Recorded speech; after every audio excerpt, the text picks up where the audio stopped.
Okay, hopefully I won't have to restart my stream again because it completely glitched out when all that happened. So, we'll see what happens. It's just gonna take me a minute to like repost everything again.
There we go. Okay.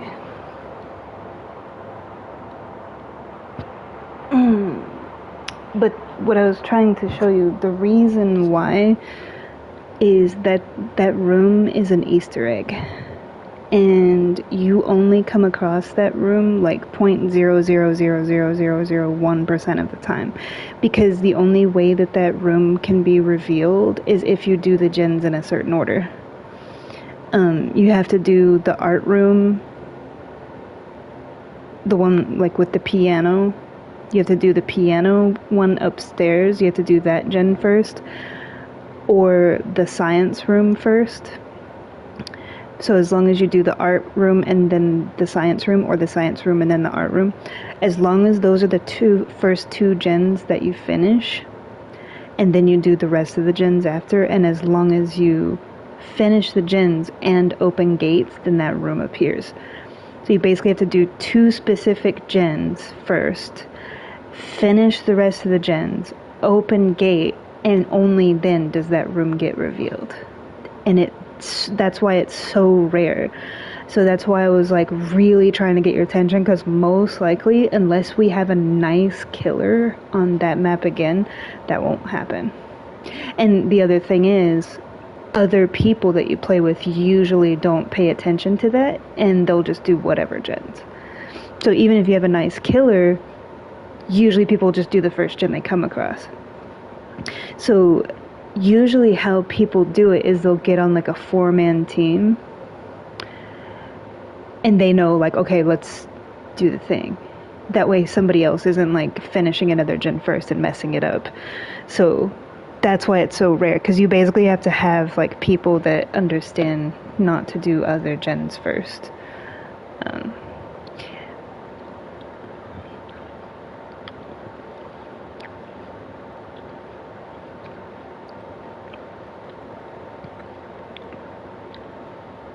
And that, the other thing is, where that thing opens up, as you do like the art room or the science room, there's like little coins. Like say if I was to do the art or the science room and then come back out there, when you hear like the bell tolling after you complete the gen, and you go out to where that tower is that opens up like that, on the left hand side and on the right hand side, it's like little coins are inserted into like these little things, and it's basically exactly what you do as a mission in the Silent Hill game.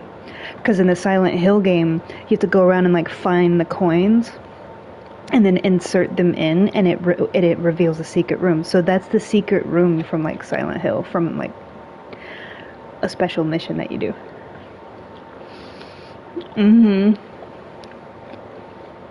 But that one is probably the most difficult secret in the game because you have to do it a certain way in a certain order, and also like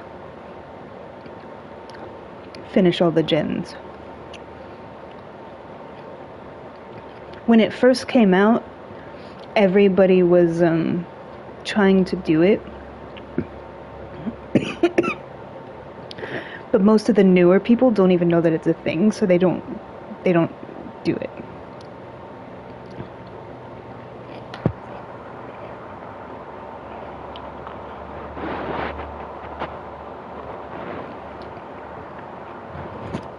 Cuz that room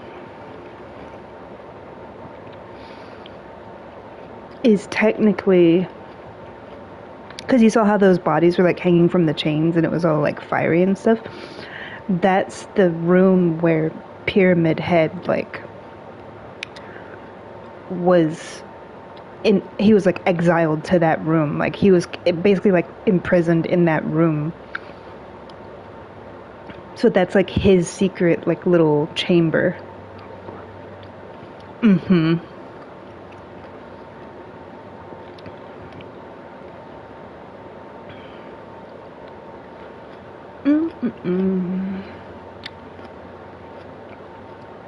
The new killer should come out at the end of the year. They're still working on finishing it up. And it's basically a killer that the community created. Because they would let you use the grimoire to like vote. And it's essentially like an angel that casts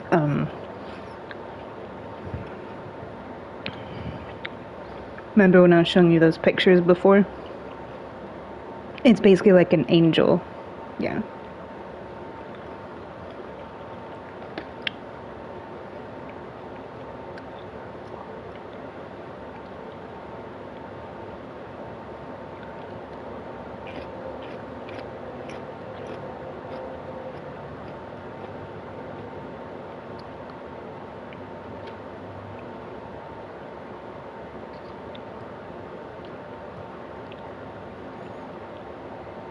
It's so good.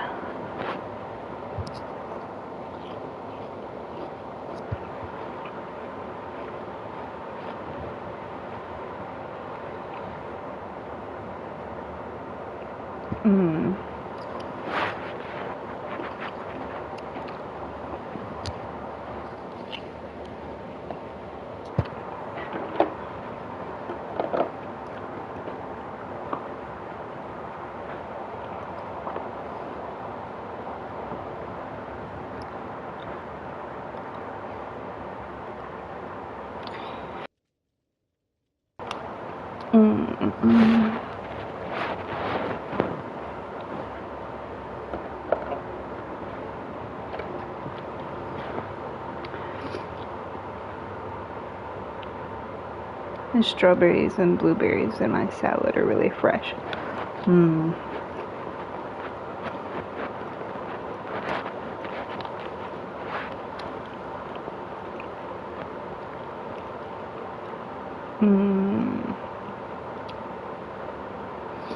It's so good.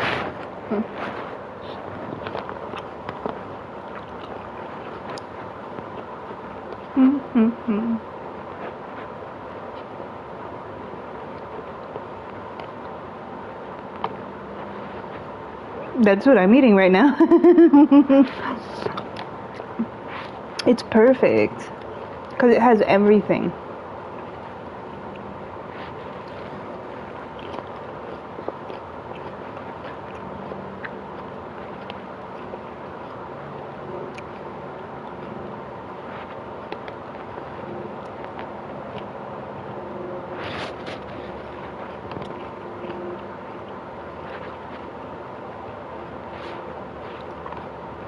It's like chopped fruit, protein, quinoa. It's basically like romaine lettuce chopped up, fresh quinoa, strawberries, apples, and blueberries. And there's two different kinds of apples. And then there's like granola and almonds, walnuts, and I'm kind of weird. I'm not big on dressings, but I used like a very gingery kind of vinaigrette. Because I don't want to use something that like conflicts with all the fresh fruit and stuff.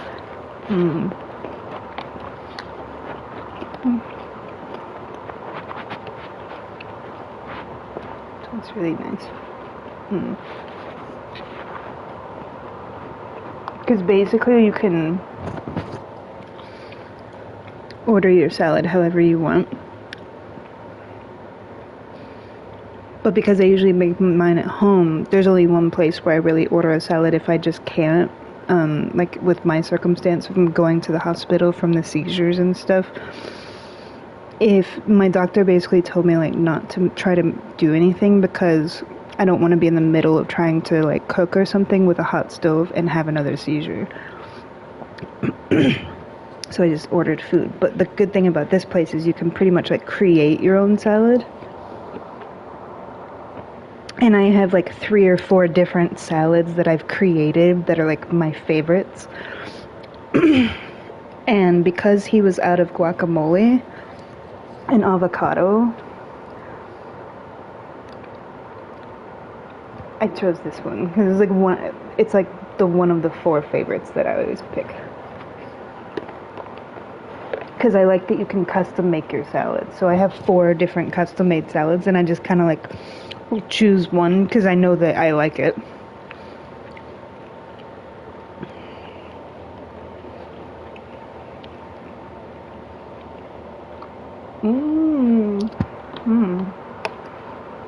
Strawberries are yummy.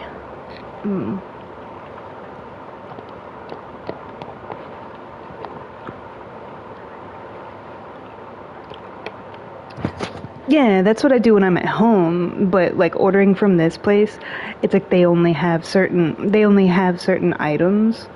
So based on what they have, I created like 4 different salads that I really like that has like all the things in it that I like. Because for me, it's like I want all the nuts, I want all the granola, I want all the quinoa, I want all the tofu, I want the avocado, like, so each salad is like has all the things. Now at home, oh yeah, every time I make a salad, it's like different. Because I put so much stuff.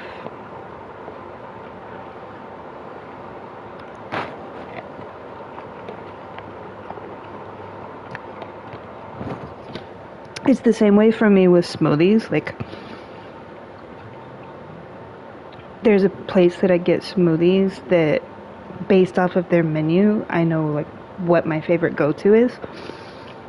But at home, I have things that I've created, like my indigo smoothie,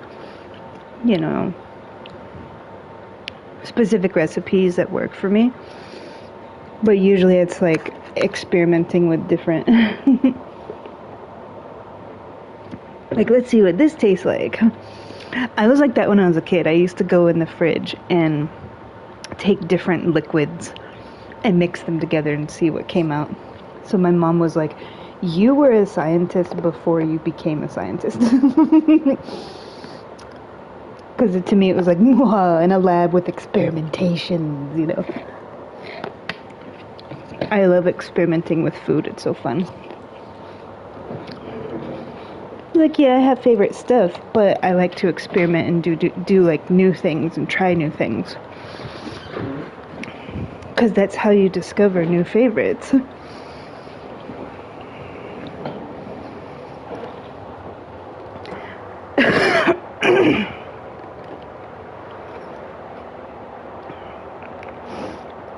My mom told me one time, she's like, you do realize that you're going against your autism by doing that, right?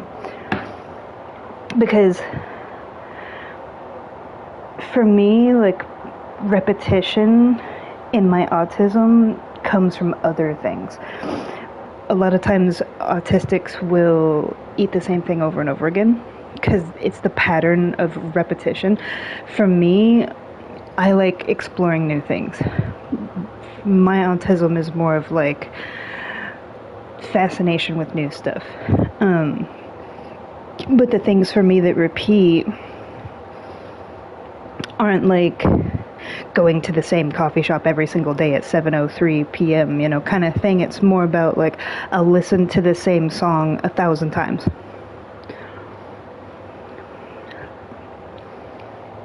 I'll wear the same pair of shoes for like 10 years. Like for me, like my repetition is different. It doesn't have anything to do with food because I love variety. But the stuff that I repeat is different than like what maybe other autistic people will repeat. It's different. Like I have a friend who he has to turn the light switch off and on like 20 times before he can go to bed, And he does it every single time. Whereas for me, it's like a song that I put on repeat and it's the same song and I play it for like, a month straight.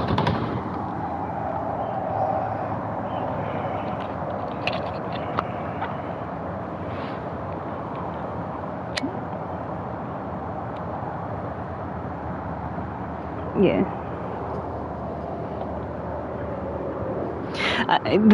For me, it's like I am the same way, just not to that extreme.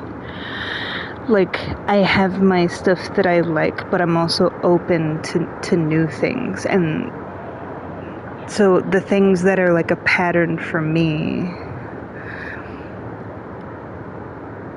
is more like sound-based, music-based, certain, like, so it's just different. So I still reflect patterns, but it's different than like what they consider like typical signs of like most autistics do A, B, and C. But what people will tell you that know about autism is there's a reason it's a spectrum, because each case is different.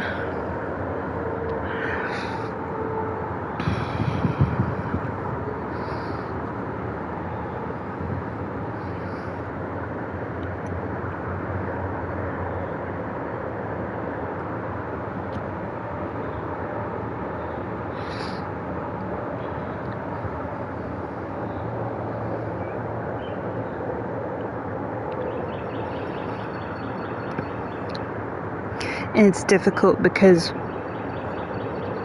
people expect you to just be repetitive and antisocial and like not very expressive and very monotone. But for me, it's like I'm still an individual and I'm still expressive. It's just the way that my brain works is different.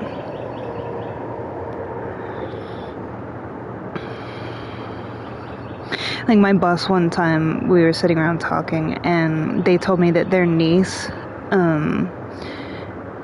is like bipolar, so we were talking about like different disorders and stuff like that, and she was like, I didn't know, because it's on my chart, like my medical chart, and they were like, I didn't know you were autistic until you started working, like until I started seeing your work. Like basically when I'm at work, how I am and how I process things and how I do stuff. And she's like, then it all kind of came together. And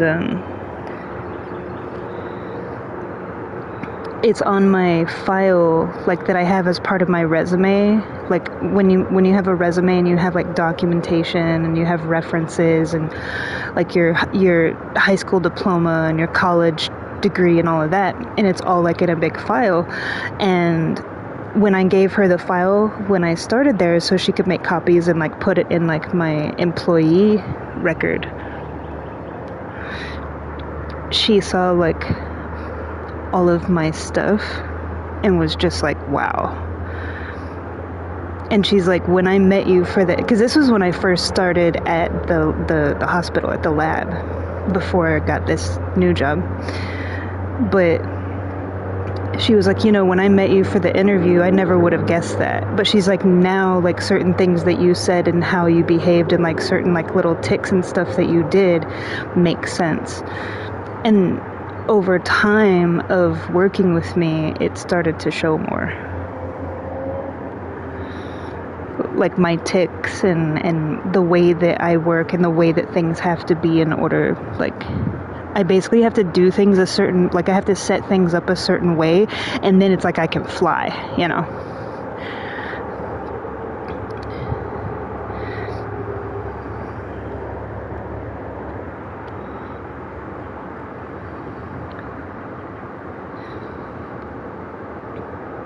But it is a struggle. My biggest struggle is socialization. Like, socializing with other people. It's so hard for me. I have to force myself to socialize. Because it's like I'm naturally an expressive person, but in order to engage with people is the thing.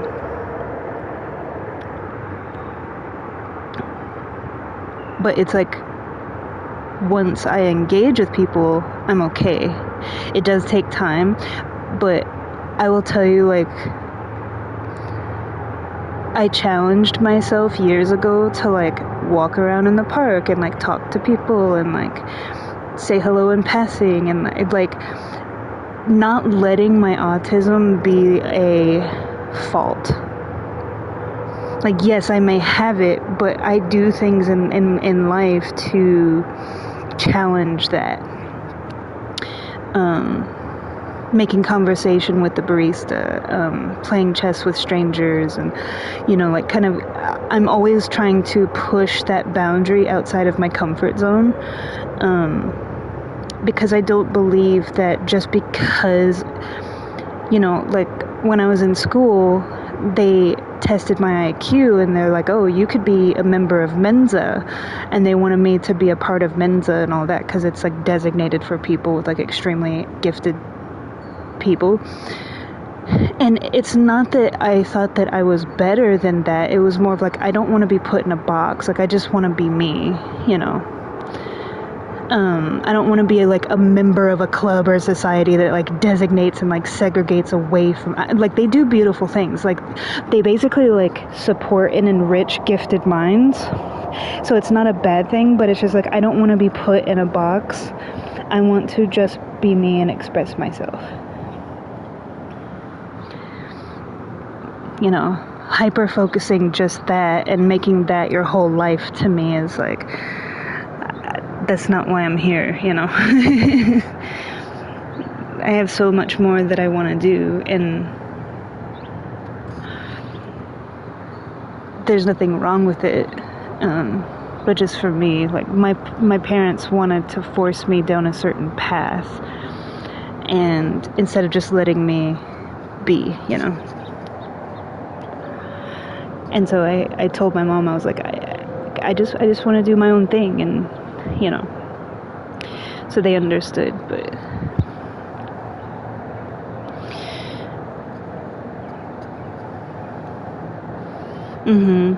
and that's the whole thing. It's like every person is unique and individual and originally created, and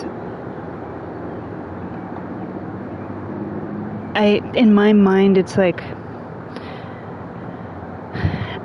the best way I can put it is, okay, yeah, I might be like off the charts with like, okay, you have a really high IQ, you're really gifted, the way that you think is special, but to me, everybody has that. Like, the way I am with music, the way I am with sound, the way I am with dance, the way I am with tone, the way I am with science, the way I am with like helping people and like psychology and all of that, like all of those things, and like art and music and playing instruments, like all those things come naturally to me. But everybody has that same kind of quality, as long as it's what they're genuinely, like, their genuine gifts, their genuine talents, what they were naturally born to do. And to me, they are off the charts with, you know, this person does taxes, and because for them numbers is like a thing, and it's how their brain works. It's like they could be considered a genius in that, right? So that's why I don't like the term genius, because technically we are all geniuses, if you really want to talk about it, with our own gifts. So what is to say what makes a genius when if somebody is allowed to flourish with what their naturally God-gifted talents are, the term genius goes out the window in all meaning. Because it's not about putting it in a box of this is what makes you smart. It's about opening up the potential of each individual person with their natural gifts. Then in that instance, we're all geniuses, you know. Like with what you do, you know, and what you love to do. You like writing, you like reading, all that kind of stuff. And you like to make art, you know. You like to write. But if somebody were to say, okay, here's your job, this is your job, then for you that's just a job, but it's not, do you do it well? Yes, but if you truly were doing a job that was based around your natural gifts, where you could just write when you want to write, how you want to write, and just do it without somebody giving a time clock, that's a genius, because it just pours out of you, you know? Same thing with your music, like playing piano kind of thing. Like, so when you think about it, everybody has that. The only difference is like how my brain works according to society is considered, like, we put terms and definitions to it of like autism, Asperger's, you know. When really it's just people are different. Somebody, yeah, you could be a schizophrenic. You could be a schizophrenic. Does that mean there's something wrong with you? No, it means your brain works differently. You could be bipolar. Your brain just works differently. Your connective circuit to your emotions and your brain, it's more of a compound circuit, not a series circuit, where it's like one goes completely on and then the other one goes off. And then it's like a switch is flicked by something that gets triggered, whether it's external or internal, and it just clicks over. That doesn't mean there's something wrong with you. It just means the way that you are is different.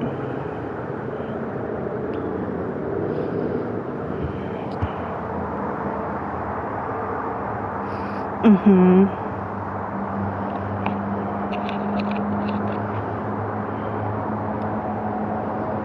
Mm-hmm.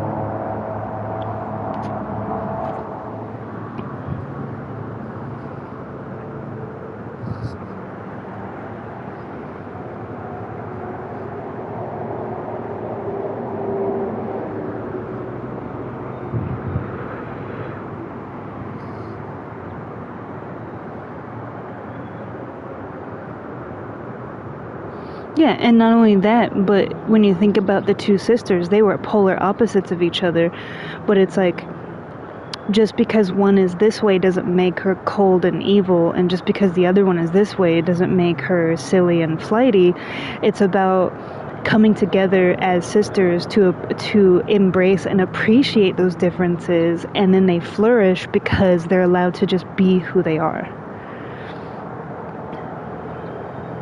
That to me is beautiful, of just appreciating the difference in people. Accepting each other for who they are, as they are, not accepting them with the intent to change them.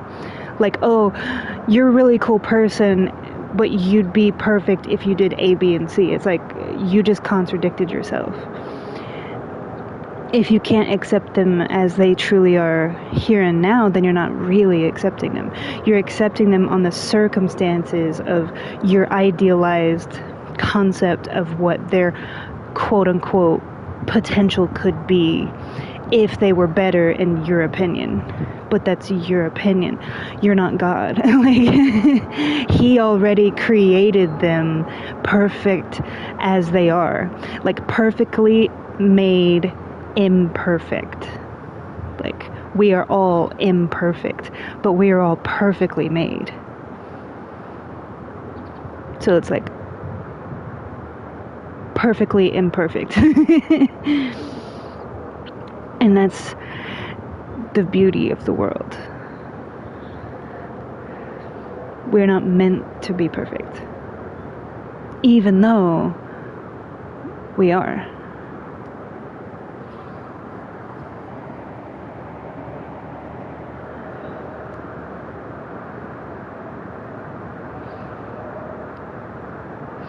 We are perfect in our imperfections. Because it's how it's meant to be.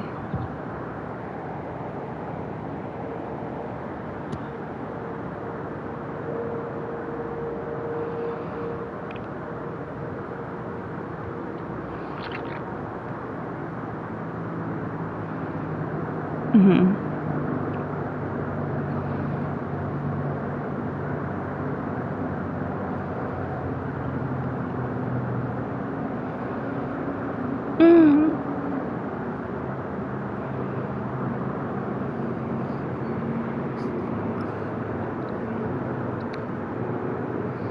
I do the same thing. Uh-huh. Yeah. Yeah.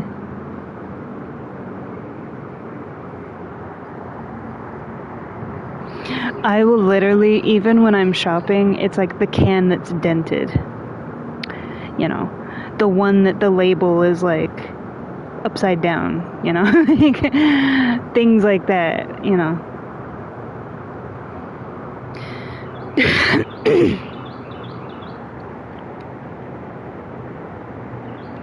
I'm sorry, I was distracted because there was 2 butterflies again. They're just fluttering around me. They're flutterbys. They flutter by. Yeah, flutterby. Nah.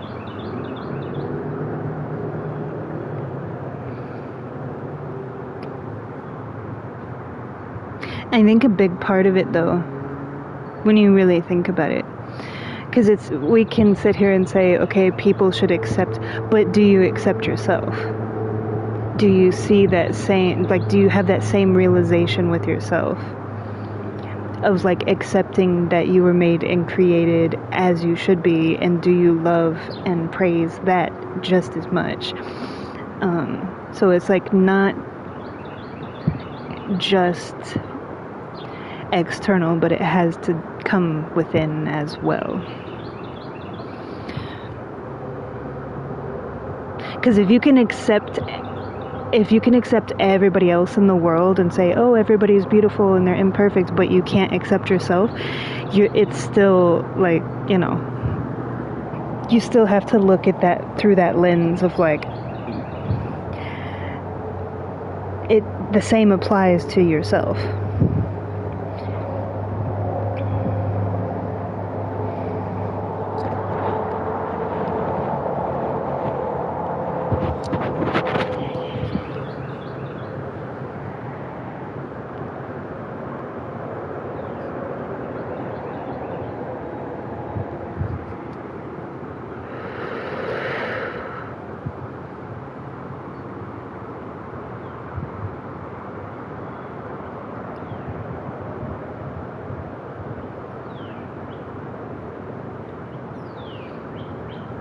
Yeah. See, that's a huge chunk of time that you don't get back. It's like the sooner you start, the better, because like here and now, you know, like if you haven't, like, then accepting here and now, like, because all that time that you don't is time wasted. Because when you really think about it, if you haven't accepted yourself, like, same thing with like your beliefs and your faith, like, it's kind of like, what are you waiting for? Because the longer you put it off, the longer it is until you realize your full potential of what you're put here for, what you were created for, what you were made for, what His will is. Like, we each were created for his will, and it's like you cannot carry out his will if you haven't accepted that you were created for his purpose. And it's like until you do that, you're basically stagnant. It's like you're just functioning in life. You're alive, but you're not living. And then when you look back, it's like once you have that realization, and then you look back, you're like, wow, I really was just existing, or I really was just lost, or so that tells you like how much just that giving in to that, and then seeing how different your life is like day and night from that point on, tells you, it's like suddenly the world is in color when in before it was like in black and white, and you don't realize it until that happens. And then it's like, wow, I really was just kind of existing. Life really wasn't life before then.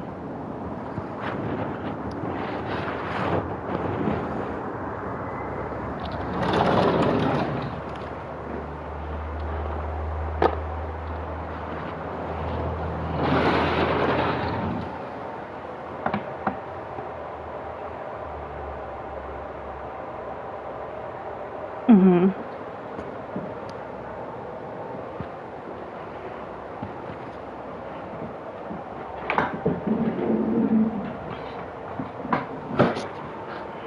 Mhm.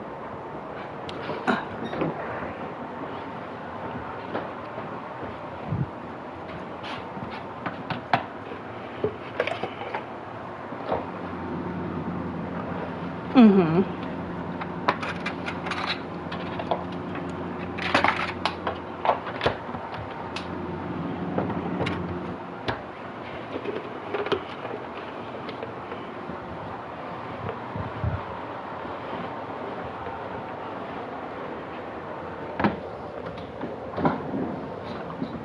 Mhm.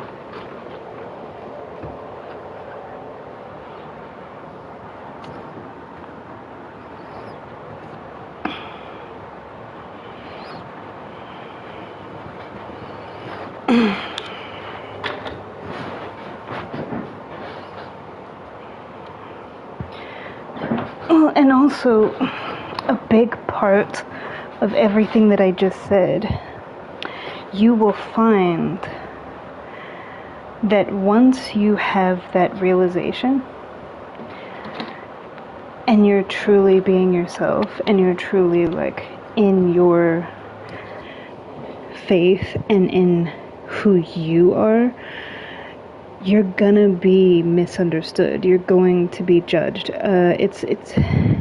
It's almost like it isolates you because people are only used to what you were saying before, like who you were before, and it's something that naturally happens.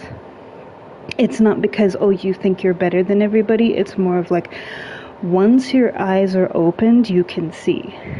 And you can't go back from that, because it's like, your eyes have been opened. And loving and accepting yourself and realizing, like, this is how my life is meant to be. You're not, basically, you stepped off of expectation from other people and realize, like, hey, he created me in his perfection for my purpose that he has in his will to be. And once you start living for that purpose, it's not about everybody else and what they expect you to be. So thereby, with that, there is going to be like that influx of, suddenly your friends don't, like that's just part of it.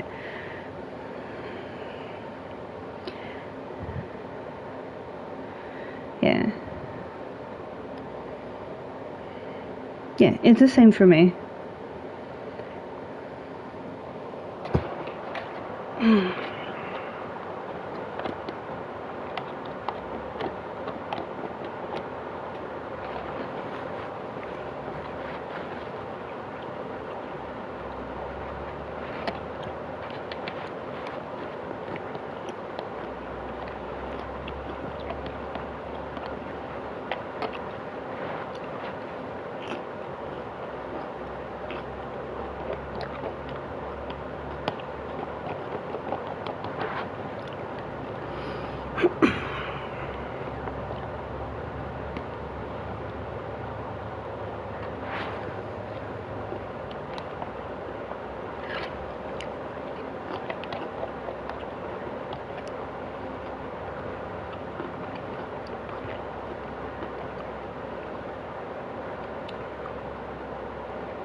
Sorry, my chest was hurting.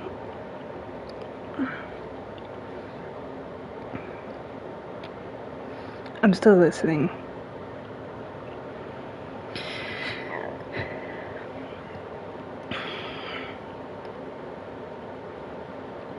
What I will say is there's multiple things. Okay.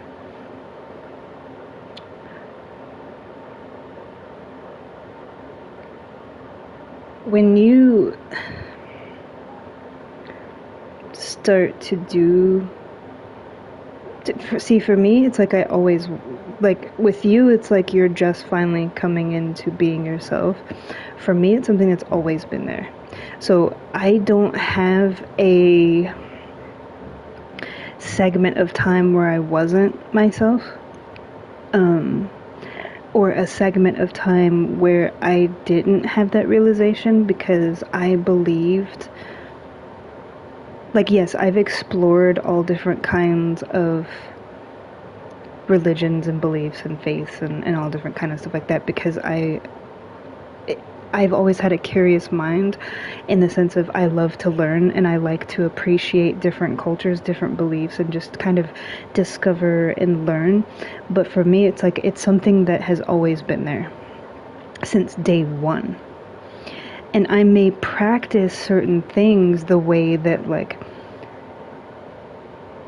I live may come from like a Taoist or a Buddhist, like they do certain things the way they live their life, like peacefully, but I'm not stamping myself as that.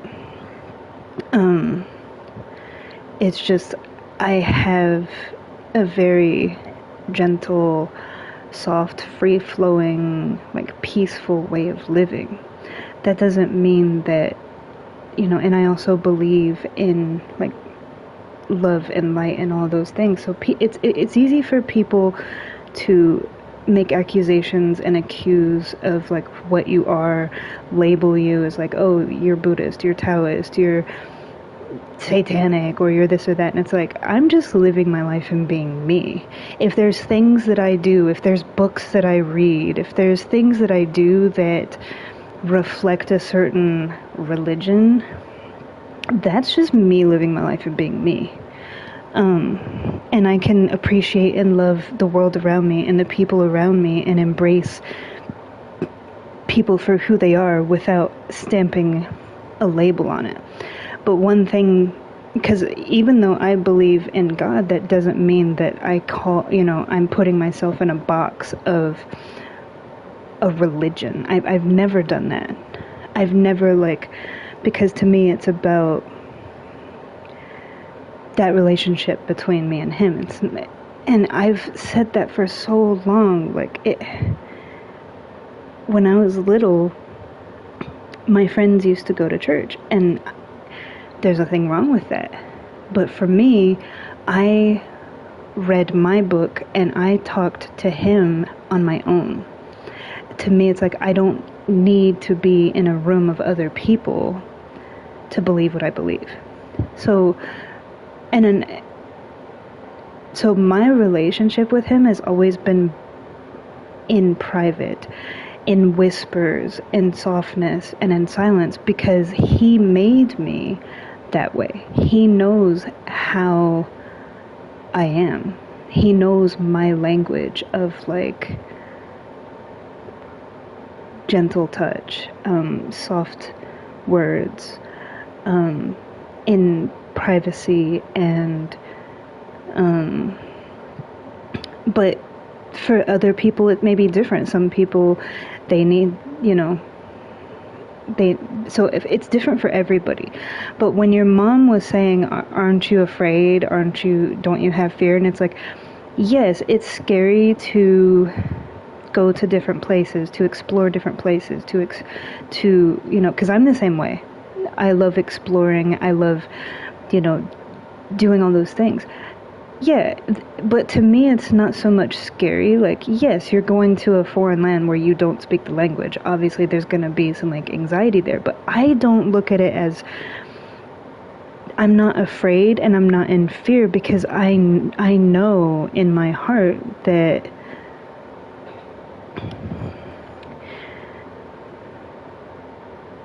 it's okay. It's what it's meant for me. Like, I'm following that path. I'm following what was laid out for me. And how you know is you don't have that fear. You have that trust. Because usually when you're doing something that is kind of going against that will, that's where the fear comes in. And it's normal, because it's something you shouldn't be doing. Like, you're not doing what you should be. Then it's like, of course you feel stress and anxiety and fear, and it's like, then that probably means that you're not following like what you should be doing. So for things like that, like what your mom was saying and like what other people say, of like, why are you helping this person? Why do you talk to this person? Like with me, people are like, why do you talk to strangers? Why do you set up donations? Why do you do A, B, and C? And it's like, because that's naturally who I am. That's me. And even though they might see it as something that's crazy or strange, or wouldn't you be scared? And it's like, no, not at all. I have no fear. And people think that it's crazy when I say I'm not afraid of anything. And it's like, it's not me saying I'm not afraid of anything as like an arrogance of like nothing scares me. It's more of coming from a place of, when you have complete trust in your creator, in your father and your creator, you have nothing to fear. And you're only doing the things that you were meant to do because that's who you are. And that's who you are because he created you to be that way. So there's nothing to be afraid of. Even though other people may see it as something scary. And it's like, you can be afraid all you want, but I'm not.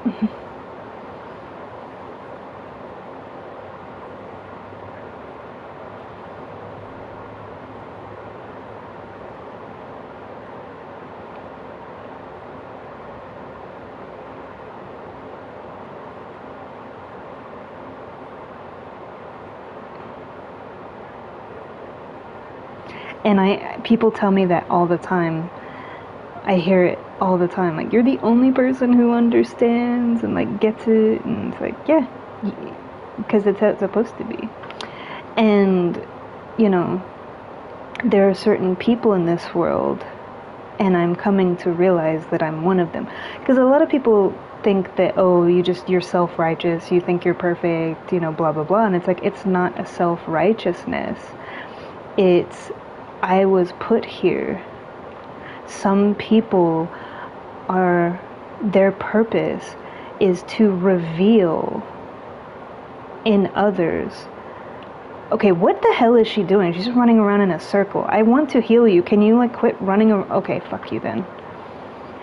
I was following this person for forever and they're just running around randomly. Because what I'm about to tell you is really important, that I've wanted to tell you for a while. Some people are chosen, their purpose is to test and reveal in others the strength of their character and conviction and faith. So the reason why I might be misunderstood or judged or seen as self-righteous or whatever, it's because,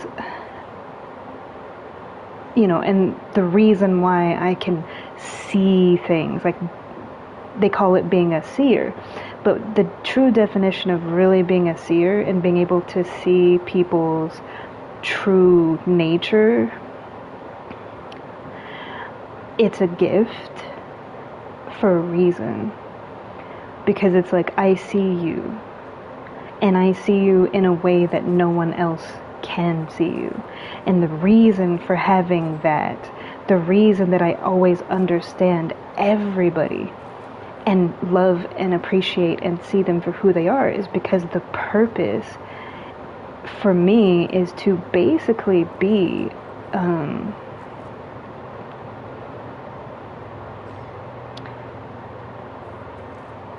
a sacrifice of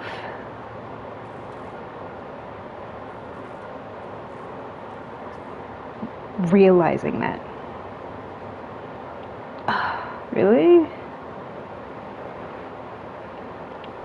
Like, I don't know how else to explain it. I'm trying to explain it quickly because I feel rushed to explain it.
But it's basically, the simplest way that I can put it is, everybody has gifts, and some of the gifts are things like, oh, you know, my gift is dance, my gift is art and expression. But as far as like deeper than that, some people are put here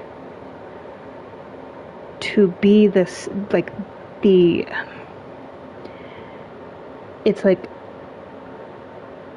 the activation rod to activate in others, to test others and reveal those things. So like, the best way I can put it is like, I constantly hear from people like, wow, you're the only person that has ever listened to me, you're the only person that understands me. Like, I can't tell you how many countless times people are like, you're the only person I've ever met, like you just said it, that I feel like actually understands me. And there's a reason behind that, of like, every person that I have come in contact with in my life tells me the same thing over and over and over again since I was a little kid. And it's because that's what I'm here for, is to see people for who they really are, love them, embrace that, and set that spark of activation, and to be that activation rod of like guiding them to his will. Because sometimes people don't, but it's hard to explain, and it's like I don't know how to explain it, and I feel like the way I'm explaining it is coming off like a certain way. But basically, like, everybody has a purpose, and for me, it's always naturally been like seeing the true heart of people and helping them to see it within themselves and guiding them towards their true nature. Because almost every single friend that I've ever had, it's like everybody around them judged them, made them feel like crap, bullied them, called them names, etc. Whereas I just accepted them instantly for who they are. And they ended up being able to just, when they were around me, it was like they were able to be themselves. And over time, it's like it wasn't just when they were around me, they were themselves all the time. So you see that growth, like that. It's not,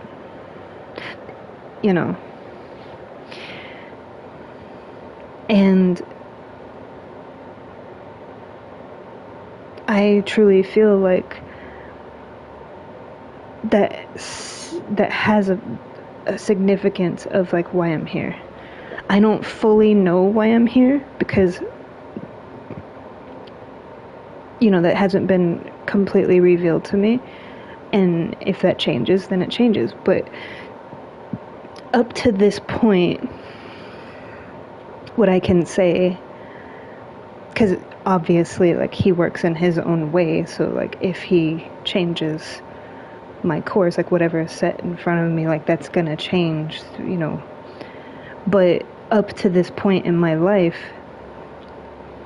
helping people and giving to people and giving kindness and love and being like that lighthouse of safety, that lighthouse where they can go to just be themselves, where they can tell their story, where they can talk and express, and you see the transformation of like completely closed off and just kind of being like what everybody else sets out that expectation to being themselves only around me, because it's like I'm that lighthouse, and then from there it's like then they're themselves all the time. So you see that transformation of like full complete acceptance of self,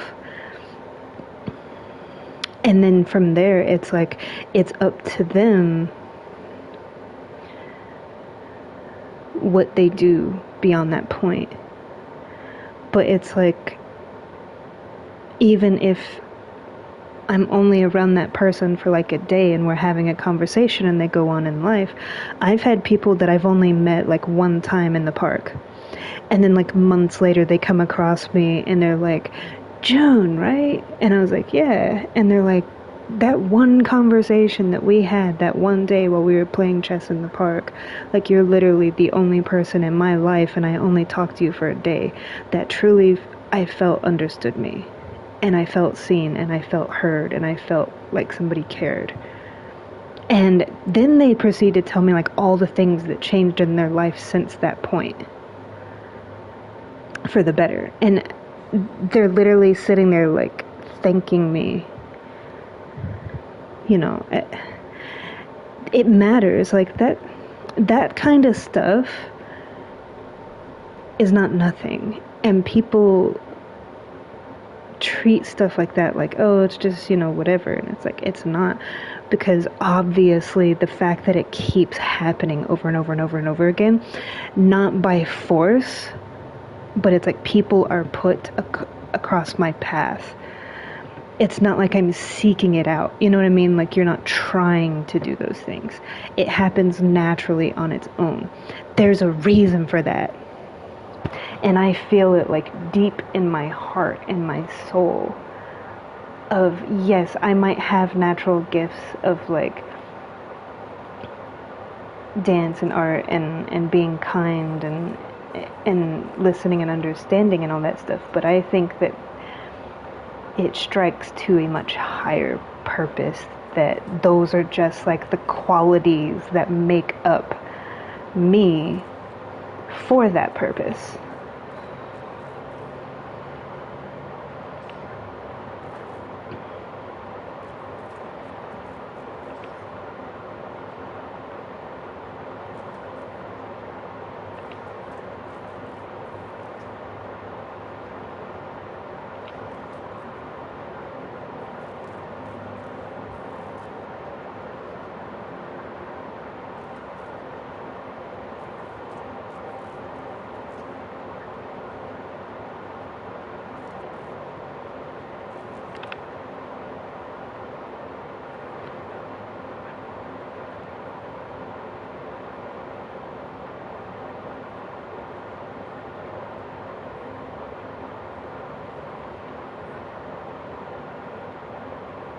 And it's different for each person because we're all created for a different reason.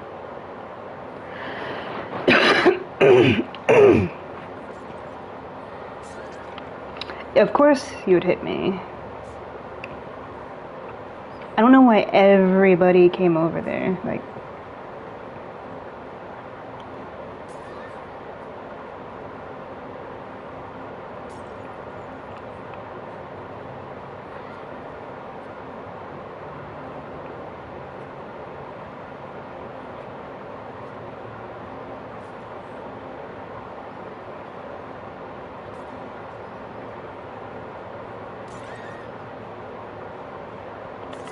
oh my god, dude. Yeah, like I said, I'm not really good with communicating and I'm not really good with expressing, and it's like there's so much that I want to say, and I feel like the more that I say and the more I try to explain, the worse it is, and then it's like people tend to take things like I'm speaking arrogantly or like I'm speaking like, oh yeah, I'm this, that. It's like, no, when you feel something in your core and it's always been there and it happens naturally on its own and it gravitates towards you, that's not nothing. That says that that's why you're here. This is what your purpose is. This is what you're put here for. And whether other people understand it or not, or they think it's self-righteous or not, or they think that it's, people are always going to pass judgment and have opinions because their purpose is different. So they don't understand your purpose. So that's why I say I don't care what other people think, because I'm not going to let the words of other people keep me from my reason for being here. So to me it's like, let them talk, let them think that I'm A, B, and C, let them call me names, let them cast stones of judgment. I don't care. It's not for them to understand me or my purpose. And if they do, that's amazing and that's wonderful. But I'm not going to feel a type of way about it because they have theirs too. So just because they don't like or they don't see, it's okay. Because I'm not here to be analyzed and understood. I'm here to fulfill that. I'm here to fulfill that will, not to be judged and liked or put in a box or called names because, so if they do, they do, whatever, but it's not going to change like what I'm here for.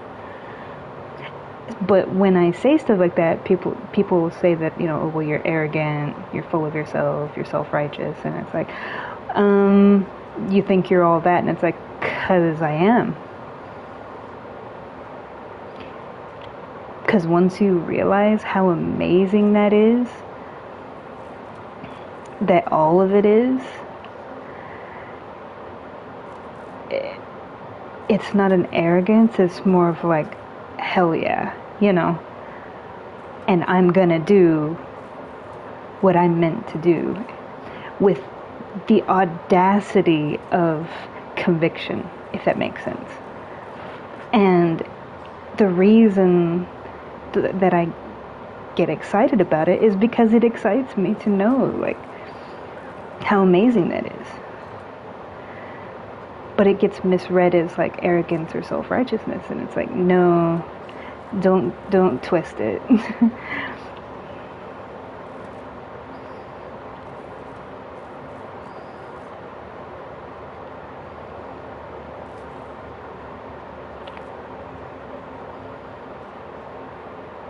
Mhm.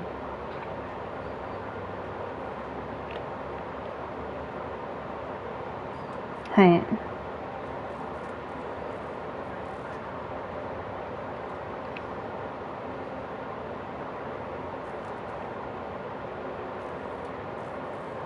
Mhm.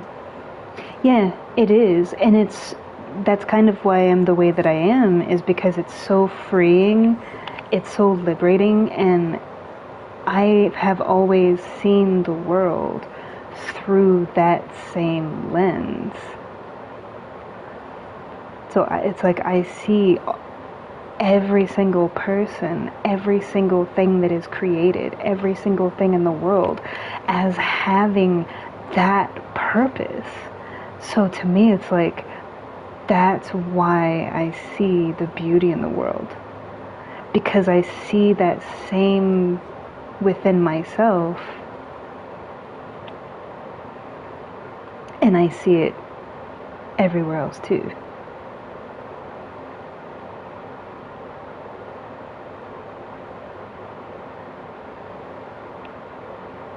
And then to me, it's like everything's beautiful. Mhm.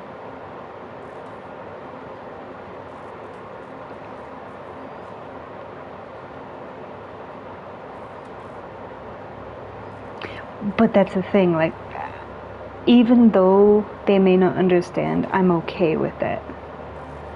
That's where um, that's where I'm kind of at with it, is like, it's okay if you don't understand. It's okay if you judge me. It's okay if you call me names. Like, I'm not bothered by it because, oh my God.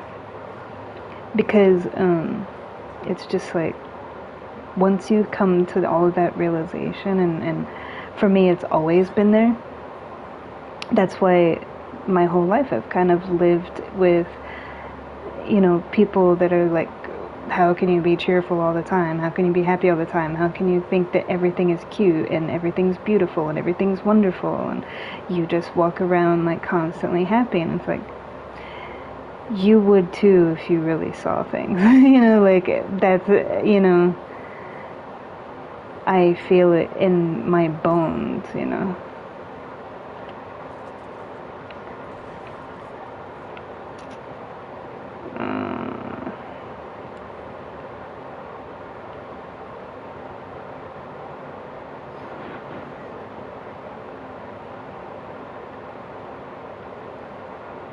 And the other side of that coin is, that's just kind of how I am. Like, that's just my nature as well. Of like,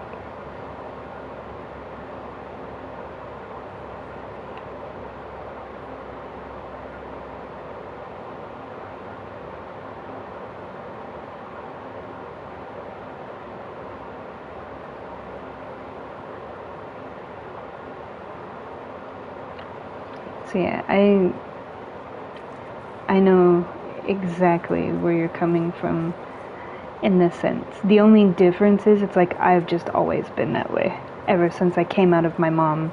Like, I've always been cheerful, I've always been happy, I've always seen the world through that lens, and I've always known my beliefs and what I believe in. I've explored things out of curiosity and out of fascination and love for variety and differences and things like that, but I've just always been me.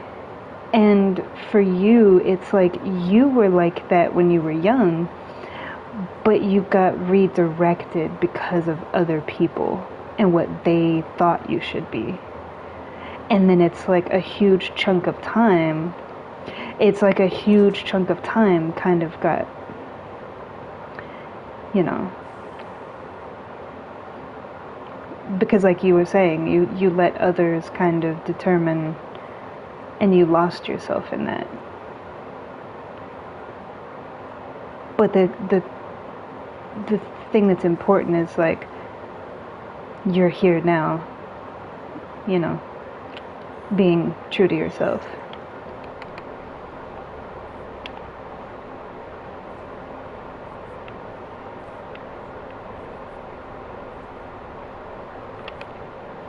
Yeah, exactly. And the reason you're enjoying it is because that's how it's supposed to be.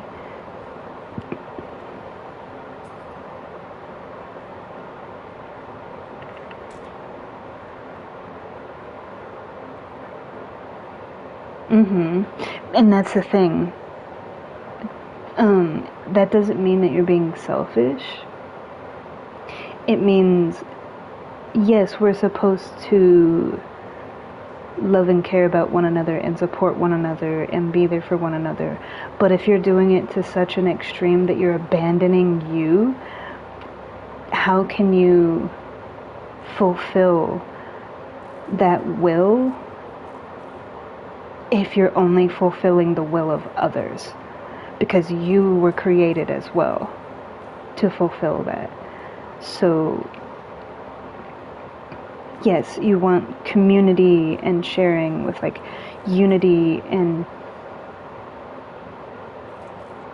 expressing with other people and those friendships and fellowships and, you know, being a part of all of that. But you also have to put in the work within yourself so you can fulfill, you know, what you're here for. So it's kind of like a balance of like, the way I see it anyway. It's like I'm here for other people, but I'm also here for myself. Not in a selfish way, but in abiding my reason for being here.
Yeah.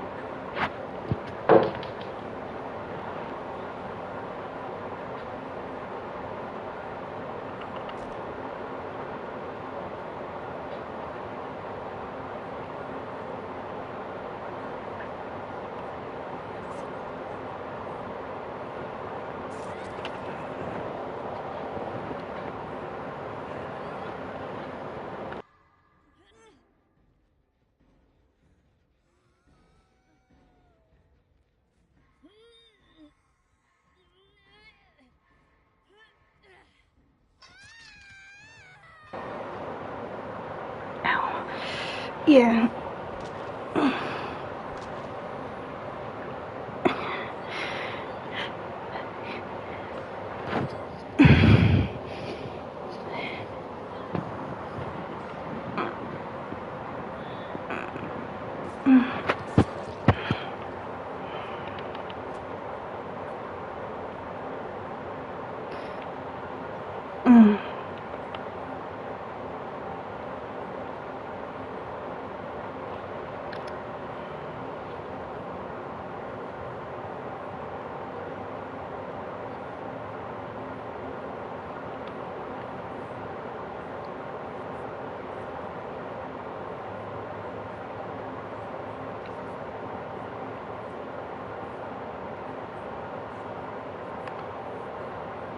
Okay, let's see.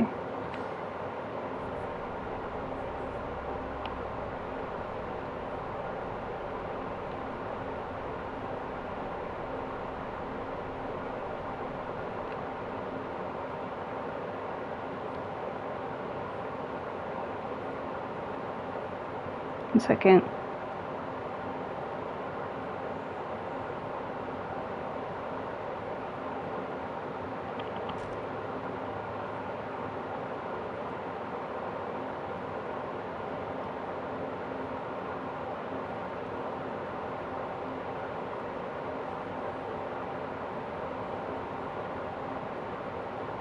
It's probably in Maine.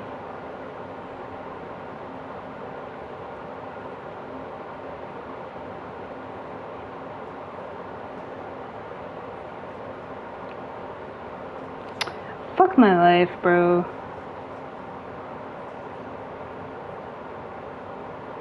And I don't have a key, so there's no point.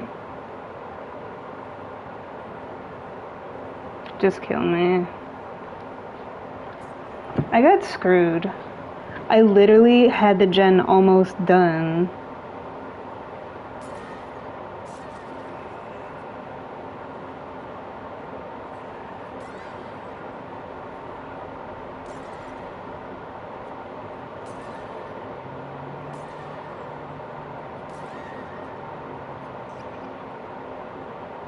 I'm just waiting on him to kill me.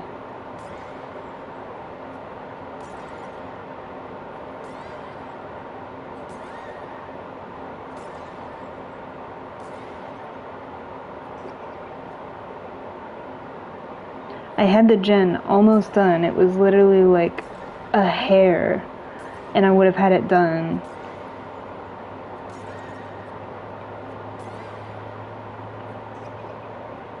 And he just happened to come across Hatch before me, and it was like two things that literally like screwed me over. And instead of killing me, he's standing here doing this.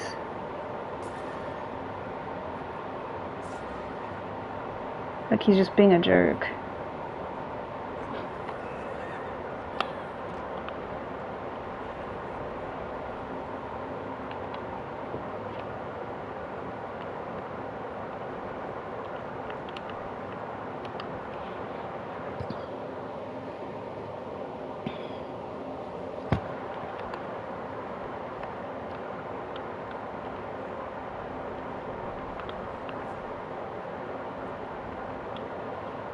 But yeah, like my confidence doesn't come from a place of like arrogance of like, oh yeah, I'm this shit, I'm this and that, you know, or I don't judge other people for who they are. I accept and appreciate them as they are, like right here and now. Because we're all beautiful. And having the arrogance of like trying to tell somebody, oh, you should do this and that to be your fullest self, like you don't know what that person's like potential is. You don't know what their gifts are. You don't know the real reason that they're here, and it may not be what you think it is. So it's like being so arrogant as to like tell somebody you should do anything, you know, like they have to come to that realization on their own, because it may not necessarily be what you might think it is. Like, you could be naturally gifted as a doctor, but does that necessarily mean that you're meant to be a doctor? Maybe that's one of your natural gifts, but that may not be the reason that you're here. It could be something as simple as because you care about people to help them. Maybe your true purpose is to help people, but it might not necessarily come in the form of being a doctor. Maybe your helpful heart is here for a different purpose of helping people, but you naturally have the gift of being a doctor. So it, like, you know what I mean? So it's like, it's not anybody's place to tell somebody else like anything, whether it's what your hair looks like, what color your hair is, like what clothes you wear, like where you go to school, what faith to practice, like what you do for your job, like what your natural gifts and talents are. Like, yes, you can recognize those things in people, and see like, wow, you do that really well. Like I said with you, like playing music and writing and stuff, I recognize that you have natural gifts, but it's not for me to sit here and tell you what you're put here for, because it might not be those things. Those are just things that you do well. Those are only you can discover that through him. Same thing with me. So yeah, I feel like it's like if people spent more time focusing on themselves and less time focusing on like what everybody else should or shouldn't be doing, the world would be a better place. Because there's a difference between connecting with each other and sharing and having that connection, which is beautiful, and then just trying to tell people what to be and how to live their life, you know? like you said, your friends, like, your friends are in a way more supportive than your family is. I mean, your brother's pretty supportive, but it's like your friends are more supportive than your own mother is. And it's like, that's an example of like, yes, you can have that community and you can have that connection with people, but it's not, it's separate. Because only you and you alone, like you may have this over here, like a group of friends, and that's wonderful and that's beautiful. But only you can have that self-awareness and fulfill that purpose with him. Nobody else can do that for you. You know, so that's why, like, some people do understand it. Some people are like me and they see it and it's beautiful and they appreciate it, and they, like with me, I'm like, yeah, you rock it out and like be your best you and fulfill your purpose and have that relationship with him and do all those amazing things. Not everybody's like that. You know, some people are more like how your mom is, where they're wanting to keep you in that predetermined what they think you should do. Which is why, even though fellowship and unity and community and friends and family and loved ones is important for certain reasons, it's also important to have that with yourself. Because nobody else can do it but you.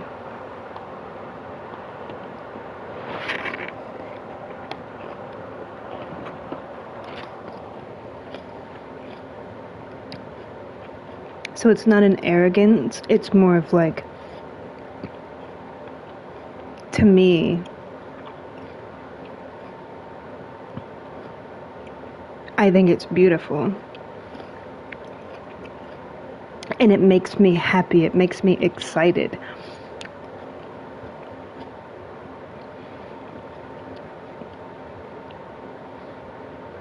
And confident.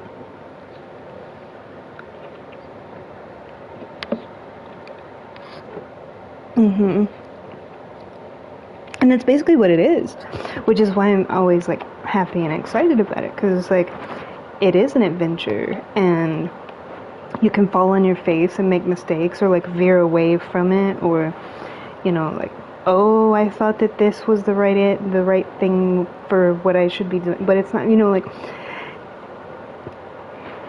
but it's okay.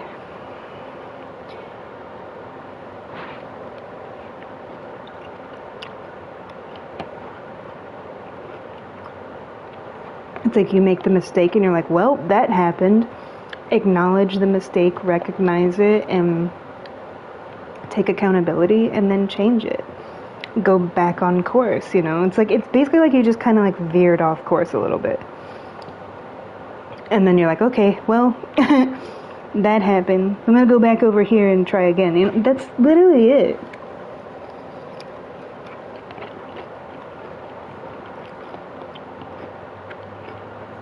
Life is simple. Life is so simple. Just love, you know. Love is the answer. Love is the answer. Whether it's loving yourself, self-love does not mean selfishness. Self-love means recognizing the beauty at which is behind the reason that I was created and acknowledging the gratitude of that purpose. That's self-love. Because we were chosen to be created. So it's like if you believe in him and you believe in loving everybody else, but you don't love yourself, it's still a slap in the face, because like you were chosen and you were created to fulfill that.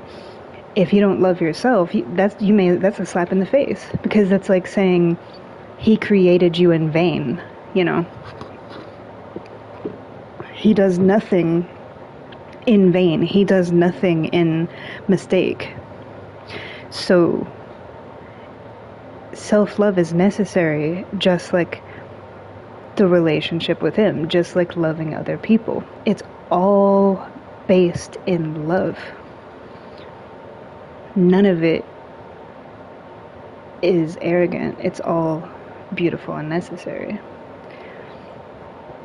But it's easy, like I think the reason some people are adverse to self-love is they find self-love to be like being full of yourself. That's like the extreme, like a God complex of like, I am blah blah blah, you know, like that's not self-love, that's something else. That's like megalomania, like ego. So it's like, don't walk away from self-love and see self-love as something bad, because in order to fully accept him and do his work, you do have to have self-love. Because otherwise it's a slap in the face by saying, well, what you created is pointless.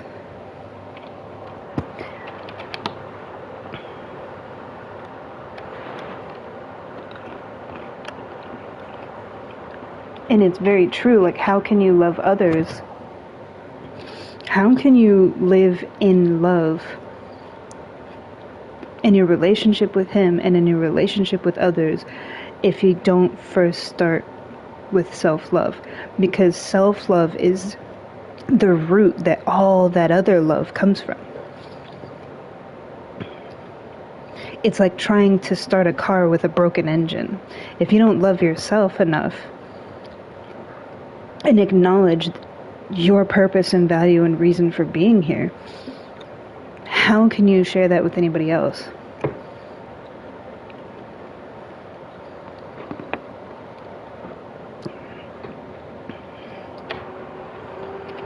How can you love your creator if you don't even love yourself that was created by him?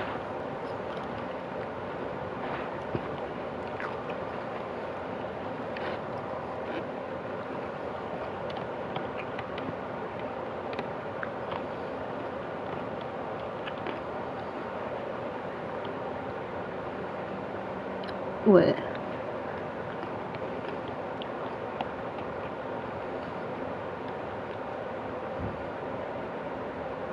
Hi.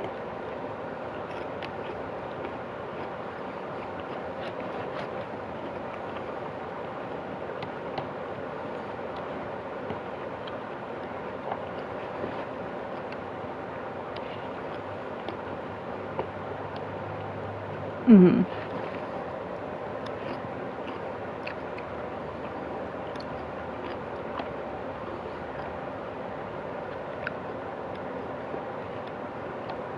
Mhm.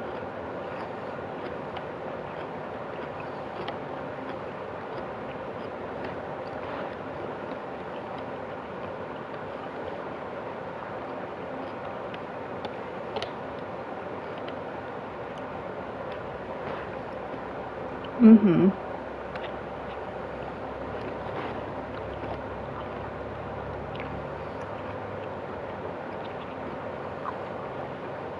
Mhm.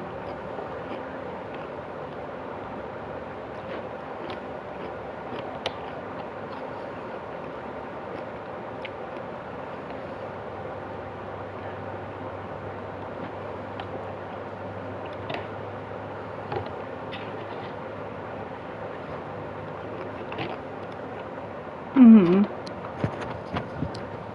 I'm the same way. Yeah, I'm the same way, and I think that's why we blend so well, because we both see the world the same way. That's the lens at which we look at things.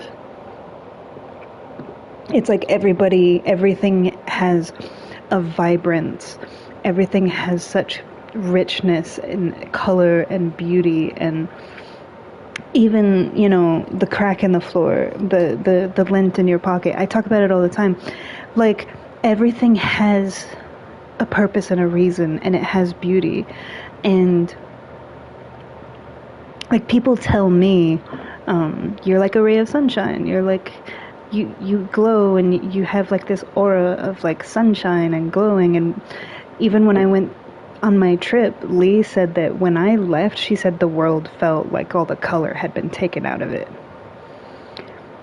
She was like, when you were gone, it just felt like all the color and all of the brightness had been taken. And she was like, that's how strong your aura of just happiness and all of that is. And I was like, but I understand where they're coming from, because, she, like a lot of other people have told me, it's like I radiate whatever energy, and it's like you can see it. But the difference is, I see that in everybody. I see that in everything.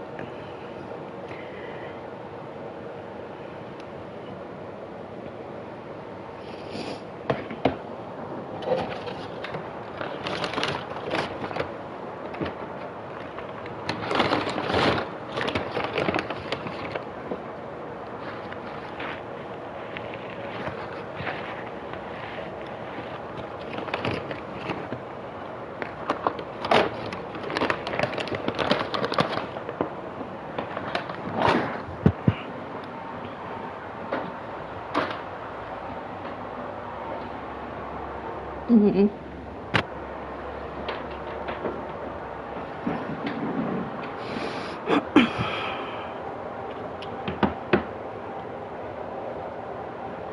That's because I project. That's because I project.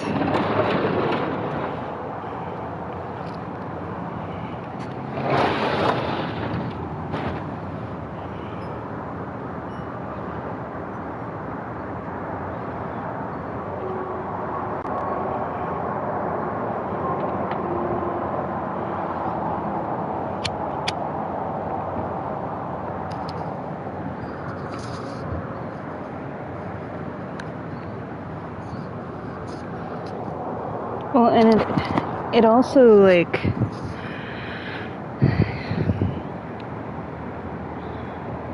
it's good to be able to function on your own and not have that dependency of that person.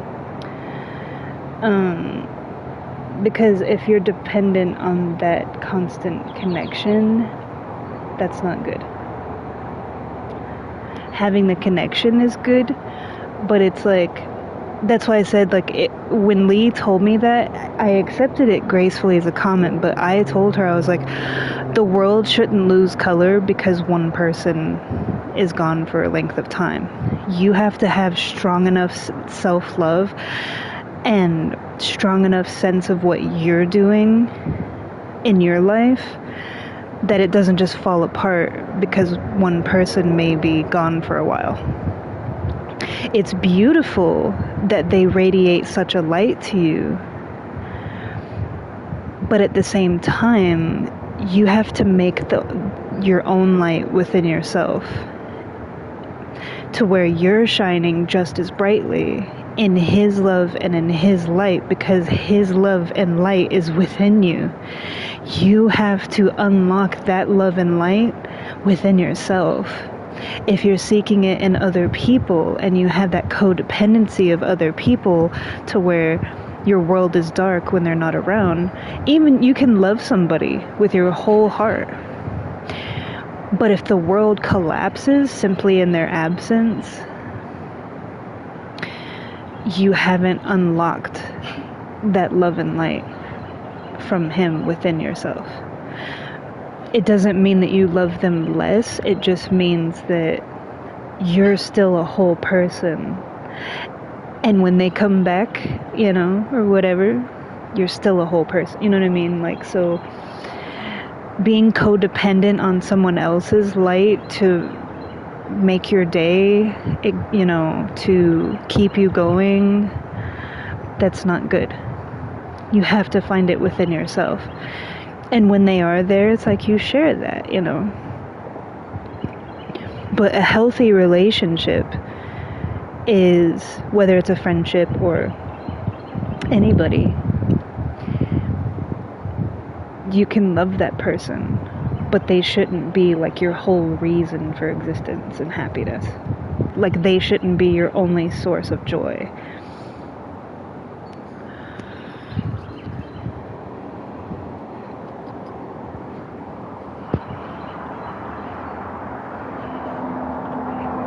Yeah.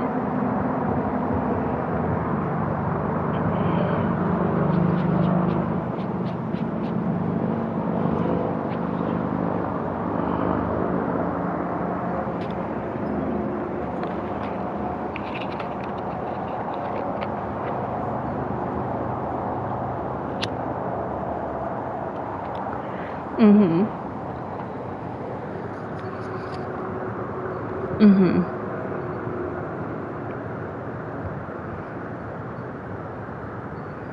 Yeah.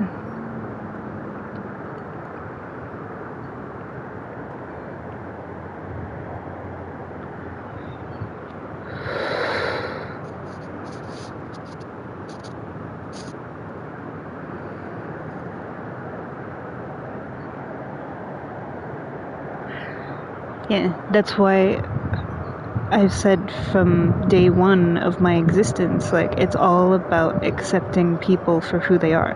And true, because it's normal when you're in a relationship with somebody, like, oh, you might adopt mannerisms, like, you have your own love language with each other, and like, they speak your love language, you speak theirs, kind of thing, and, it's gonna be like that, but appreciating the differences in each other and accepting them for who they are mutually, because I keep circling back around to it. We are all created uniquely for a reason. We're not created individually to become like each other. You have to unlock that light within yourself and celebrate it proudly and be uniquely you in love of that light. So, because I know that, like, I've never been in a relationship, I've never been with anybody, etc., etc., and people have asked me, it was two people, because Lee asks me stuff all the time. She's like, well, so if you're like that on your own, that's great, but what about when you get in a relationship? And it's like, nothing's any different. It just means that I'm in love with that person and we're together and we're sharing in love, but ultimately, like, his will and fulfilling, like, what I'm supposed to fulfill. It's like you're basically just doing it cohesively side by side. Like, you're still walking that path, you're still with him, and that's primary, but the difference is you're giving your love and sharing yourself with another person.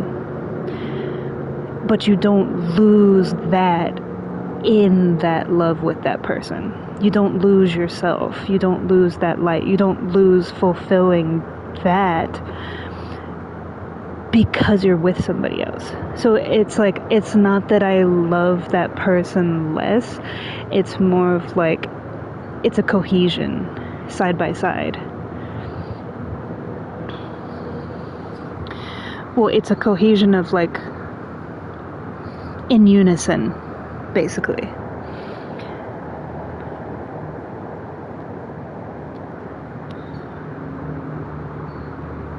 So to me, it's like a partnership of like, you're fulfilling your thing and you're doing your thing and you're living in love and light, and I'm doing the same thing.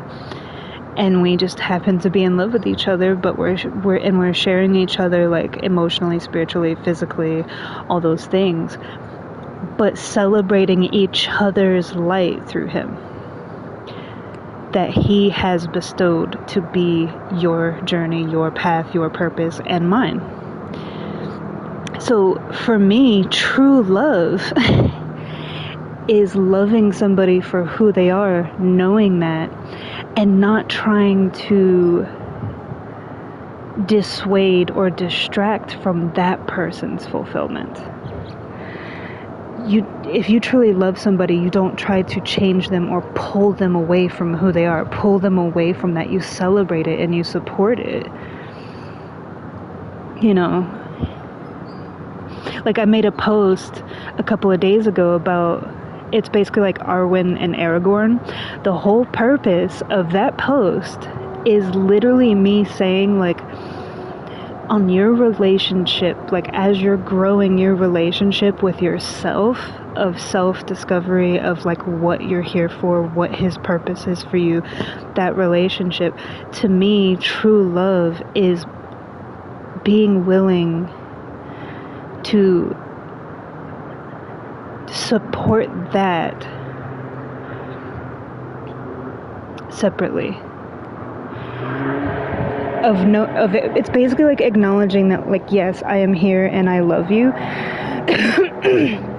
but this is why you're here, and I'm not going to do anything to veer you from that path, because that is paramount.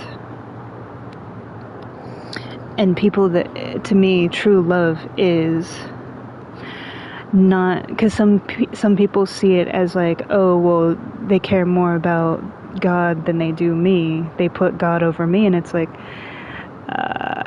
that's kind of how it's supposed to be. He comes first, and everything that you do from there is like branches off of that tree. And someone that truly loves you would never distort that love. They would embrace it and support it. So like, if, you know, whatever your reason for being here and your journey and your relationship and your love for, you know, your path with him and your relationship with him, not taking away from that. Because some people have the, well, if I don't come first in your life, then we can't be together. And it's like,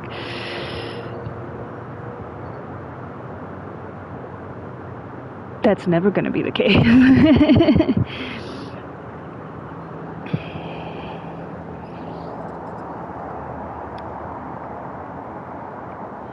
Because if you truly love someone, you would never pull them away from that. Your bond and your connection and your love for each other sprouts off of the branch of him. It's not like, like, for example, if you and I were together, and it's not like you and I have our own tree of love, and then our love and relationship with God is a separate tree. No, your relationship with God is the tree.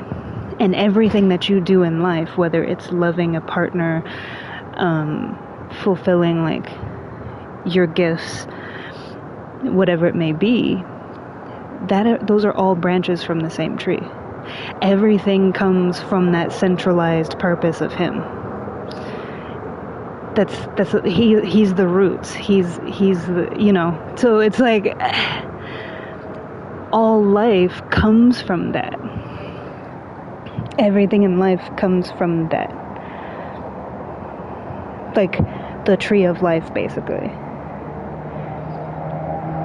And he is the root system in that tree. So anything that you do in life, good, bad, or otherwise, friendships, relationships, jobs, moving, hobbies, anything that you do in your life from beginning to end comes from those roots. So anybody coming along to tell me, like, if I don't come first in your life, then it's like, well, hate to break it to you, but you're always going to come second.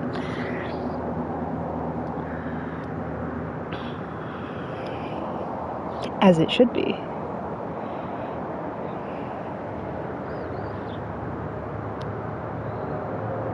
Because that should be first always.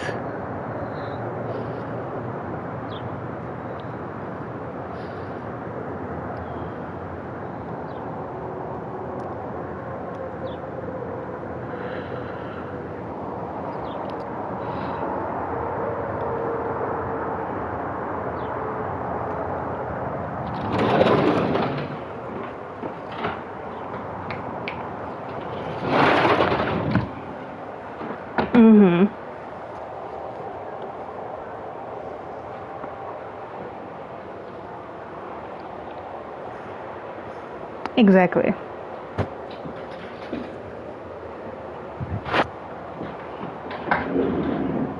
It's not about religion. It's much deeper than the box of religion. It's not about that at all. And I've experienced that too. I read certain books or I explore certain things, and they're like, oh, so you're this, that, and the third. And it's like, don't put labels on me that don't belong there.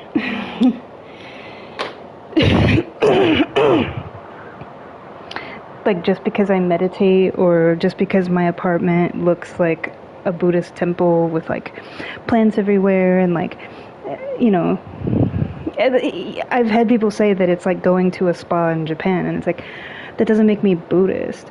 There are certain values within different religions that all reflect the same things, like living in peace, living in harmony, living in joy, all those things. But just because I agree with those things doesn't mean that I'm that religion, because those things have always been a part of me to begin with.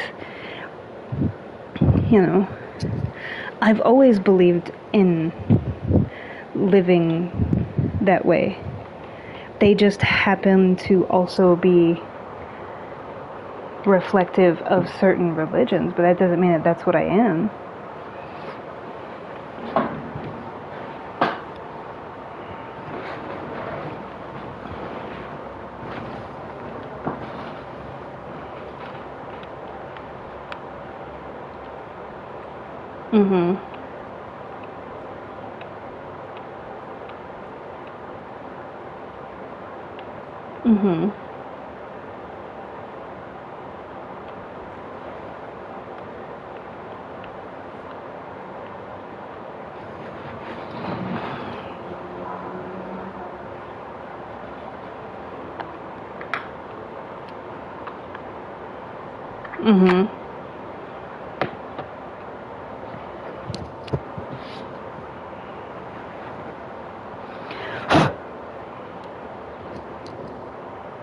Yeah.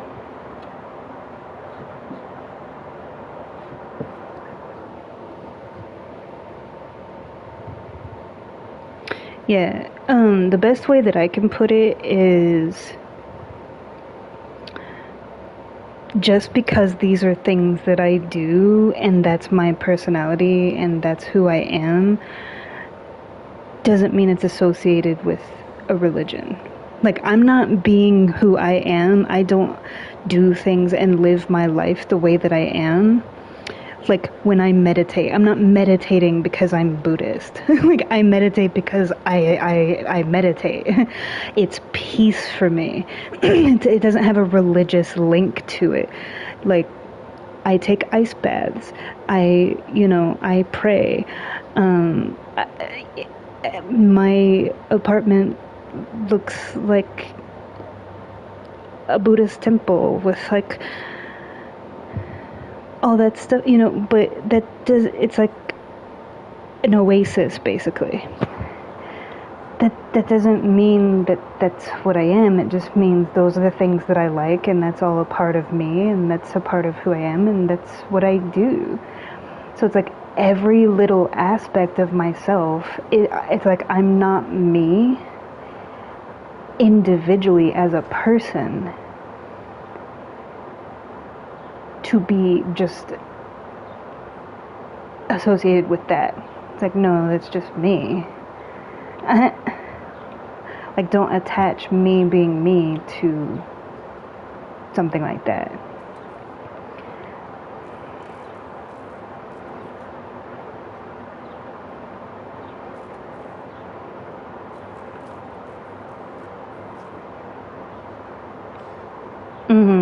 And I'm the same way. I don't need to go to church to talk to God. I talk to God every day on my own in the way that I do. Why did that count 2 when he only hit me once?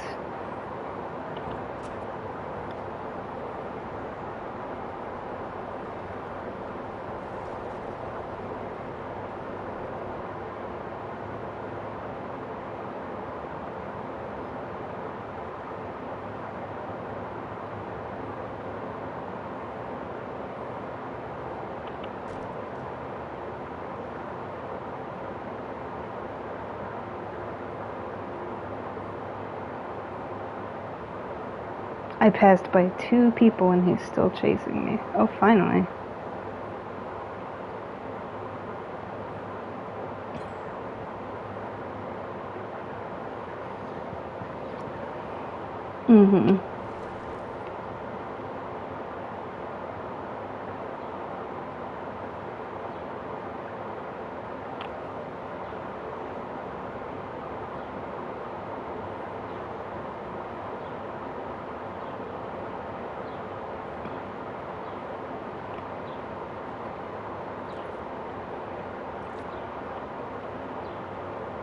Yeah, it's like, I'm just me, man. Like, I am who I am. Don't put labels on me just for being myself.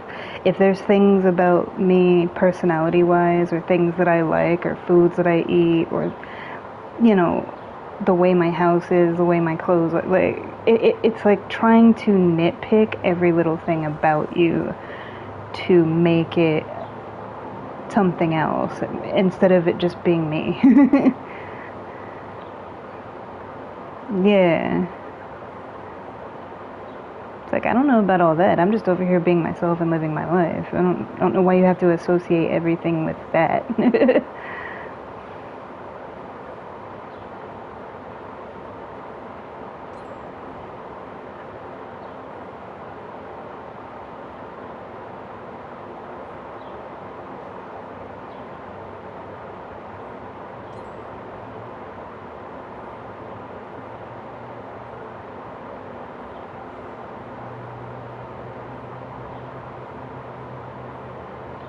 See, I completely understand what you're saying, because I've experienced the same thing.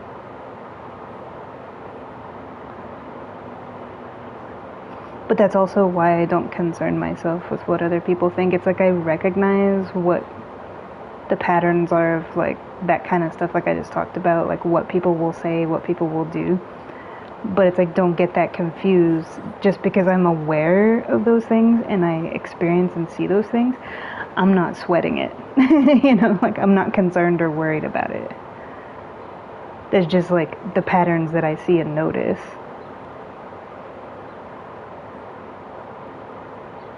I cannot find this totem.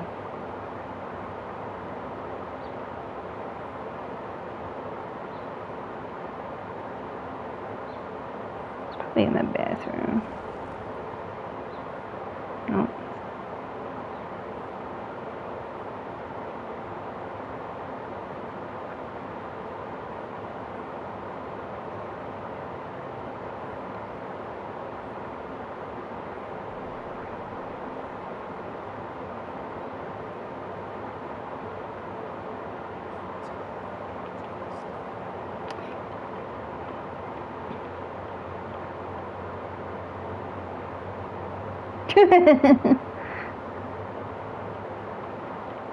But yeah, I like talking about stuff like that, so it doesn't bother me.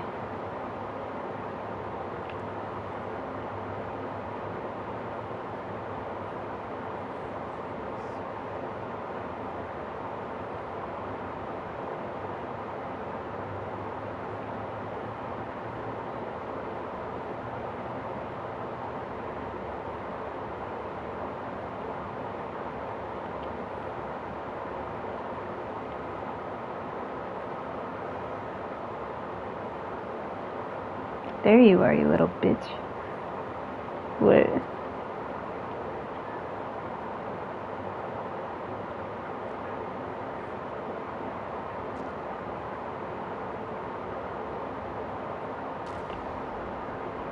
Mm-hmm. Hi.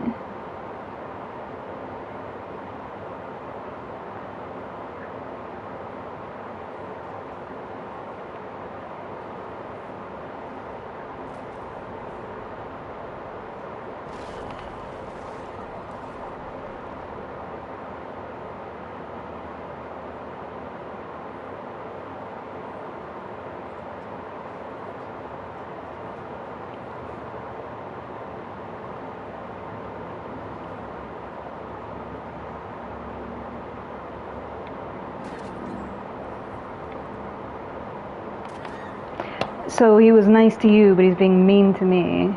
Story of my life.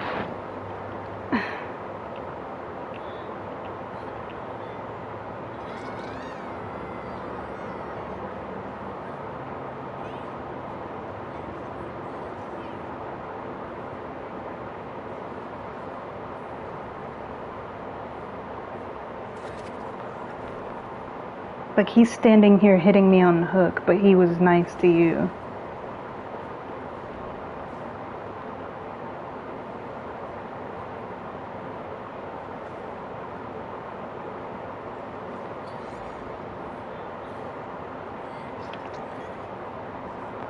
I unhooked myself.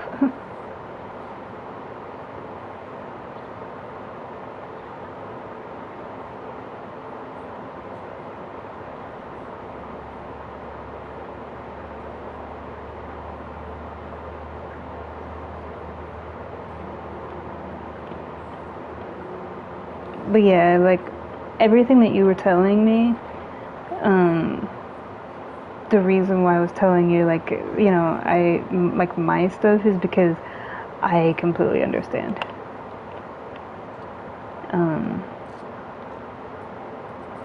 So even though you had like a huge chunk of time where you basically were just kind of like doing what everybody else was doing, kind of like living your life with, you know, that's okay.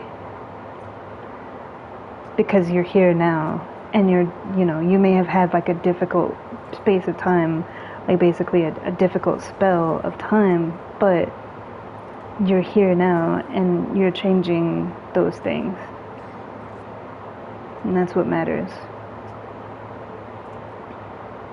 Because none of us are perfect. Like, none of us are perfect. We've all made mistakes and like done silly things and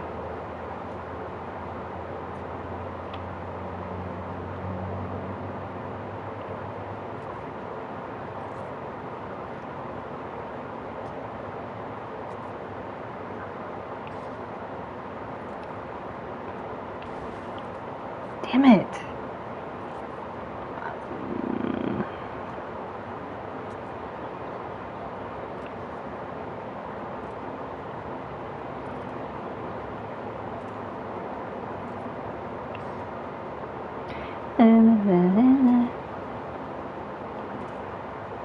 But yeah, I don't mind talking about that kind of stuff with you, and I completely support you. Like, you told me that kind of stuff in the beginning, like that was what you went through, and I completely support you.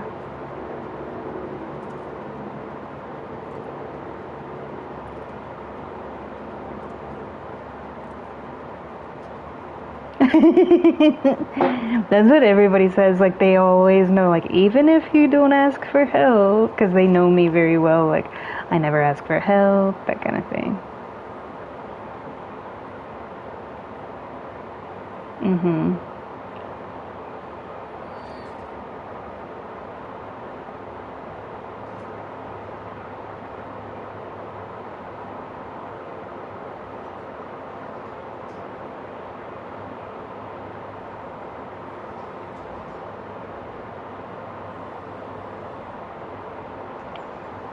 Mm-hmm.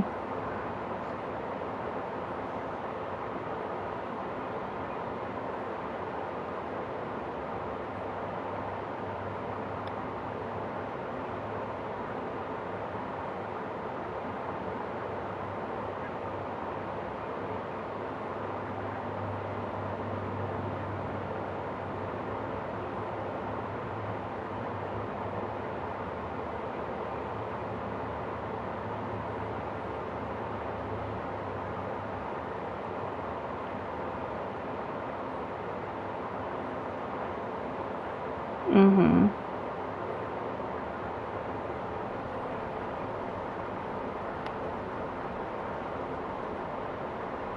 Mhm.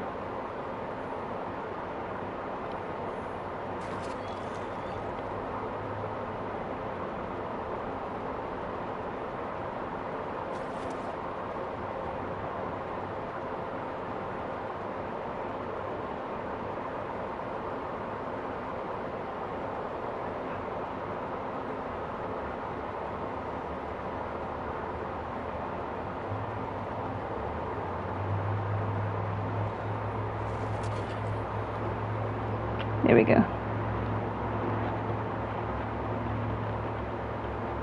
Yeah, because I already had the other gate open. I had to go on the whole other side of the map to unhook him. Yeah, so the fact that I escaped was like a miracle. Especially with Noed in play. Because he can down me in one hit. That was crazy.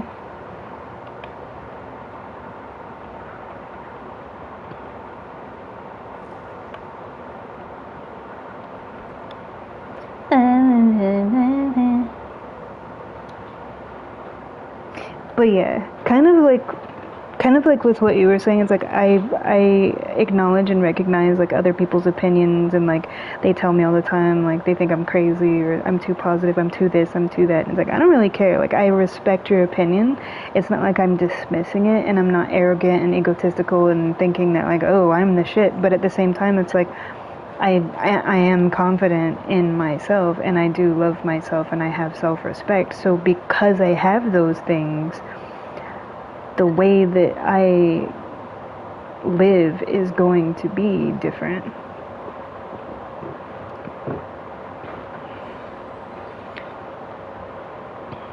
Because to me, it's all beautiful.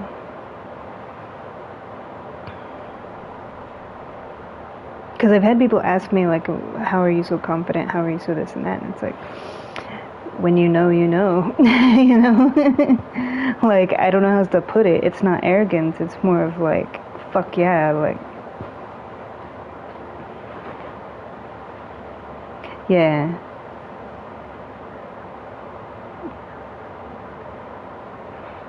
Mm-hmm.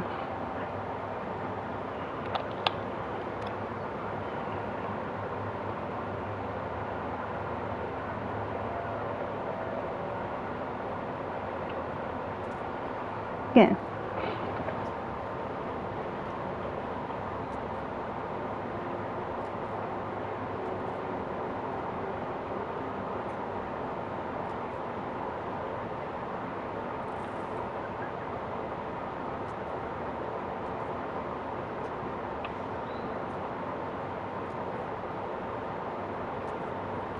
And to build off of what you just said, like, yes, you can't make people see, you can't make people realize all of the things that we just talked about. They have to find it themselves. Um,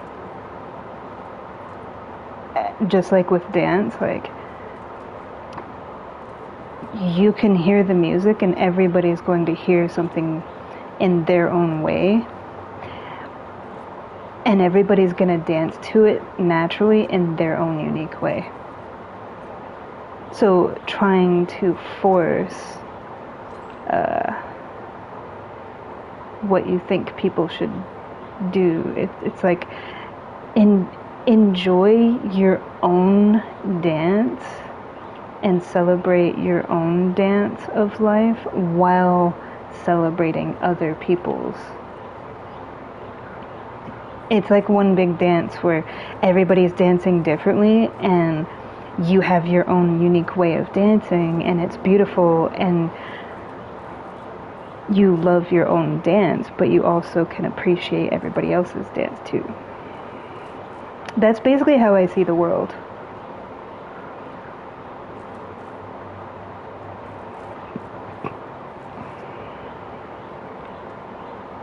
It's like one big block party where everybody's dancing to it's essentially we're all dancing to his music, but we all have a different dance, and I just believe in celebrating my own dance, but also celebrating others.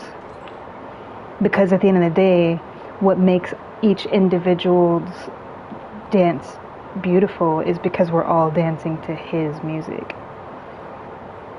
So by default, all dances are beautiful.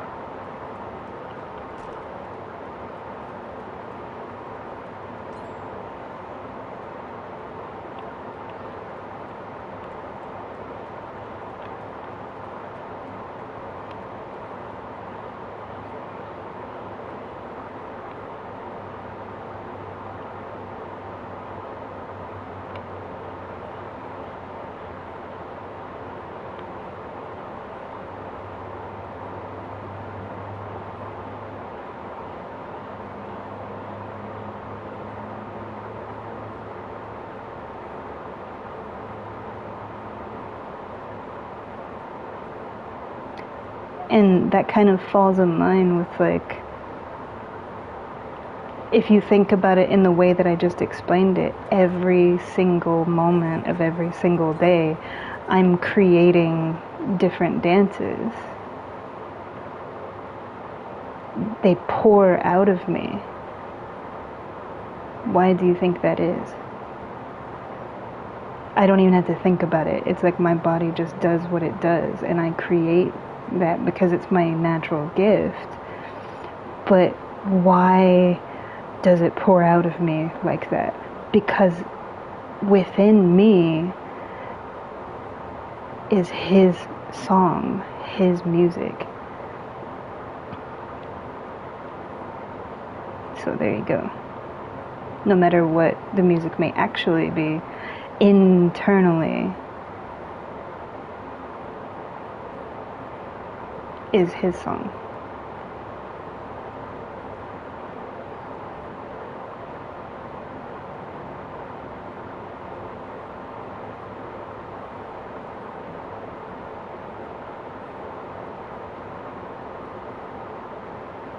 It's a dance of light.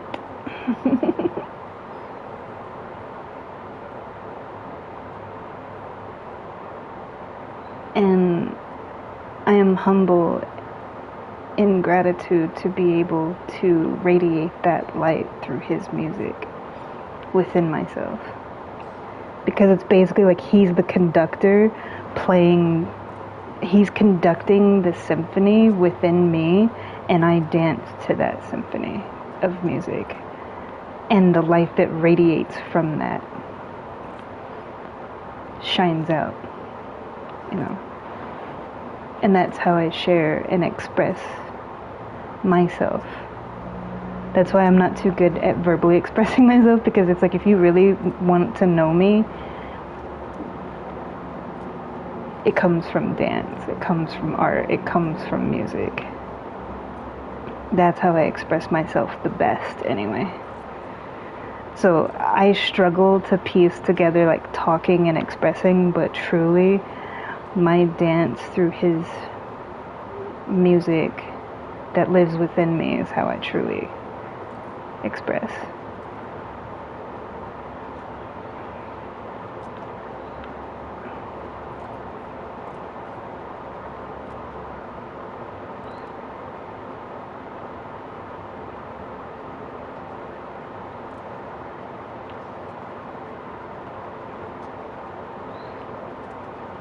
Hey, little toe beans.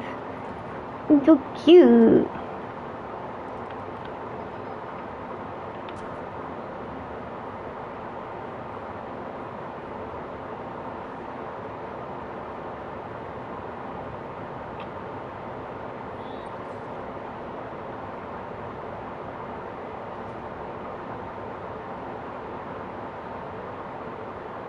Are we gonna leave or are we gonna help them? Are we leaving or are we helping? I just want to know. Okay. If you want to unhook her, I'll pick him up. Okay. Well, she's picking him up, so I'll wait till she hooks him and then I'll unhook.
I distracted her so you could pull. I was over there like teabagging at the corner.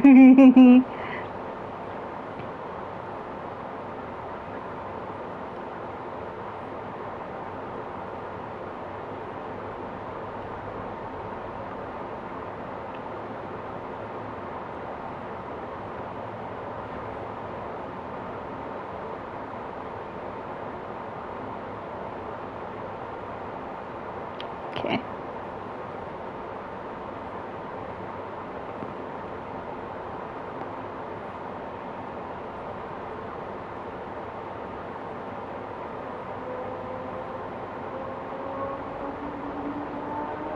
Get out, get out. Okay, they're out. I'm at the other gate.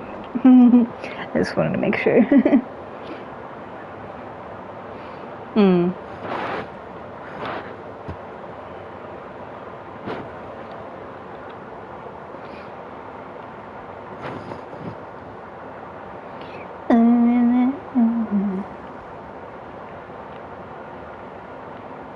But yeah, I don't mind at all, like,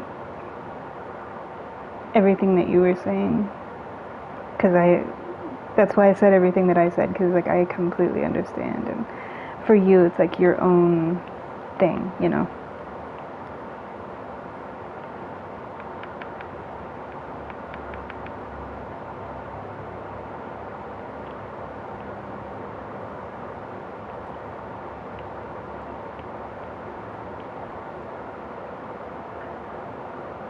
I just always have so much inside to try to express, and I just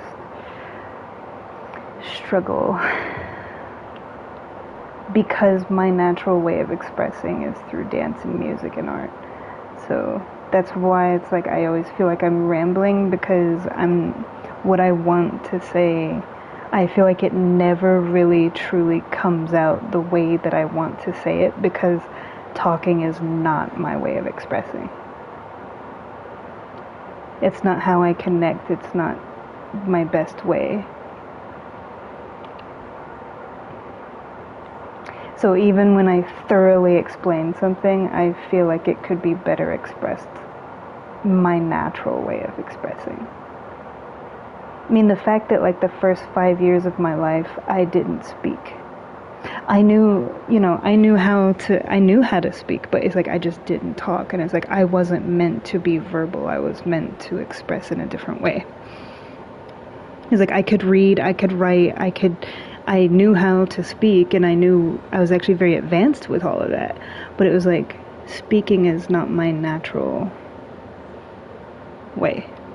But unfortunately in this world, it's necessary to communicate, to like function in life, basically, you know, to go to work, to do the basic stuff that you have to do.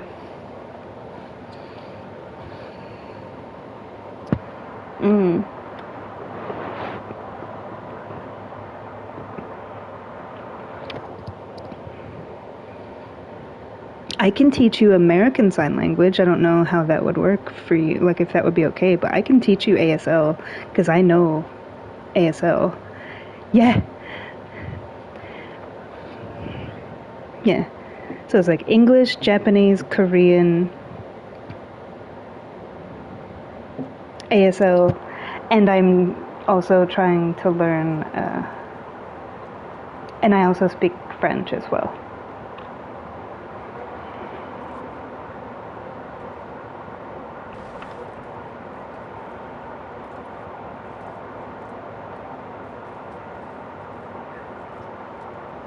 Yeah.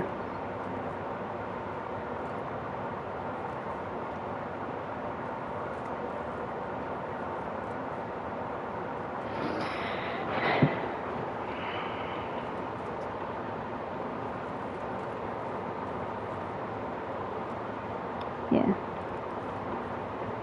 That's why it was easy for me to learn, because my natural way is dance. So when I was learning sign language, I picked up on it, and I like incorporating a lot of that into it, because it's a physical language. It's expressing through the body, not the mouth. Like, you're not using your mouth and you're not using your ears. You're expressing physically with your body, so you're truly connecting with somebody in silence. But yeah.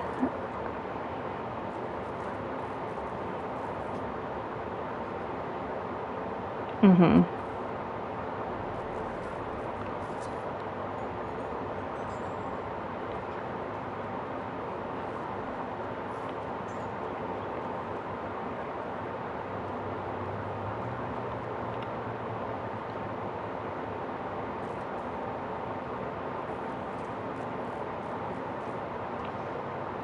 Mhm.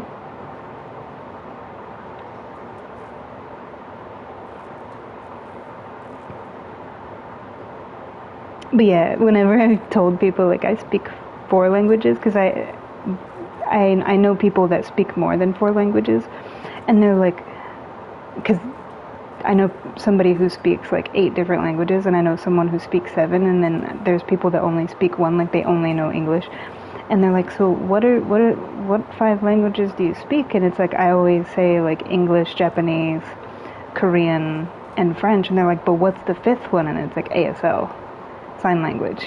This it's what I call the language of touch, the true like connective language, because you physically express. You can be completely silent and at peace with somebody and still be expressing so much.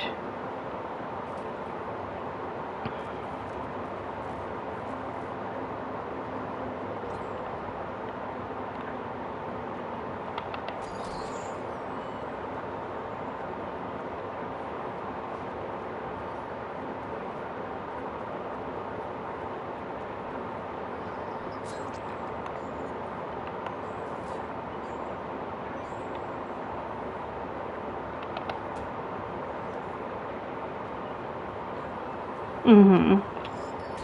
Damn it!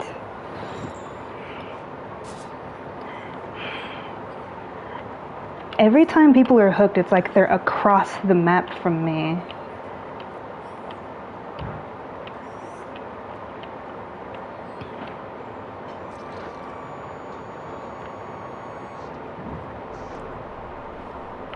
Like, I had to go across the whole map. Because after the first person was hooked, nobody unhooked them, and then we ended up having 2 people hooked at the same time. And I was on the opposite end of all of that.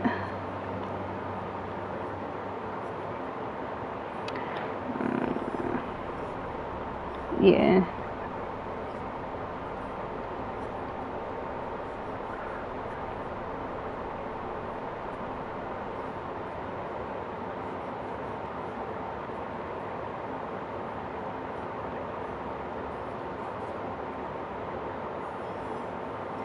I did 2 gens. Like, the only 2 gens that have been done are the 2 gens that I did. You did one with me, and I did the other one. And I have a feeling no other gens are gonna get done.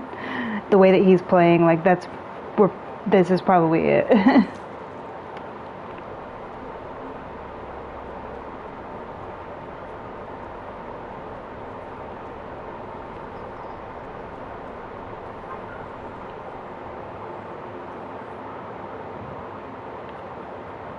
Mm-hmm.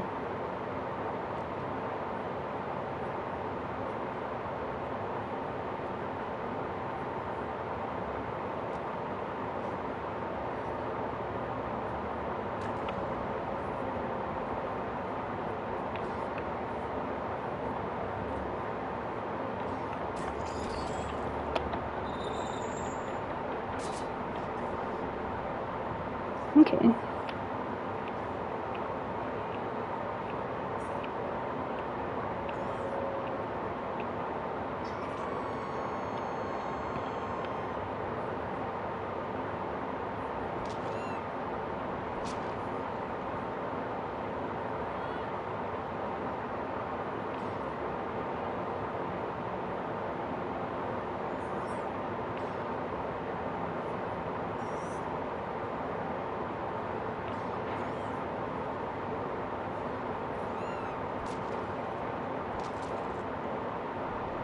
That was very uneventful.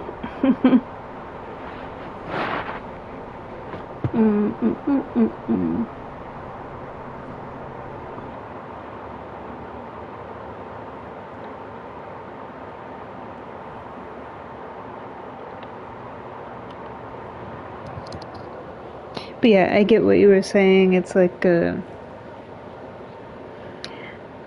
that's why I always say, like, accepting people for who they are instead of what box you can put them in, you know?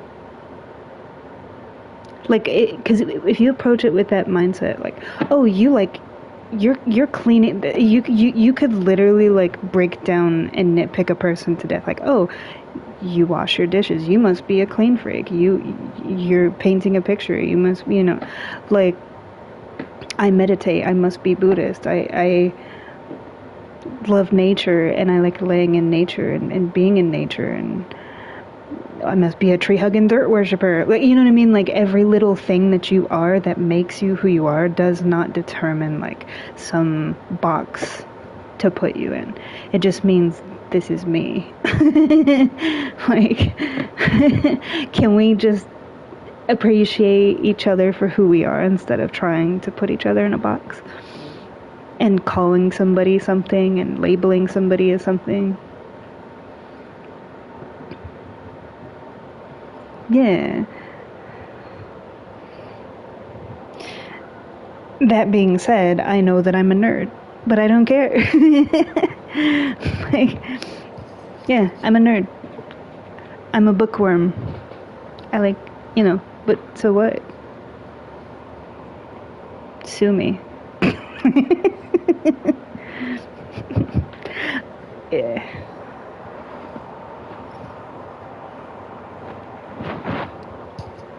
I'm also a certified dork, so if we're gonna put labels on things, but make sure you get all of them. You know? We don't want to leave anything out, you know. Yeah, I don't have labels, I have stickers of color. See, and I don't even have stickers, I just have glitter. Different colors of glitter that's just like different explosions of glitter and color.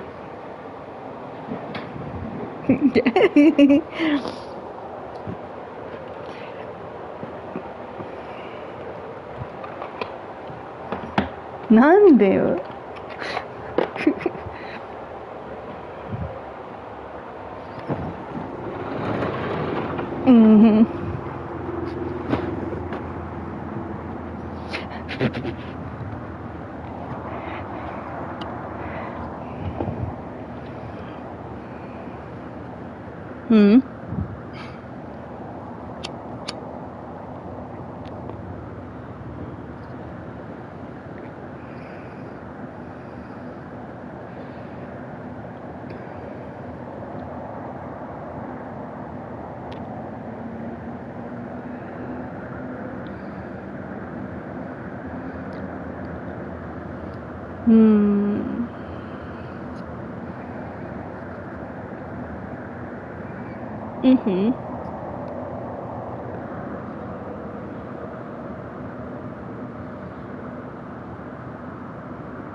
It's Vishal.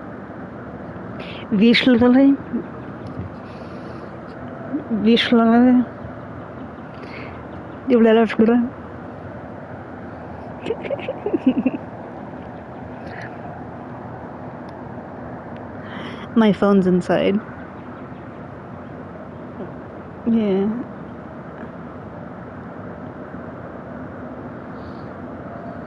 You can go your own way. Go your own way. See, I told you, I have a problem. All you had to say is life goes its own way, and my brain goes to that. It's not that I didn't hear what you said. It's literally like that's my brain.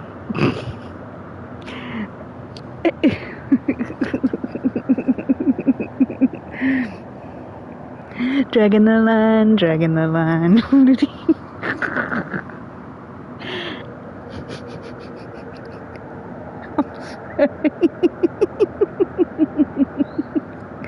It's too late to apologize. See? Even when you're telling me not to apologize, certain words stick out, man.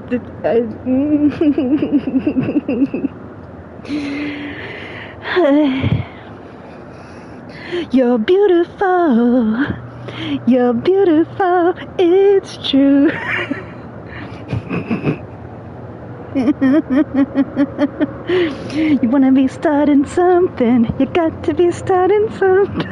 See, just every freaking time. We all can't be perfect.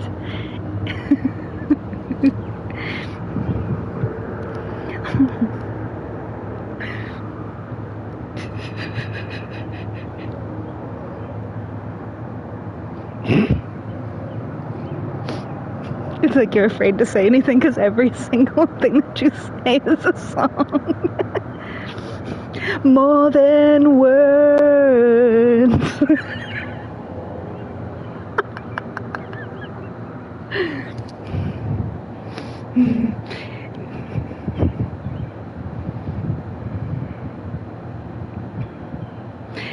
Ain't nobody dope as me. I'm just so fresh, so fresh and so clean.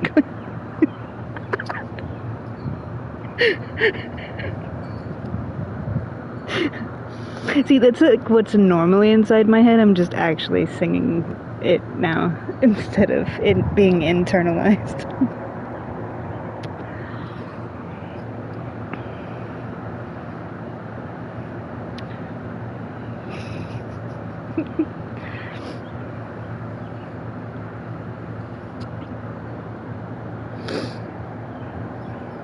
Love is real. Real is love.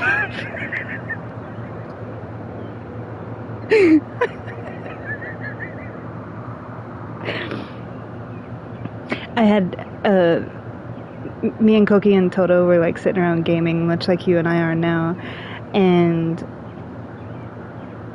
you know those challenges where it's like take a drink when you do A, B, and C. Take a drink when we were playing a game where it's like how long can you maintain something, and they did that with me. Like they would say stuff and I had to come up with a song, and I never took a drink because the entire time everything that they said I had a song for. I was the only one out of the three of us that never took a drink because I came up because what they don't realize, well, they realize it, but like it's like it's always there. It's always there ever since I was little, so it's like it doesn't go away. Mm-hmm. Mm-hmm.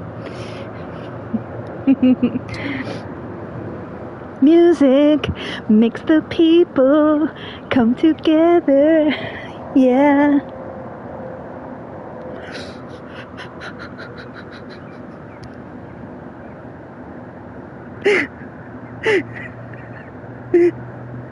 You have a frog. There was a froggy. You have a froggy in your throat. He was cute.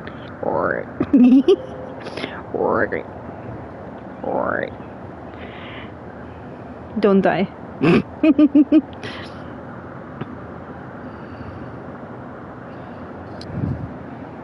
I do it all the time. Time is on my side. Yes, it is. See, I even do it to myself.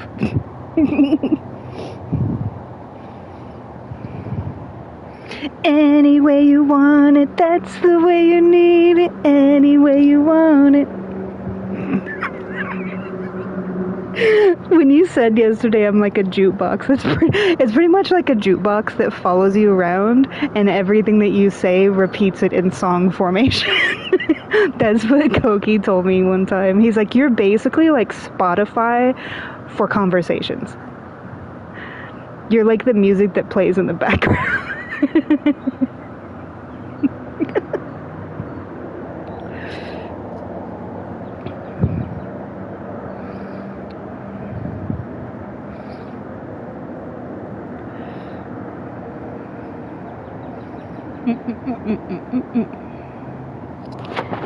Are you ready? I'm ready, I'm ready, I'm ready, I'm ready. I'm ready, I'm ready. I told you I do it to myself too. It's not just other people that I do that to.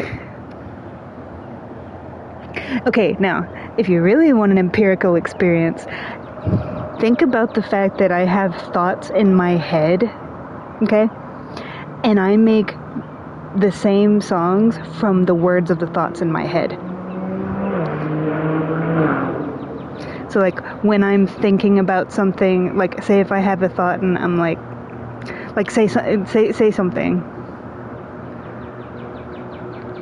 Okay, so when you said something, like say if I was thinking in my head, I really want something to eat, then even in my own mind, I'm making a song of something in the way she moves me. Like I do the same thing to myself internally from my own thoughts.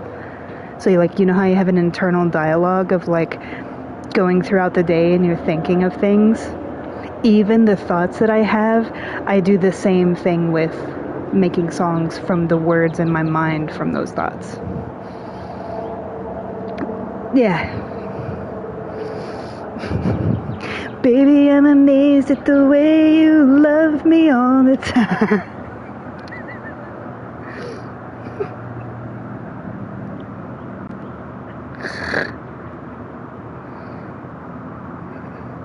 I'm sure there's a special little room in a special happy little place with a special happy little jacket just for me, with a special padded cell.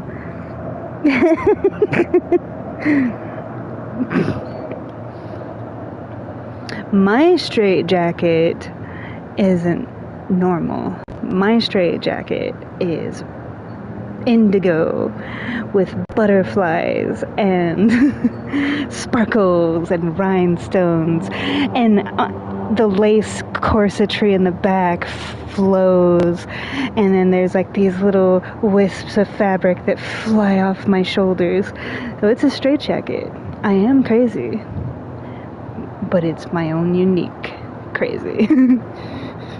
It's my own special unique crazy.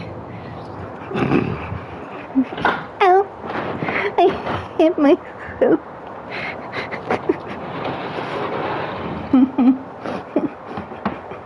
This chair just wants to attack me. Got another chapter for your story. Mm-hmm.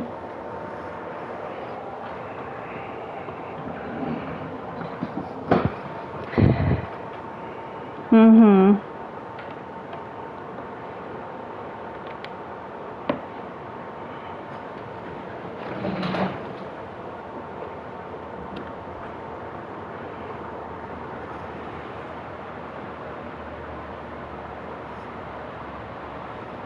Mm-hmm.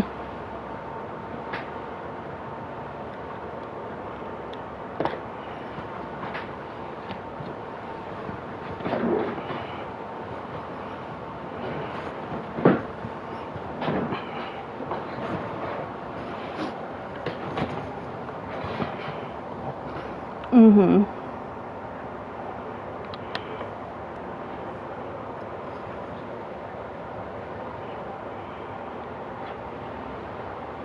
Oh, okay. 222333. Numbers always repeat around me. La la la la la la la la la la la la la la la la. I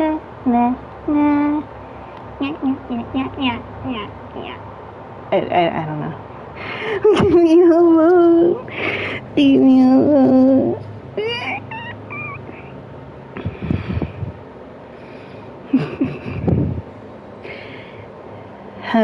How's that working out for you there?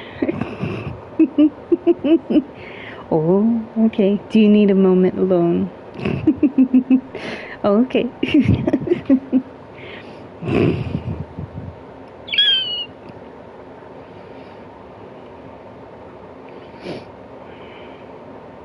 Mm-hmm.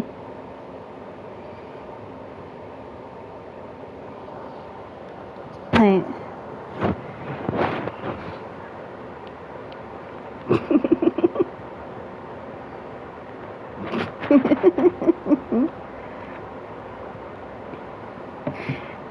Oh, give me a home where the buffalo roam, where they hear and the antelope play,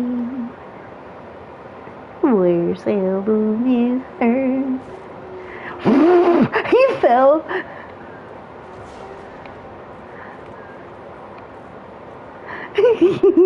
That was funny. That was so funny.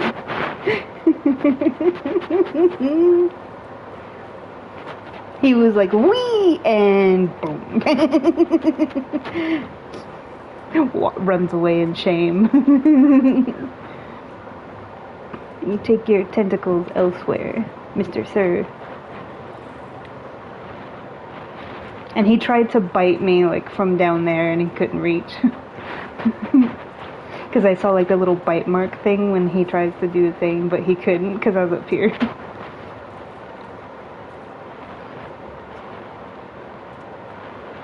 Here he comes to wreck the day.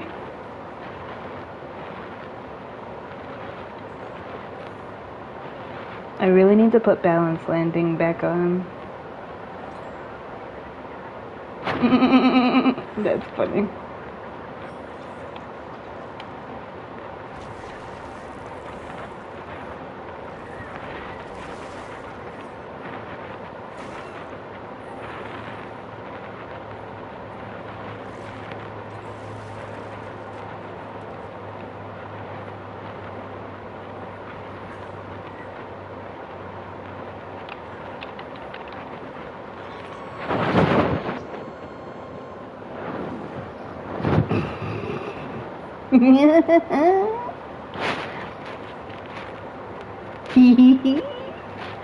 I... Okay, let me see if I can find...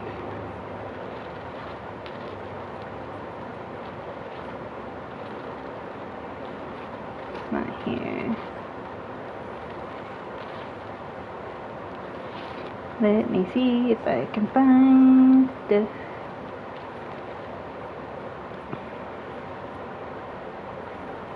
Okay, the glitchiness with the camera is really annoying.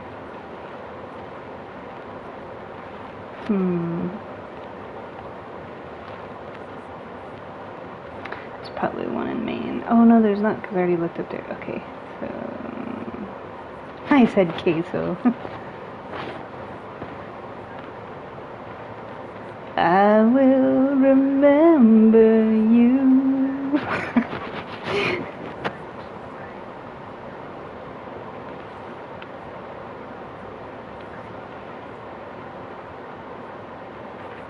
Yeah, because it was like so much slower.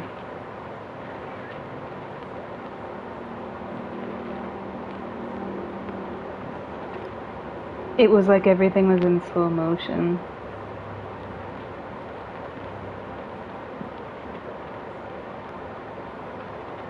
Hey.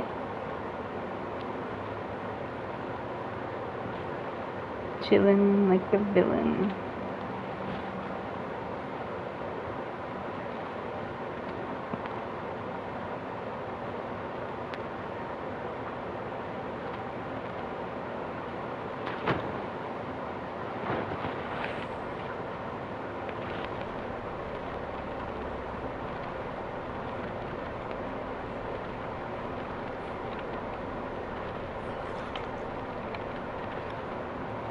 see.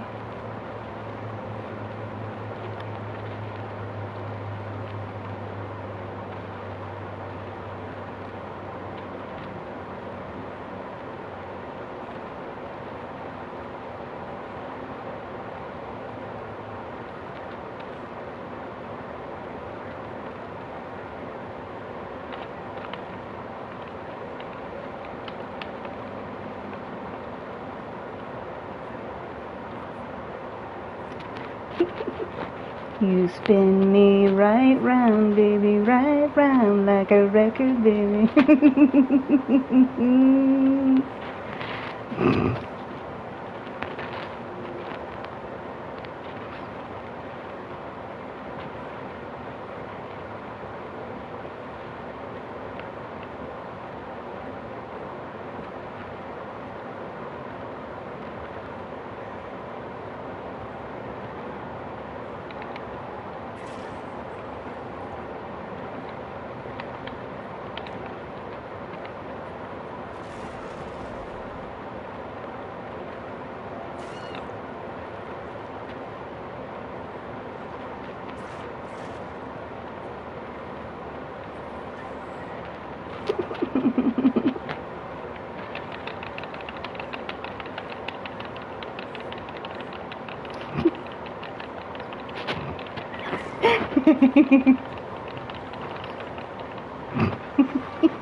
I was being goofy.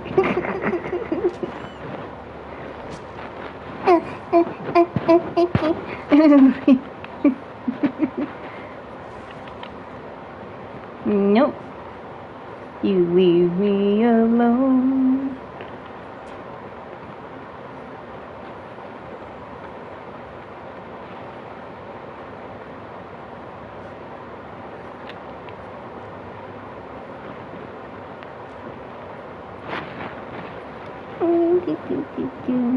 La la la la la la la la la la la la la.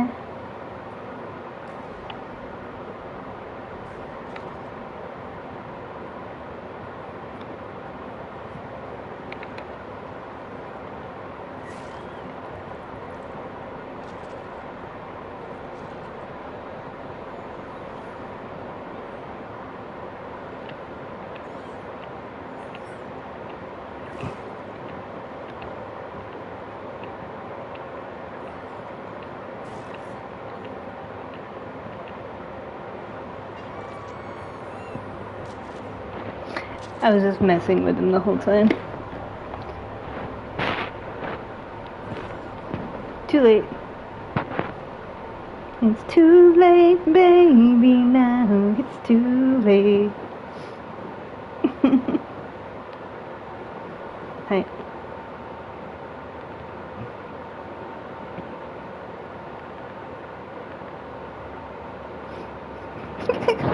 What? What? Ooh. All the things.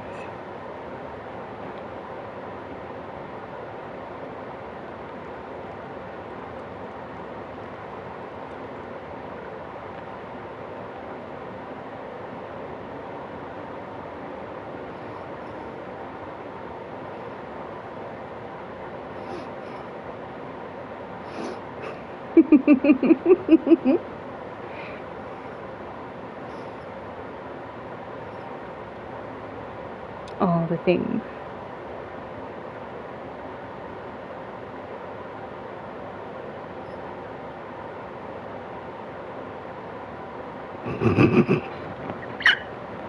Nothing. No. Just somebody being silly. Just somebody being silly. No. No. Anyway. Anyway. Anyway.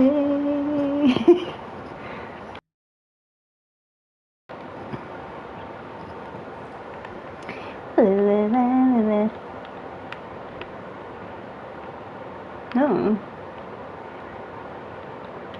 No. No. Give me a reason.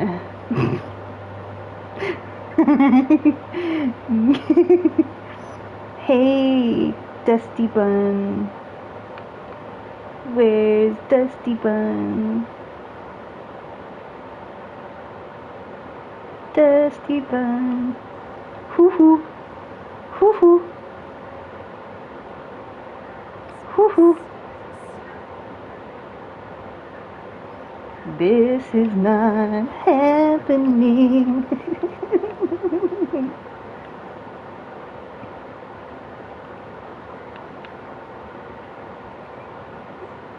I don't wanna wait any longer to queue.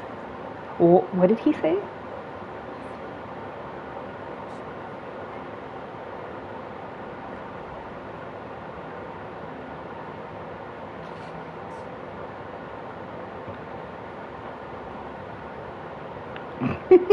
You're like, welp.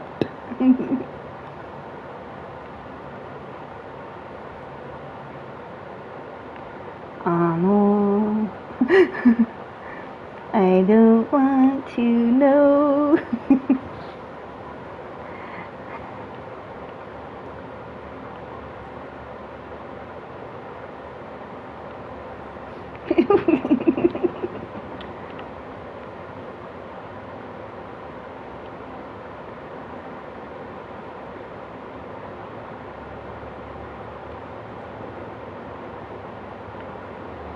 Just have to change my hair. Kind of like the shorter hair. Okay. Oh. She has curly hair like me. Nothing.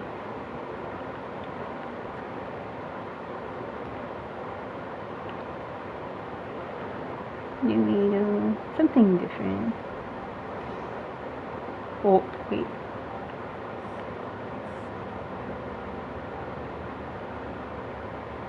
I forgot to actually purchase it.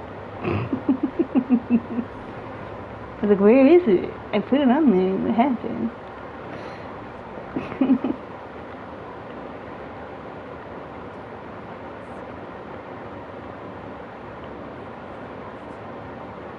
Nah. Gotta put her typewriter since she's a writer. There we go. Okay. And I'm gonna use a regular tool, a regular med kit to match her clothes. Meh. And meh.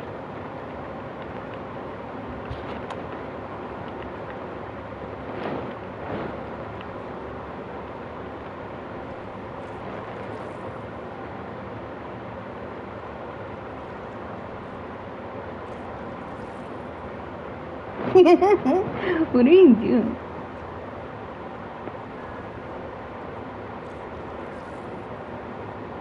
Hey?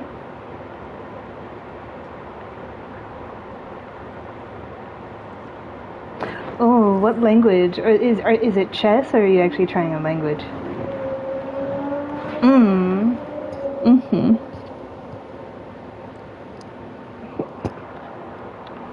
Mm-hmm.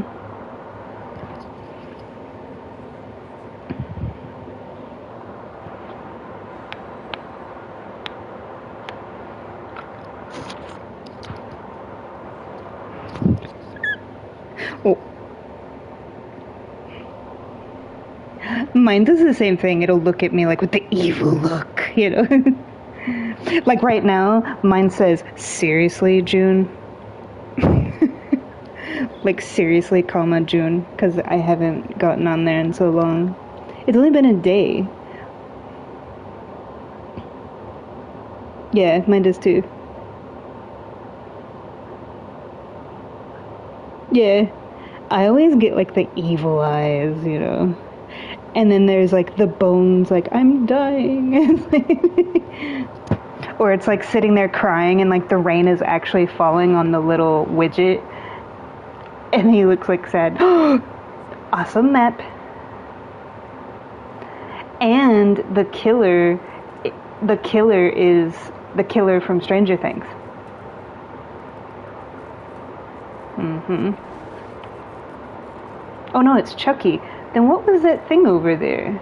Oh, it was a hook. Okay, I thought that was the clock.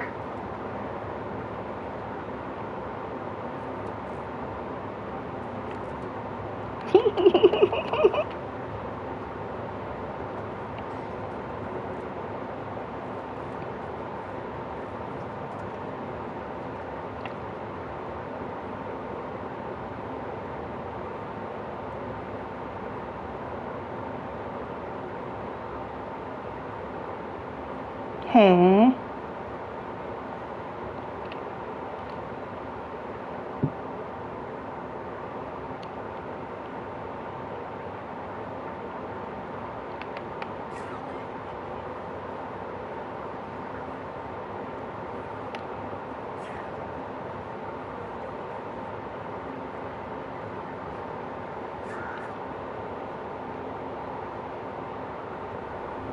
He chased Leon but stopped, but with me, he kept chasing me. I don't know what's going on with that. It's like, particularly today, killers are like pursuing me, but I don't know.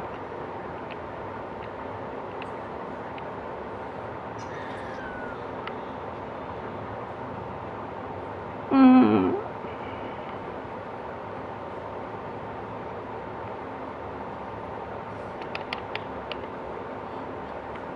Mm. Mm.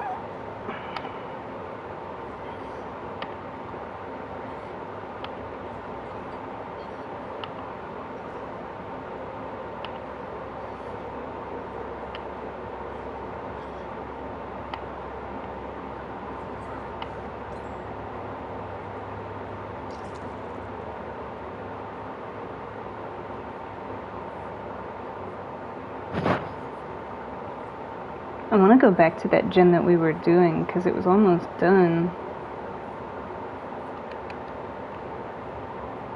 It was near Shack over here.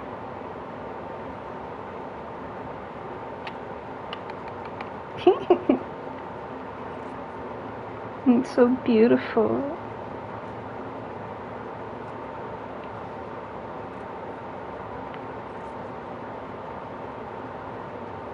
Mm.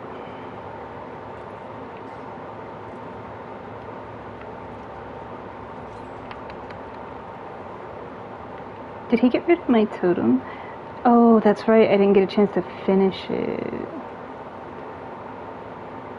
Because he found me like in the middle of putting up my circle of healing. So I didn't get to put it up. So I'm going to put it up and then do this gen that's right next to it.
Just going to have to go on the other side.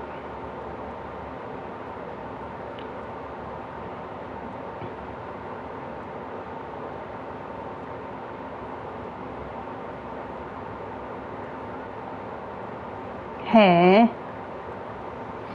You thought it was the killer.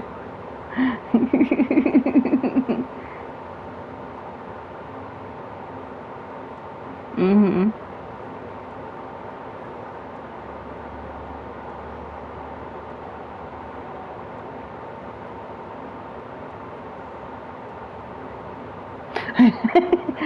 Maybe not.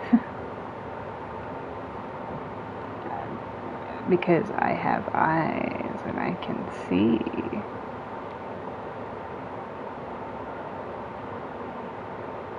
I love the ones that are tucked away in the bamboo brush.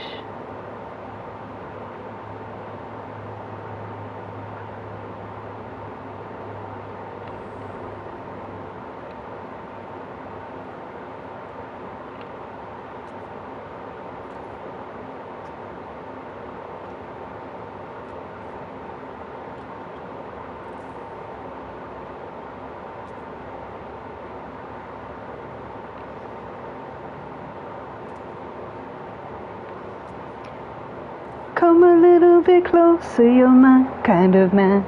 So big and so strong. I'm sorry, when you said come closer, that's all my brain was.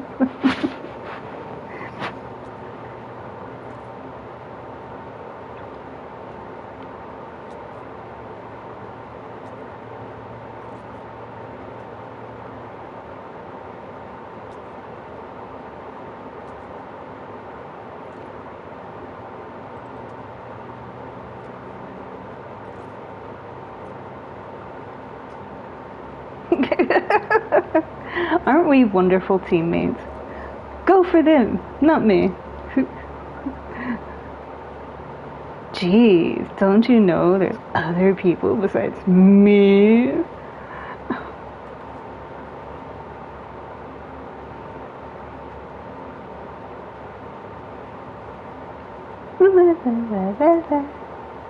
When the moon hits your eye like a bigger pizza pie, that's amore.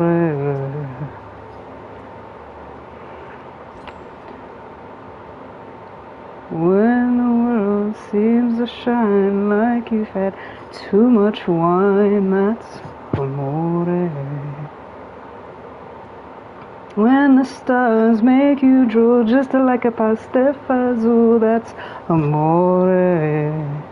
When you dance down the street with a cloud at your feet, you're in love.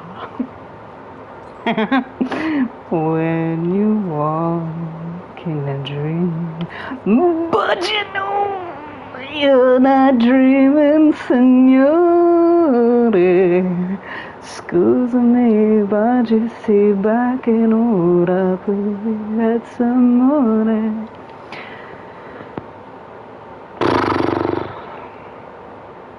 When the stars make you drool this night.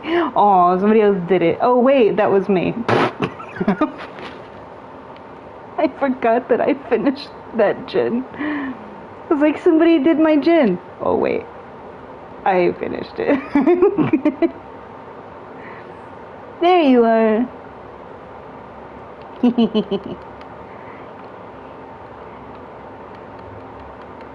These are all done over here. We have to go back over here. I'll get her. You, I'm gonna get ahead of my kidding.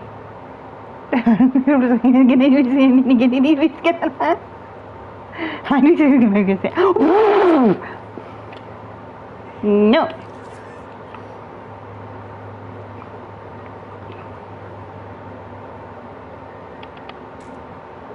La la la la la la la la la la la la la la la.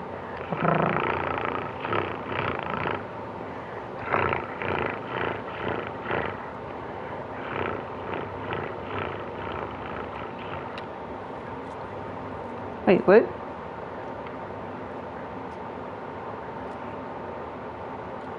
I have nothing, nothing, nothing if I don't have you.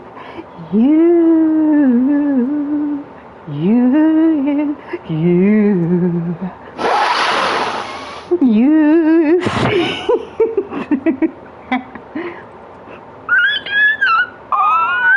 of me, you break down my wall when I think of your love.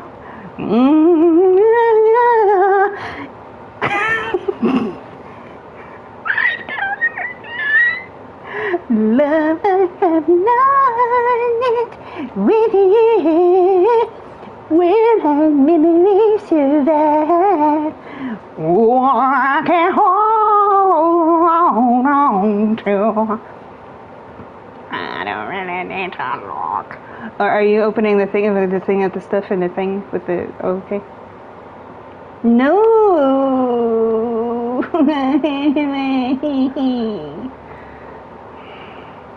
I try to say goodbye and I don't.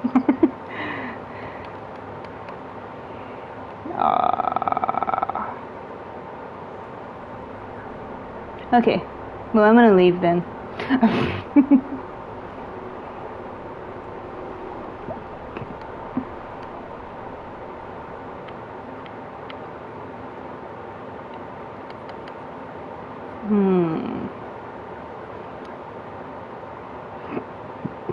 Leon,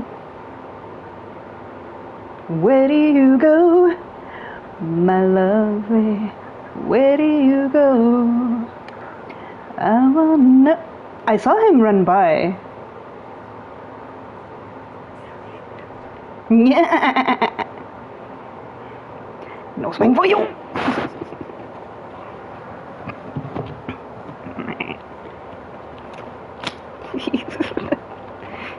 Swing and a miss. Swing.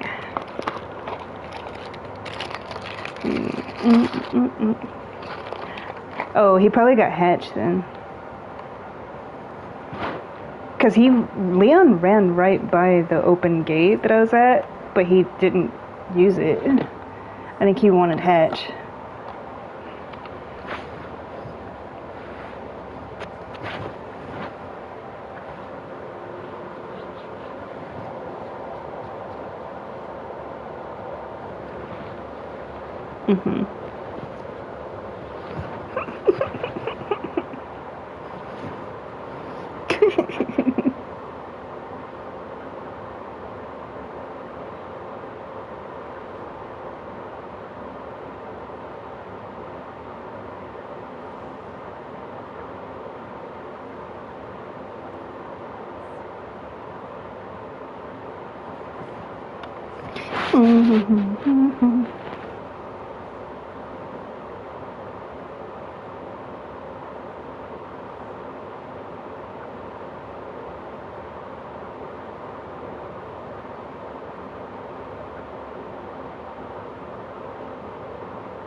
I don't know.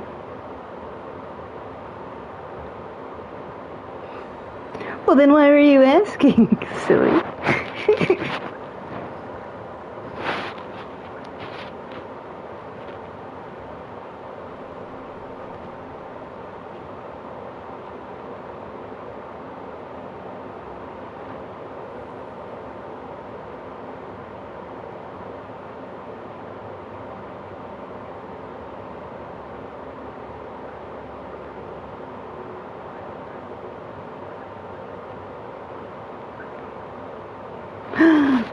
Oh, lychee. Lychee. Num num num num num. Can I have some? Wait, Mr. Person, Mr. Man, Mr. Sir. The lychee, what you're saying there, it's true. But there's stuff, and I see the stuff, because there's lychee, and they're in. Oh my God! Yes. The I'm jealous.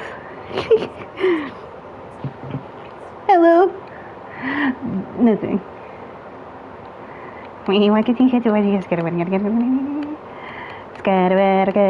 I'm the scat man. Skibbity bop, skibbity wop, skibbity bee, skibbity doo. Do a diddy diddy dum diddy doo. There she was, just a walking down the street, singing do a diddy diddy dum diddy doo. clapping her hands and shuffling her feet and do. Oh fuck! She looked good, she looked fine, she looked good, she looked fine, and I nearly lost my mind. Before I knew it, she was walking next to me, singing do-a-diddy-diddy-dum-diddy-doo. Holding my hand, just as natural as can be, singing do-a-diddy-diddy-dum-diddy-doo. We walked on to my door. We walked onto my door, then we kissed a little more. Oh, oh yeah. Oh.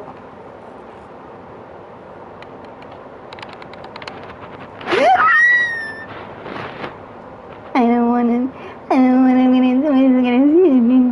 with this. Oh wait, maybe he's Goofy. Hello? Hello, little Goofy thing. Come here, little Goofy Splat. He just Splatty Splatterson. He's so cute. No, wait.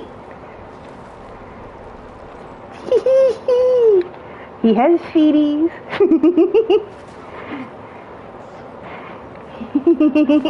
Aww. No, Mr. Sir. But I'm making his stuff. He was being cute. He was a black splat, splat and black splat, splat, black splat and stuff with his stuff.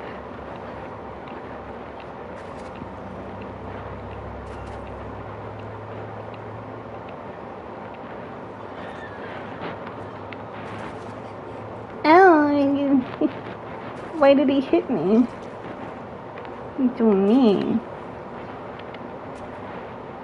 I just wanted to play because he was being cute. He was swirling around and doing all the things and stuff.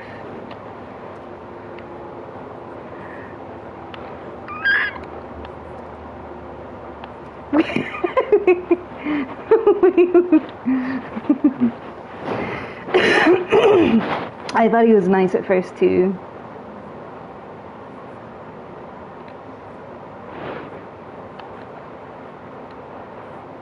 That guy's name is Jig is Up. The jig is up! I love it. Hello? Recognize that he's right there? He's right there. He's right there.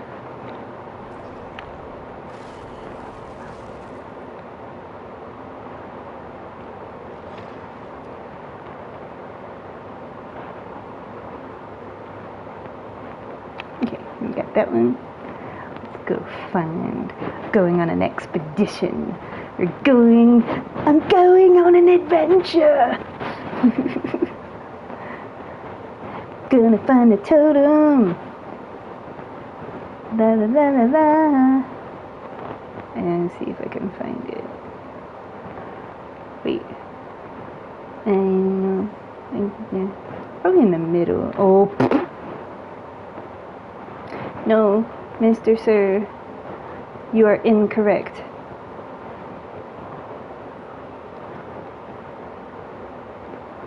I want to break free. I want to break free. I want to break free from the. This time I know it's for real.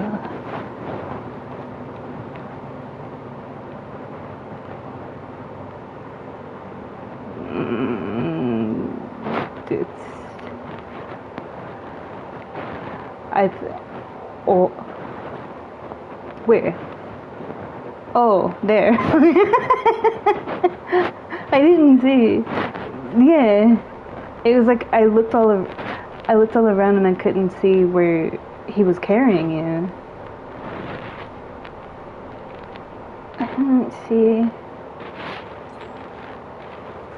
Am I blind? Don't answer that. Wait, is it? Hello!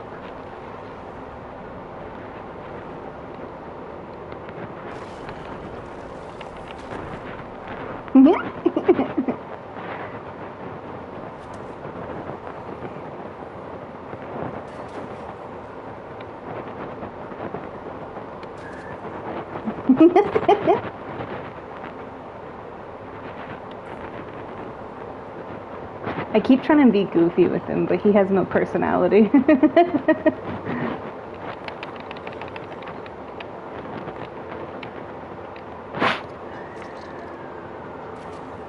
Ow! Don't be mean. He's such a meaner.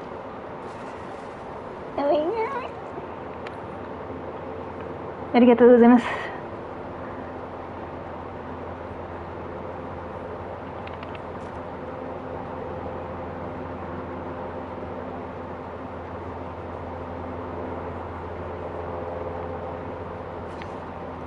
Hey!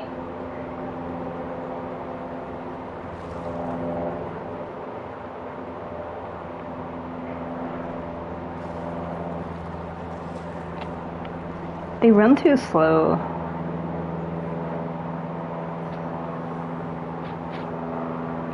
I'm not saying this in arrogance, but when it comes to like being chased, they would never catch me. Cause I sprint.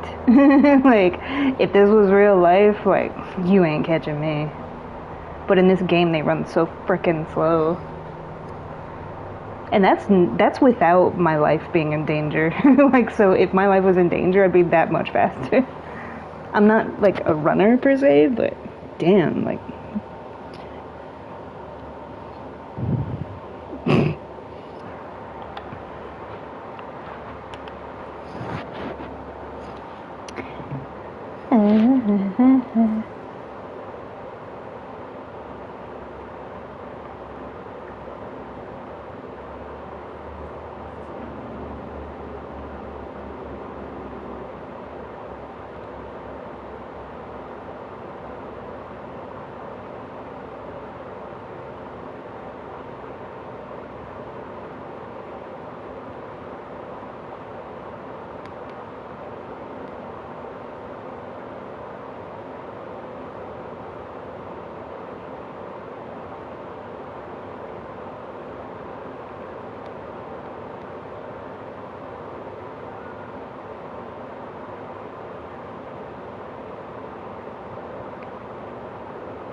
Hey, oh yeah, is that what he said?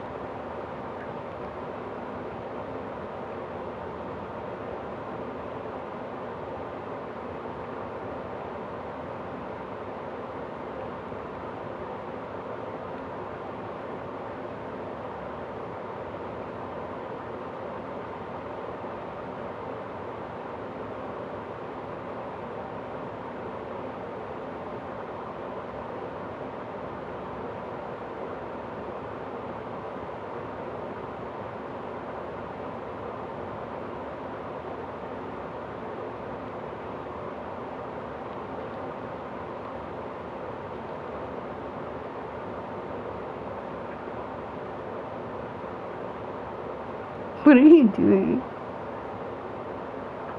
What was that? That's what you call a whistle? That's what you call... Wait, can you actually whistle? Like whistle, like serious whistle? Really? I know so many people who can't whistle. When I was growing up, I thought it was common, like everybody knew how to whistle. It's like swimming. Like, when people don't know how to swim, I'm just like, hey? Nani? Like, my whole childhood was swimming and whistling.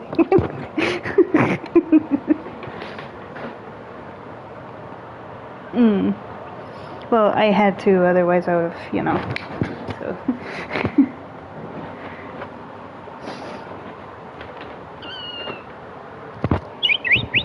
Not even a little bit? You just squeeze your lips and blow.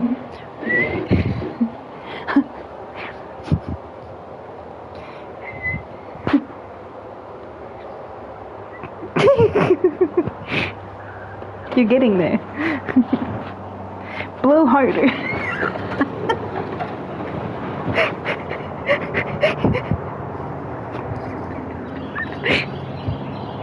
I peel my own cucumbers. Don't come at me with that. Mm-mm.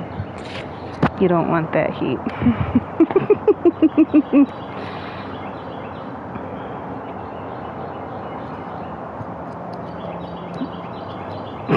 It's whistling, but it's just very airy. It's like you're doing it, it's just very airy. You have to wet your lips and...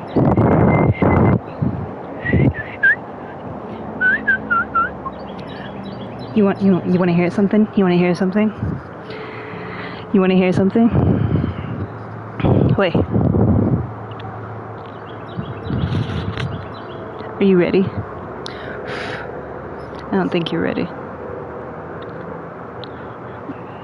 Sorry, something keeps trying to float at me right now. Okay.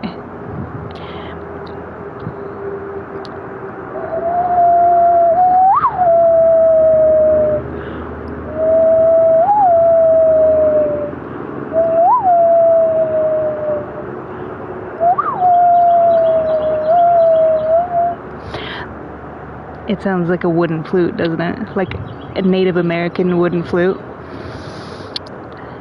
I can do that without the flute.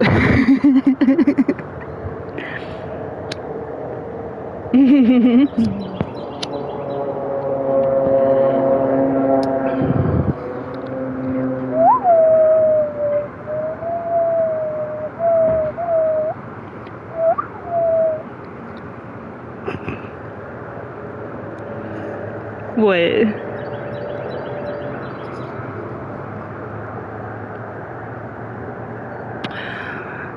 No, tell me. It's okay.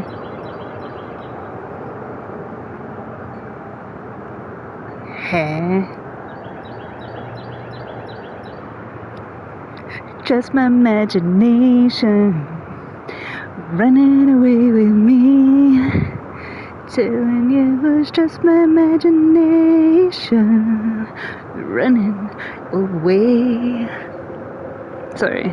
It's just you said that and I was like, me.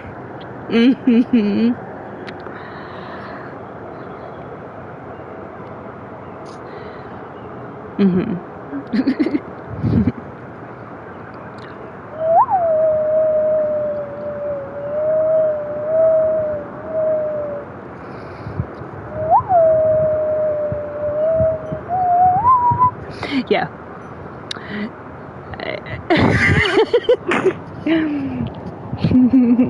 Hi.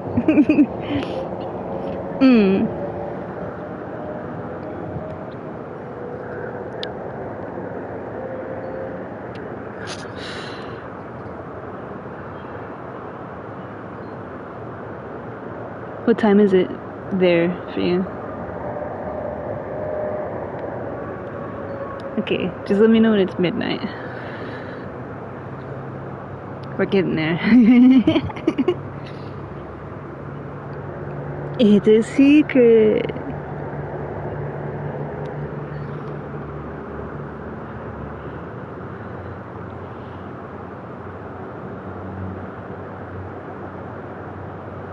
My beautiful crazy mind.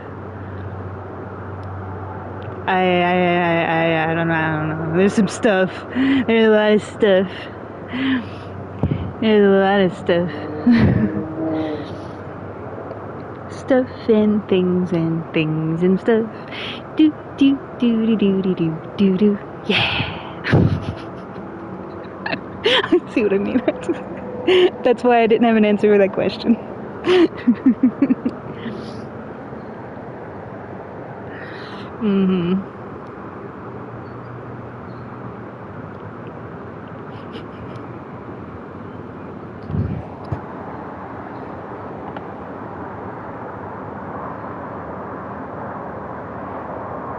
I have like one mango left because it's mango season and I've been going in hard on the mangoes.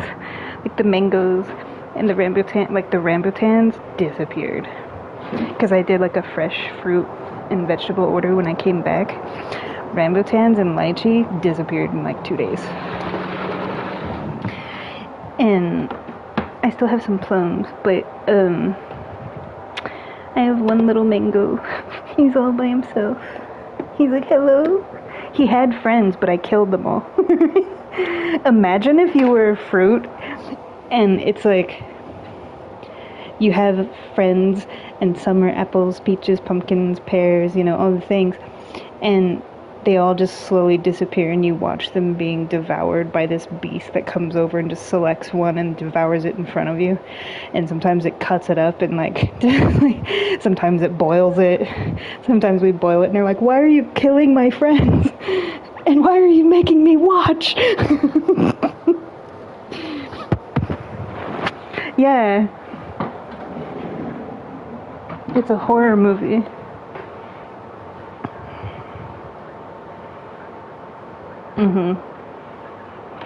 This one I chop up, that one I boil, this one I shred with the cheese shredder, and they're just like, ah! It's just literally the other foods are having to watch and be tortured.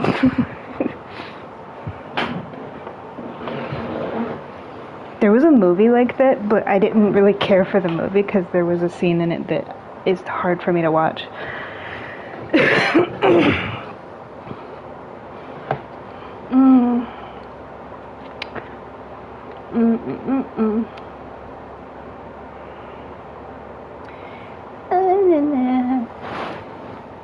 Don't forget to hydrate. Num num.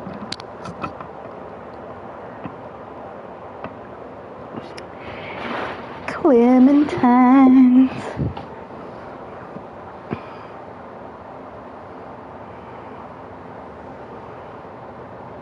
Gandhi swag. It's hot. So I'm wet.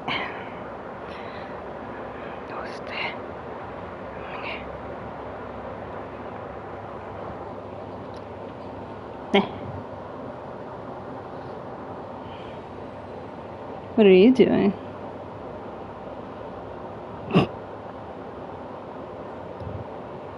It's a wonderful combination.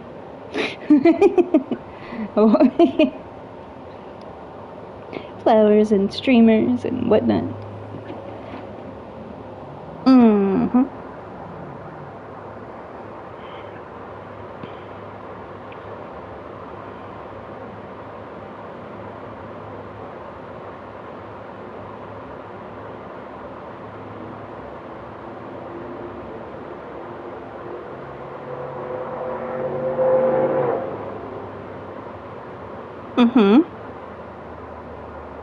Hi.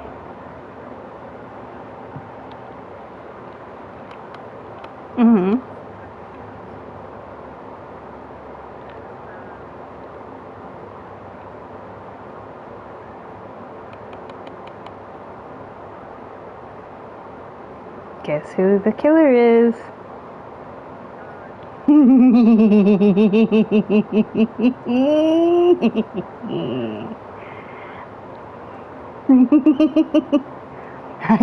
I hate it here. It's your favorite neighborhood huntress. Because I know she's your least favorite. Every single time it's a huntress, I'm like, I know who it is. It's so much fun. You're going towards her. You were talking about the YouTuber, your friend.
We both tried to like get her to let us heal her and she wouldn't.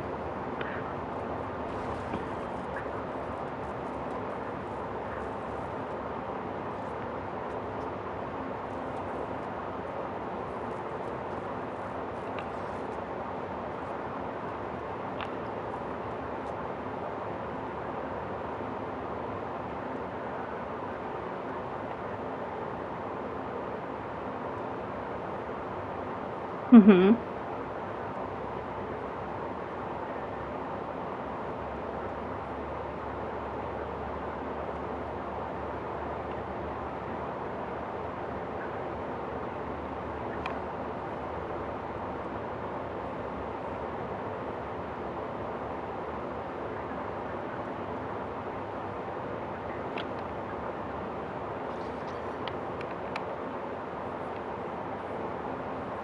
But you were saying something. You were saying something about how like when you first saw my streams or something, like you watched them before you watched me.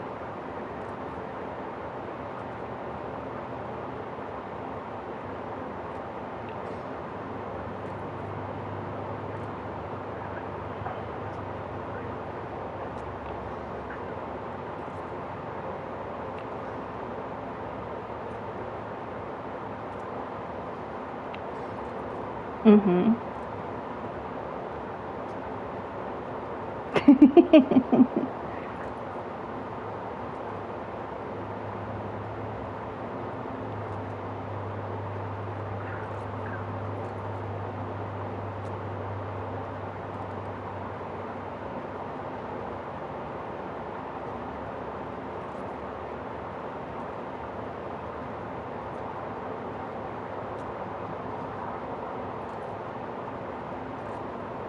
It's a pretty bold statement.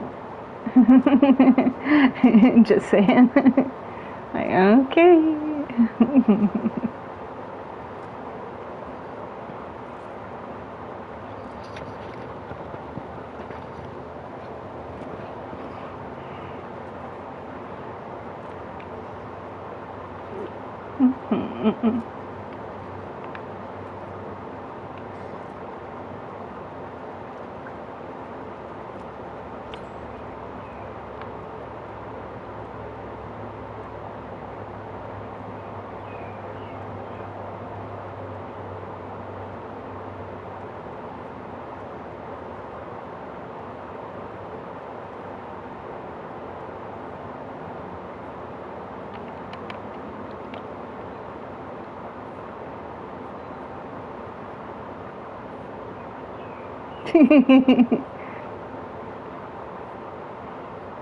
That's funny.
I thought there was a Jinn over here.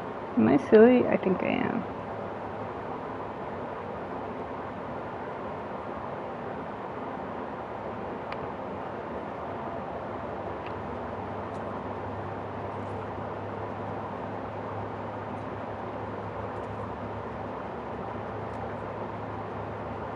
Oof. Pulled him right out of the window.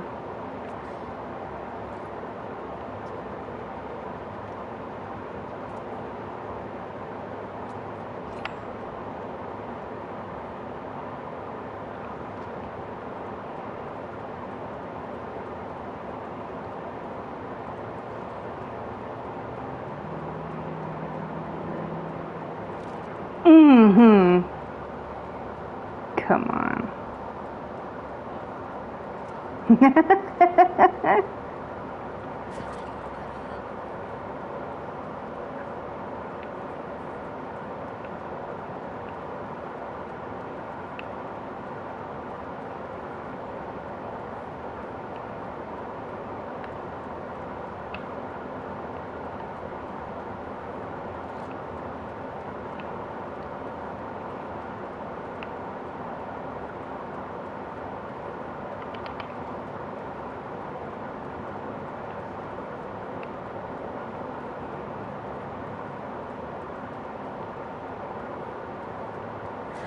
She wouldn't turn. This camera in this particular match is like jittering everywhere, and it's making me struggle. But I was trying to keep her distracted long enough for you guys to all get that gen. Nah.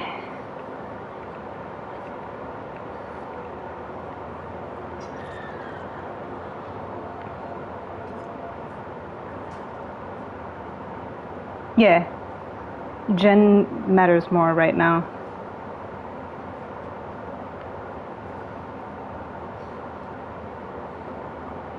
Nice.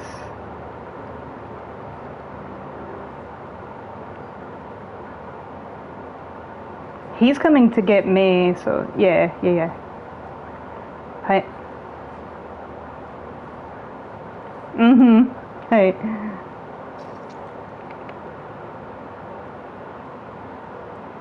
Okay. And she's dead anyway, so we can just leave.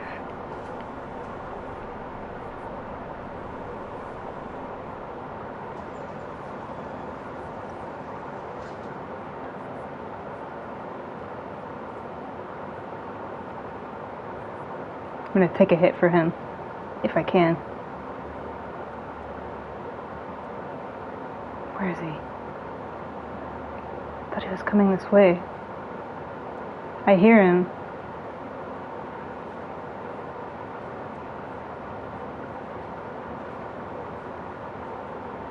No, come back.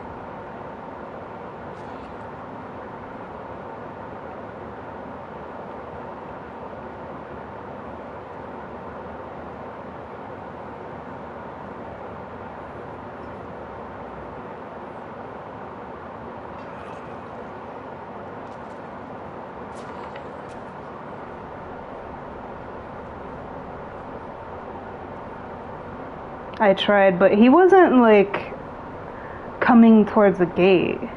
That was the problem. He was coming towards the gate at first, and then he went away from it. And it was like, had he just kept going towards the gate, I could have just taken a hit and he would have gotten out. But when he went back in the map, it was like he screwed himself.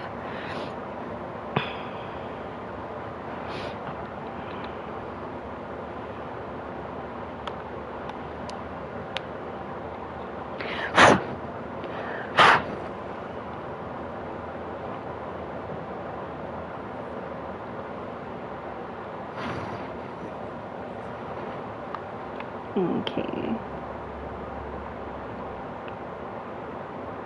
Wait, what's my challenge? Did I pick one? No, I didn't. I was wondering why I wasn't. Okay, let's see. What's this?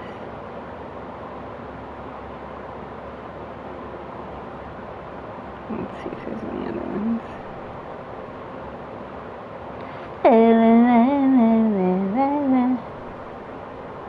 What's that? Oh, that's for the killer, though.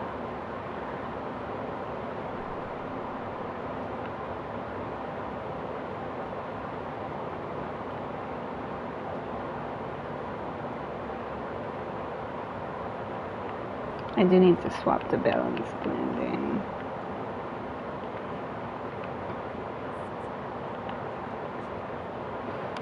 Nah.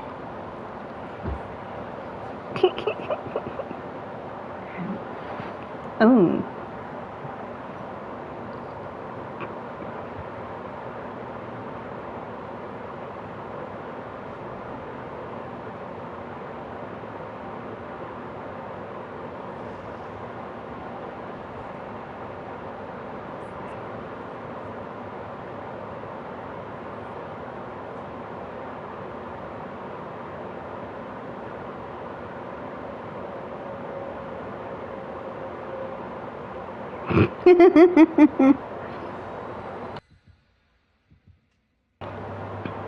Hmm.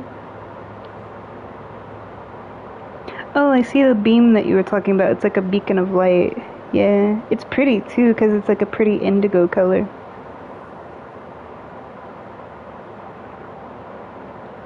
Mm-hmm.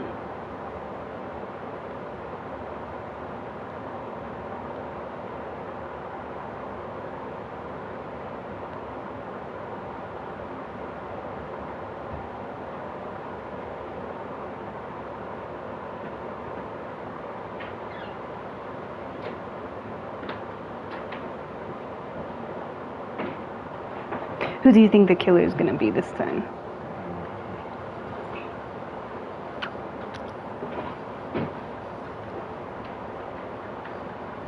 I say Dracula. But usually, like, as soon as you spawn, you hear their howling, so probably not. Ooh, could be Pyramid Head based on the charm that I just saw. It's Trapper. I saw his trap.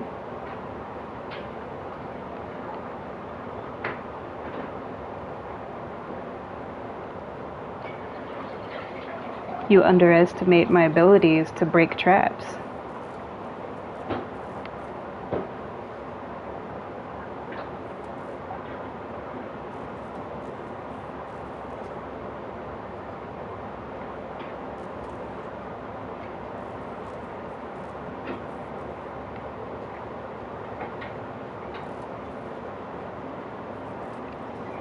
Because right now he's probably going around and setting them all.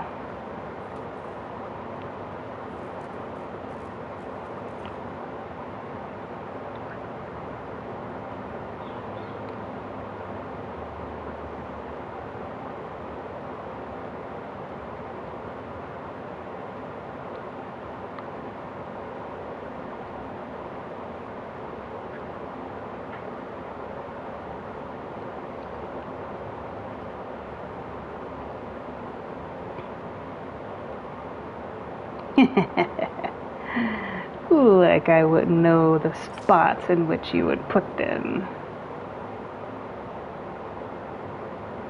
That's one down.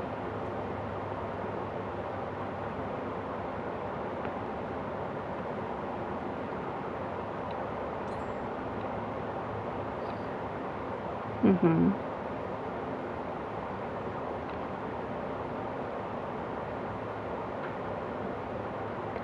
Two.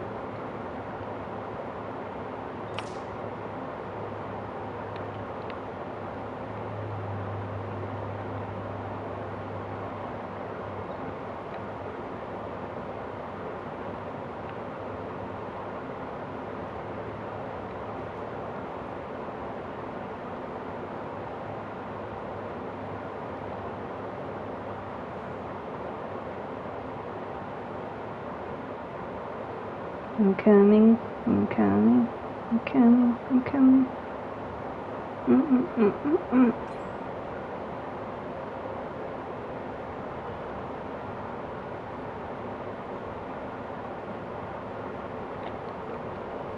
Mm-hmm.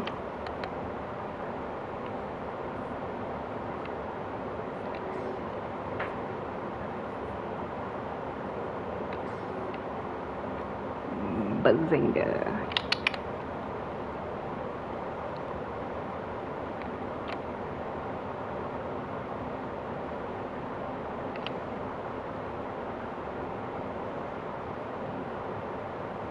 Just doing some preventative measures.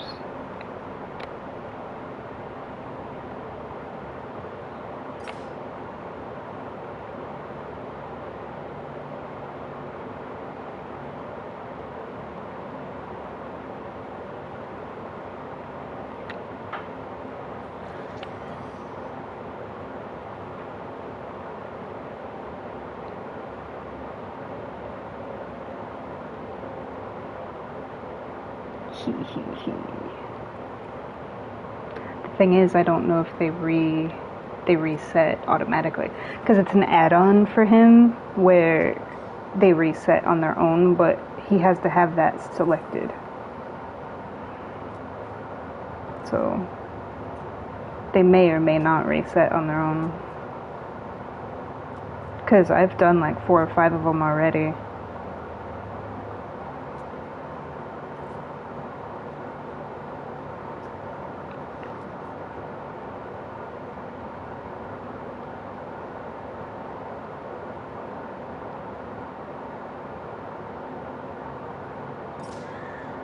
I was so busy looking at the aura.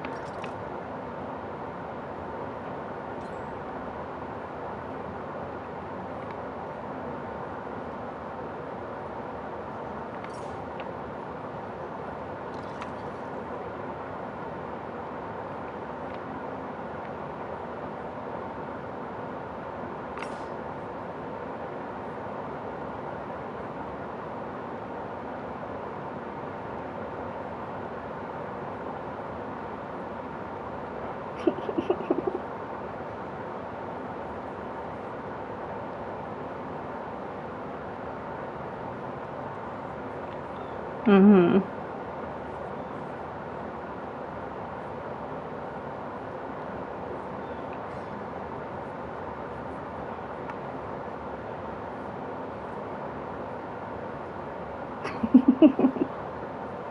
Birdie. Hello.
Mm-hmm.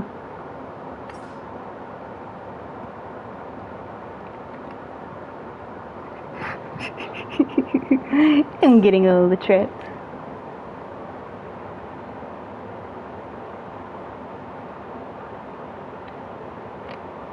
Mm-hmm. All the things, there's more over here too. No!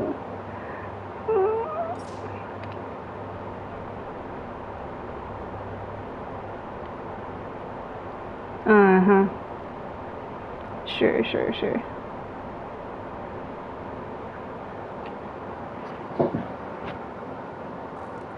Oh no. It's down to us.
I like broke that one, so I didn't know that he put it back up.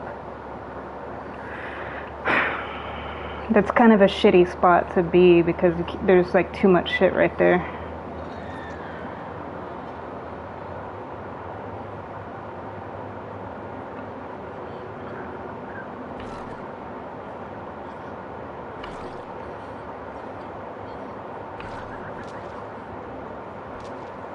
Mm-hmm.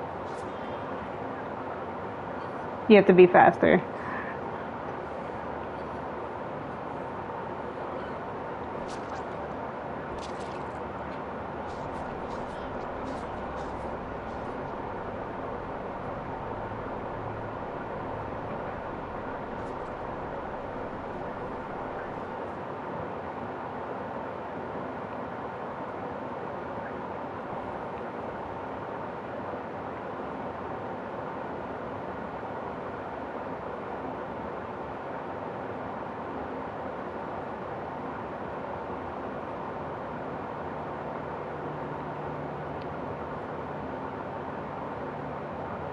Mm-hmm.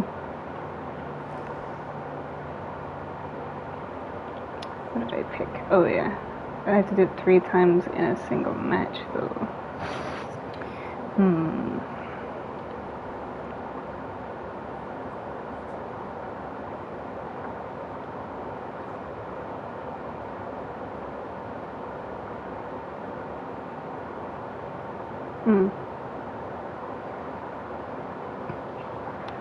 Getting closer.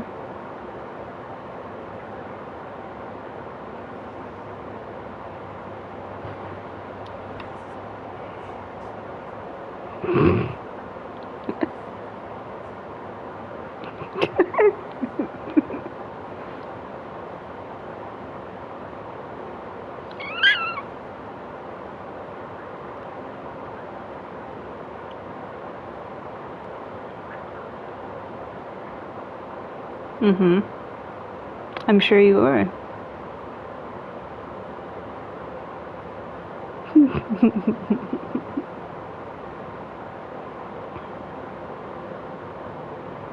Whatever will you do?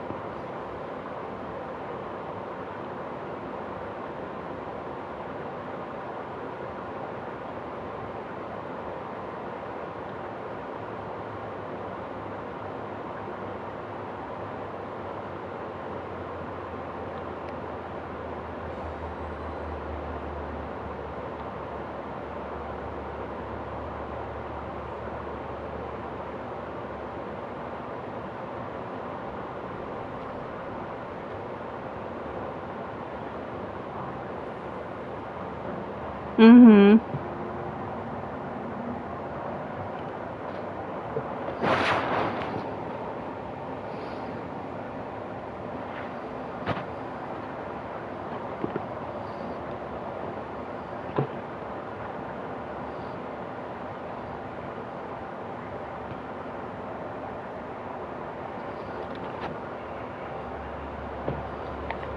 Mm-hmm.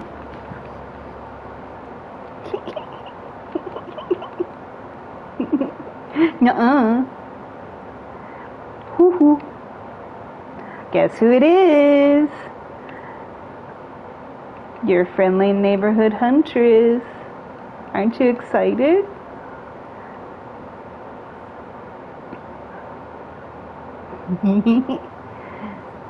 Doesn't it make you happy?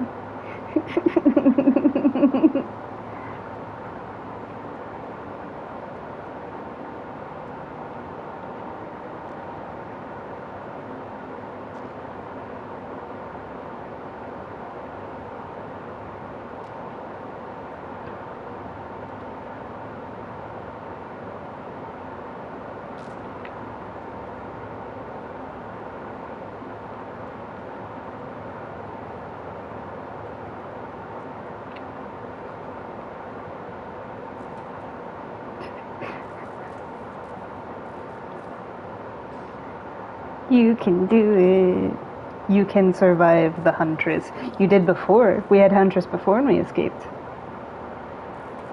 Nah. Yeah. They're so sweaty that they sweat salt. Because that's like a whole thing. Like you can sweat and like the salt from your sweat can actually be on your skin. That's the kind of sweaty they are. Like they sweat salt out of their body. So you see like the little salt crystals on their skin.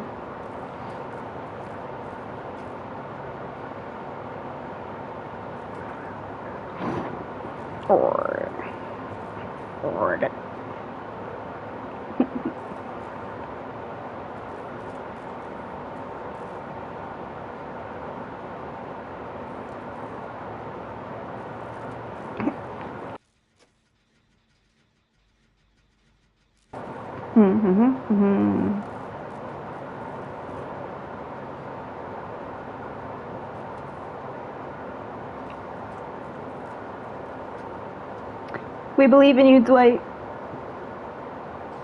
Fight the machine.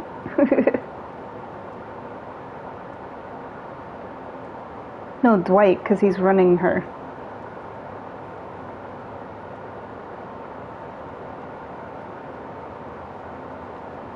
I know.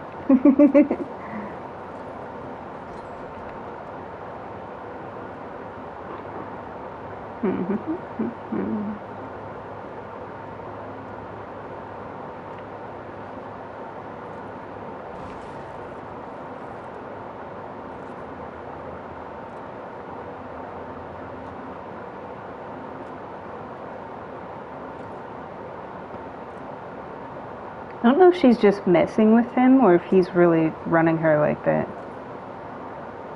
Like maybe she's being nice? Or if he's actually just juicing the heck out of her.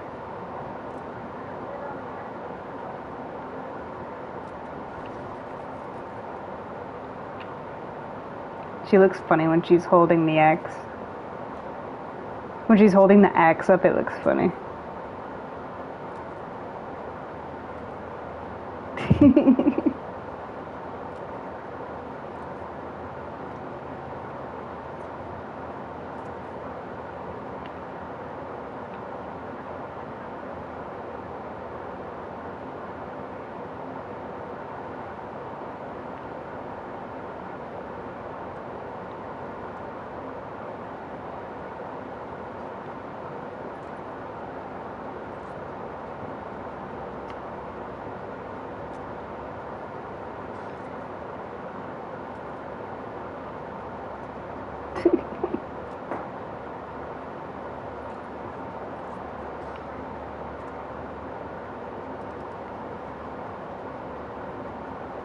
So how's life?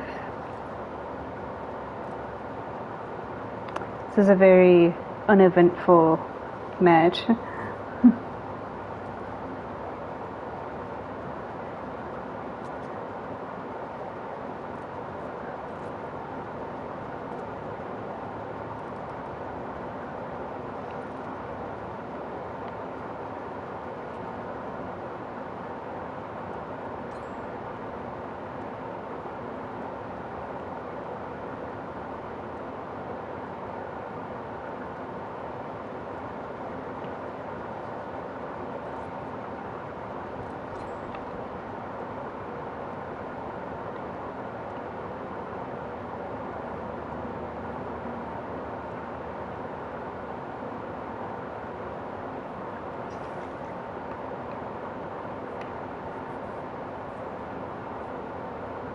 Mm-hmm.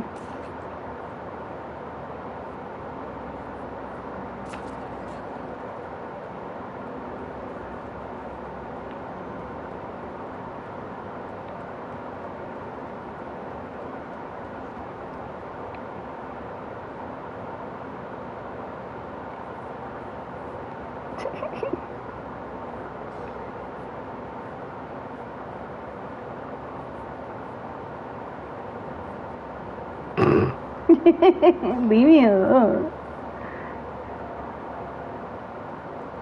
'Cause it's funny.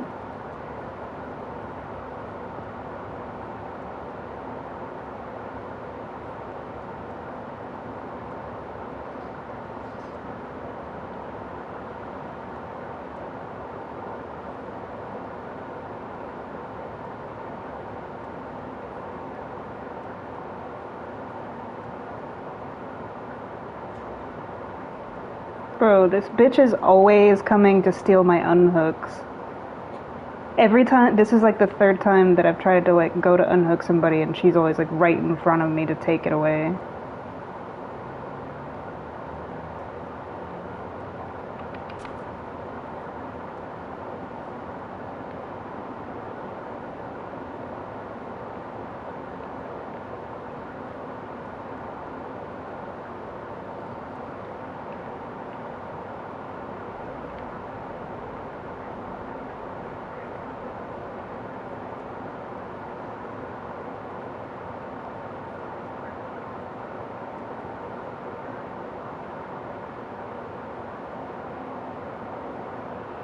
Is that gate open? Okay, here's what we're gonna do.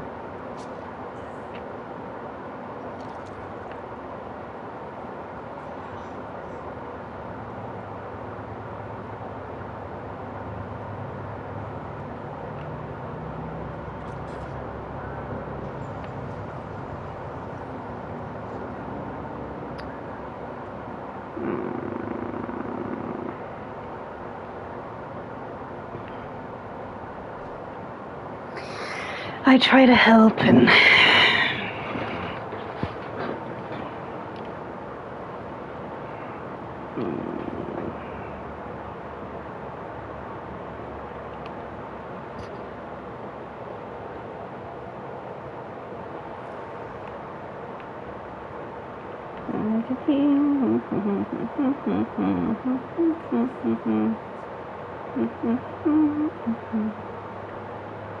okay.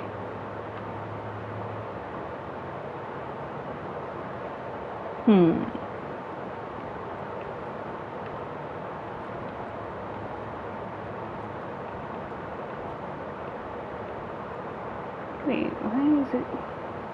Should be this one. There we go.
なんでよ。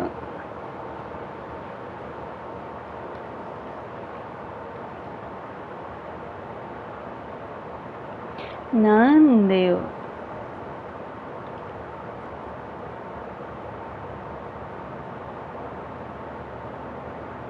Hmm? You're not saying anything.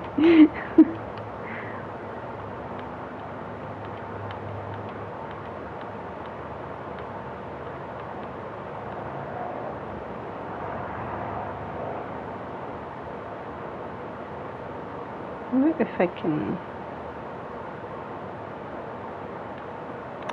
I thought there was one... I'm gonna put my birdies.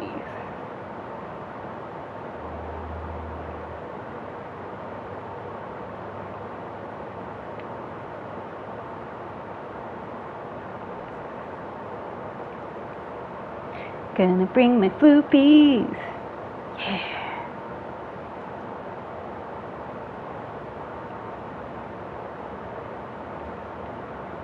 Floopies.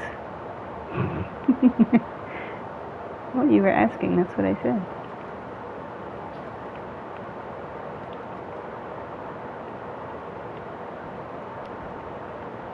Well, does it? Okay.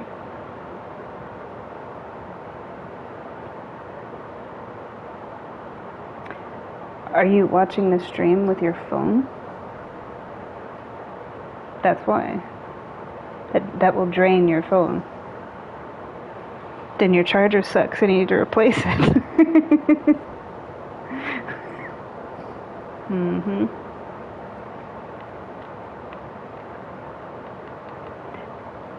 I always have like 5.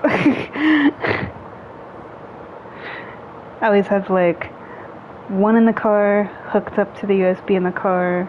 I always have like 1 or 2 in my bag, 1 in my PlayStation, and then in a drawer here in the living room I have like 5 that are still new just in case, because they don't last. It doesn't matter like what fancy brand you buy, chargers don't last.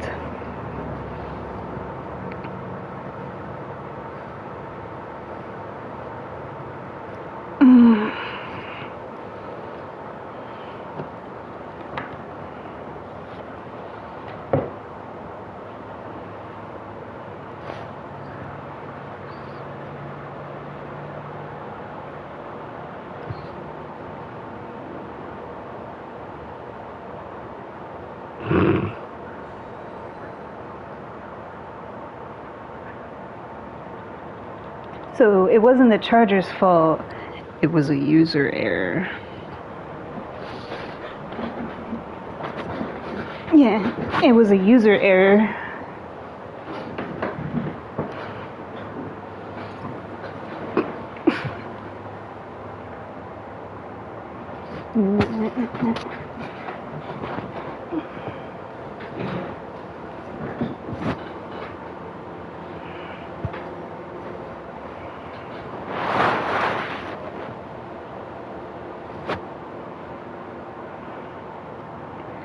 Exactly.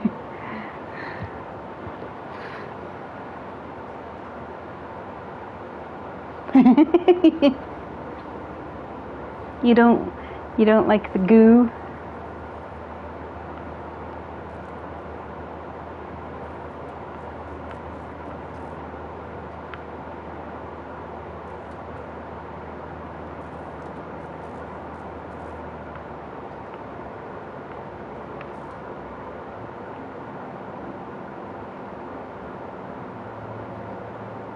Ghostface? I knew it.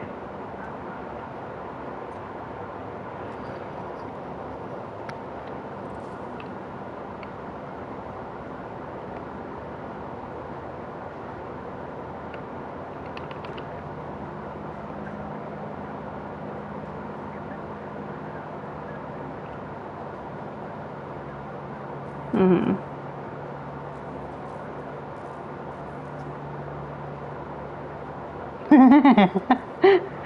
That's Rick.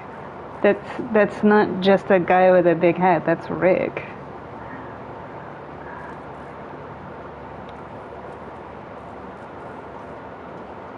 Mm-hmm.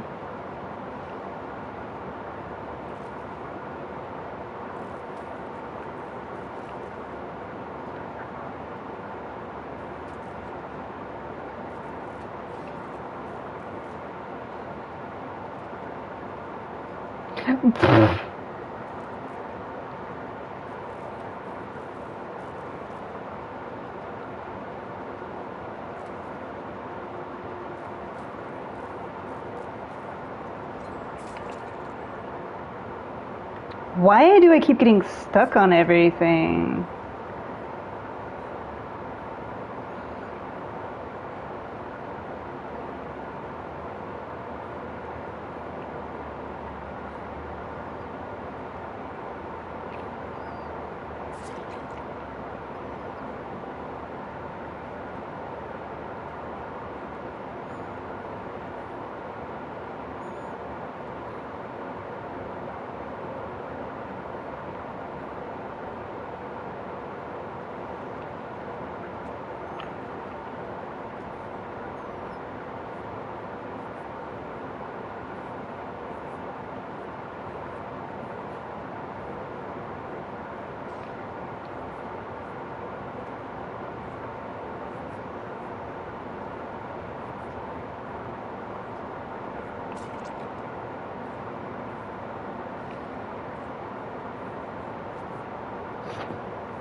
There's a big pile of goo.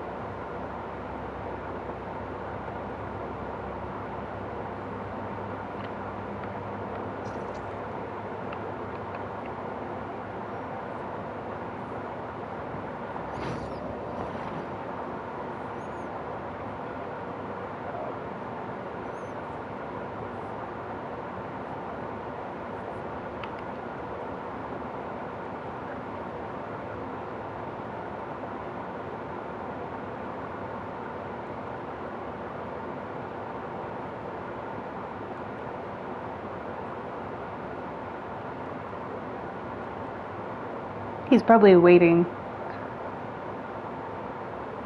Like he's waiting for me to go for pull.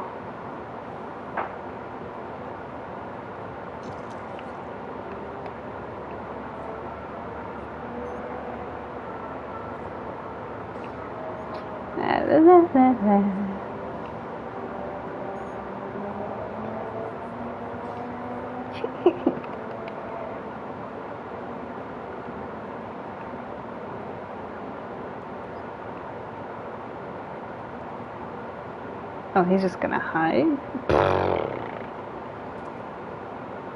Rick Grimes is a pussy. He went into a locker. I healed him and he went into a locker. You're the sheriff. You're supposed to be setting an example, not hiding like a bitch.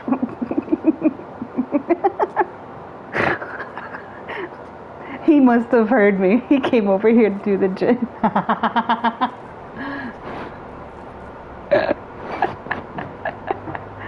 That's everything.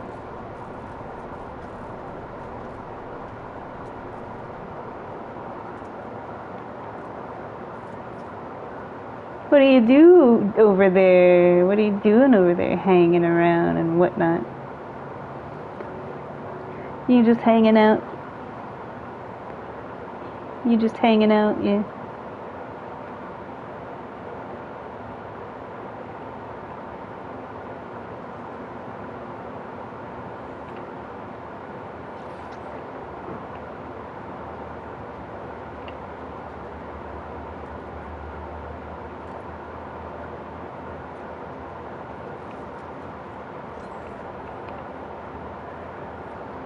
I knew that you would want to do the gen first.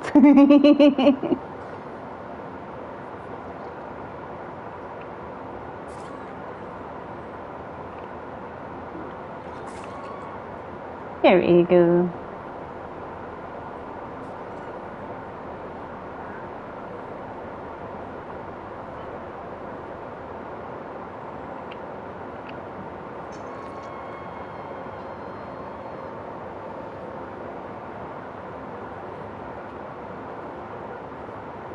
Call him Iceman. He's the Iceman. He's too cool for school. 'Cause school's out for summer. And that's from his movie, from Scream, too. Oh, I can't write that stuff. That's just good TV. Why does he keep checking that one locker?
You're silly.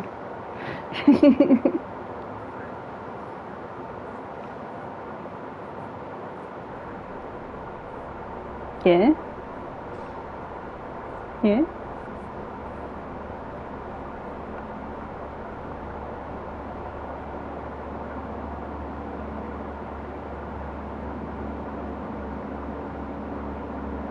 See, he's a locker person. I'd be surprised if he wasn't hiding in a locker right now.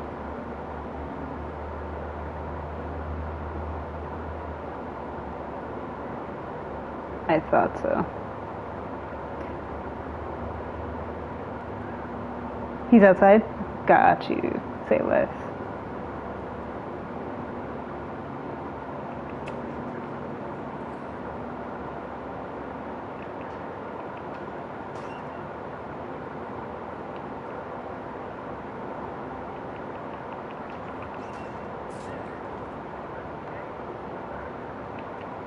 I'm trying to figure out which locker he's in, because there's so many outside.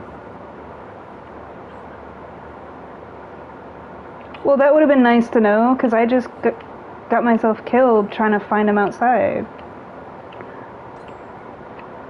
Because you said he was in a locker outside.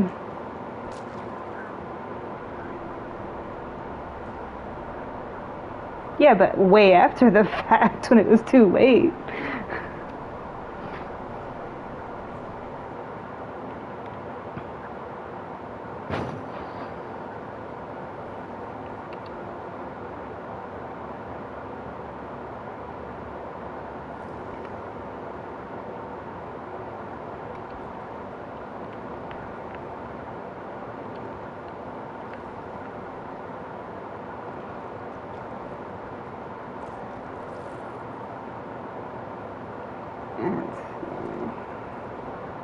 Try to get another floopy. There's one.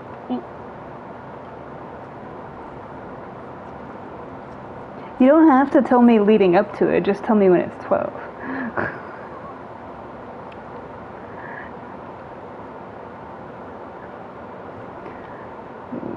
Okay, prediction of map. I'm gonna say Toba Landing. Toba Landing is the jungle. Okay, you say cornfield, I say jungle, and for killer.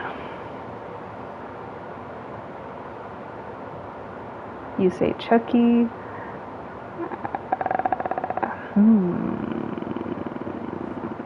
I say Wraith. We haven't seen a Wraith today.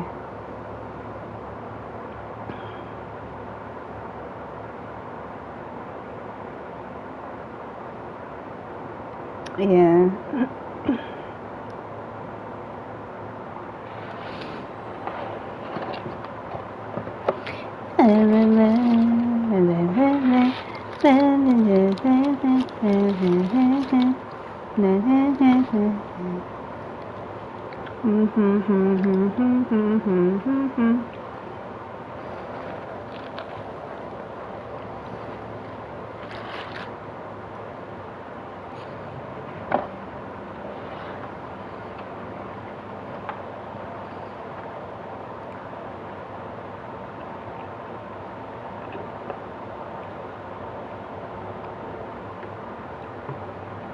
Okay, so you're both wrong. Okay. Well, then the killer, though. Because this map is already Booty Freckles. So, one should be Michael Myers. Oh, it's Trapper. There's a trap right here. Okay.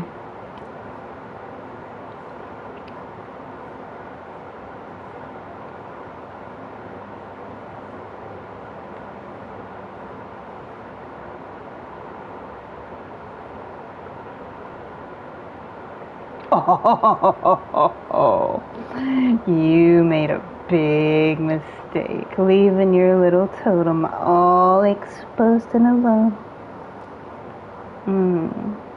It's mine now.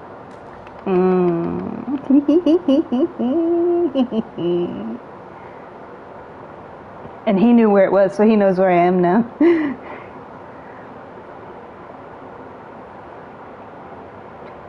Here comes the trapper.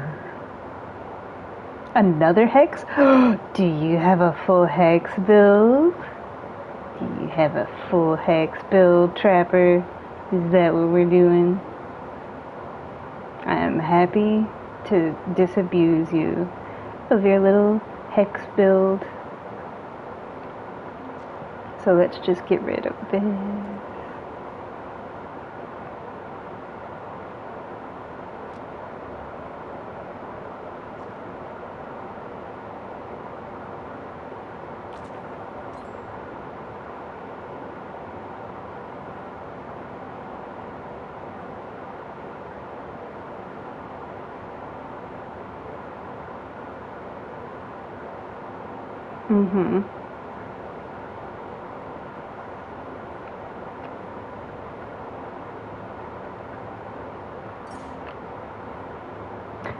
Ah.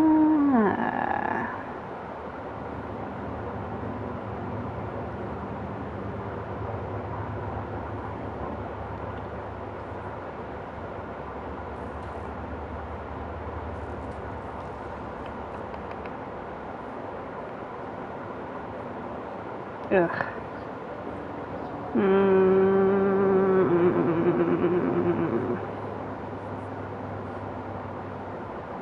Ooh.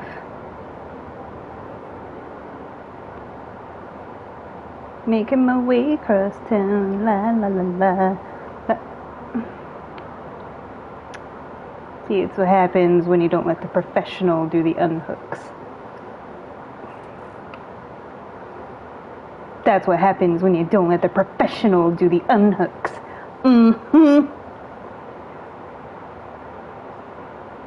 Yeah, says the person who's on hook right now who did it unprofessionally.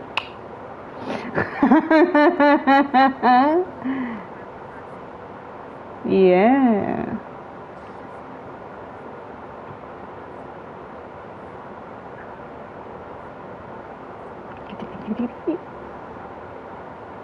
Let me see, I'm pretty sure there's a jet over here.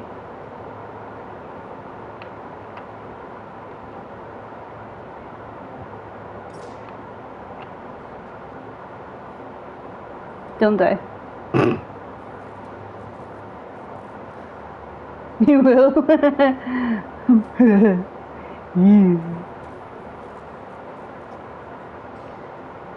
Oh, hi. You have it scheduled.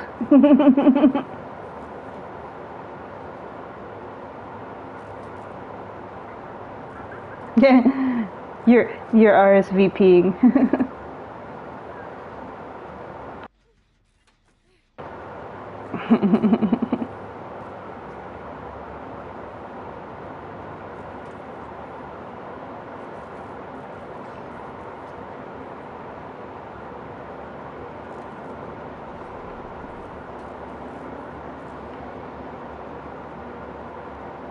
Love how he just like glitched to the side. Yeah, make that make sense.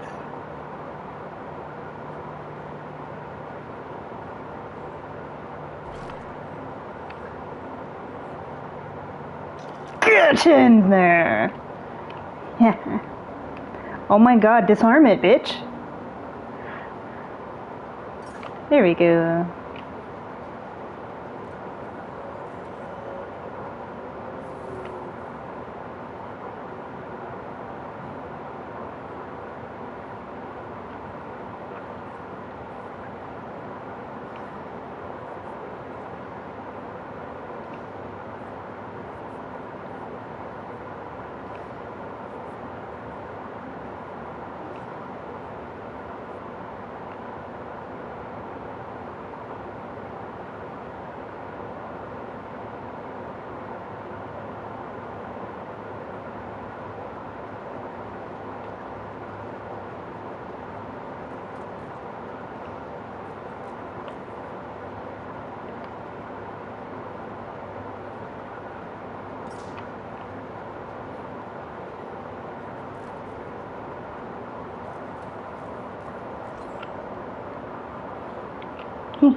What?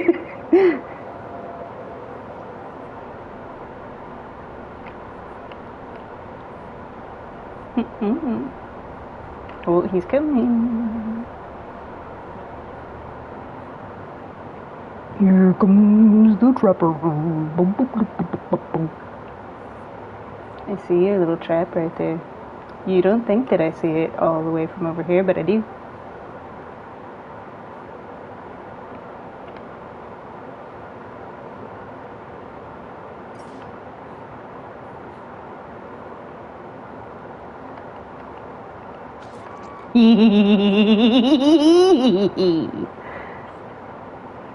It was me.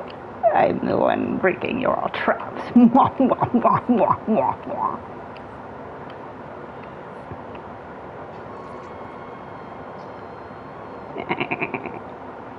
What you gonna do about it?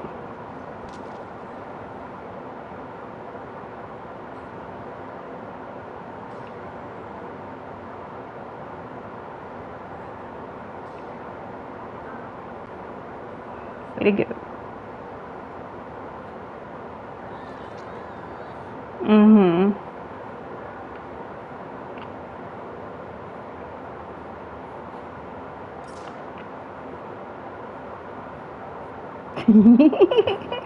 I love all the traffic. And there's another one, and another one, and another one. And I like that they reset themselves too. I like when they do that.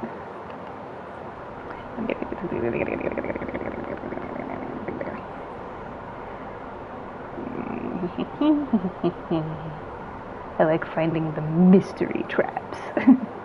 The ones that are in like little random locations, you know? When they actually have like creativity. Oh, it's almost time. I need to hurry up and die. Yeah. It just needs to be at least midnight. That's all. It doesn't have to be at midnight.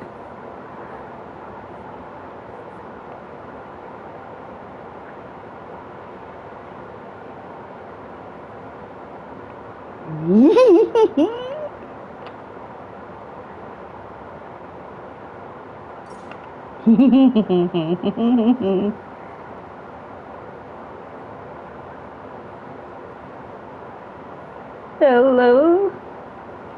Okay.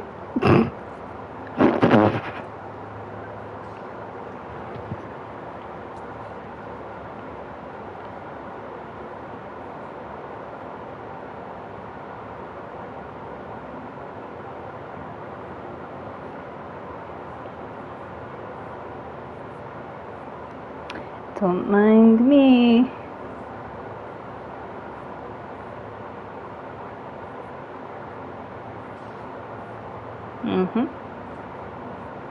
I had a feeling that we would probably be in a match, but it just has to be at least midnight.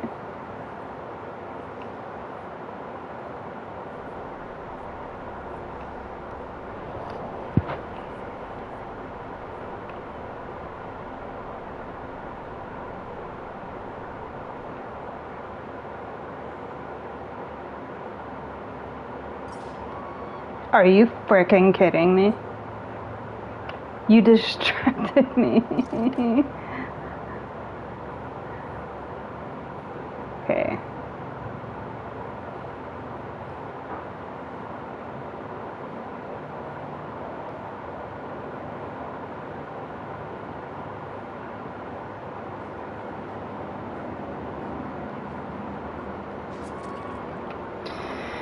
You jinxed it!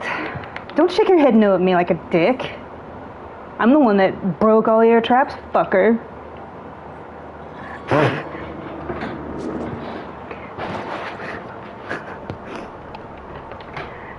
Shaking his head no at me like he's better. Bitch, I broke how many of your traps? Go sit your ass down. He literally only found me because I stepped in one when you said all of that and it distracted me. He wouldn't have found me otherwise.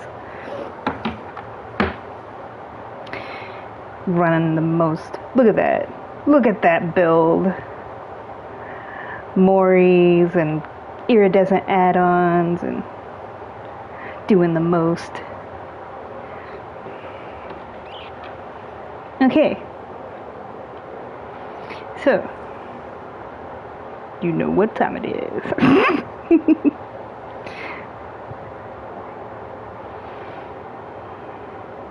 Chotto matte ne.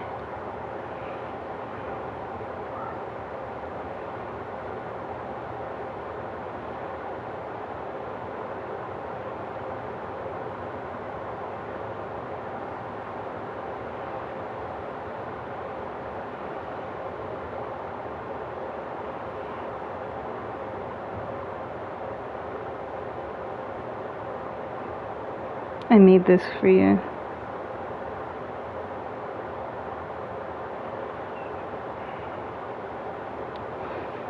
And I think that's it.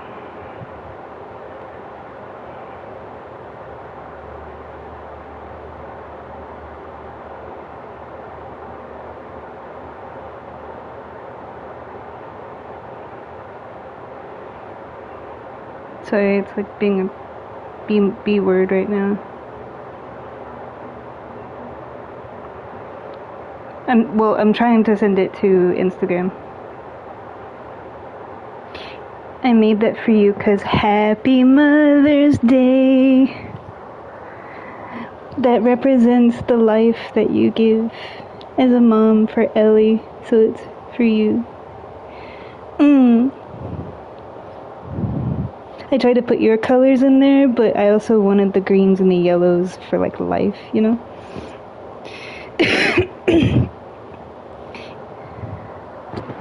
Happy Mother's Day. Because technically Mother's Day is tomorrow for us, but for you it's officially Mother's Day. Nah.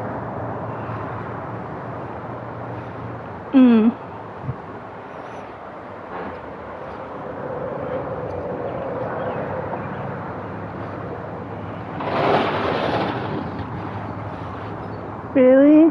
I was hoping you'd like it. Because, you know that's my art style, but to me that's like the flow of life within woman when woman gives life. Neat.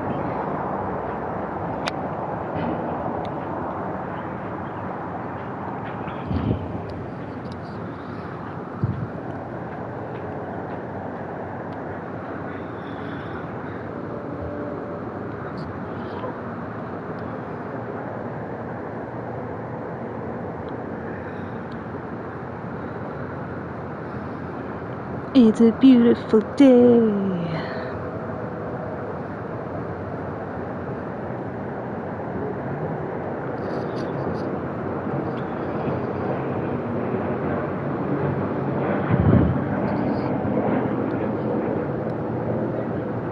And I just wanted to tell you that I think that you're an amazing person in everything that you do, because you're independent and you stand in your conviction even though people may rise up against you, and how you raise Ellie and choosing to raise her to be independent and an individual, and celebrating like her unique gifts and giving her nothing but love and raising her in a house of love that's beautiful.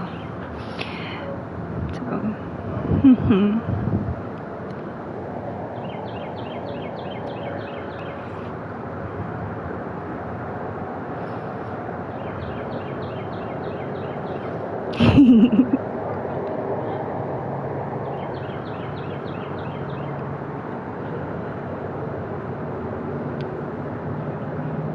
So in case no one has told you, you're an amazing mom.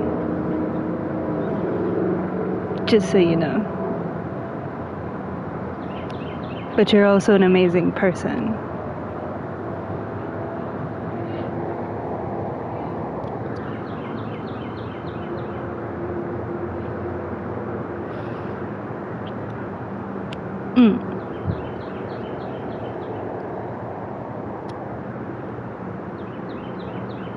So that beacon of light that you saw earlier has a different meaning.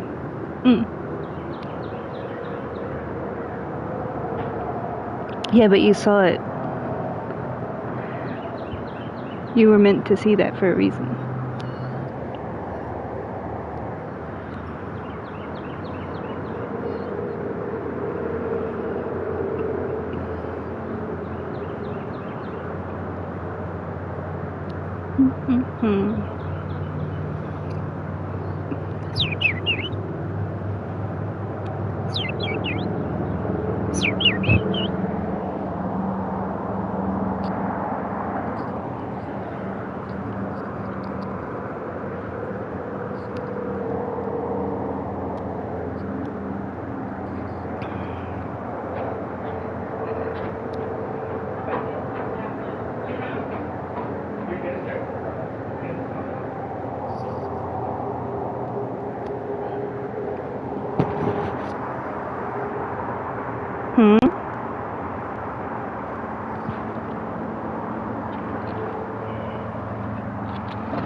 I made that when I was in the hospital because in my bag I always have like a little watercolor set and colored pencils and like my mixed media and stuff. So I made that when I was laying in the hospital bed, and they have like the little table where they put your food and stuff. I just did that. So it's like colored pencil and media markers.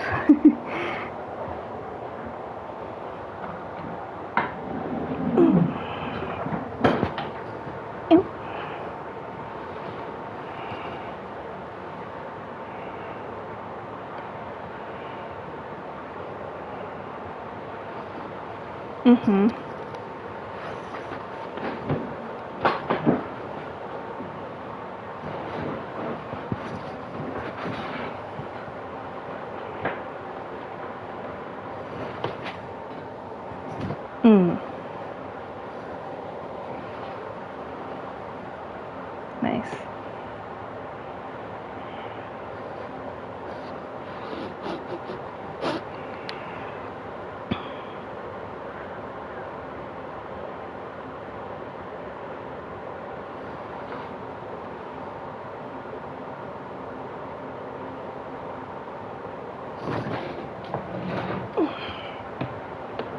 It's hot.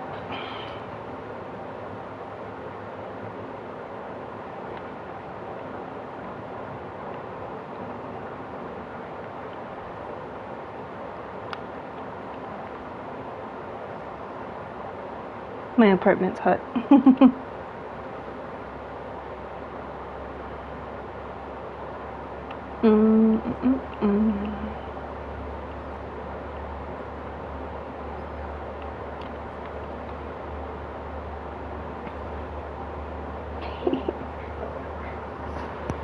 Honey, you okay? Are you okay? Come here. Come here. What's wrong? What is it, honey? he has these little coughs that he does.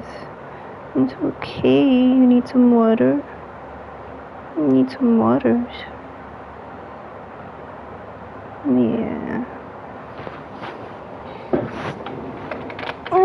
Let me give him a little thingy thing. Nah. His ears went up. He's okay now. He knows he's getting a treat.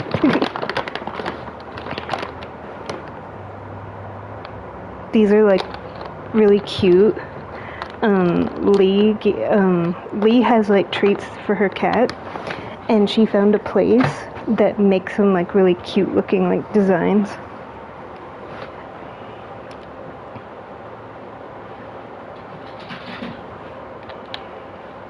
Because most of the treats that I give him, I make from scratch, just like his food. And I basically take sweet potato and like cook it, like bake it in the oven, and then put like, I'll take meat and like blend up the meat in the blender and mesh them together so it's like meat and sweet potato. And sometimes I'll take vegetables and like mince them up. Like you basically put it in the blender and you put it to like chop, and it chops it up really fine. So his treats are always like real food, but these are cute. So it's something different than what he usually gets. It's like when you always eat healthy, but your parents take you to go get like a little ice cream or something. So it's something different.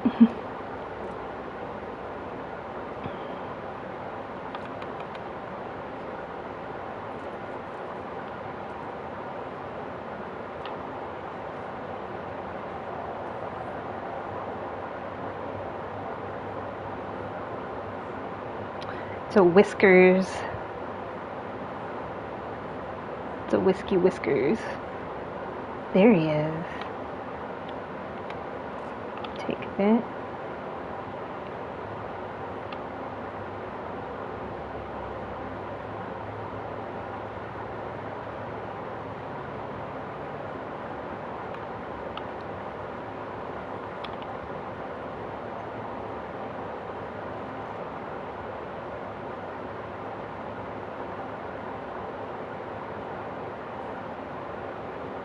Hello, Mother.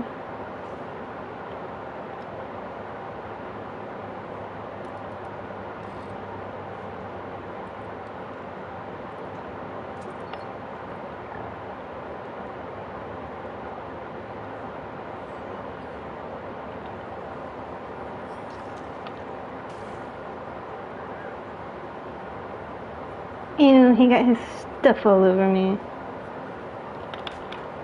Yeah, the guy.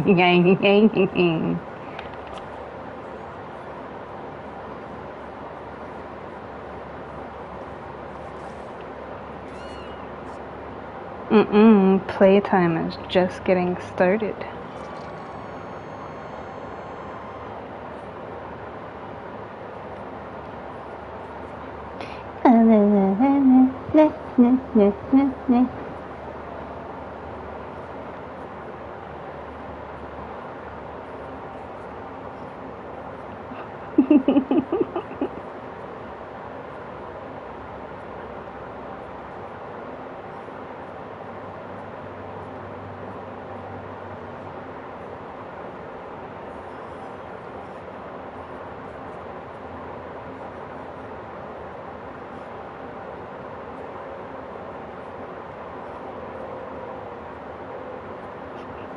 So serious. Seriously. Oh my. You do that.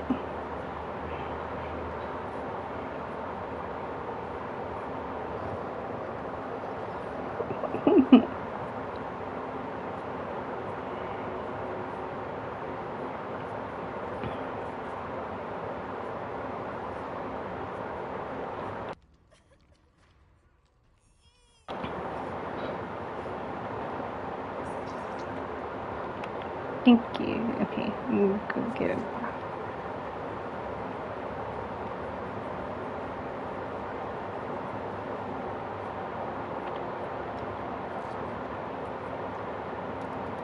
He's a sluggy sluggerson.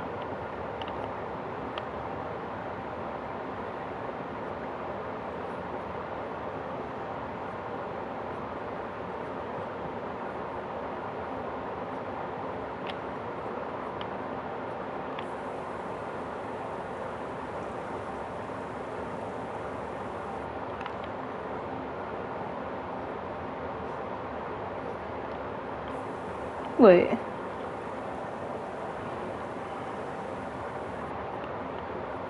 You wanted to spray me? Mm-hmm.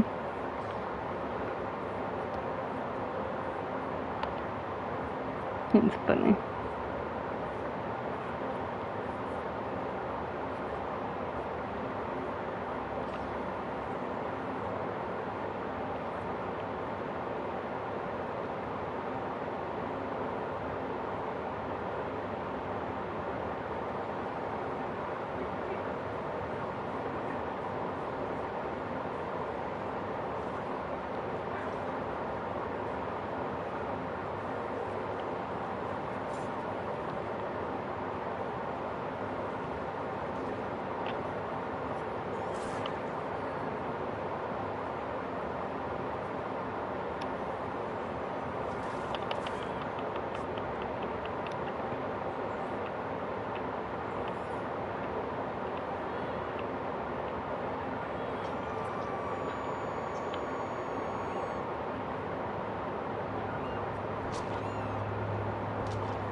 And my little birdie.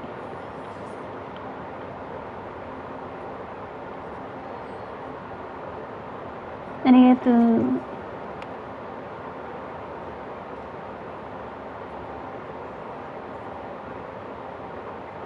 Mm-hmm.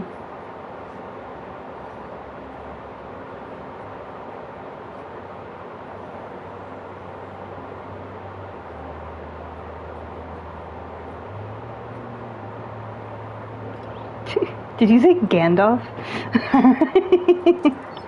Oh, I was like, oh.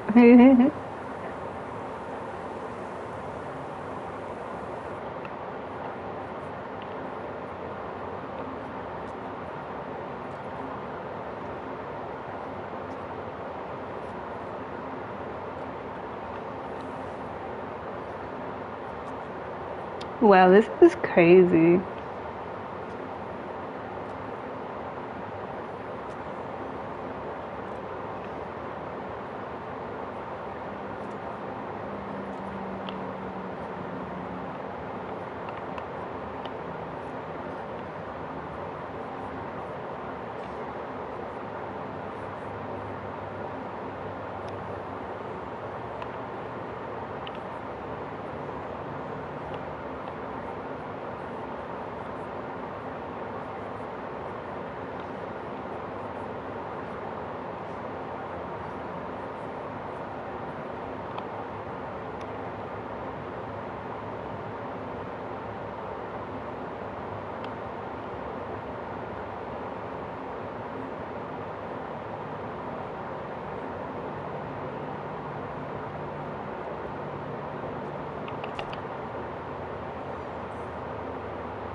Yeah, it was like I couldn't go to try to get you while I was injured, but I was on the other side of the map from where you got hooked. Yeah.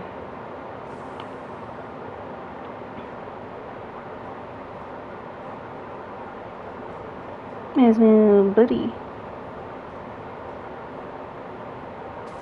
There he is, he's cute, he's adorable.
I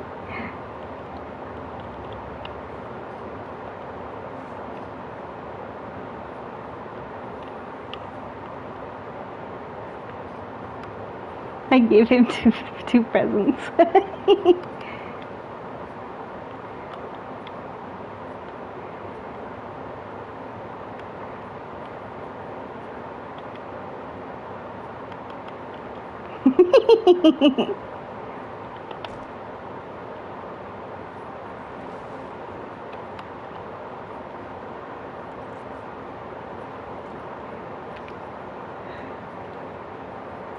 What?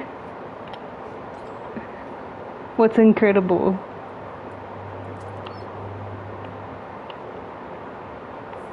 Oh, they just need a Snickers bar. That's all.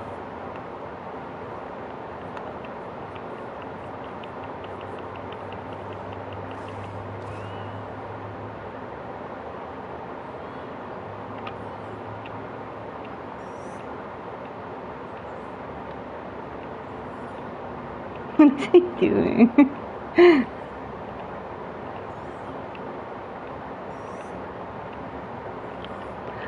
Oh, I know what he's doing.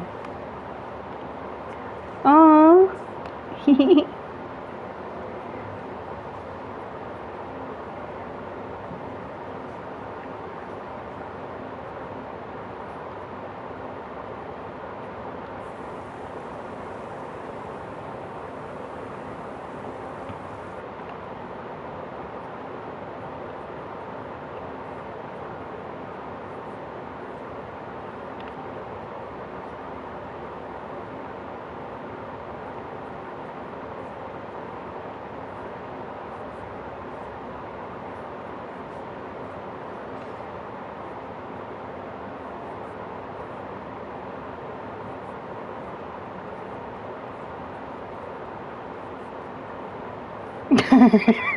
He's like way out. Let's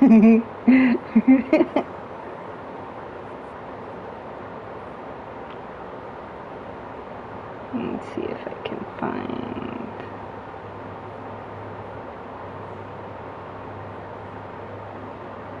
another spray. Meh.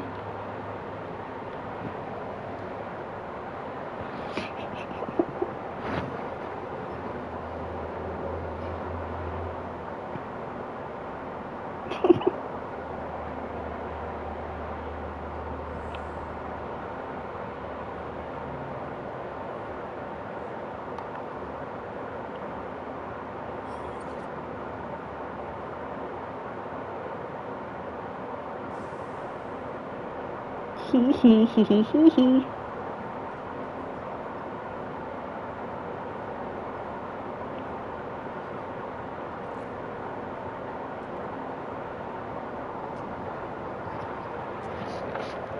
How's life?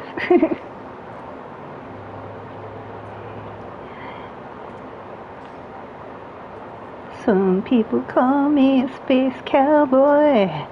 Some call me the gangster of love.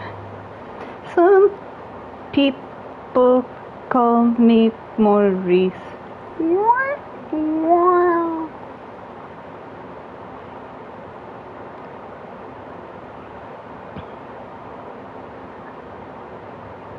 Yeah, I think it was the server because it doesn't show that any of us disconnected it. So it was the game itself.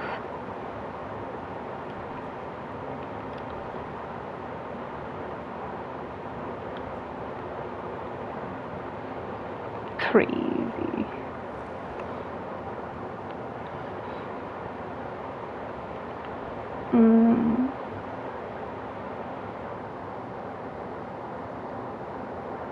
Let's see.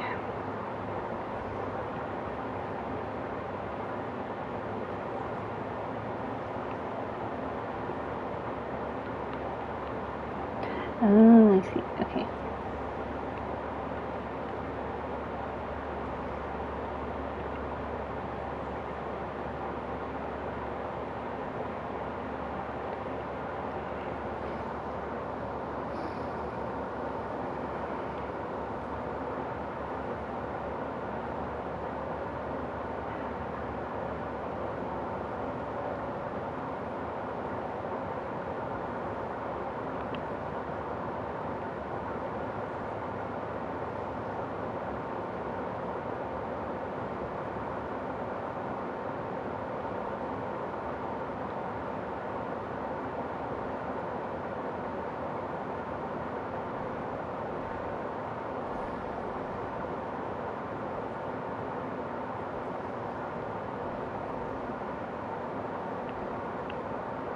see if I can fix.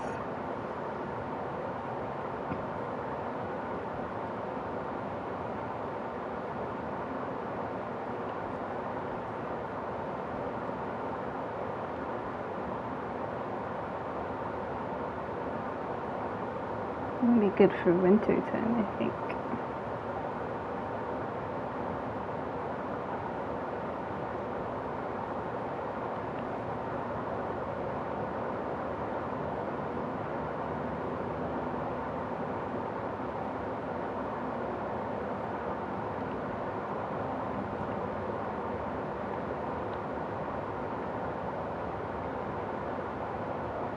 She has no ass.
Oh, that scared me.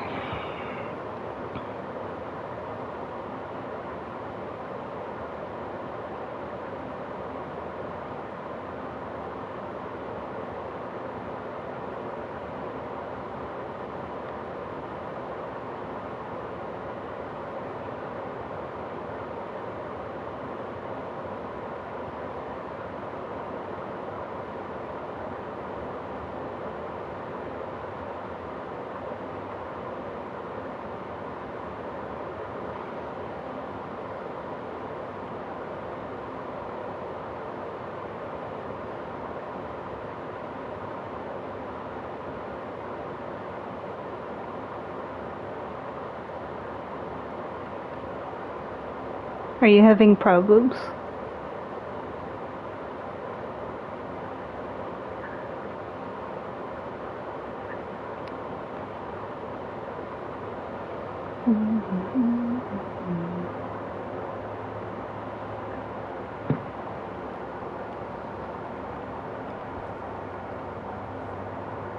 You have a froggy.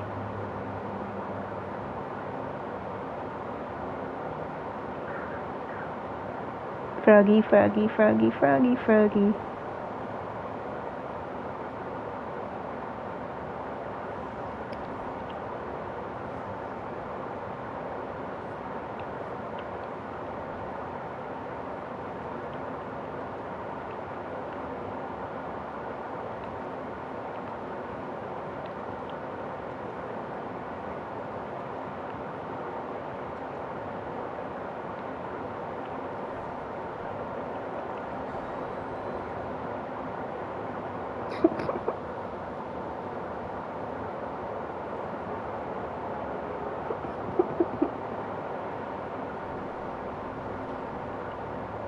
なんでもない。別ね。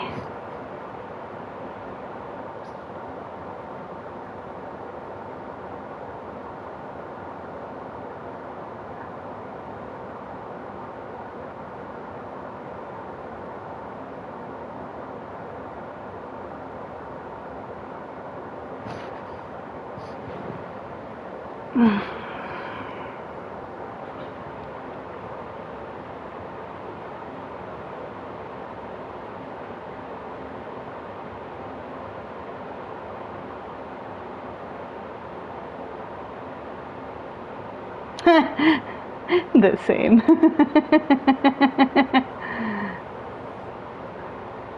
Deja vu.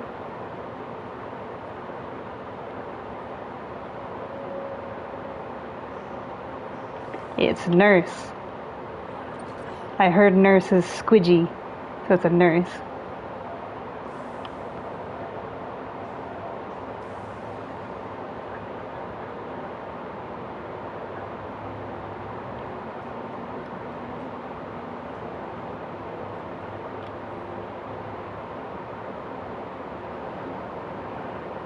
You can do it.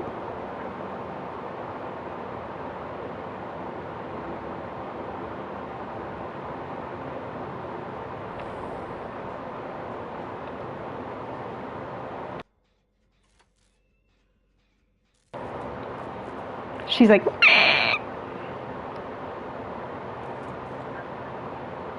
mm-hmm.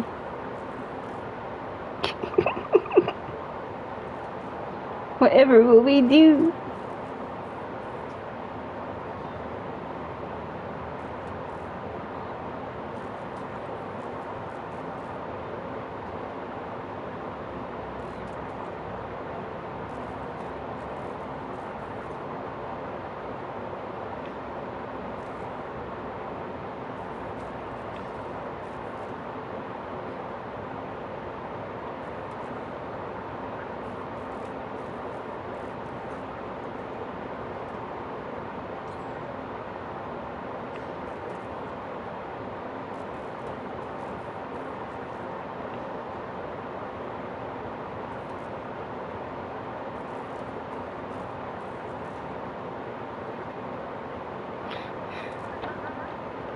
What did you do?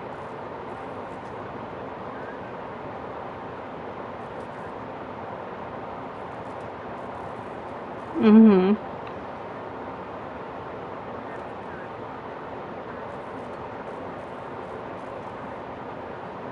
Mm-hmm. I see.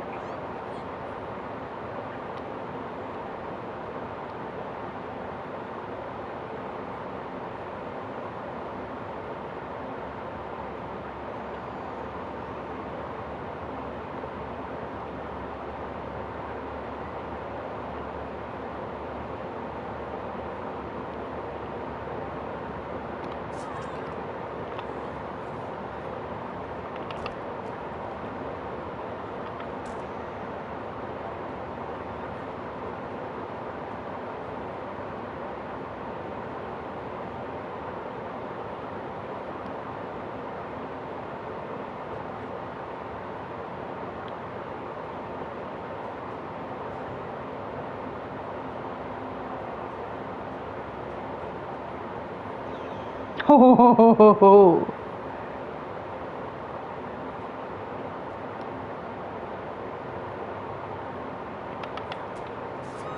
How?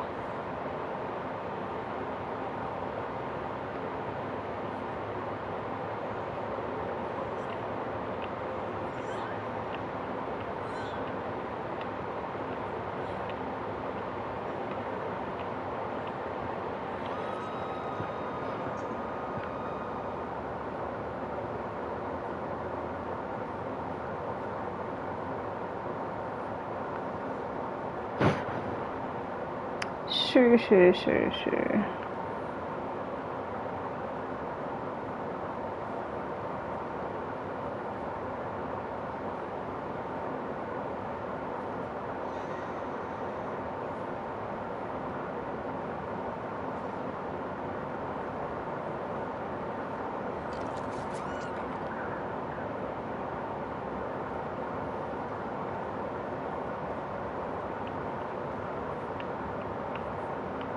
She won't pick it up.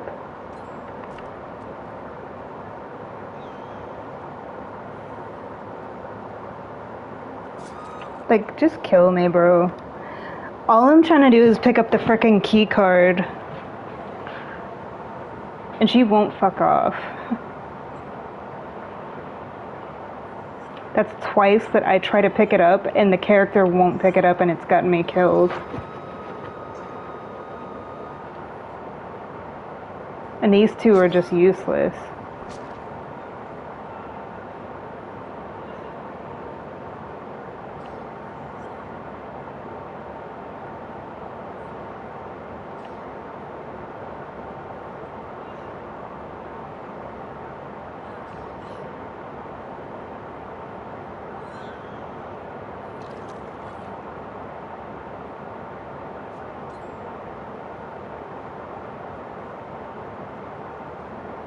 I want my key card.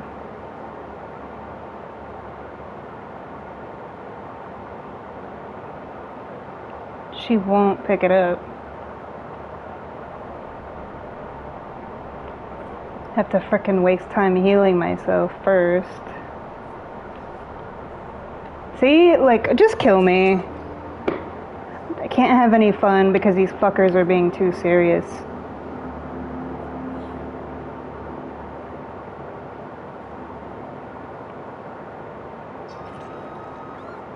Yeah, you're boring. Next. No, she's just playing too serious. Like the rest of the killers we've had today, none of them have, like, had personality except for the one Wesker.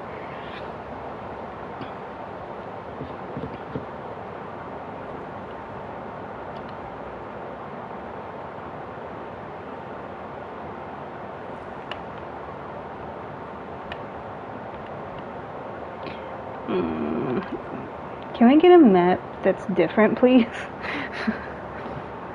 I want to go to the jungle. I want to go to the jungle. I want my jungle map.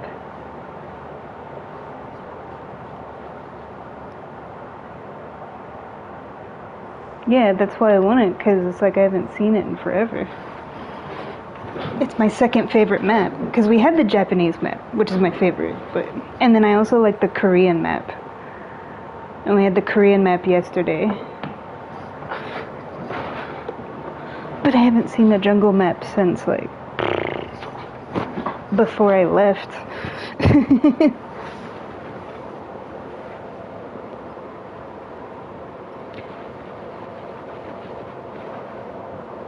Exactly my point. They turned it down a lot.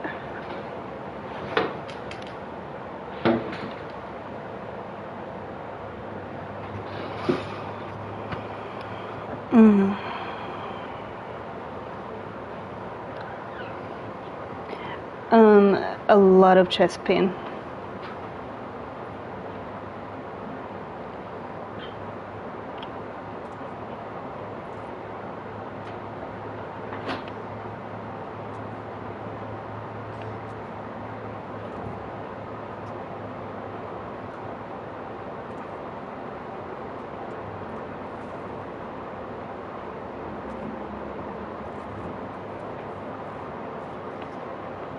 At least it's an outdoor map, though.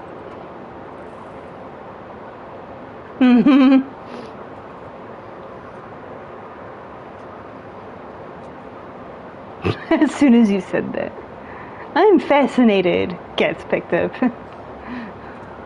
It's fascinating, right? Yeah.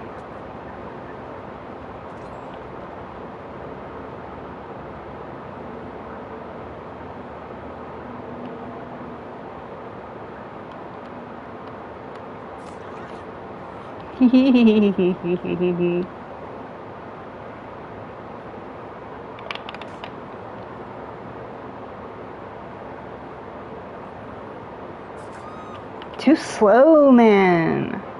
These characters run too frickin' slow, it drives me nuts.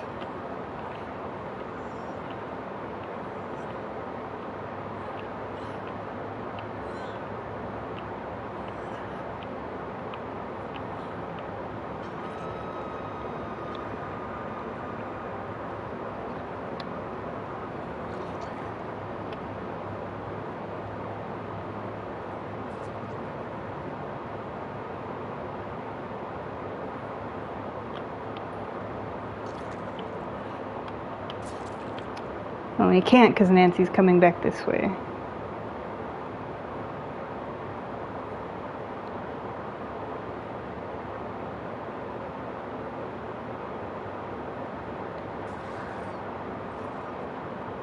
Huh.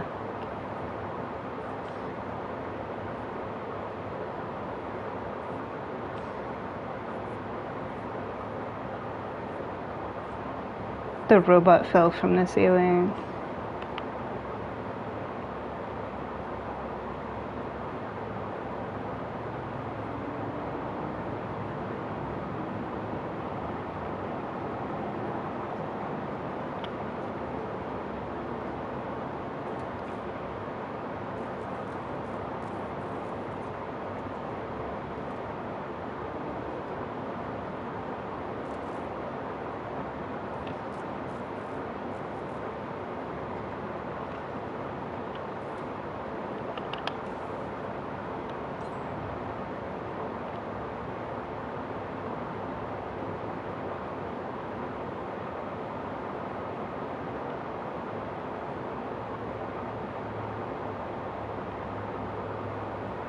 Is it the same hook that you were on before?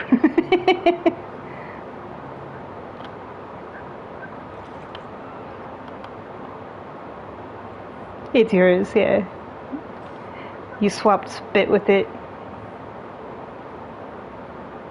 Do like the spit handshake.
I'm surrounded in a blue haze.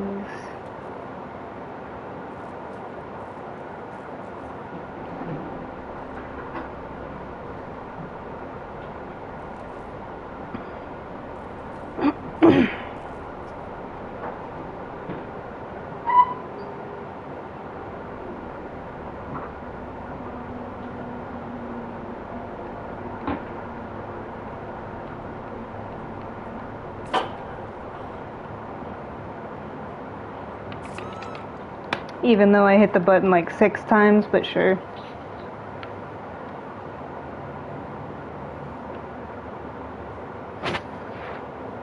I kinda just want him to kill me so I can go outside.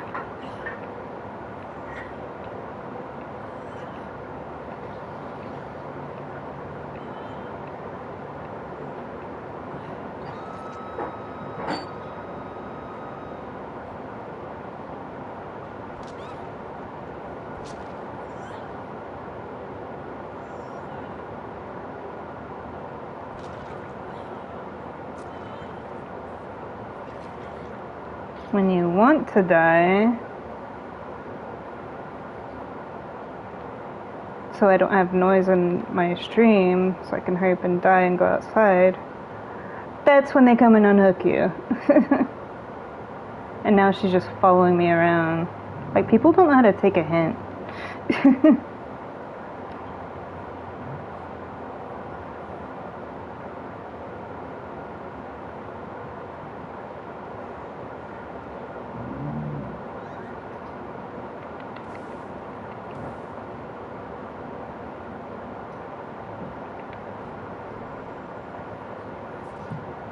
What?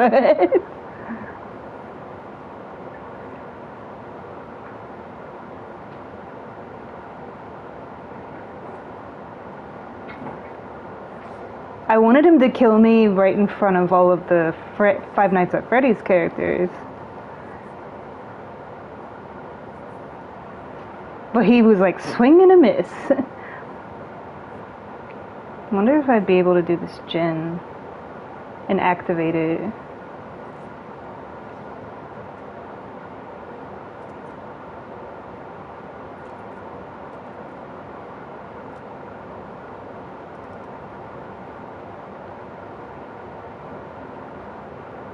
It's so pretty. He stopped chasing her, so... Oh.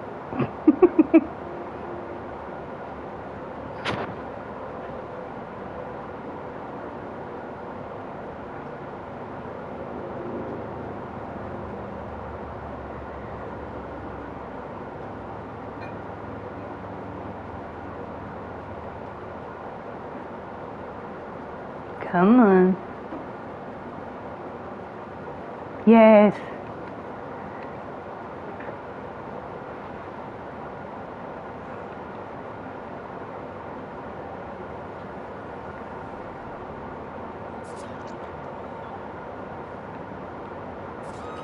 There we go. That way he can mori me like in front of them. No!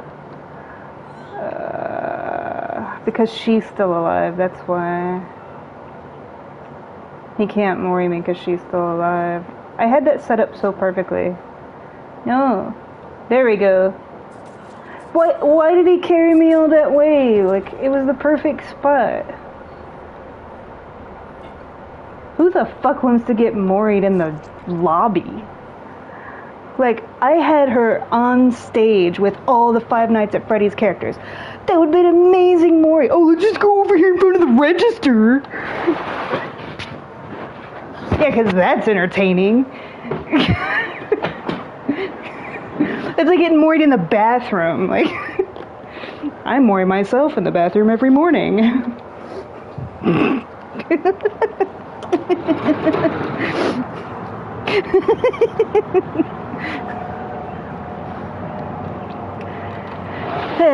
No vision, no inspiration, nothing.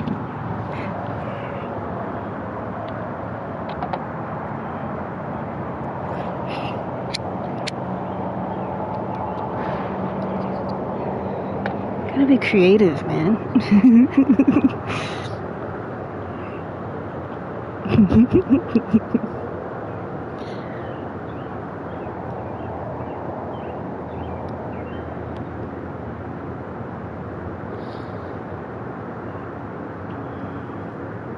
Whatever it means.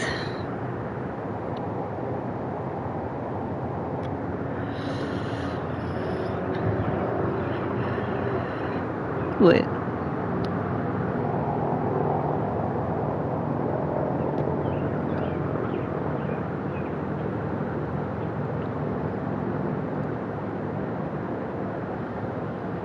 It feels better outside than inside my apartment. That's why I keep coming out here, because it feels better out here.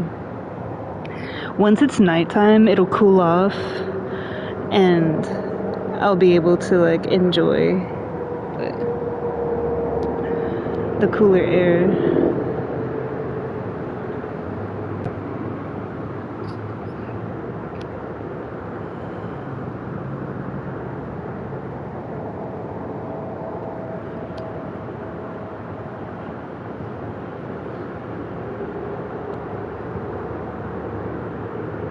You're a shining star, no matter who you are.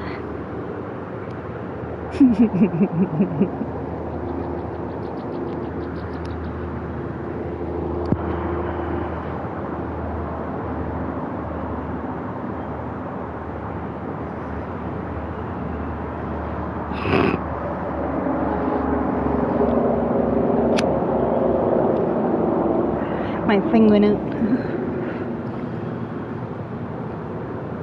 Beam me up, Scotty.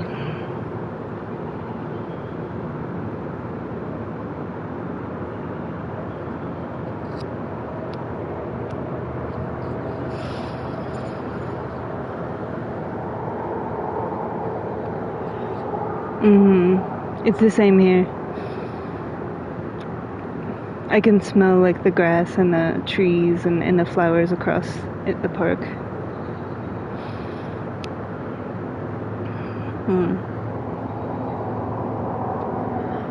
Yeah, it's like the city is here, but I still smell like the freshness of spring.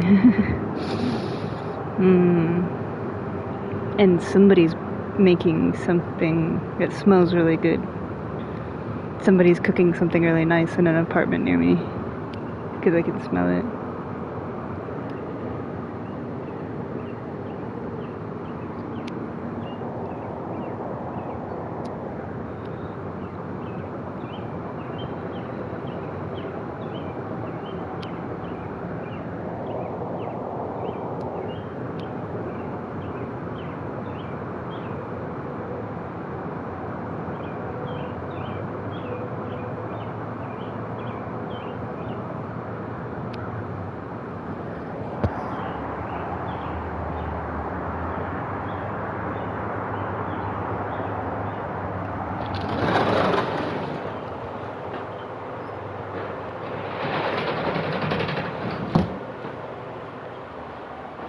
Mm-hmm.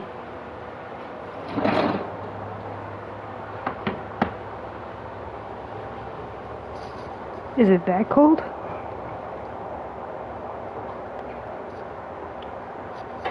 Oh, okay.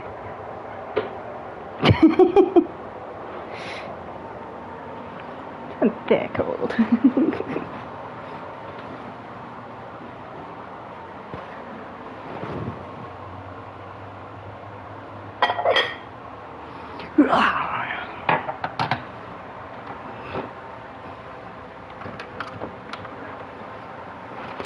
That's why I've been putting ice in my beverages, which I don't normally do, but it's like it's so hot in my apartment that it's like a little bit of reprieve.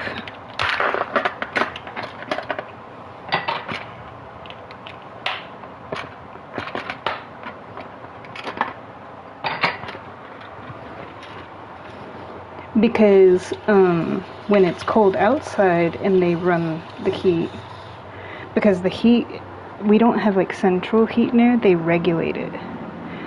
And they haven't swapped it over from the heat for winter time. So when it's cold outside, it feels fine. But then when it starts to get warm, it's like it's still blowing warm air.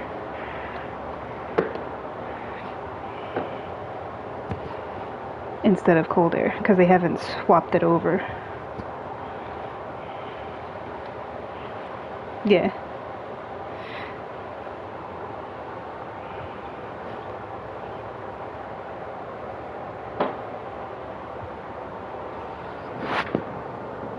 Mm-hmm.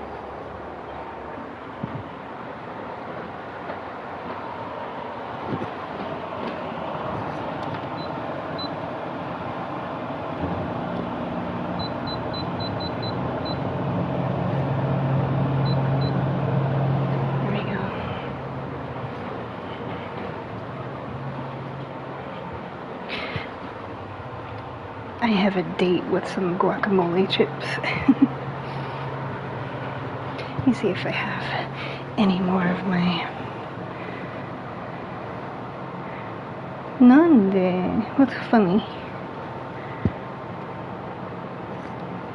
Why are you laughing at me? Why are you laughing at me?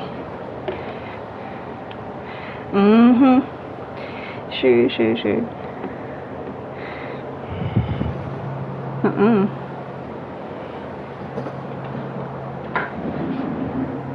What?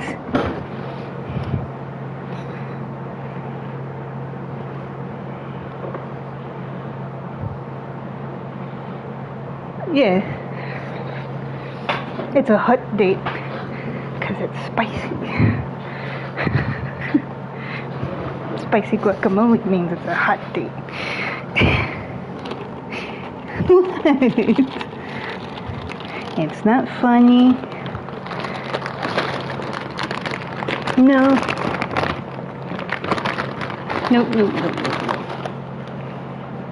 Nope.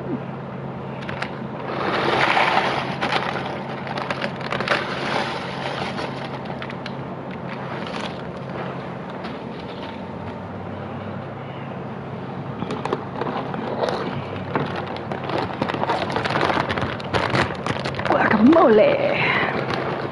Guacamole is a fun word. Guacamole. What did you call me? Guacamole. It's like something you would say to somebody when you're like aggressive. Like, kumquat is a funny word.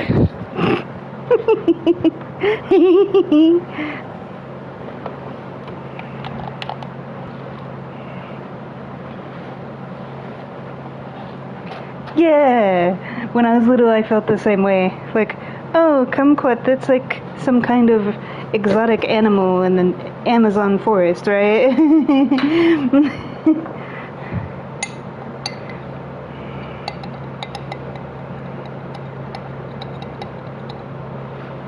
Like a type of spider monkey or a rare exotic bird, you know?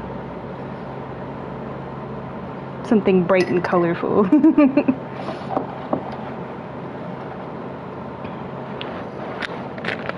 Mm, mm, mm, mm-hmm. Mm.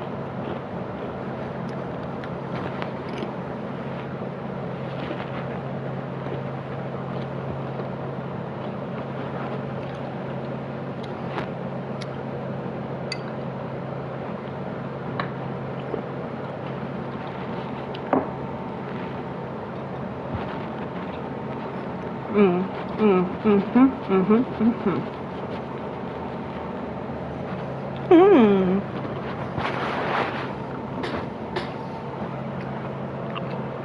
Mm-mm. Why are you laughing at me?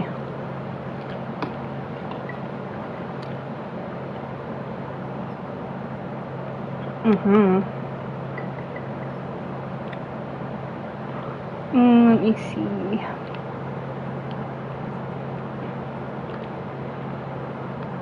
I'm gonna play Orera.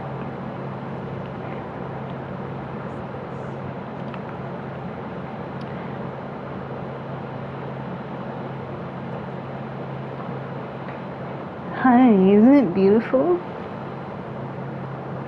Hi. She looks like a goddess of spring.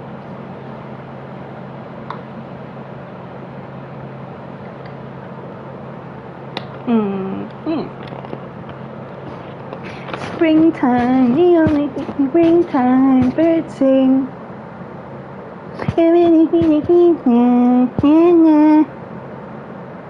The spring.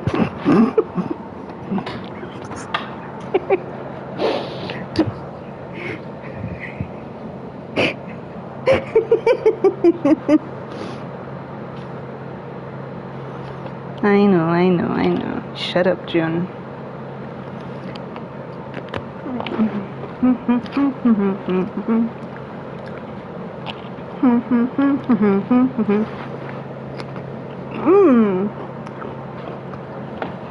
Hudson.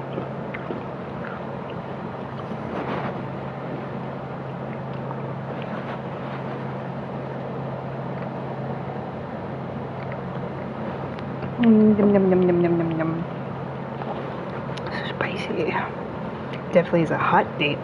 Spicy.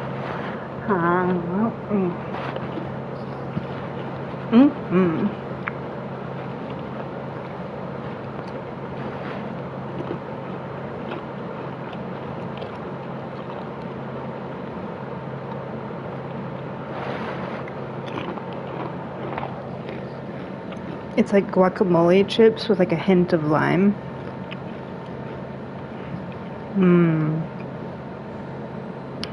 And I have like this white queso. It's not the healthiest thing in the world, but I don't care right now. It's yummy. Yummy in my tummy, yummy in my tummy. Nah.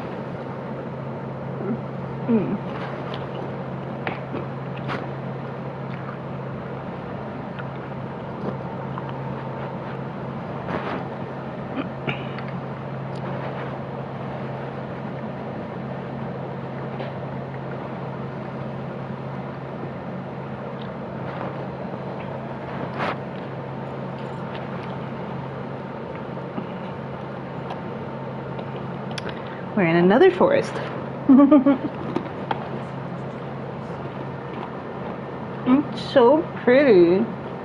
Look how pretty. I think it's a billy. I heard a chainsaw.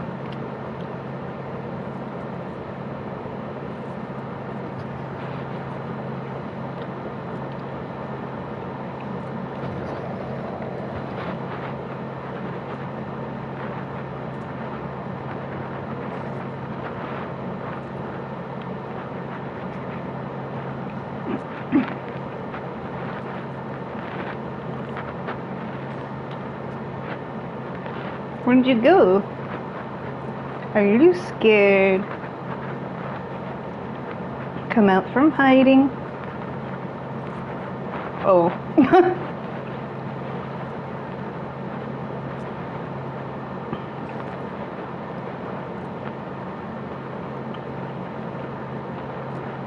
Mm-hmm.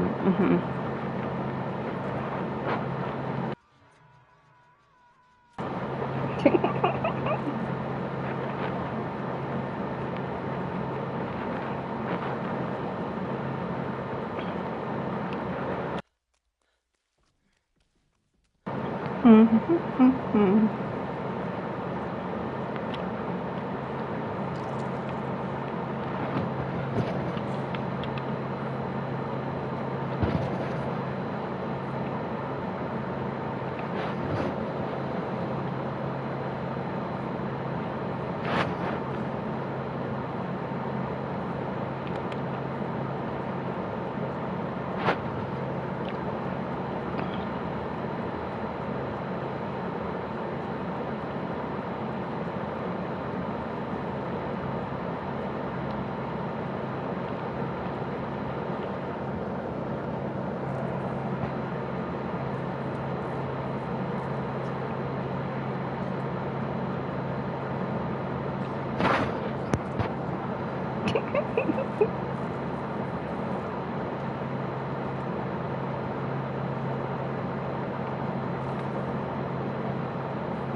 What you doing over there? Yeah.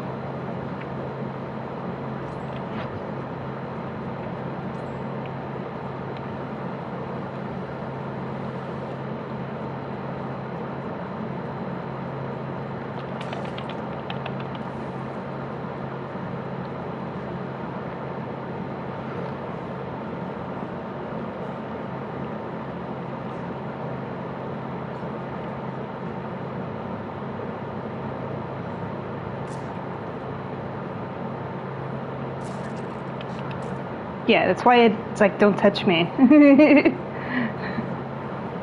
Don't touch me.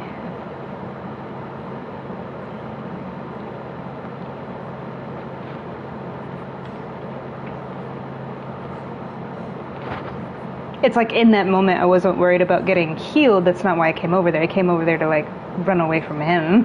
And the other guy was just like, let me heal you. It's like, I kind of have a killer on me right now.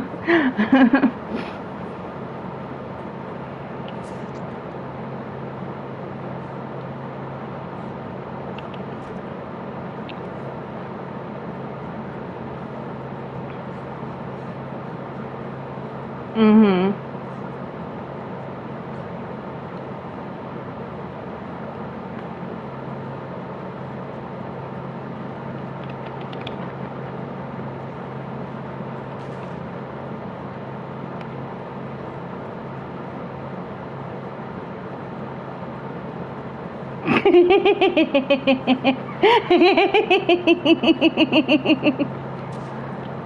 She didn't turn sharply enough.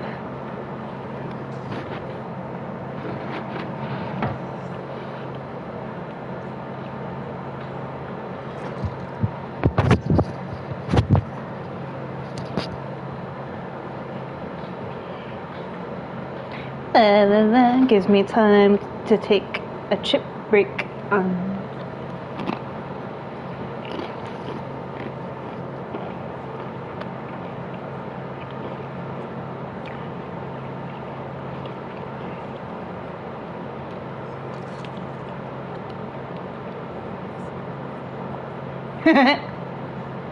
He's bringing the killer to us.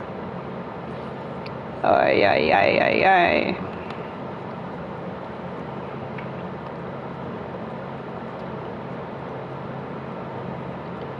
Go back over here. La la la la la.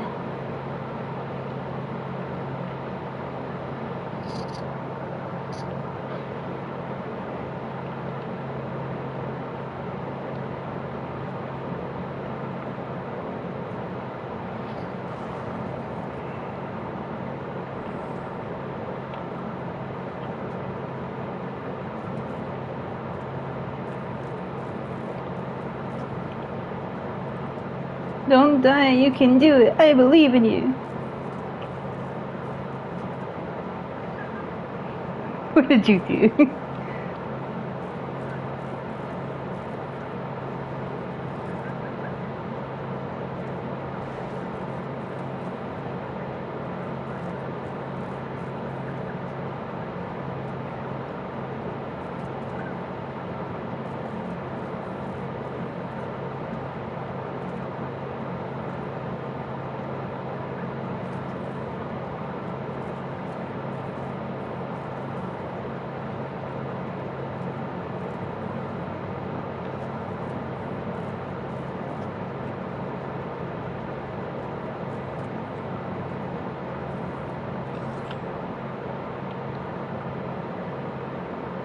I faked him out.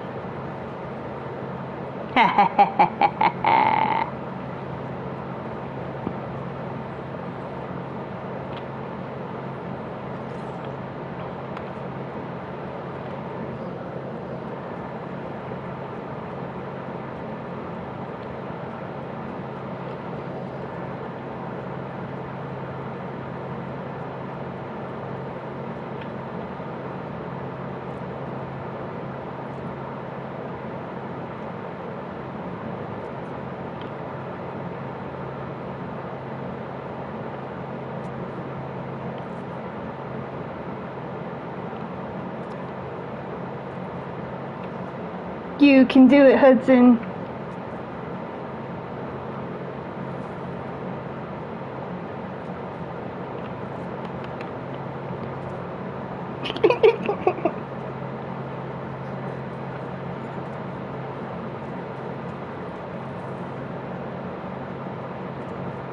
It's beautiful and it's raining. And pretty forest.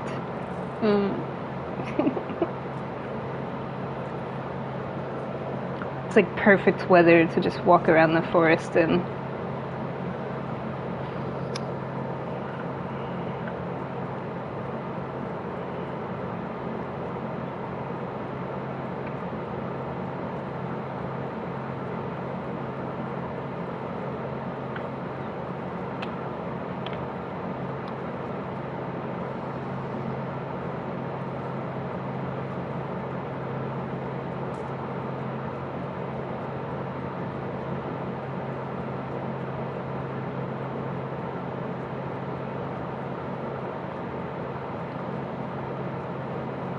I don't know where the other gate is. There it is, I think.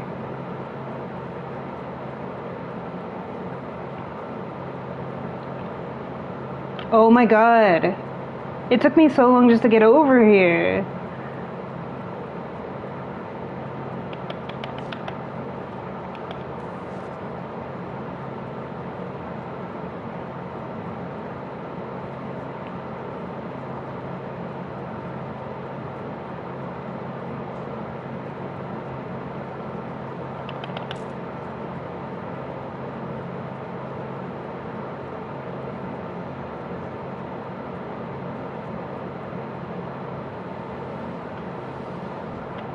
Crazy.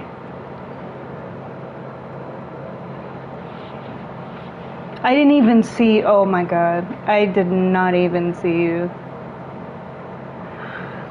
When I went to the gate, I saw him like revving his thing, so I saw that and not, I didn't even see that there was somebody laying there until the camera turned after I went out. I thought you left.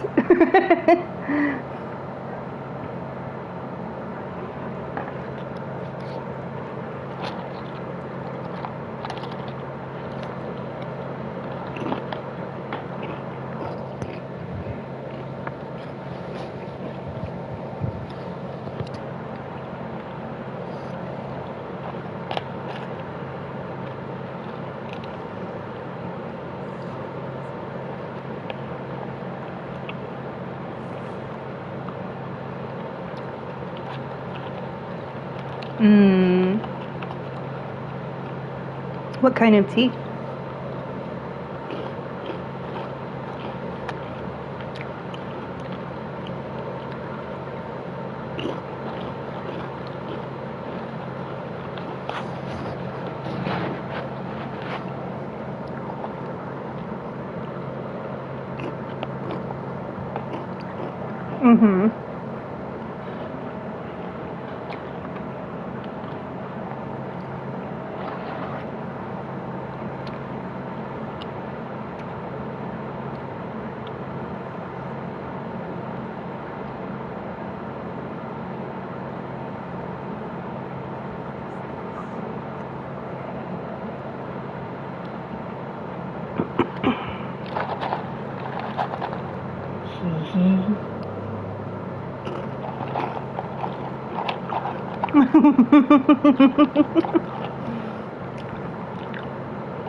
Hmm.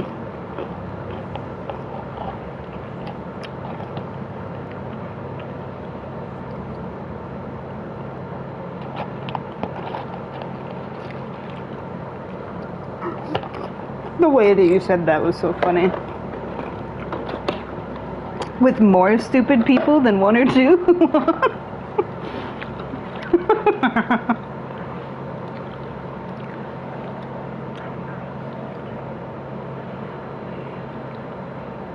Mm.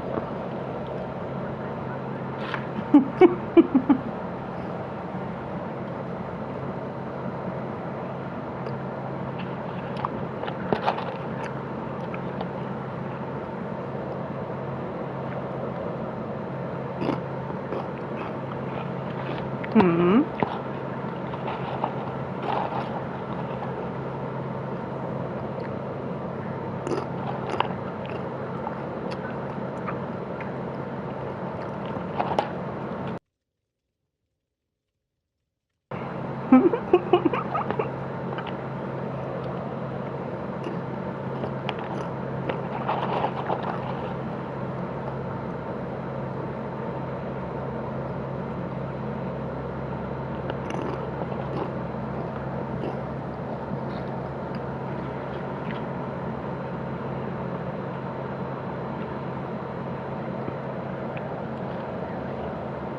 Mm-mm.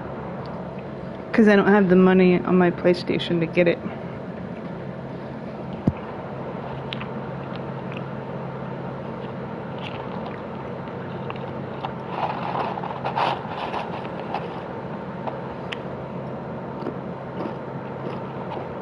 Mm-hmm.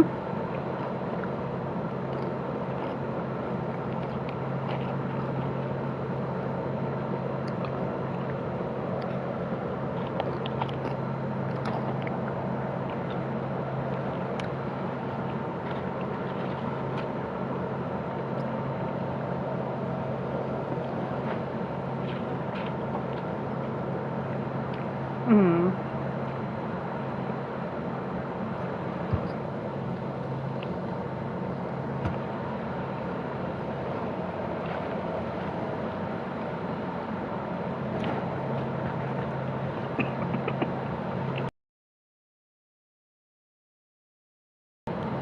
Mm-hmm.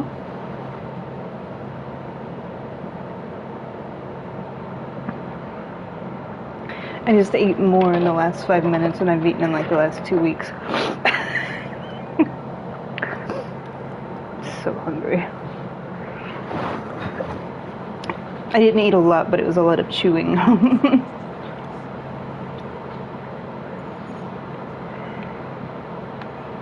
Wow, he came straight to me.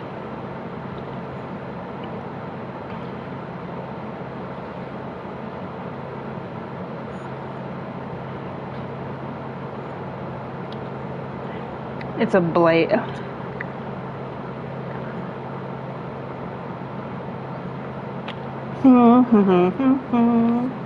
And something else.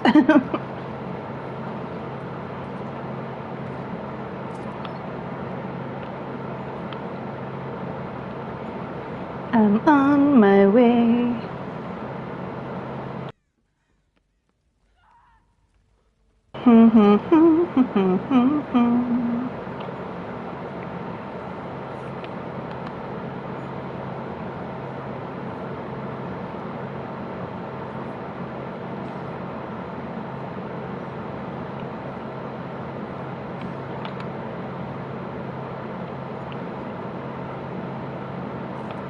Oh, she went to go get her, I think.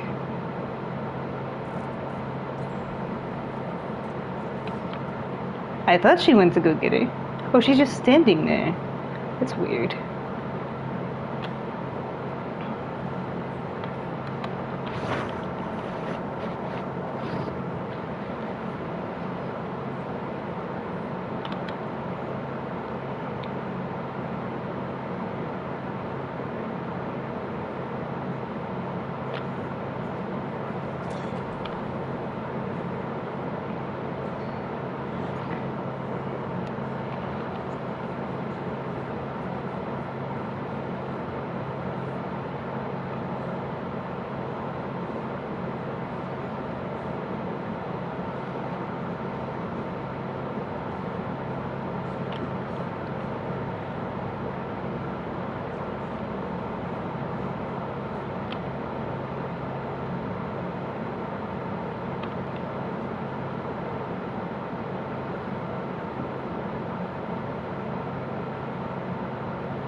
trying to make it over there.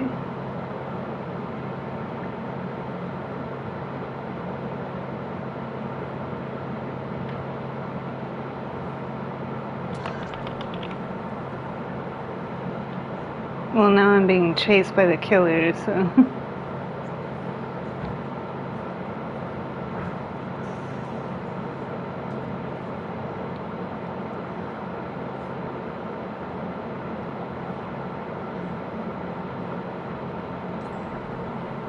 Oh my god, go up the stairs, ignoramus.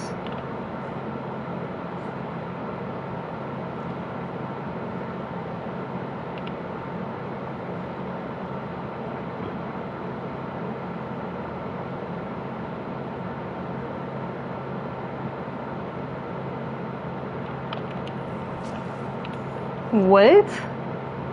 It was like his body was positioned in front of it. It was showing that he was standing in front of the hook, not on the hook, and I tried to unhook him, and it didn't count it. Because I could have saved him in the last second. It was so weird. I'm going to the other side, because they're both over here.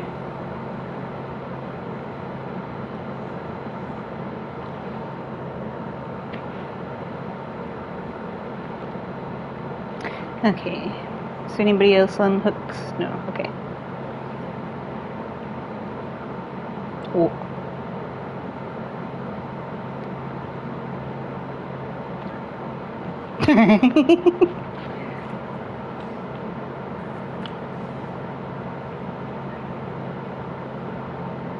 Yeah, something's going on with this match because I got off the gen and there wasn't even a skill check and it still made me blow the gen just to get off the gen. And between that and the Leon, like, there's some sort of glitch going on with this match. It's like a delayed in some way.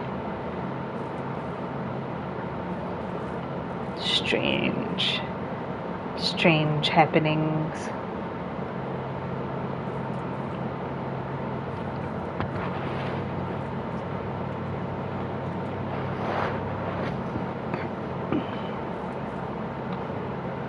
I don't even know who the other killer is because I've only seen Blight. Oh yeah, I did hear his bell. There he is.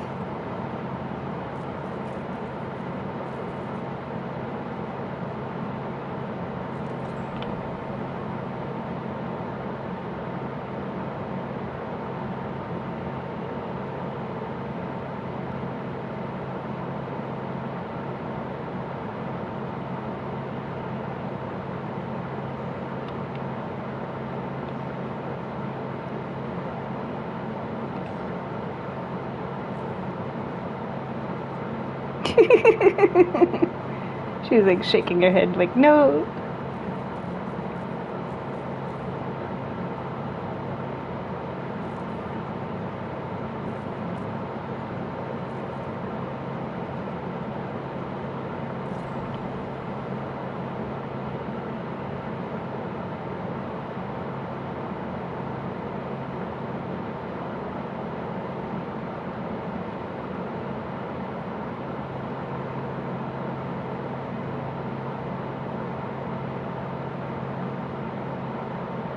That backflip though.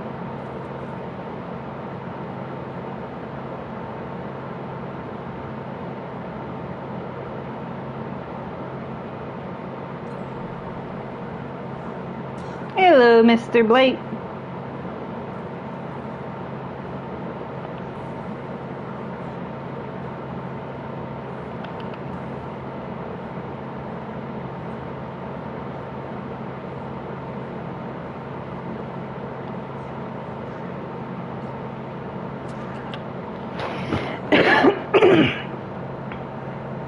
Okay.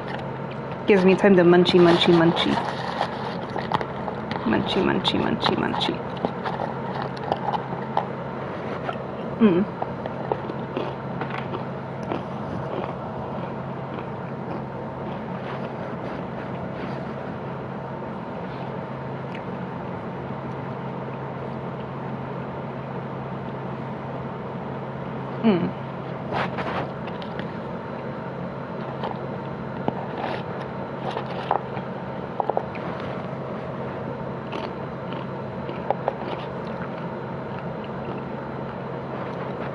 Mm, mm, mm, mm, mm.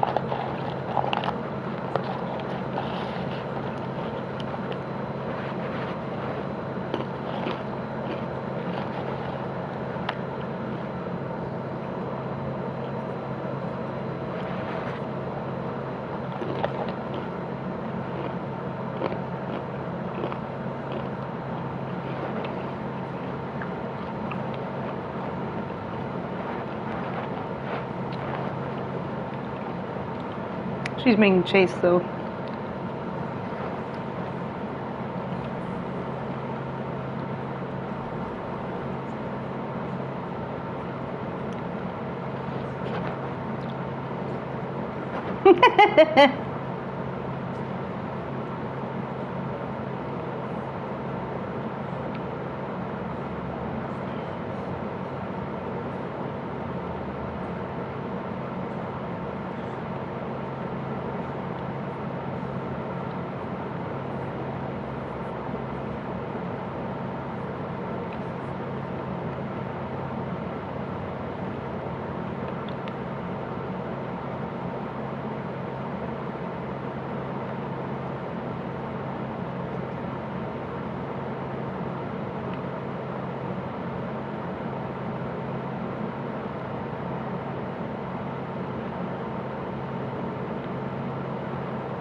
It's okay if they get me. I just want to try it.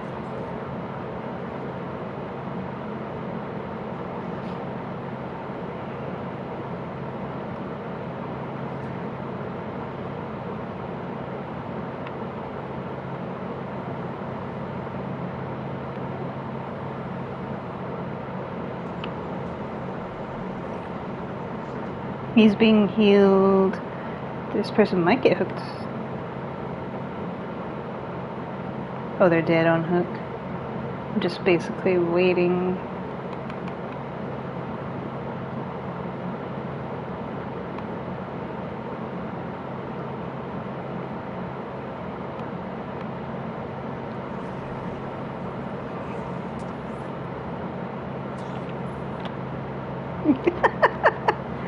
And both killers are over here, so the rest should get out because they were on the other gate, so we distracted them. So they should be able to open that other gate because they almost had it done. So we're good.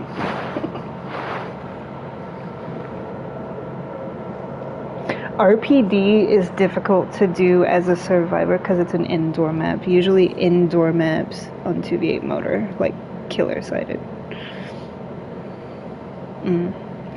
Does your brain hurt?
That looks delicious.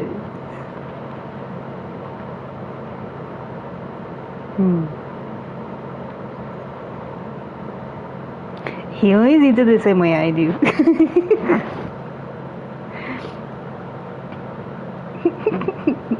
Nothing. No.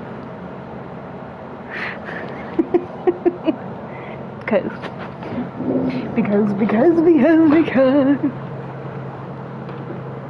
It's like Jack Sparrow says. Because.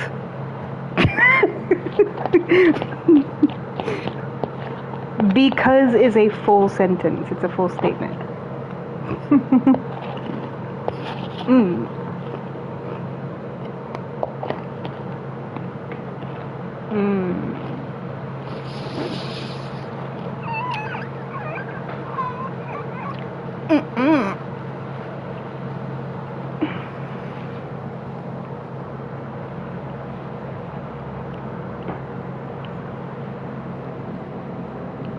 No.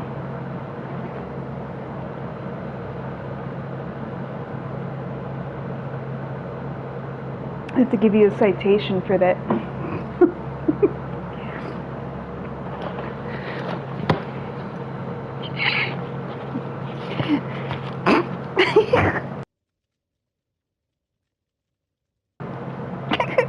My body was like...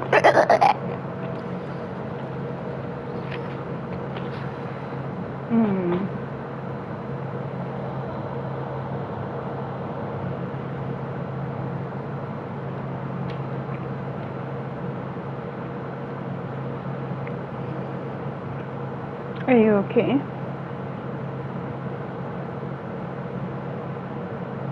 You're tired, aren't you? I could tell.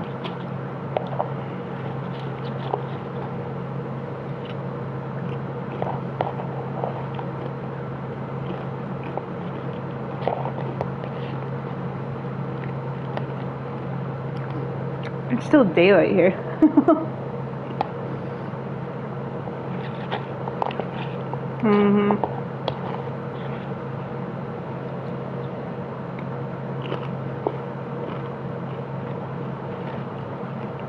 The sun and the moon are just playing tennis between us.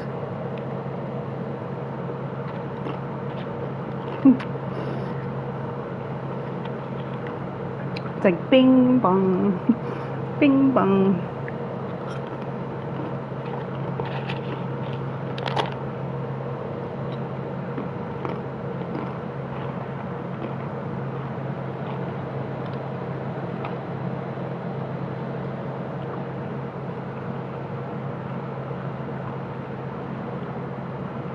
Don't die.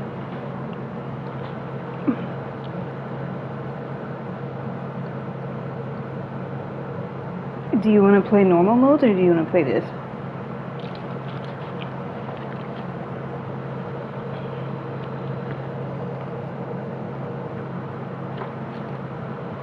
Or we could sit here and stare at the screen.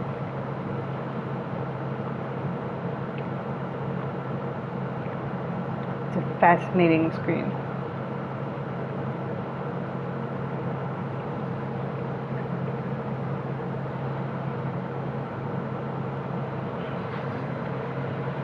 Nani? Apalapalapalo is looking at me. Nandeo. Kore. Sore. Kore.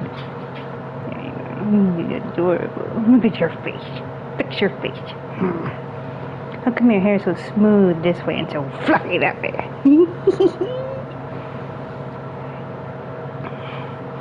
I always do that when I rough his fluff in the opposite direction.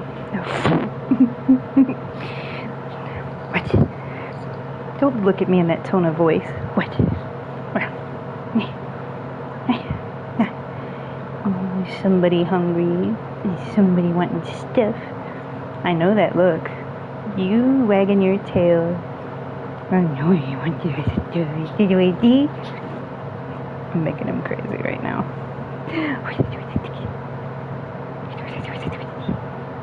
He's doing his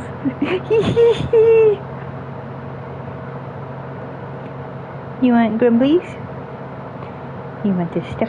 You want okay. We'll get this stuff. Let's get this stuff. Oh, wait, I have to make it over there. If you're on me, I can't walk. なんでよ。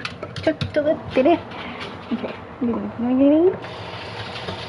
That's some high quality H2O. ちょっと。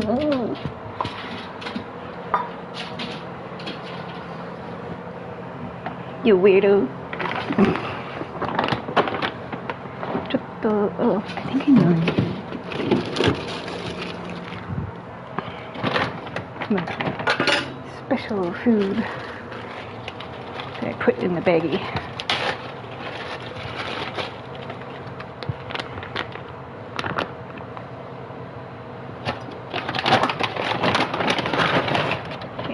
Some of that, and some of this. Some of that. Oh yeah.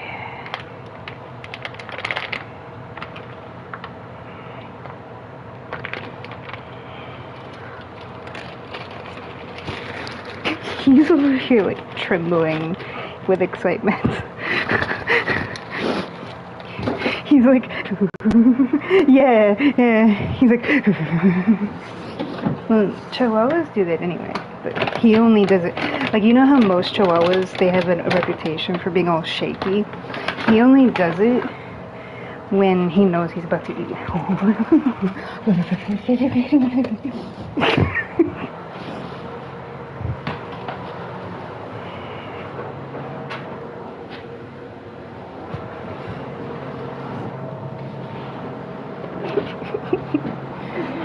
He's crazy. Yeah, pets are a reflection of their owners. He's crazy. What do you expect? And it's funny because he's so relaxed and so chill and unbothered, just like me. Until it's like something excites him and then he's like, so he's like me, he's very zen until he gets excited and then he's like an explosion.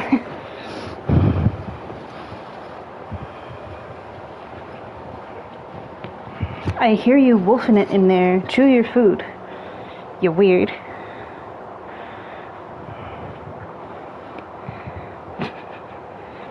I hear him and they're like, and it's like, chew it. Use your teeth. 1 tooth. 2 teeth. Now I want to get Dracula as a killer.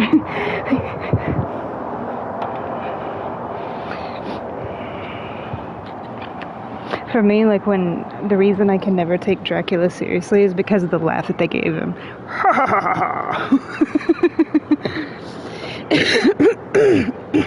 Like, for me, that laugh is just, yeah, it's because he's like the Castlevania Dracula, and it's very like animated and just goofy.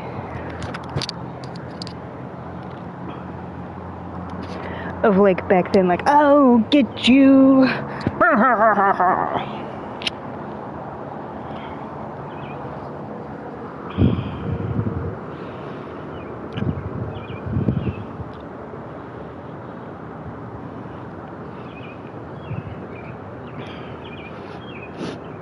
I just can't take it seriously.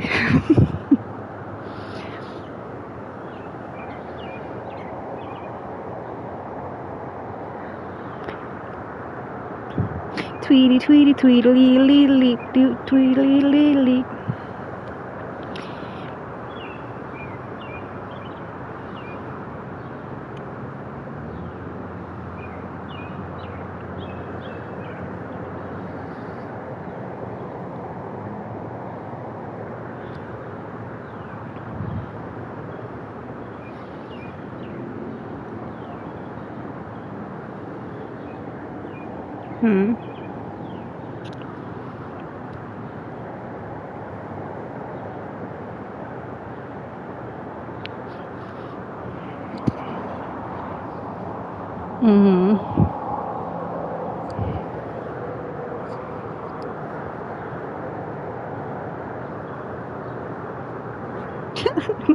It's like, and then, oh. There's such balance in life.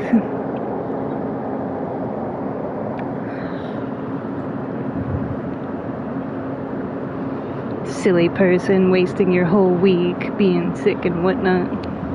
Crazy.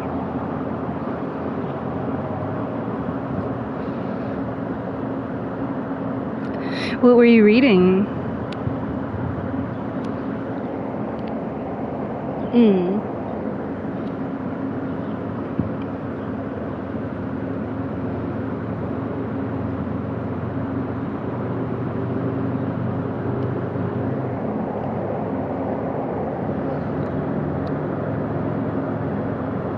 Hmm.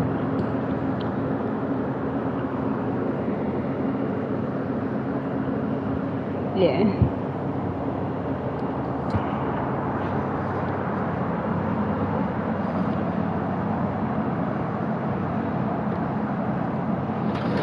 Money? What are you doing, silly boy?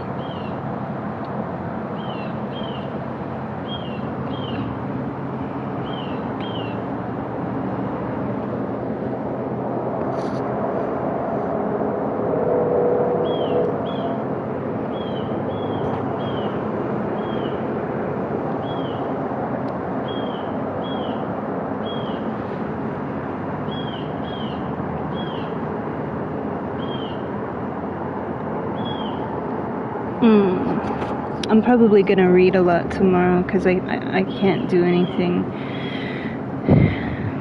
Because he told me to like stay home and rest, and I don't want to mess up anything. Like I don't want to mess up my finals coming up.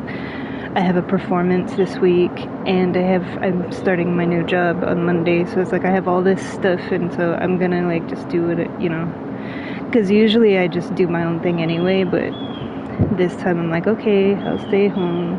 So that's why this stream is gonna be so long, because once I start, it'll be a while before I have like this kind of time.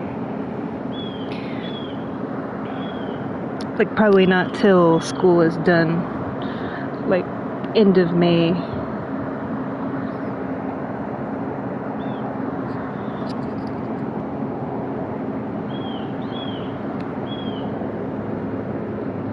There's a lot of stuff. And I also have my play coming up as well, so it's like crazy.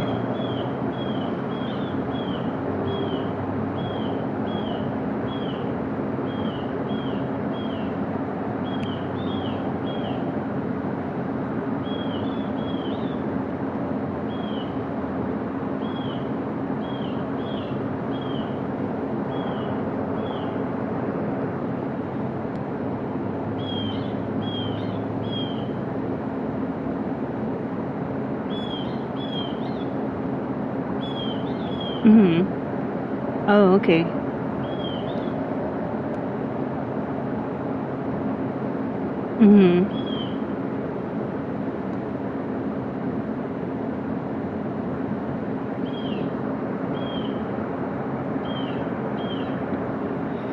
Yep.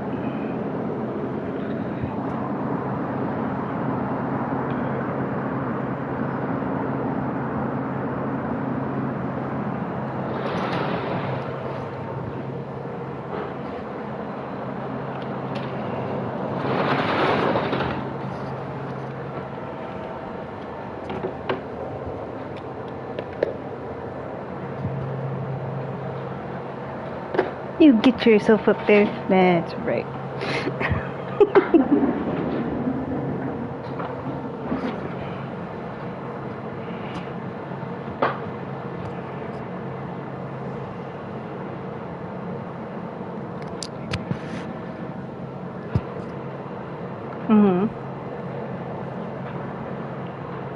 What's that?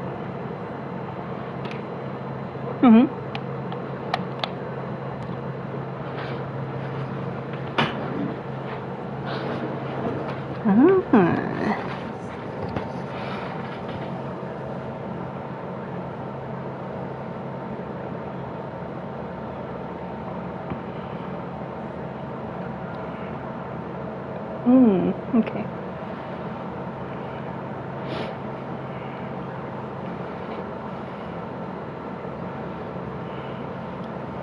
As long as you're safe, like that's the thing, like as long as she's safe.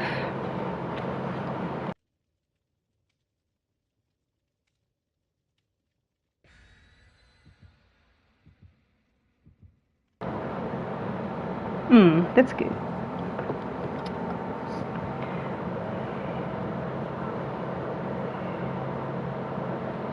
Yeah, she gets like that independence, but she's still with people that are safe.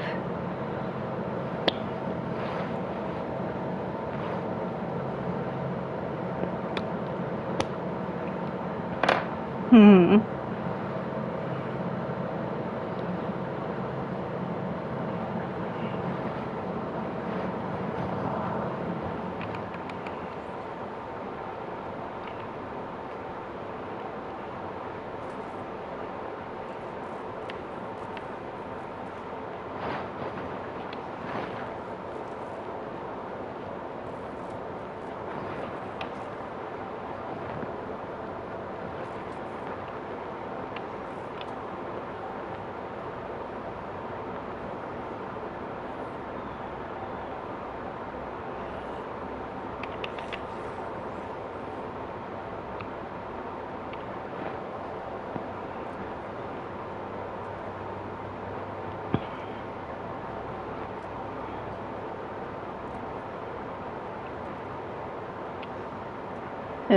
Trapper and Nemesis. Trapper is probably.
We're back in the asylum again. I think the game's trying to tell us that we're crazy.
I love playing with the zombies.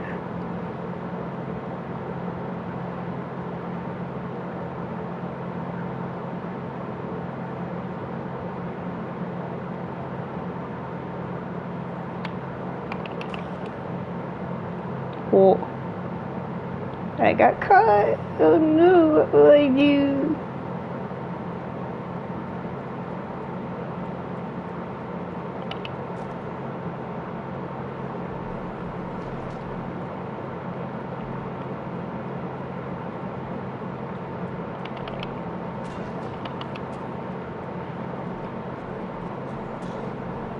Oh no.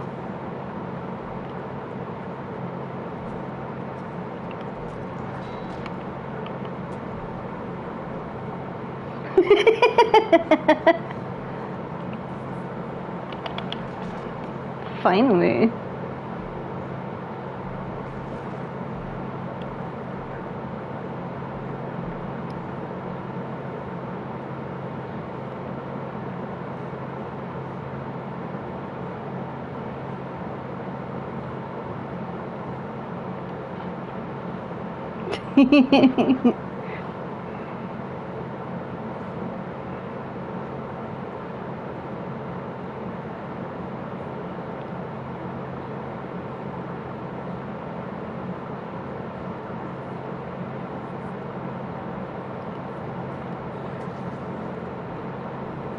Oh my god, he was blocking.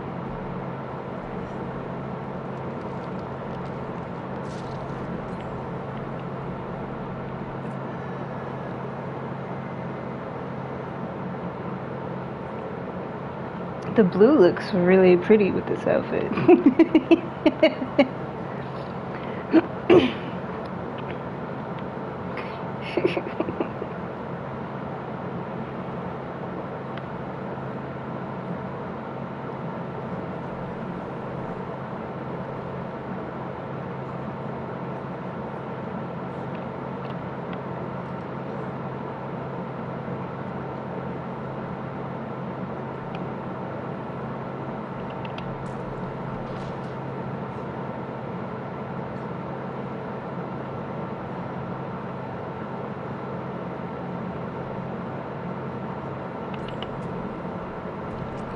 What?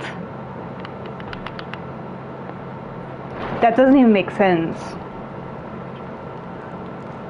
I had like jumped through the window and was like a foot and a half in front of it, and he punched at me and it counted. Like if he had whipped me through the window, that would have made sense, but his punch doesn't have that far of a reach through the window.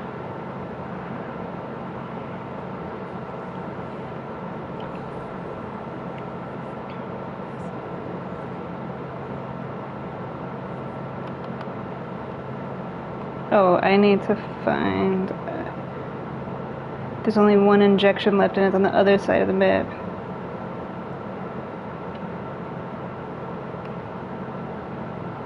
I don't know if there's anybody over there.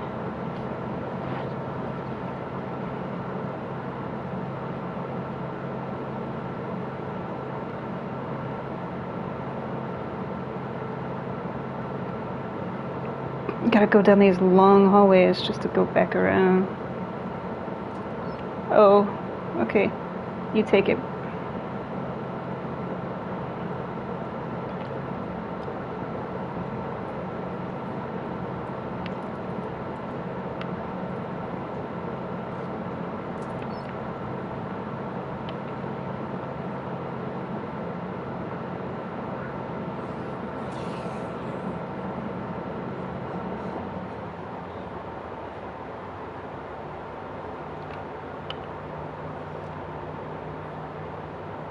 Mm-hmm.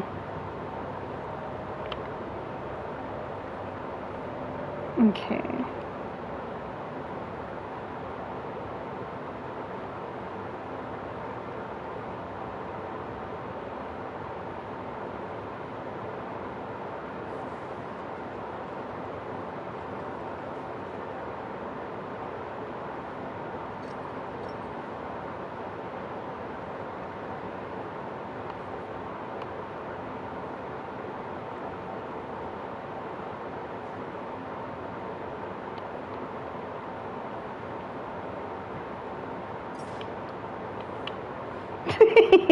I waited till he placed the trap and then walked away, and then I undid it.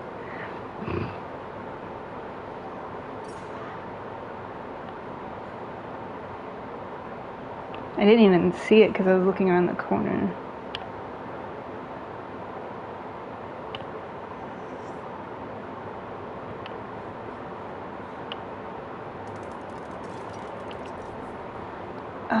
Okay.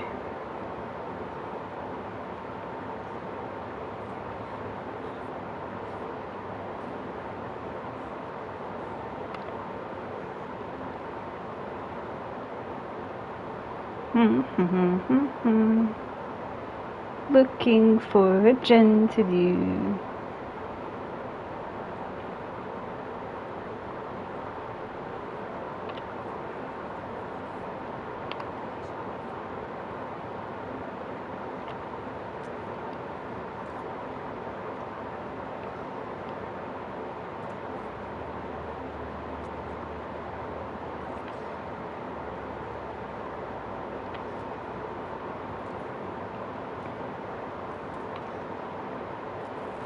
We can do it.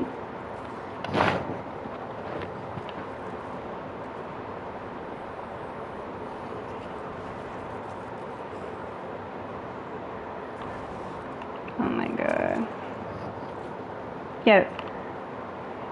Yeah, they're always in the way. Like,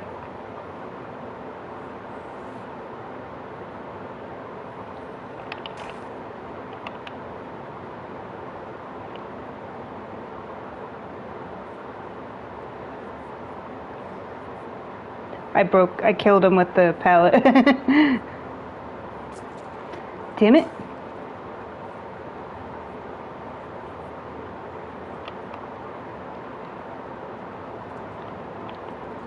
Oh my god.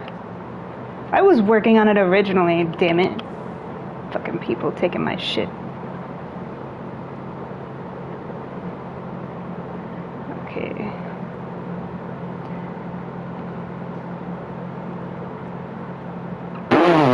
Two in a row right next to each other is crazy.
Come on. Let the zombie exit through the gate.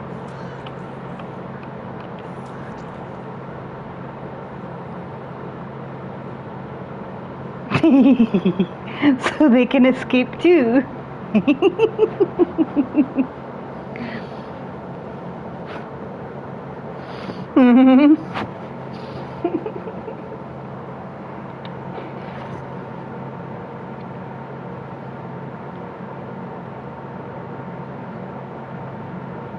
Somebody's still playing? What?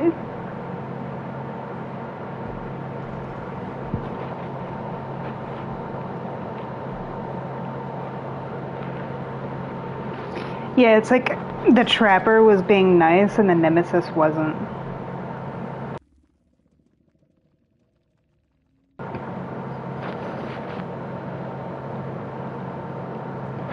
The Trapper was just being goofy and the Nemesis was like, "Grrr."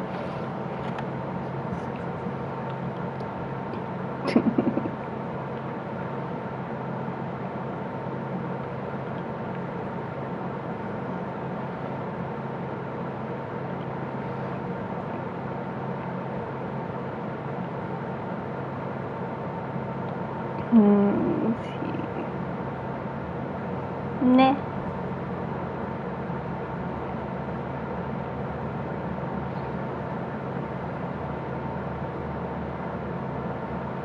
Wait.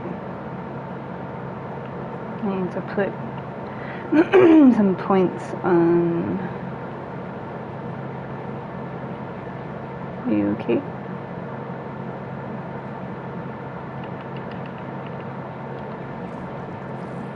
If you're tired and you want to go, you can go. You don't have to stay.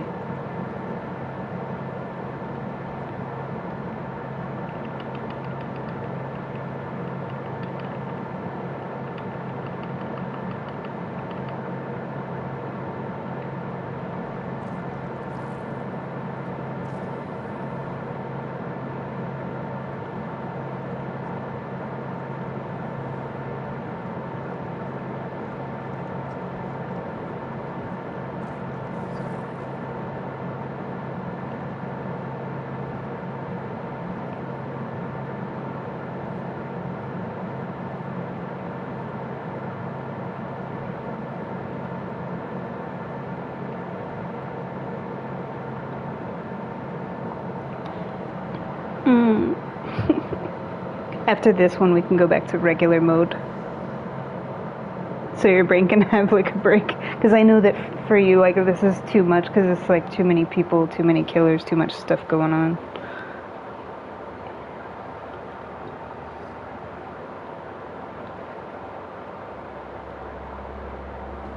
Yeah, because you can't tell like who's who and like how to get there, and it's okay.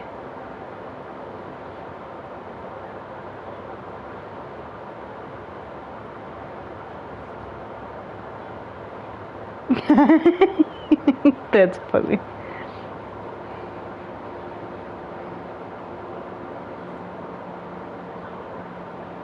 Yeah.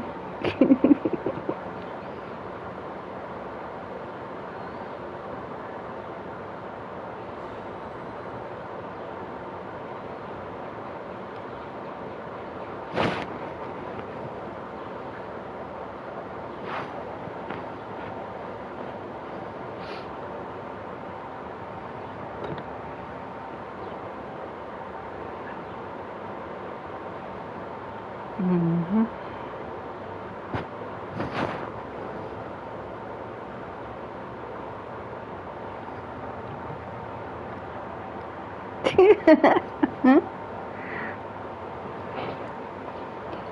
Return of the Mac. Return of the Mac.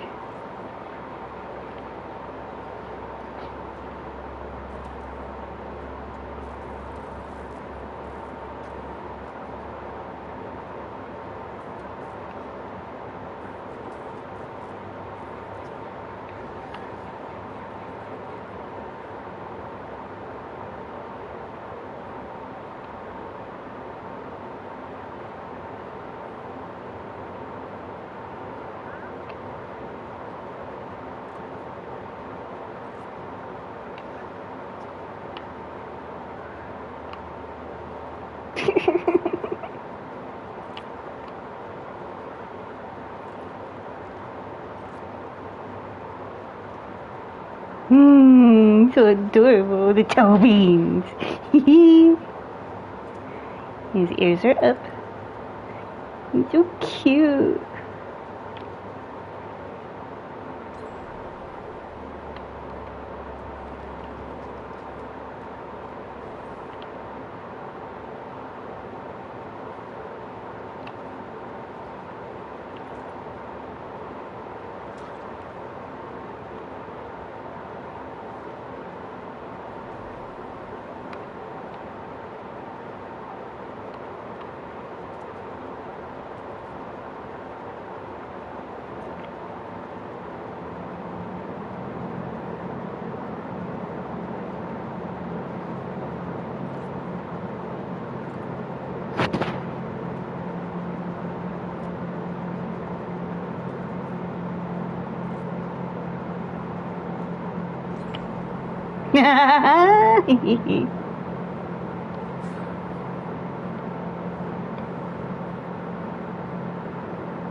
Okay.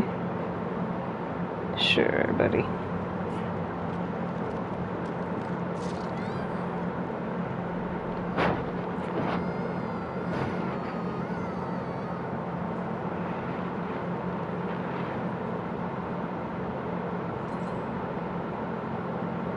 I hear you.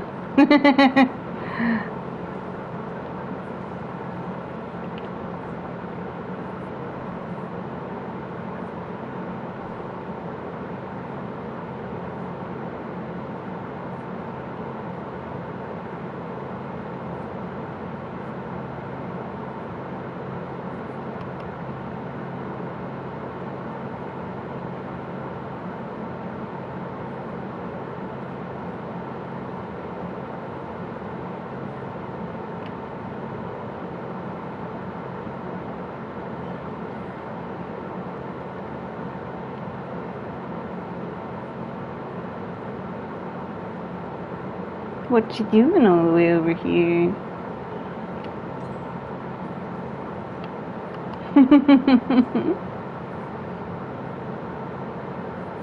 Mm-hmm.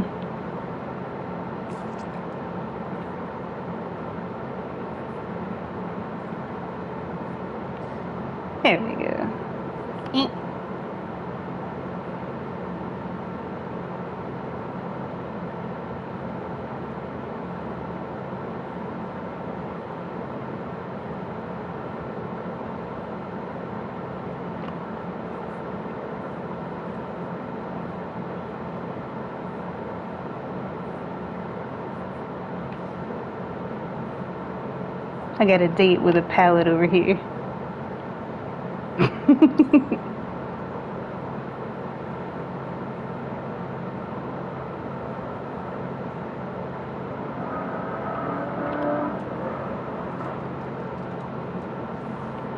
There you go. Well, hello, person.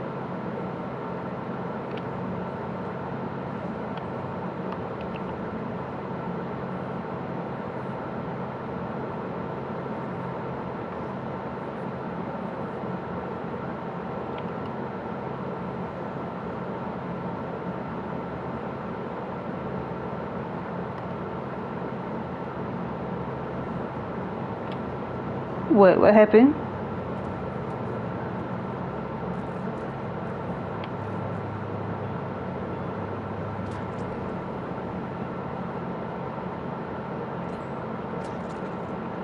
I just took a hit. That way he could hook me, distract. But he's probably gonna come straight to that gen. He's coming.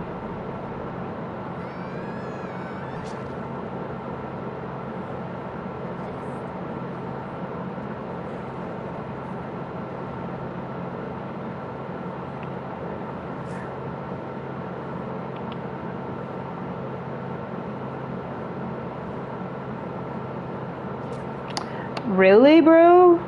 Out of all those people, you're gonna tunnel me out. Wow. Fuck you. This Wraith's a bitch. He like hooked me the first time and then saw that I had just gotten unhooked and there was like a group of like 5 of us and he went to me. Screw you. Oh, that's why, because he's a temp account. Temp accounts are like known for being assholes. Anytime they have temp in their name, usually it's because like they've been banned for like cheating, banned for bullying, banned for like harassment, that kind of stuff. Because the only way that you can get the name temp with like some numbers is literally if like it's not just getting banned from the game, that's like Sony banned you. In other words, you can't play anything because you've done something so heinous that they're just like, no, you're no longer allowed to play on our platform.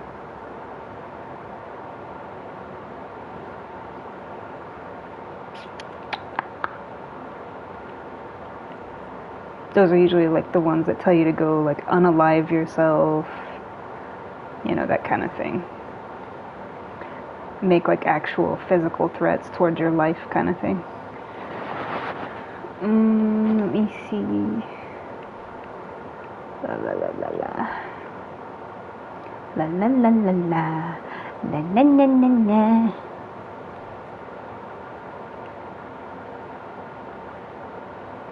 $36. Do it.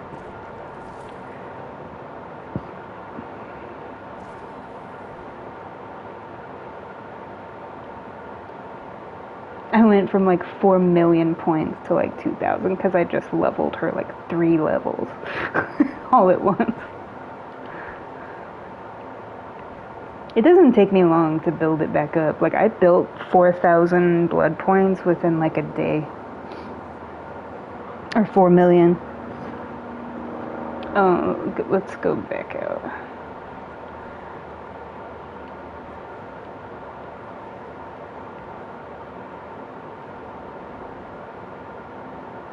There we go. Normal mode. I just like playing 2v8 because you get like 3.5 times the blood points. So you get blood points faster.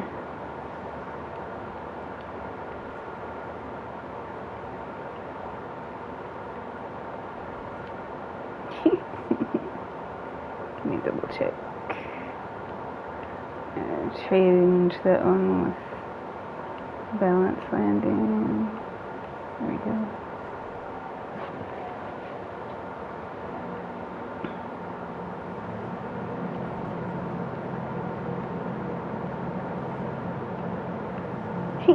Squeeze.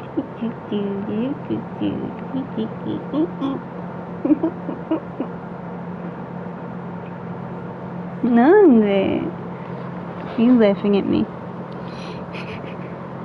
Yeah, I think you are. You're laughing at me.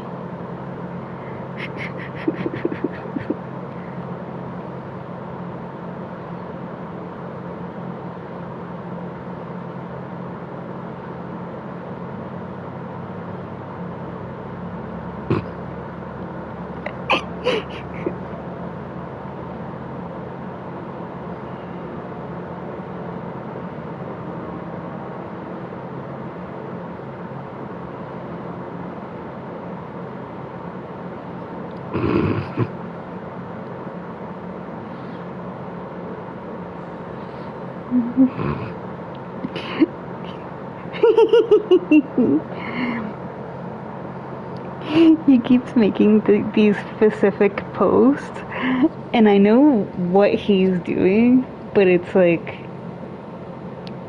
I keep giving like the craziest responses just to be silly.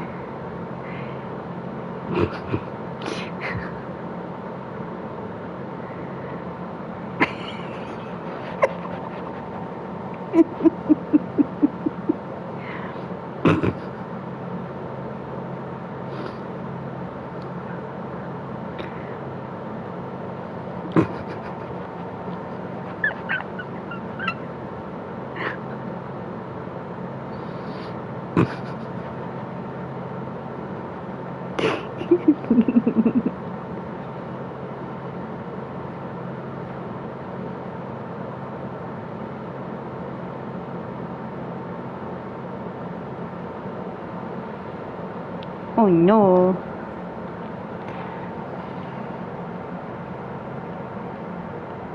You have a froggy. Froggy.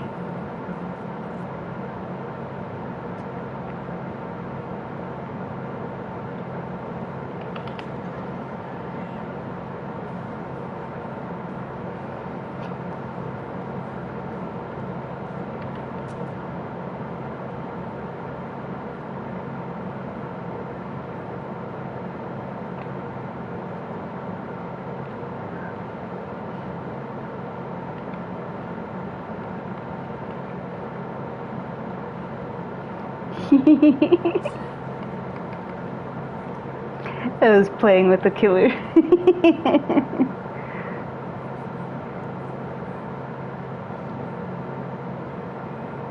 She's playing, because you know how Legion is made up of like 4 different people? So there's 2 guys and 2 girls that make up the Legion. She's playing my favorite Legion person, which is Julie.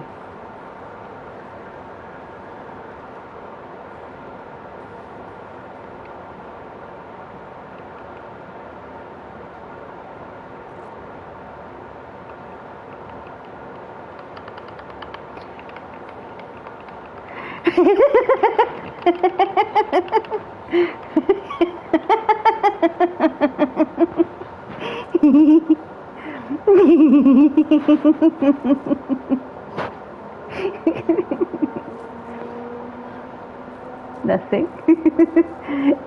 Being silly.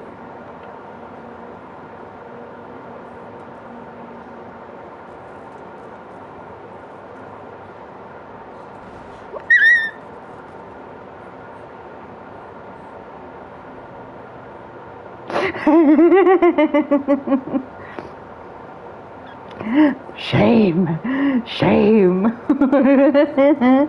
I blew the Jen because she was chasing the Meg like right in front of me, and she looked at me and I crouched down and like slowly crouch walked away like me.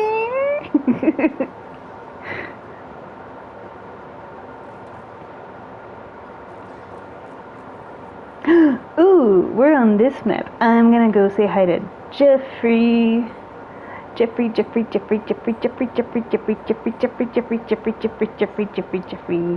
My buddy Jeffrey, I haven't seen him in so long. Let's go say hi to Jeffrey. Jeffrey. Jeffrey, Jeffrey, Jeffrey, Jeffrey, Jeffrey.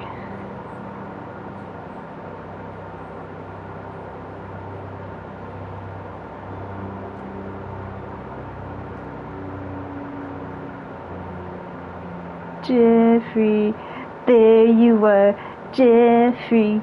Hello, wakey, wakey, eggs and bacon, Jeffrey. Jeffrey. Wake up. Grab a brush and put a little makeup.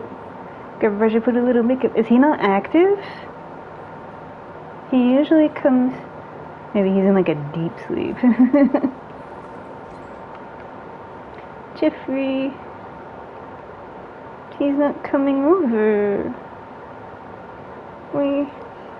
He's not going there.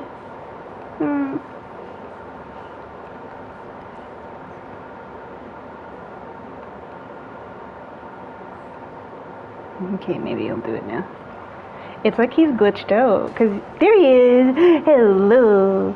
I see you. You're in a deep sleep today, Jeffrey. Do you need some eggs and bacon? Do you need coffee?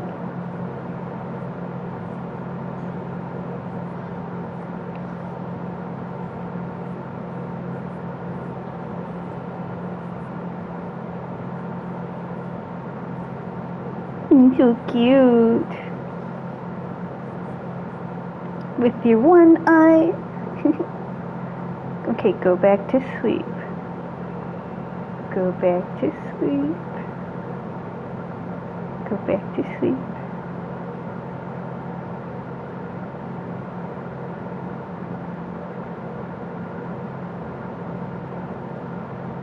There you go. Aww. He's so adorable.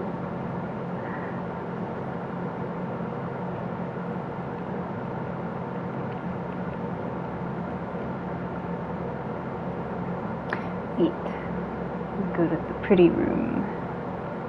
Oh wait, that's not it. I'm gonna find the pretty room. La la la la la la la la la la la la la la. You don't have to lose your head about it. Gee.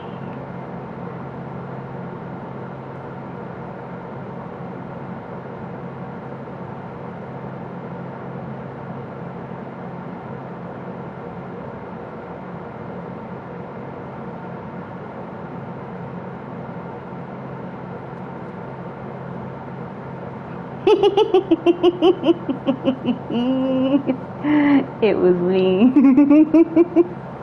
Because I went near you. I'm gonna go for the unhook.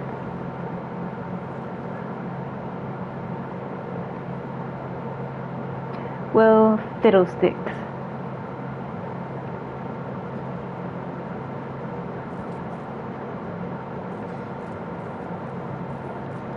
Flurfinerders.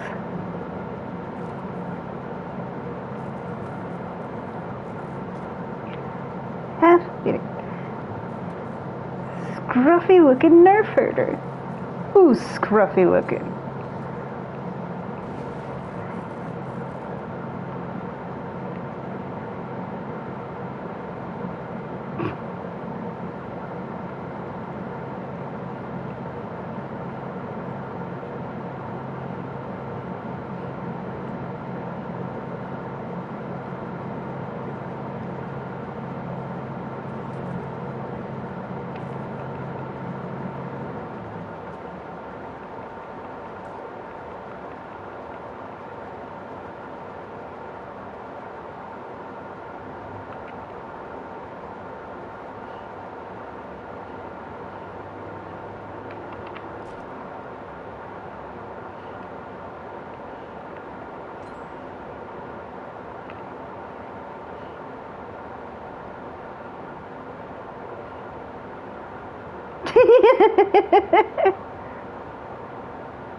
Wait, somebody over here? I hear somebody. Oh, he was in the bush. All I hear is in the bush.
Inconspicuous.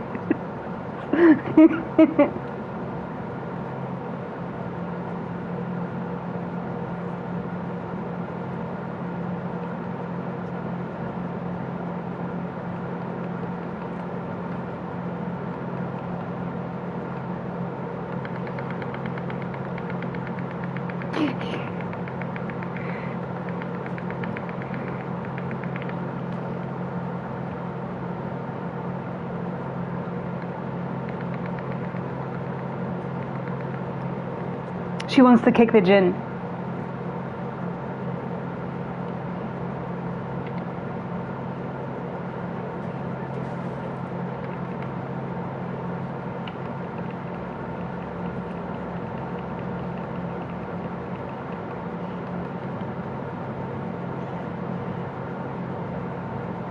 There we go.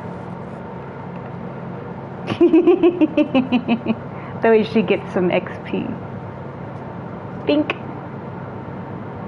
She is being nice. Whoa.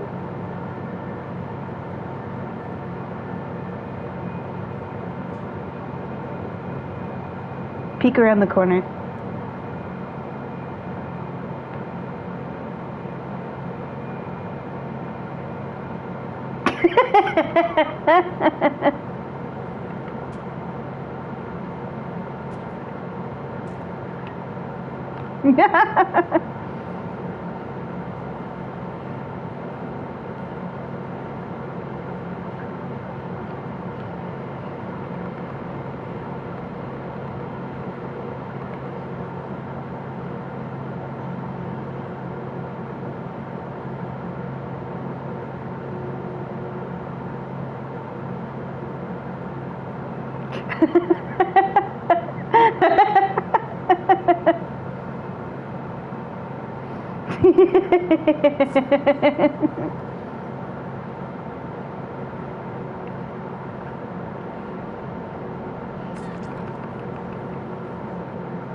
No.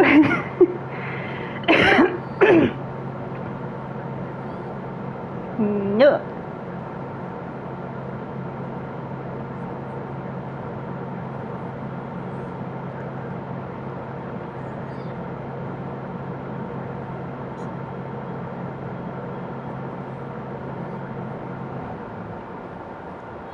Okay. I told you were tired. I knew you were tired. I could feel when the change happened. Mm-hmm.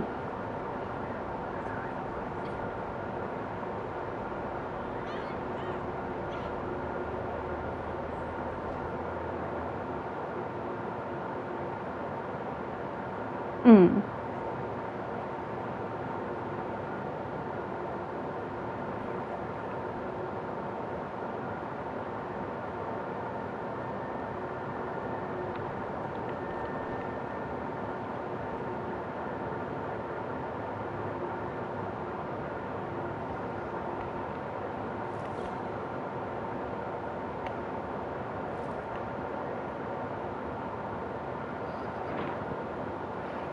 Mm-hmm. 1 second. I have to invite Lee. She's been waiting.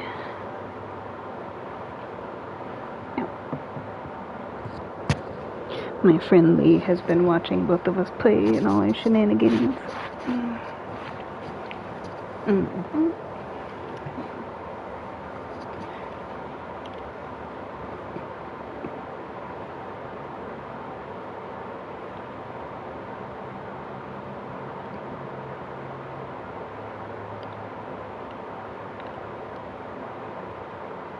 Can you hear me?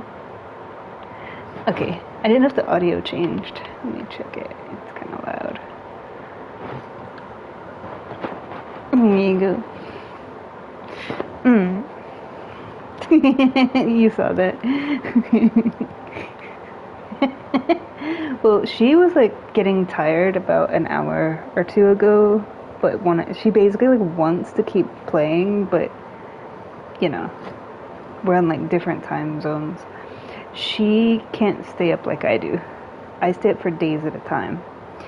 She'll, yeah, yeah, she's like a normal person, like has to sleep if you've been up for at least like 12 to 24 hours, whereas I can go like 2, 3, 4 days, sometimes more without sleep.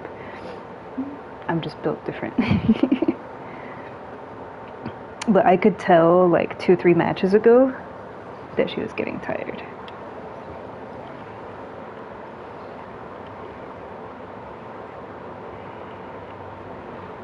Mm-hmm.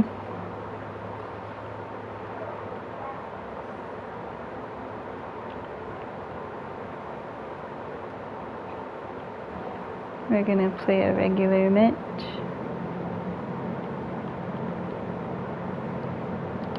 While we wait. Yeah. She says the same thing, that I just have this ability to, yeah. People always tell me that like my sparkle rubs off on people. Whatever that means.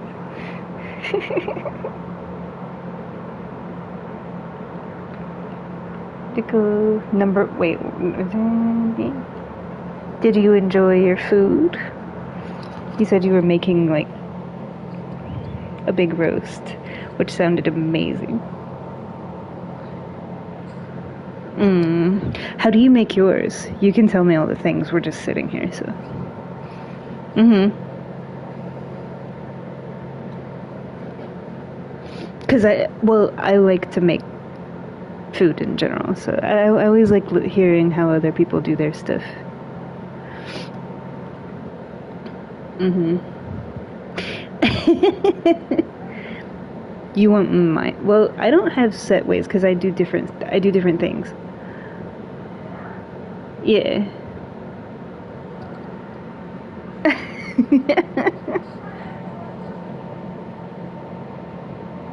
Yeah.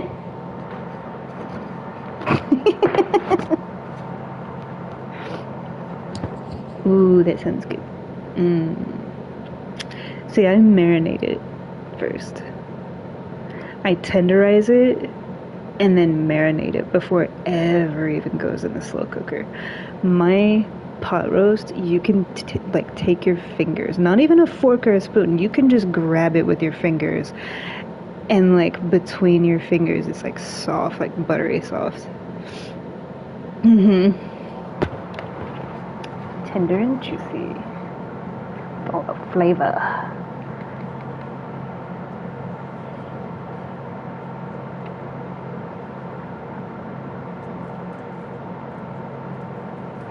Is that a huntress I hear? Yes, it is.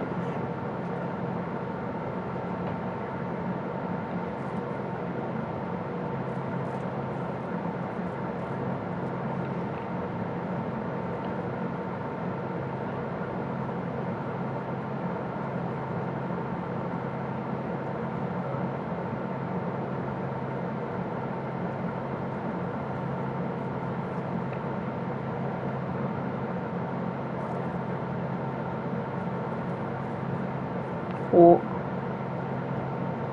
Oh no, I'm still listening.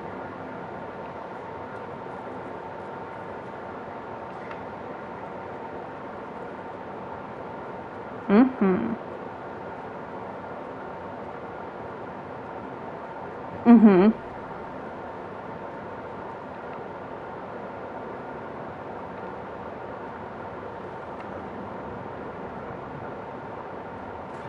Oh. Okay. Calm down.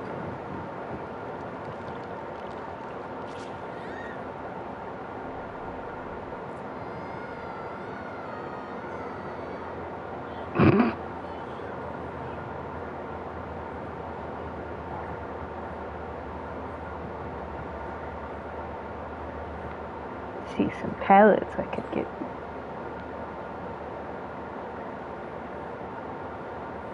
Into rainbow. 1, 2, 3, 4, 5, 6, 7. Okay, I was about to say, it doesn't look like a whole lot of people, but it is. Because they're kind of spread out. Yeah.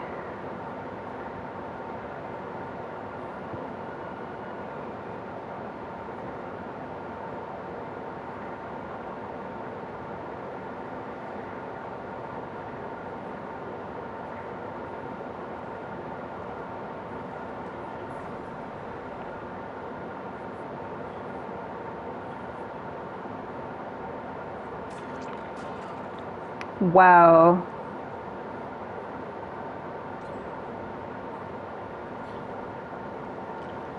Okay.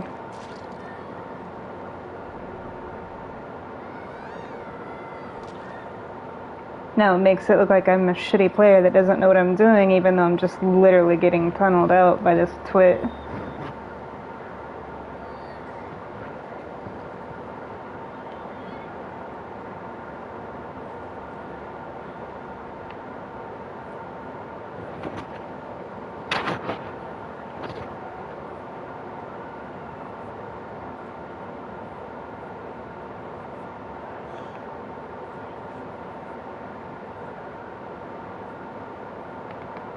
Yeah, I haven't even been able to do like my job with the pallets.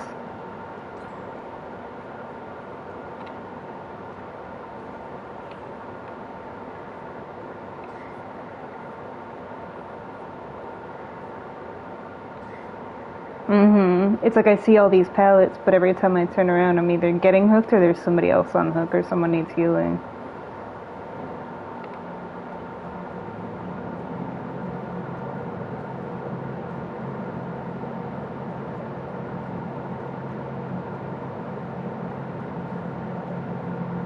Yeah, she's tunneling me out.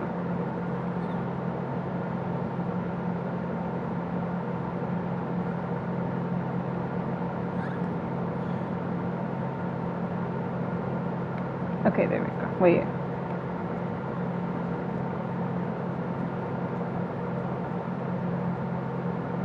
There was one that was broken.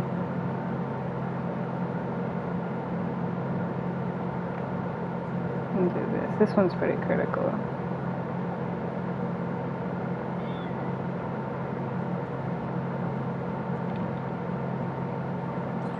Where are you? What?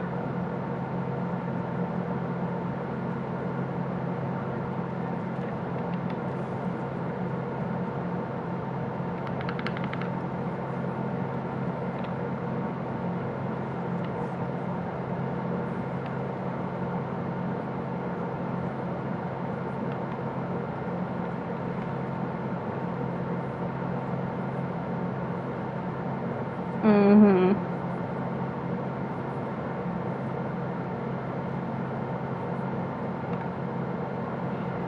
Yeah, she's like being a bitch to me, and I don't know why.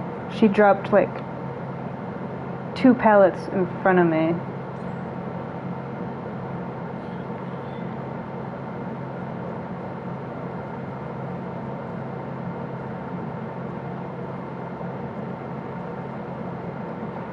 Yeah.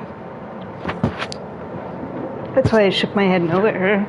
It's like there was 3 people on the hook. She wasn't being chased. There was no reason to drop pallets anywhere.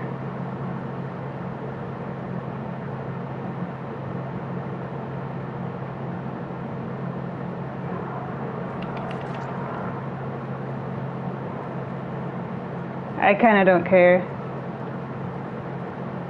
Yeah.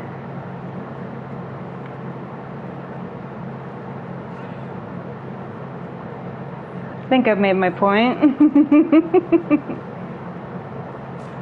Yeah. Outmaneuvered. Bazinga. This guy is so pretty. Yeah, I just wanted to go next.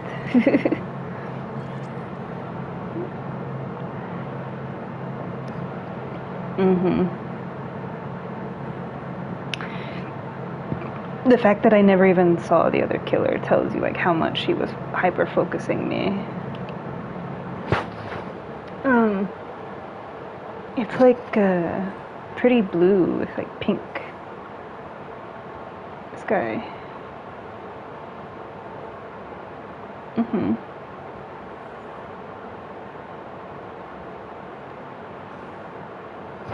Mm-hmm. It basically looks like cotton candy because the sun hasn't completely gone down yet. So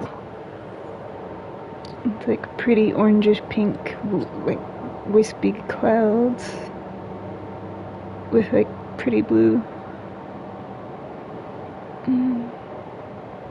It's so pretty. Mm-hmm.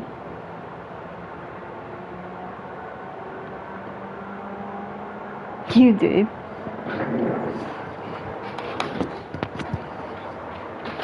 I didn't even know that you were watching it. Of course, I wasn't really paying attention, because usually I have my phone open, but yeah, I didn't even realize that you were watching it.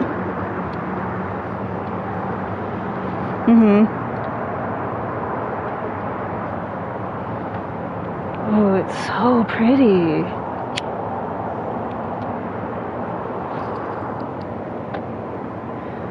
Yeah, can you see it? You have windows in your apartment. Go look out. We live in the same city. You're just in a different borough.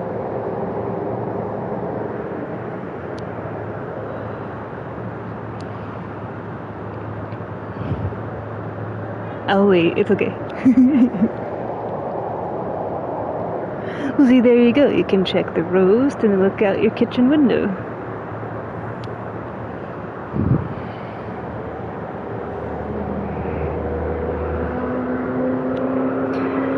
Isn't it? It looks like cotton candy. Mm-hmm.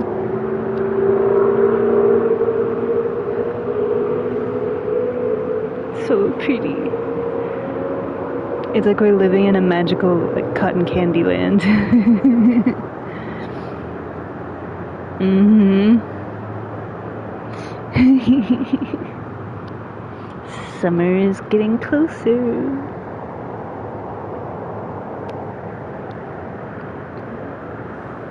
Exactly, which is why I like it, because it's just like soft, wispy, not like stark, fluffy clouds that stand out. It's just like these waves and wisps of like pinkish orange, like a coral color. And then the blue is just like mixed in between. You know what it looks like is like sherbet. When you get all the colors together and in one scoop. That's what it looks like.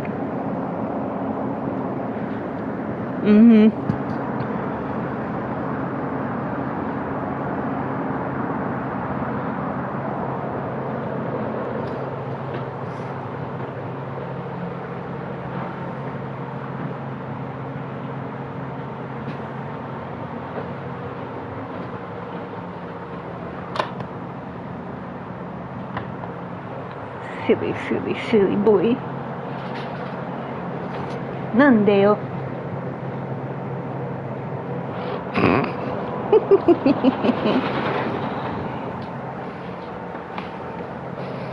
Oh, well, yeah. You were watching me the whole time. Oh, okay.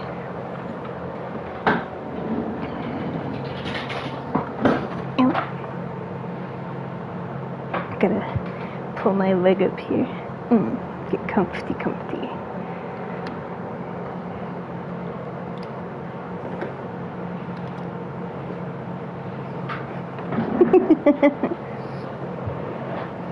Technically, we probably could have played another match. I just don't want to get... Because a good match takes about 15-20 minutes.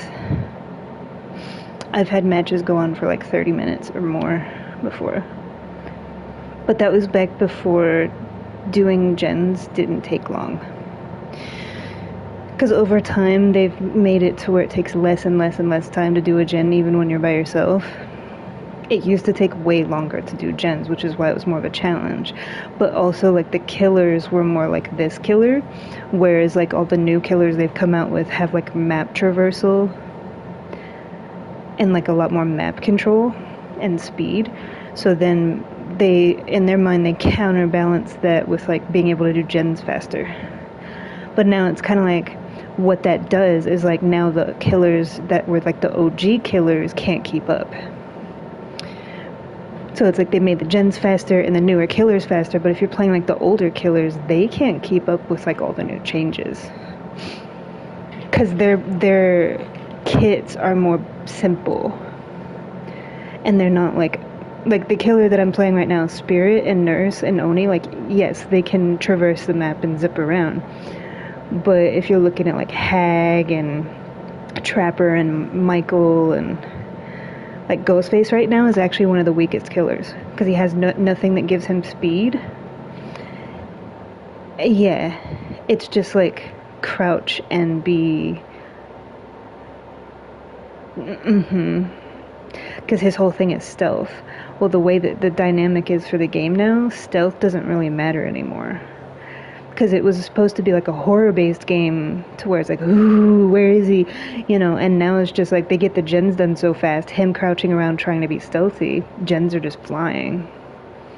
So him being stealthy is irrelevant, because it's like, okay, now the gens are done, you know, like, it takes away from some of the dynamic of the horror factor. And it just becomes like gen simulator. You don't even really get a chance to, like, enjoy the killer because gens are done by that time. I've had matches that went so fast I never even saw the killer. Not even once.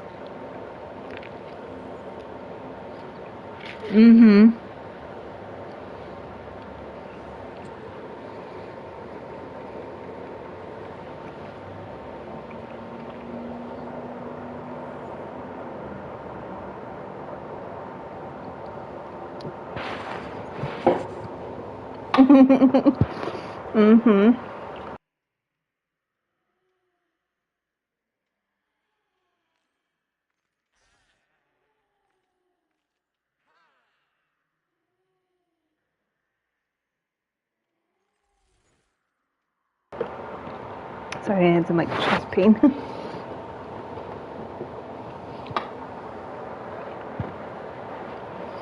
That sounds amazing.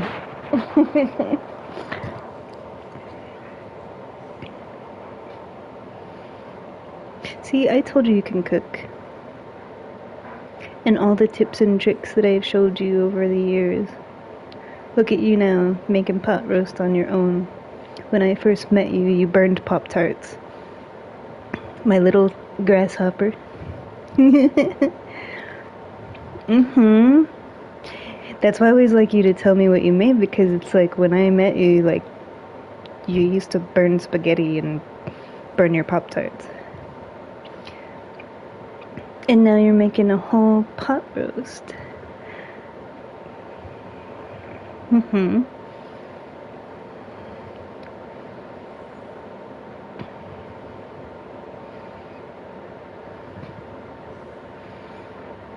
The fun part for me is because I learned how to cook really, really young. I was like 3, 4 years old because I had to like raise myself. It's like I first learned like how to cook and like how certain things cook and like what to do to make certain things. And then from there, it's like it's not like for me, it's just fun. Like what can I put with what to make it taste good, and like what's this over here, and like new things. And I love cooking from places all over the world. Like, mm-hmm.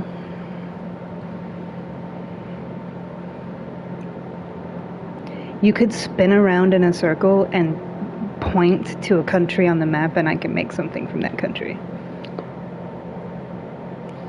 Mm-hmm. Because I've done that. I used to have like a little map on my fridge. And that's exactly what I would do. If I couldn't come up with something, I would just like close my eyes and point. And then from there, you come up with ideas.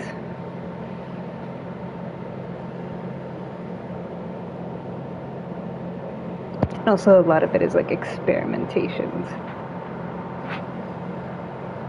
Mm-hmm.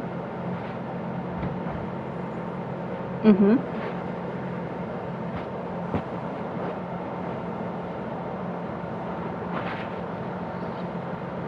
Yeah. Well, because for me, it's like I'm happy with a bowl of cherries, like for the day. I could just have a little bowl of cherries for the whole day and I'm good, you know. But I like cooking for my roommate, I like cooking for other people, I like cooking for my friends and family, and it's fun.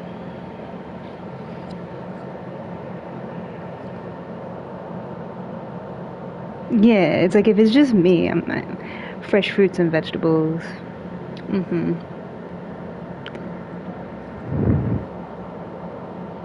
I do cook for myself.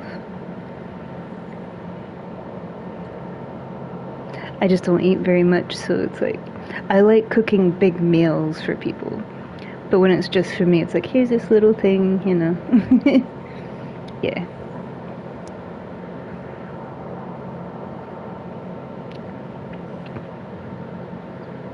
Did he like it?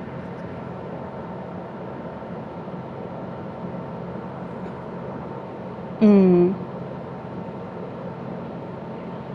That's my philosophy is like if I cook for my man, he should be like Buddha belly, like passed out. Like every day is like Thanksgiving. Mm-hmm.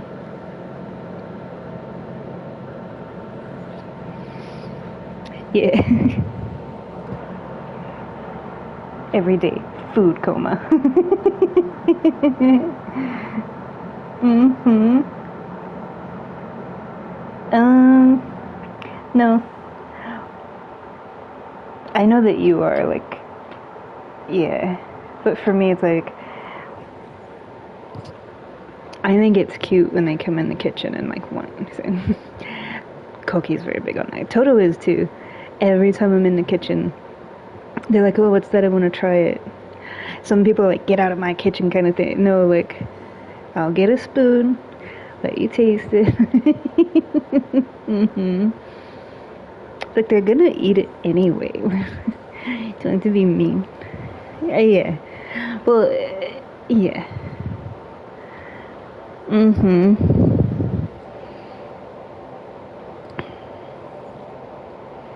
Hmm. I think that's romantic.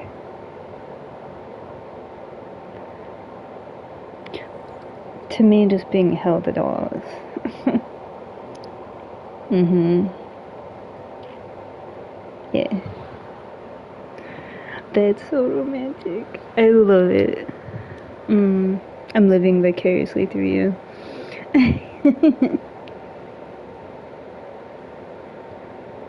mm. See, if they put their arms around my waist, I would not. I would have to turn the burners and everything off.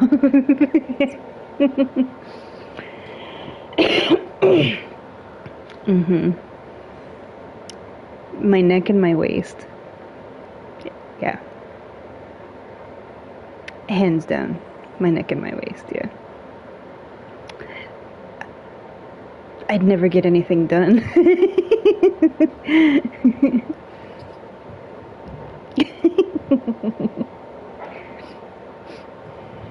mhm.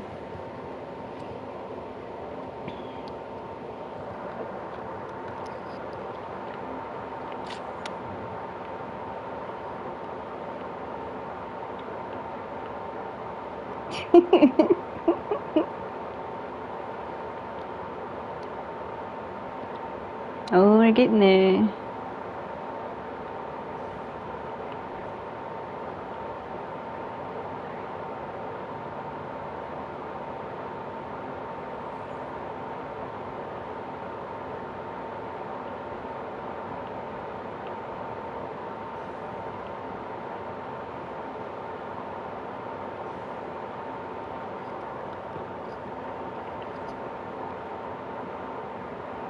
And do this one. It's my favorite. Yeah. Because I have a kimono that's this color blue that I wear all the time.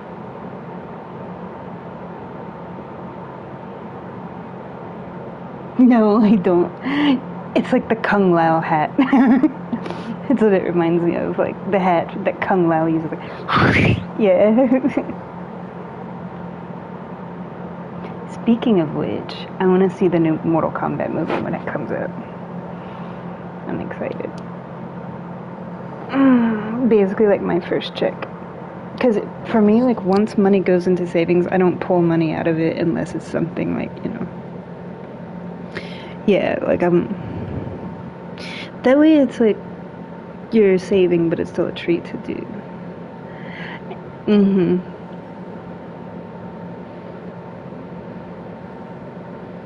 Not really.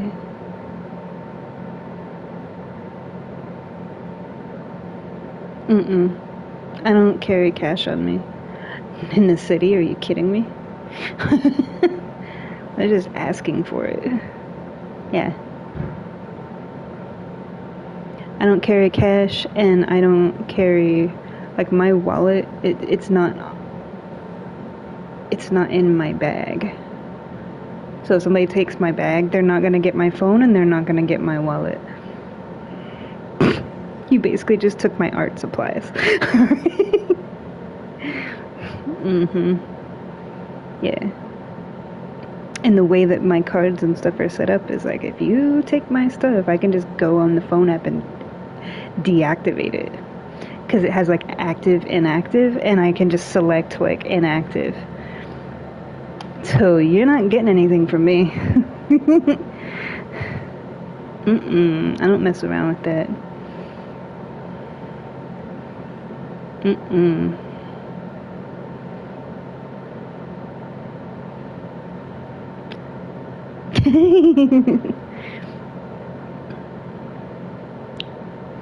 Yeah, and I know so many people that's gotten like their wallets taken. I'm like, dude. I know that it's very classical to like, oh, the cash, cash is king, but if you know, you know. mhm.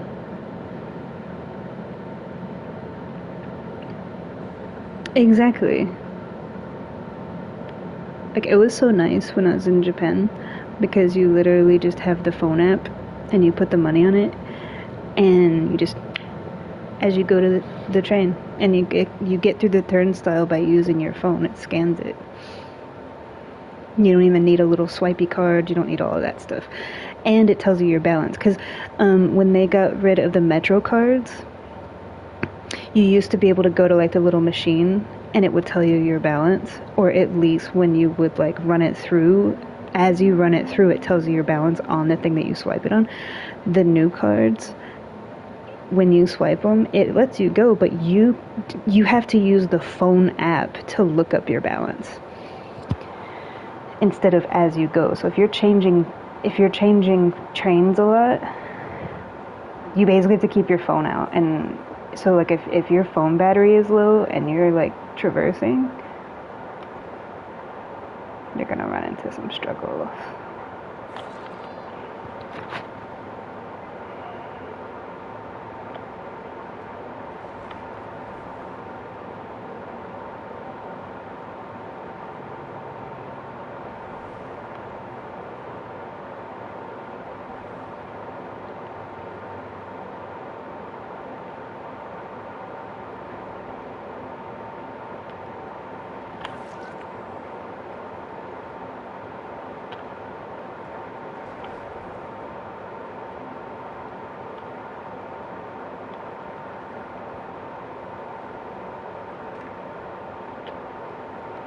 Oh, I am not adverse to breaking pallets.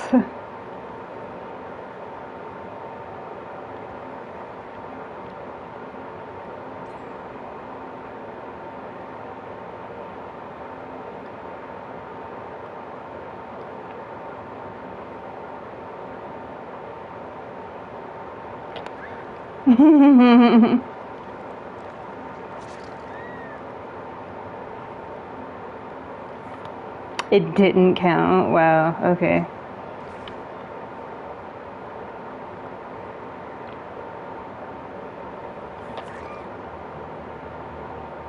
Okay, jerk.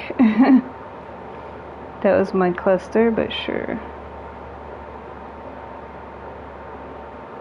Gonna go over here. Yeah, he basically picked up my person who I downed.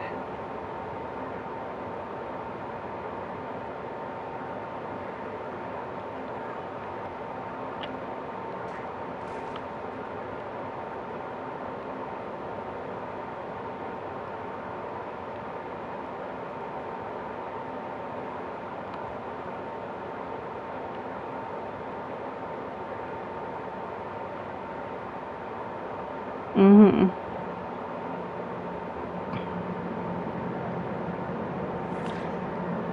Still counted.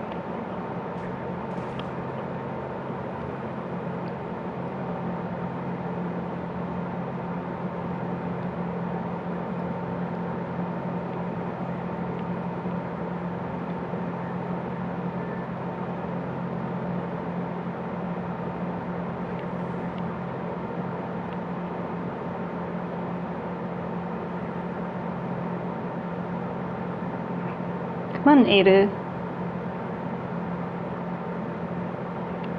Yeah, he's just trying to take everything.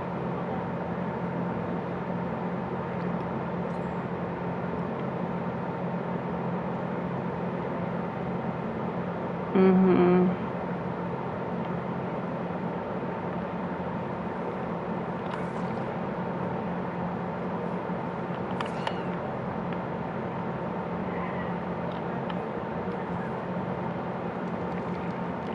That's kind of why they're getting all of this, because it's like they're all,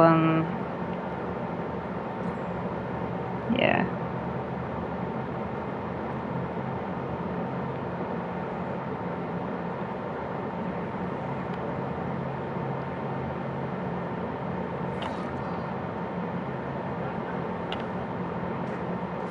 It's okay.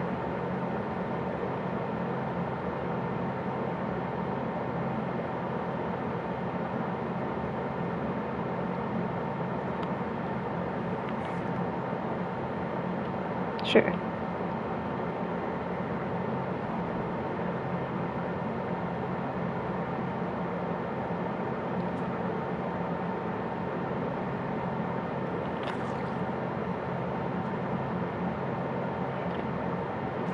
Yeah, I don't even mess with like running them.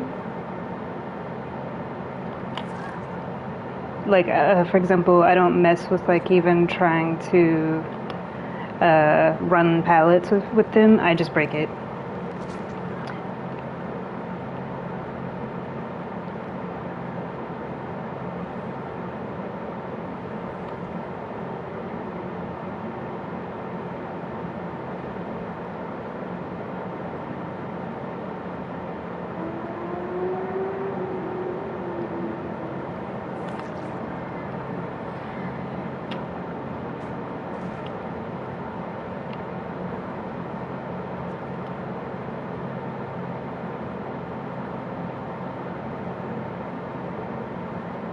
Mm-hmm.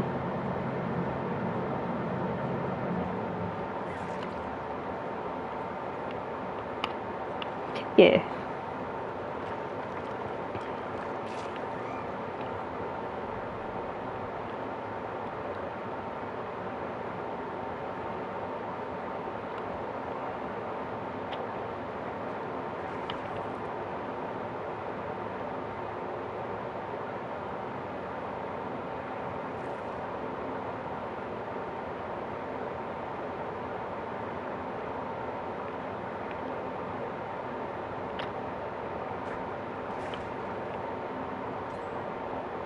They're just going through gens so quickly.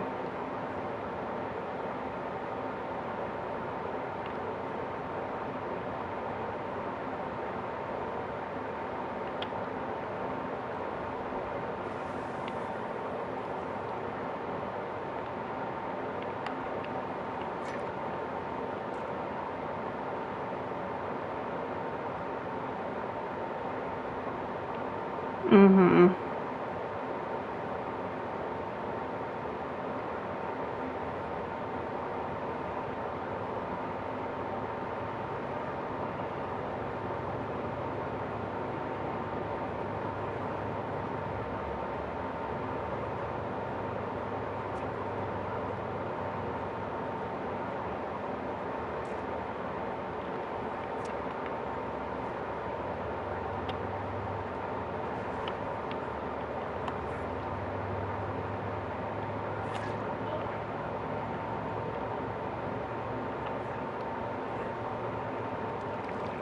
I hear somebody.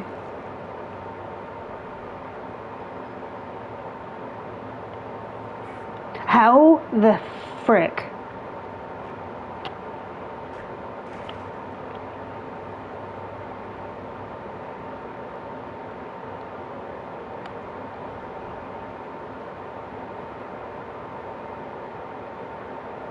See how it feels like she's in slow motion?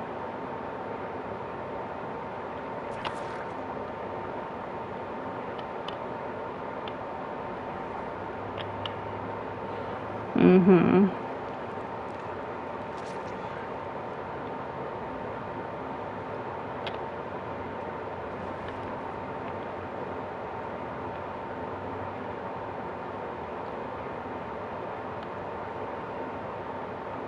Oh my god, everything's in the way.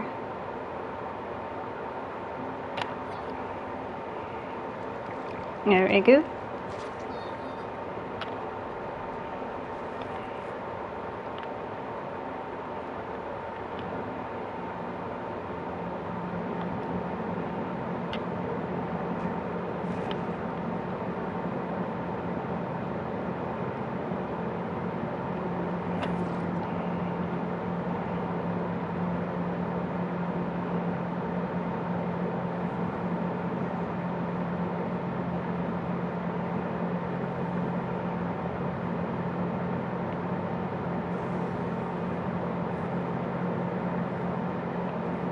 They only need 2 more gens, yeah.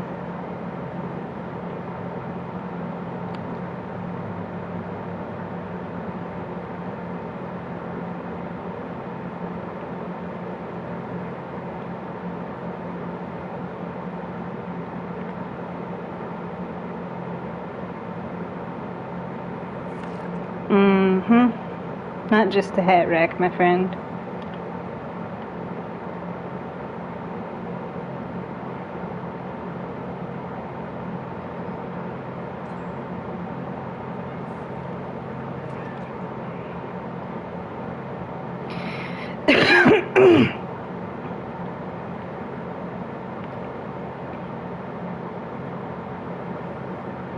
Somebody's injured.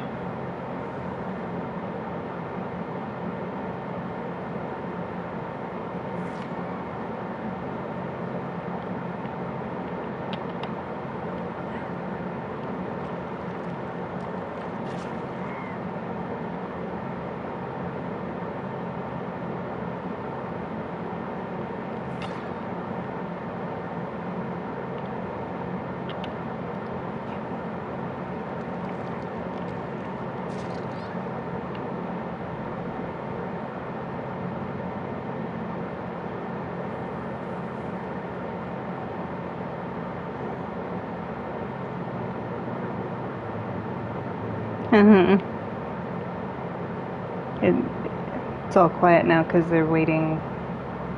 What people start doing in this scenario is waiting for each other to die.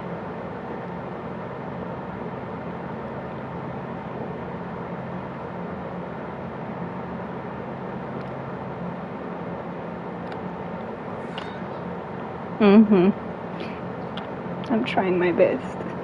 But he also took like 2 of my kills, so it's like I killed them and he took them. That's why I'm kind of being...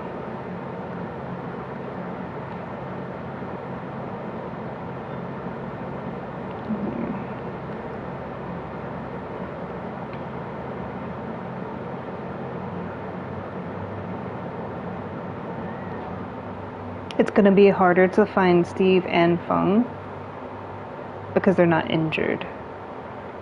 And they're probably hiding out, waiting for hatches.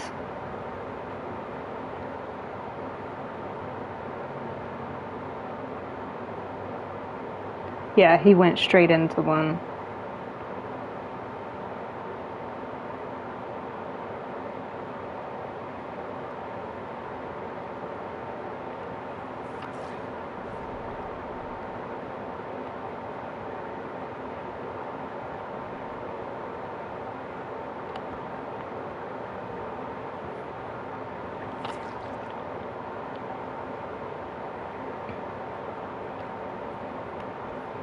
Yeah.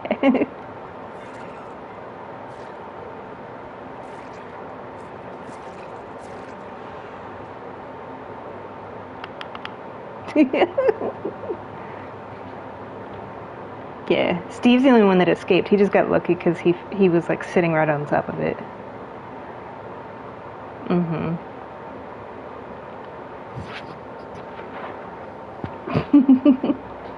No, you're okay.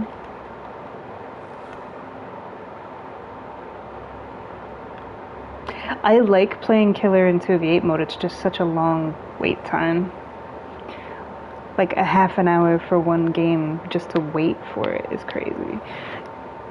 Considering that usually like you queue within like 5 minutes, even on normal mode.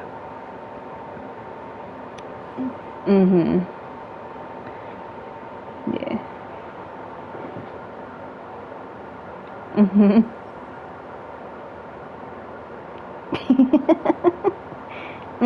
I'm gonna swap back to Survivor.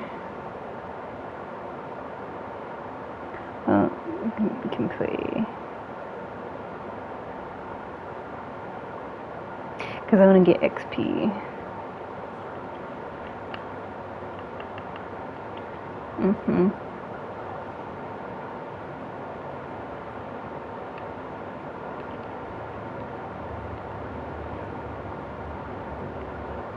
To get my numbers back up where they were. Because I had 9,200 and I purchased a piece that's from the community. So I used my shards for that. And then I dumped all of my points into V to get her leveled.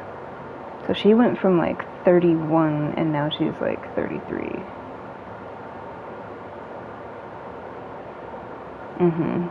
But it doesn't take long because I save all my stuff.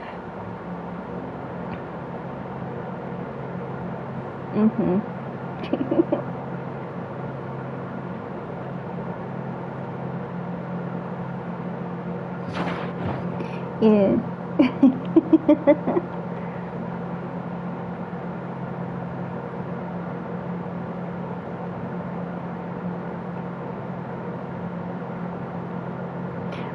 Tomorrow I'm gonna be going to Boston, and me and Toto are gonna he wants to take his boat out on the water because he hasn't taken his boat out since like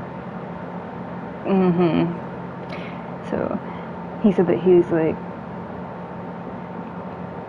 he has like a space. You can rent a space. So his boat stays on the water, but you periodically like have to go and maintenance it throughout the winter and that kind of thing. When he used to live with his parents, he could just basically take it out of the water and keep it at their house, but since he has that space rented out, he basically keeps it there.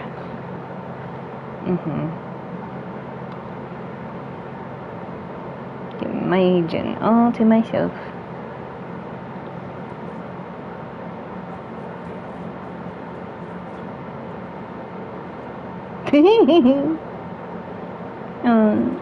She's wearing like one of my favorite skins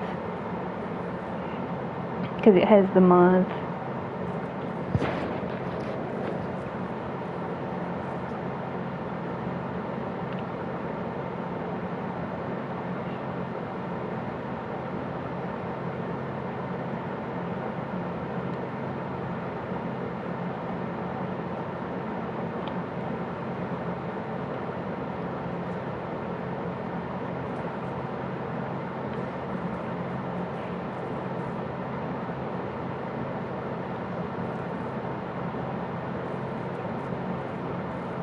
It's my favorite for the Huntress because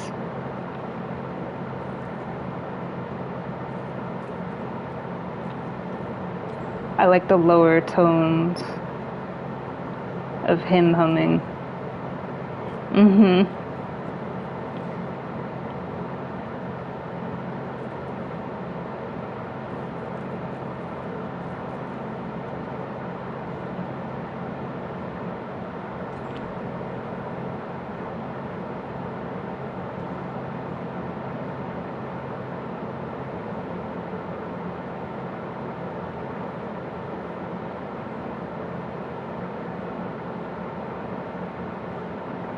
Oh.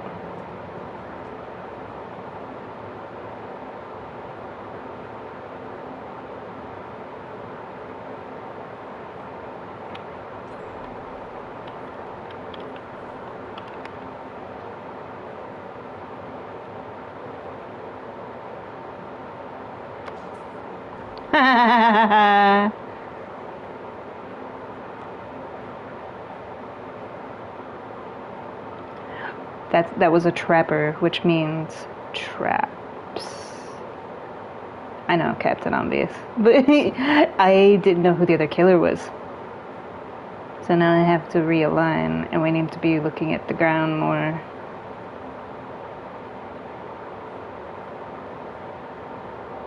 Just checking to see if he trapped up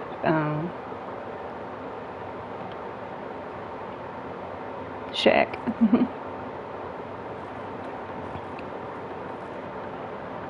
Aww. That's adorable.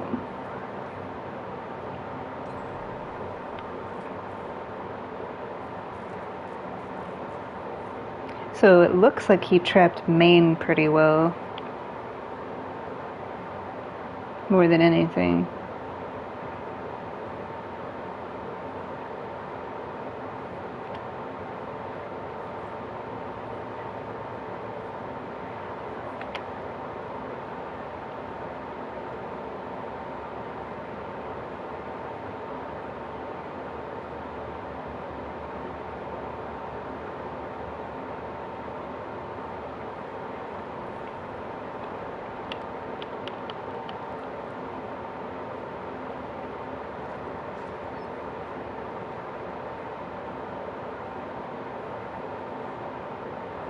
I'm gonna go back on the other side. See, the sound of him humming is so nice. Not that I don't like Huntresses, but his is nice. I just tend to like lower tones.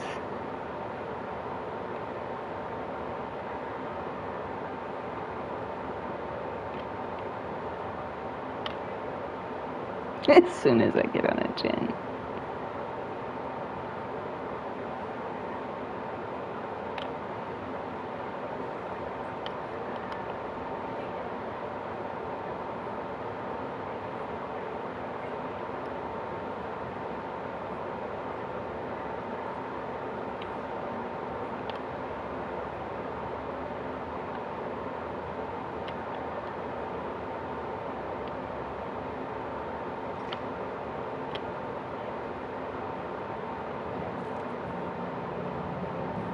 Mm-hmm.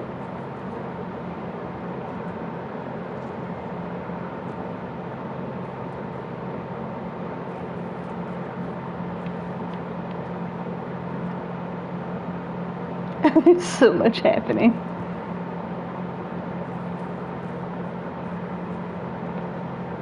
Because nobody's on a gin. We'll be stuck at 4 gins forever if we don't.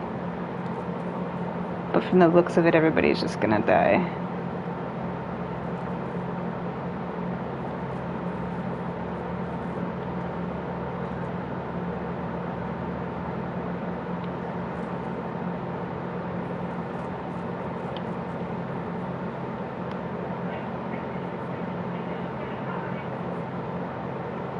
Look at that. That's disgusting.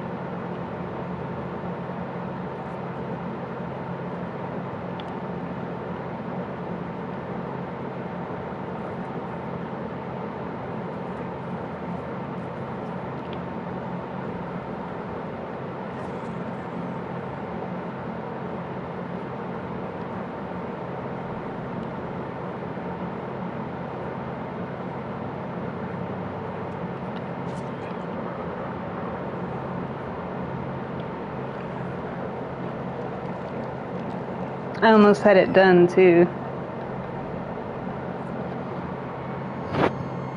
Mm-hmm.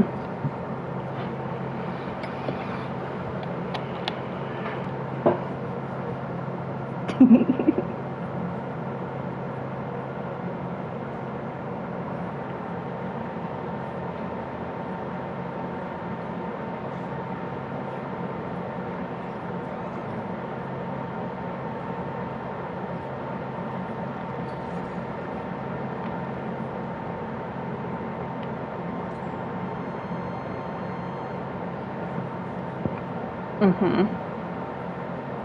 It relocates you because if the killer is hanging around you basically to like prevent people, like basically what they were doing, like trying to prevent people from being able to unhook you, you can't just like hang around hook like that.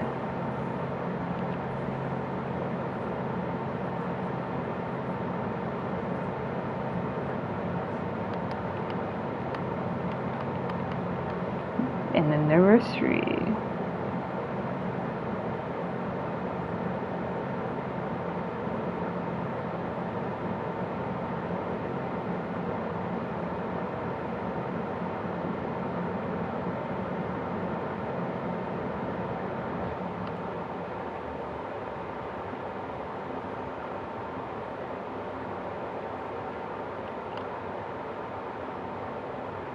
It's okay. If I die, I die. This was almost done. Look how far down it is now.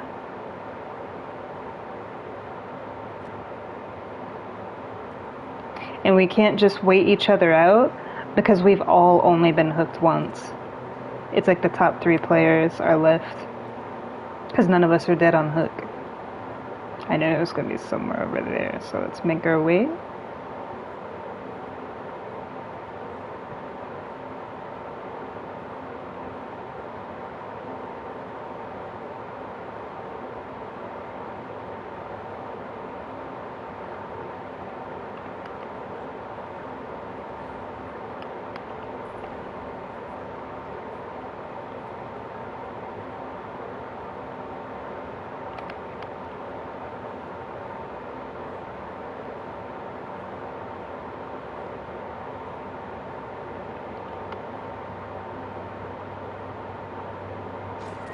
I heard him, but I wasn't sure. It's okay.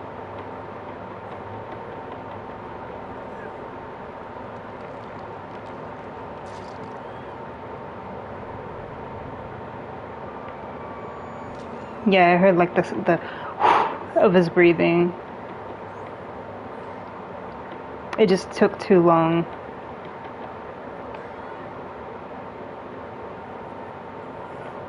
Yeah, because I was just gonna disarm the trap and then unhook him so that way he wouldn't step in it. Because usually around Shack, people will try to like run Shack. That way, if they ran Shack, like they wouldn't step in it. because he probably wouldn't have seen it. So I just wanted to like do the trap really quick, but he ended up being there. But the whole intention was to like help them out so they don't step in it.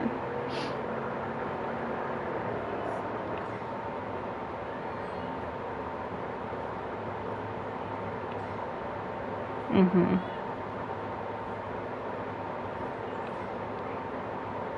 Nice with the flashlight save.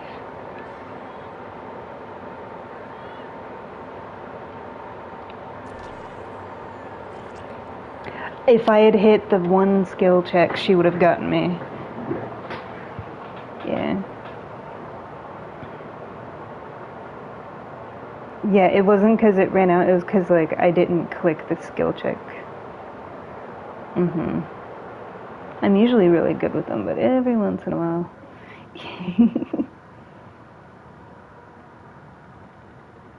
Mhm. Yeah.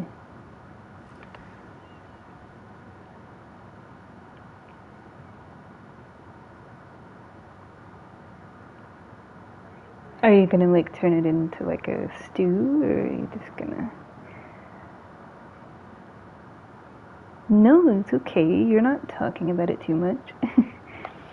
You went from, like, not being able to cook at all, and after, like, me helping you with lots of stuff, like, whenever I post pictures or talk about something that I make and you ask about it because you want to learn, it doesn't bother me. Like, you're trying to learn how to cook. Mhm. So, like, you're not talking about it too much. It's okay. Mhm. Oh, your new boyfriend. Okay. I know everything happened with Tony.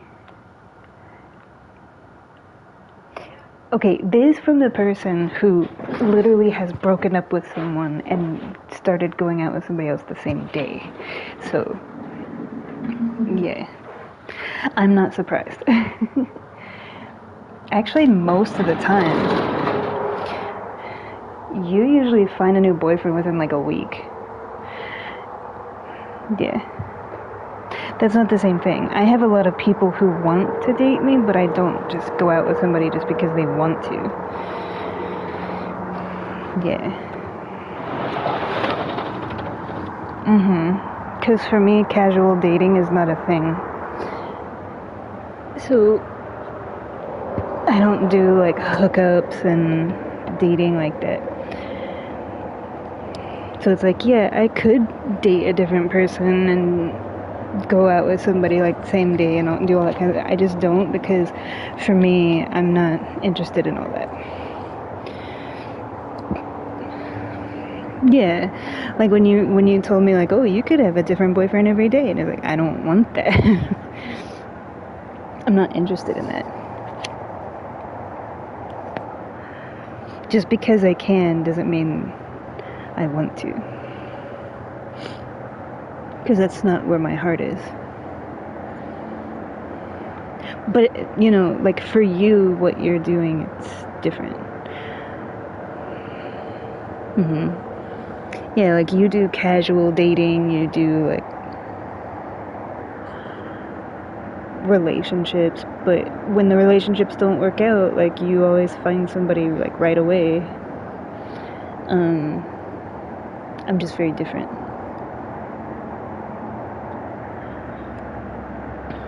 Mhm. And I know that.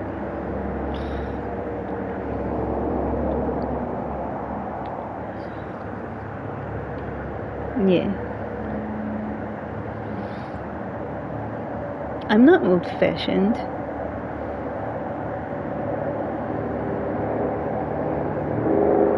Well, when you put it like that, then maybe. It's on my profile. Like, it's right there. Demisexuality. Mhm. Somebody once asked me, how do I, like, have so many different pride flags? And it's like, well, I'm demisexual, which means I stay by myself until I find the person, not a person, the person. And I'm gay, so there's the rainbow flag of gay, and because I'm male, there's male loving male, like, because you can be, because the rainbow flag is like celebrating no matter what gender you are, but the blue and green is specifically like men loving men, like it's specific.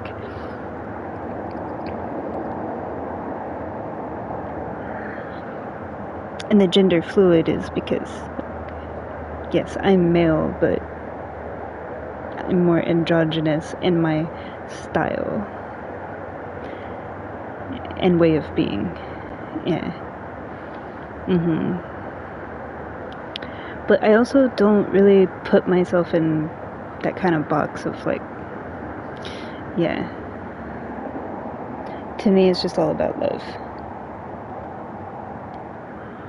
But when people ask, it's like, yeah, that is, yeah, exactly. So like, I don't consider myself, yeah, it's more of like, yeah, that's what I do, that's what I'm attracted to, and I'm androgynous. But when your friend Bethany was like, okay, so are you trans? And I was like, I'm not trans. I don't wish to be a female.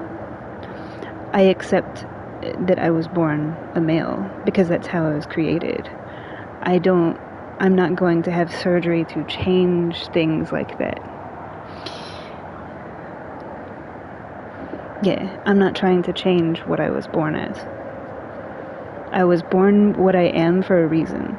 But as far as expression within myself and expressive outwardly, like, yes, it's more of like a combination of both. Because I celebrate the masculine and the feminine.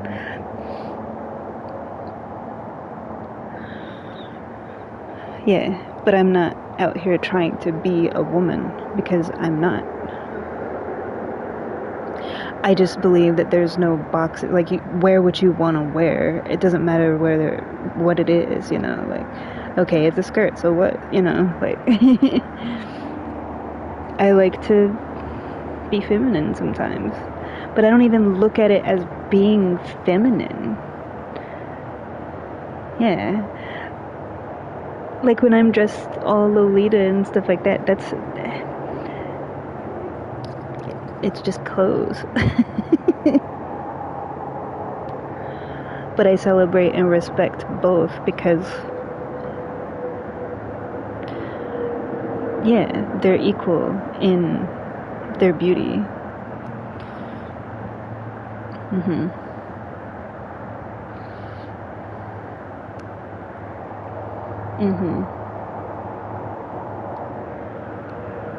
Yeah. But as far as like getting surgery and trying to be a woman, like, no, that's if my partner wanted to, like, wanted me to,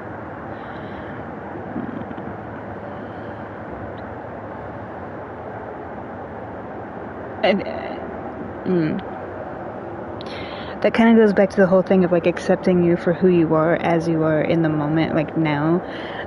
If you get with me and you're trying to change me because you want that, then you don't really love me for who I am. You love me for what you can turn me into, so you're more sexually attracted to me, or so you can sleep with me and feel like you're sleeping with a woman. Like, then you should probably sleep with a woman. Like, don't. Yeah, I'm not gonna change my body to suit somebody else's agenda. Like, I wouldn't ever ask them to do that. Like when you said that your ex, like, because I remember you said you got with him and he was like all fit and in shape, and then he got really depressed and he started putting on weight. Like, that doesn't bother me.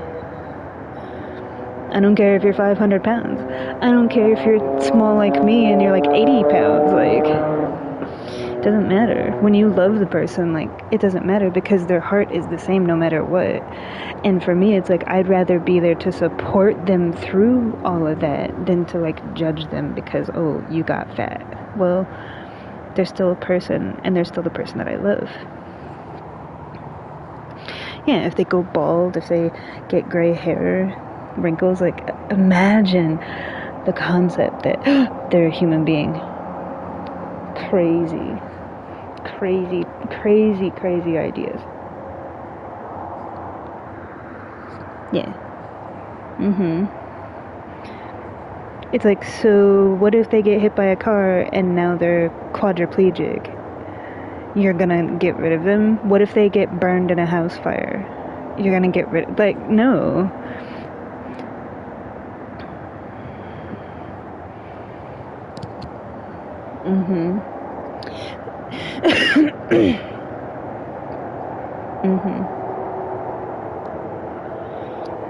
Nothing changes all that. That's why I said a long time ago, the only thing that could ever make me leave somebody is cheating on me. That's it. And, not abusing me.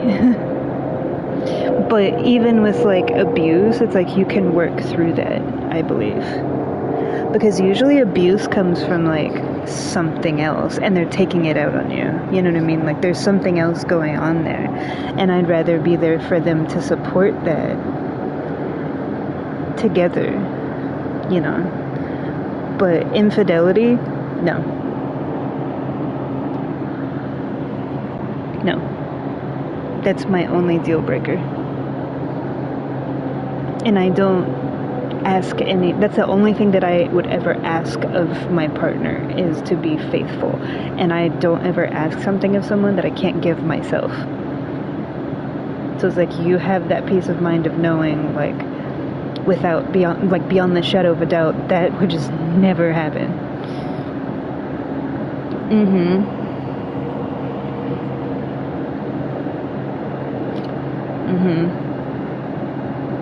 He told me the same thing. He was like, oh, it's easy to say that, but what if, like, some really hot guy comes along? And it's like, I'm sorry, but when you are truly in love with someone, the way that I look at people is different.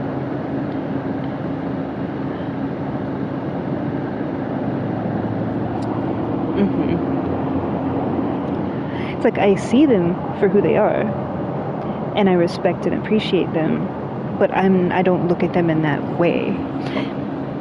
That's why I said it's kind of like works of art in a museum. It's like I can look upon it and see that it's beautiful. I just don't need to, like, I'm not interested in,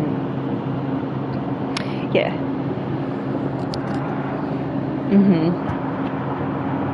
Yeah, it's like you can celebrate the beauty of people and the beauty of life without having to go that extra step.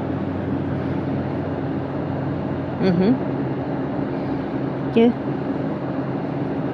No. Oh. I've talked about that with you before.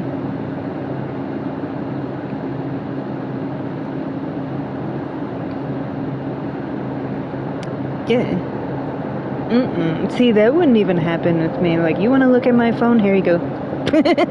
There's nothing in there. There's, like, a couple of social media apps, my banking stuff, my MTA stuff, which is, like, all the buses and trains and stuff like that. All the apps for that. Because I have folders that have multiple apps within the folder, and it's literally like money, work, social, banking, like, you're gonna be really bored going through my phone. Have fun. Just put it on the charger when you're done.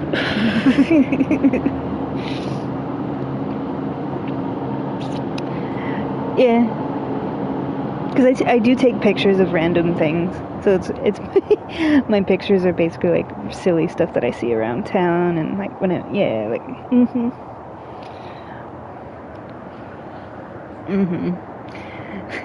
I feel like my phone is like what an 80-year-old man would have. calculator, chess. Seriously, chess, language apps. The craziest thing? What's the craziest thing I have on my phone?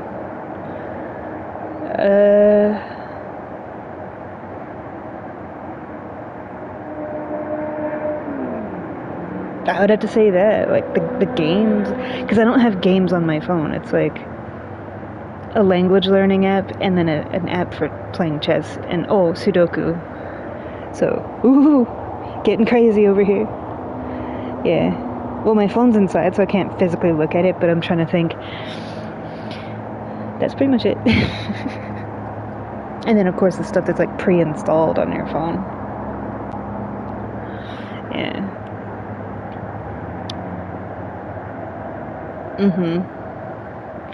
Just Instagram and Threads, and TikTok is like, it's there.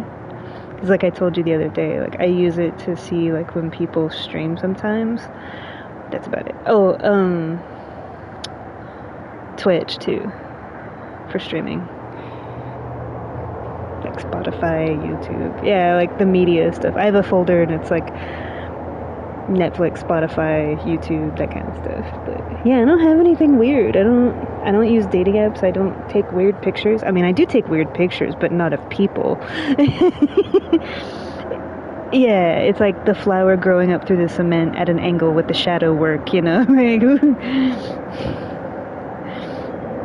do I go in timeout for that? Yeah, pictures of my artwork. Yeah. What about you? What's the craziest thing you have on your phone? Oh, see, we're opposites. I don't do dating apps. I understand why you do, though. Because you're actually searching for, like, Mr. Right, as you call it. Yeah. It will happen, I promise.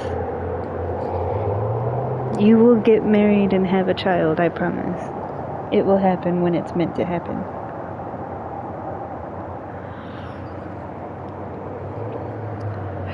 I'm not looking for it.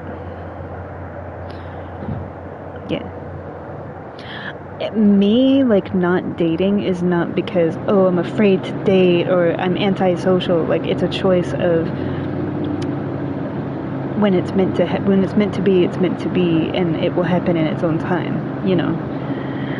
I'm not like sitting around like, my biological clock is ticking. If I don't marry somebody by the time I'm 25, then I'm a failure at life. Like, no. No. You don't put a time trial on love.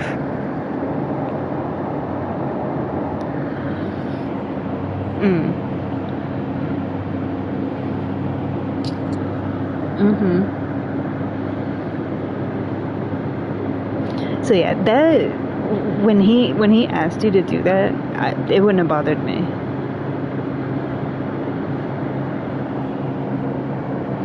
It doesn't bother me. Yeah, like I know you don't like people going through your phone, but for me, I don't care. Say okay.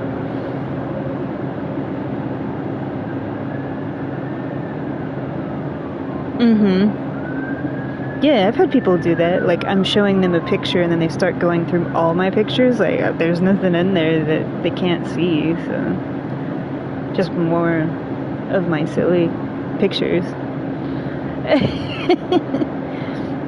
There is a lot of videos of, like, street performers.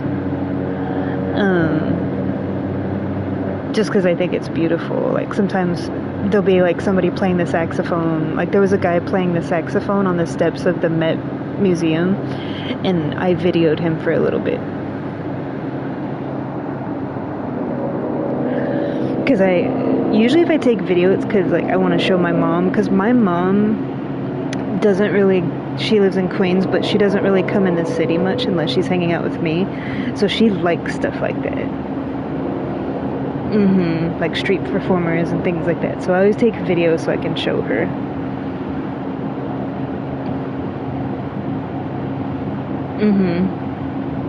It's mainly because she drives everywhere. She doesn't like taking public transportation.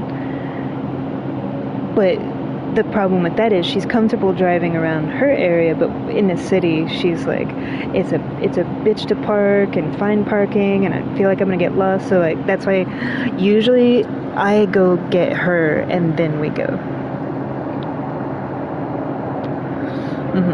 And she feels more comfortable like with somebody else. So, yeah, it's like because to her it's like you know your way around. I don't. She prefers to be in the city like with someone else. Like my stepdad and her will go like together, but by herself, no, she won't.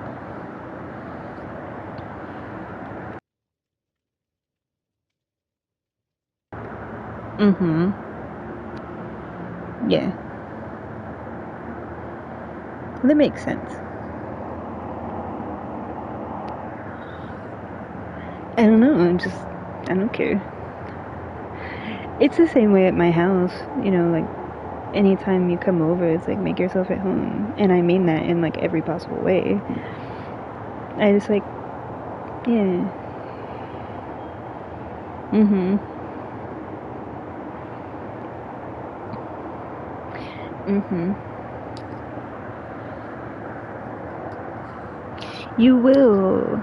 I truly believe that you will. I personally think that you will find that person when you stop looking for them. Either that or like they come across you naturally.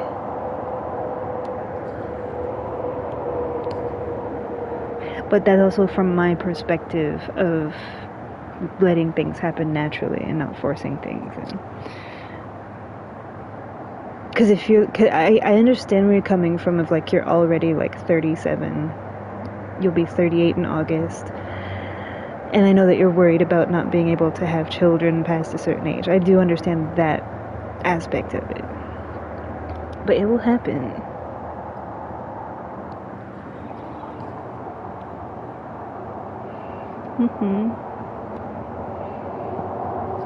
And you can also look at, because you've been in like what 20 relationships since I've known you, and like multiple hookups. Like, look at all of that as like now you know what you really want. Like, yeah, like it's painful when you're going through it, but now you know. You know. Exactly. Like I feel like there's a reason for all of it. It may not seem like it at the time when you're going through it, but like I was telling my friend before, who I was just talking to, like everything happens for a reason through his will, and even though we may not see the purpose behind it, there is a purpose.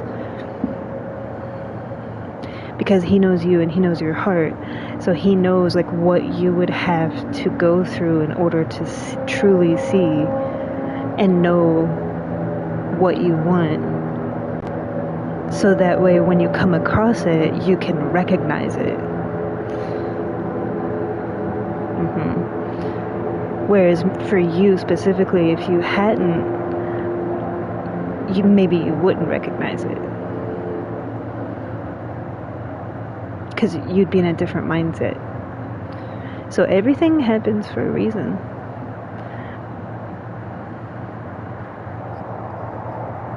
It truly does.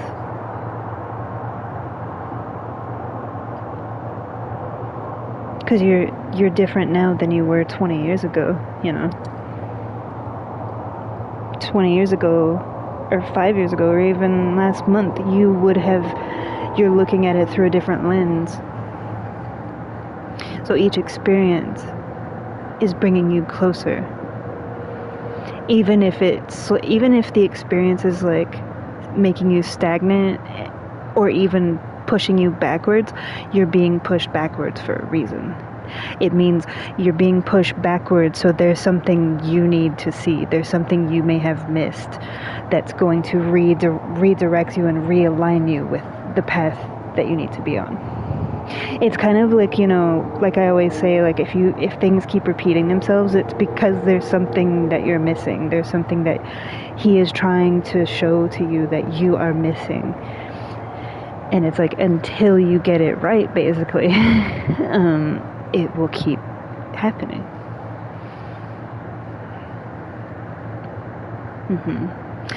But it's also easy to be like, oh, this always happens to me, and why does it always happen to me? We all have those moments.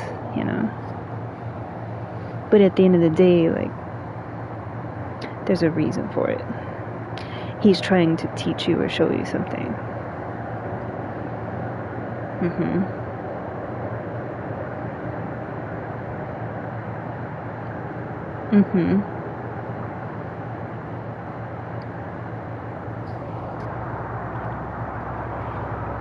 Yeah.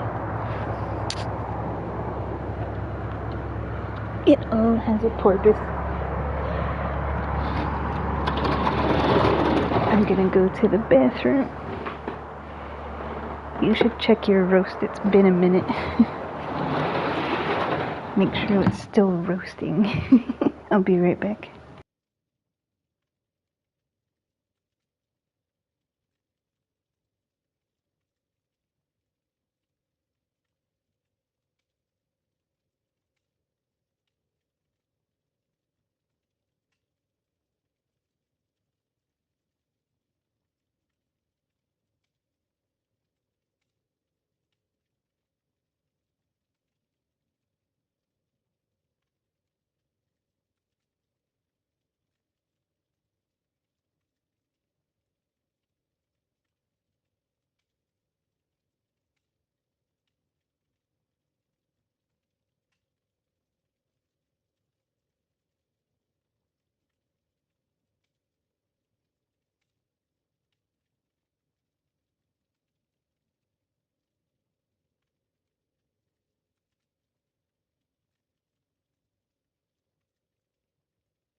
We came back at the same time.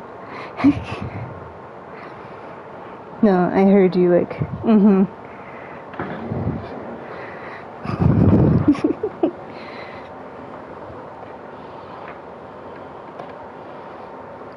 Mm-hmm. There we go.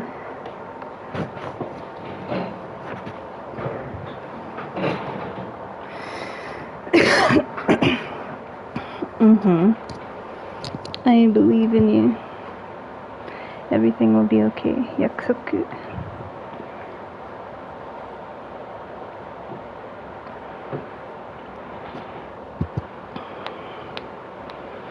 Mm-hmm.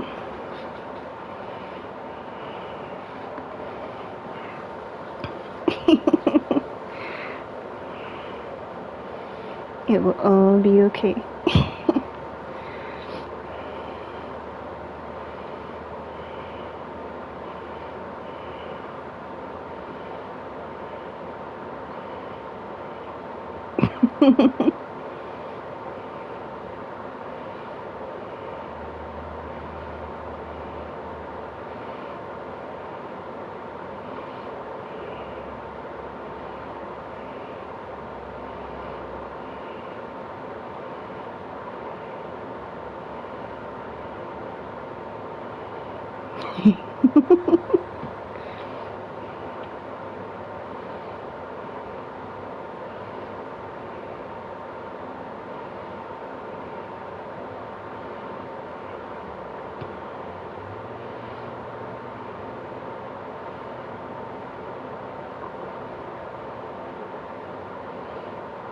Mm-hmm. Yes. I just need to get the tickets. Because I wanted to be sure of my schedule. And then yours as well, before we go see Michael. Because I kept my promise. I haven't watched it yet. Yeah. Always keep my promises. That's why I don't make promises willy-nilly.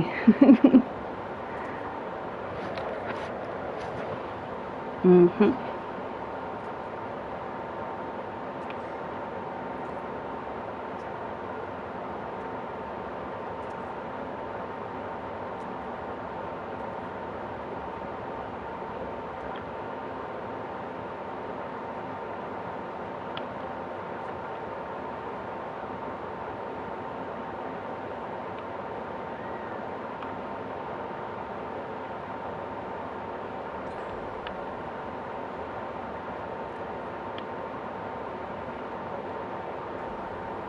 The cranking sound is what made her turn around.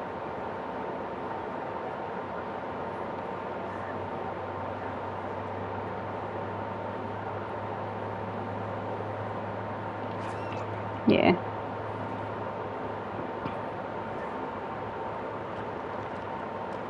I love the Baba Yaga skin. That's what that skin is. Mm-hmm.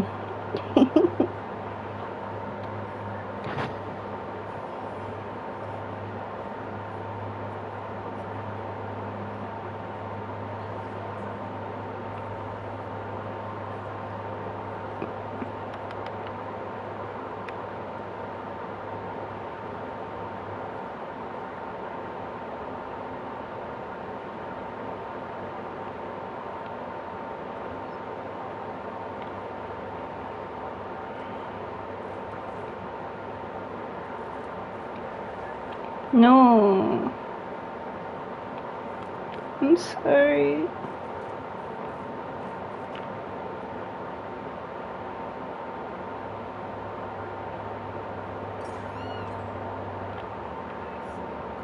This is not going very well.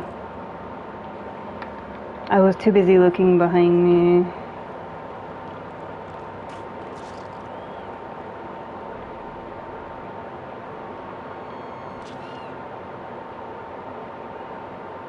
To see if she was throwing a hatch. Like a hatchet. I'm being like the shittiest teammate right now. Mm-hmm.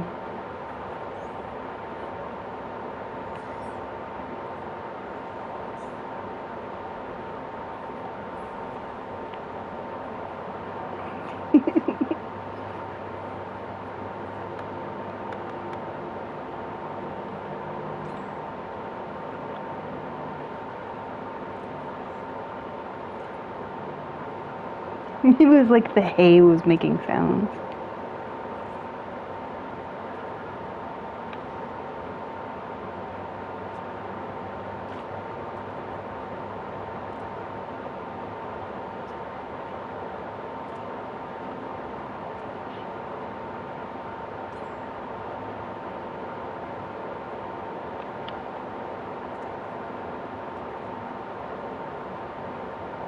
This person needs to get healed. Oh.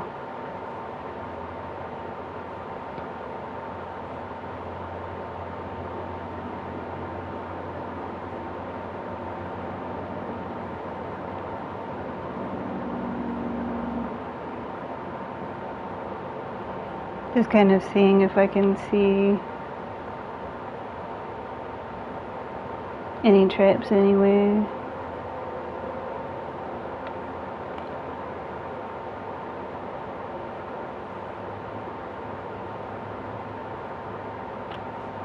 Ah, look who it is.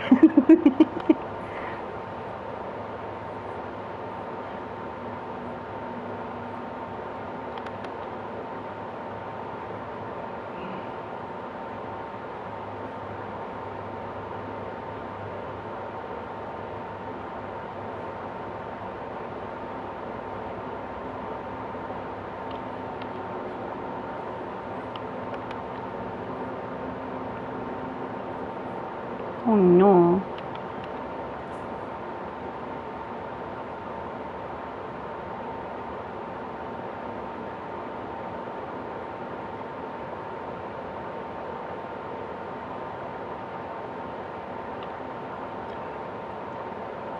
I need to find a vial to take away a hook state, but I only found the one that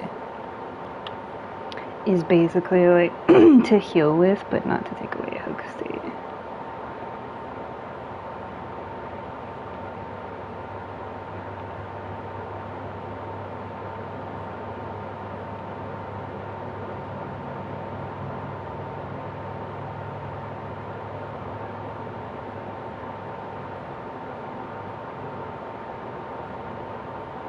We gotta stop meeting like this.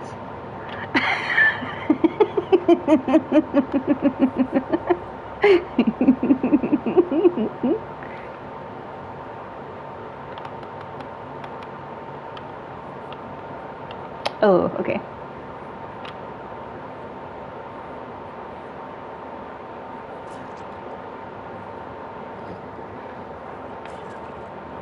Sorry, there was a noise right outside that messed me up.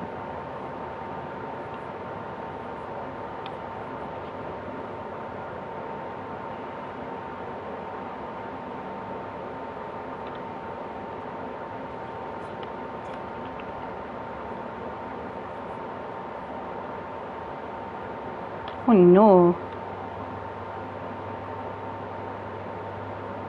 She's running towards her. Excuse me, Mr. Sir.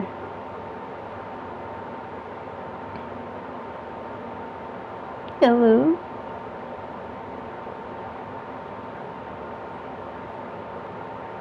That was probably one to take away a hook state.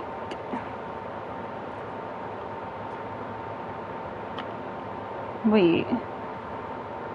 She's got a little pile over there.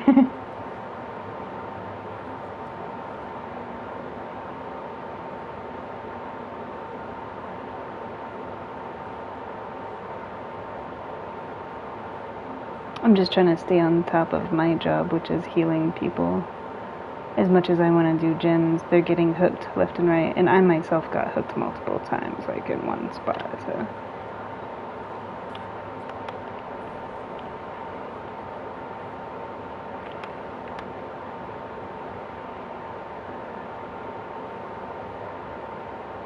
Mm-hmm.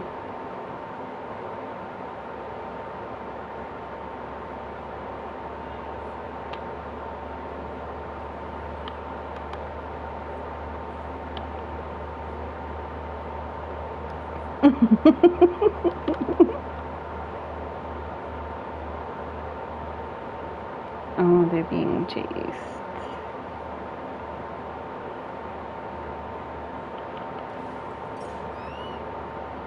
It ran through my mind to check the other side, but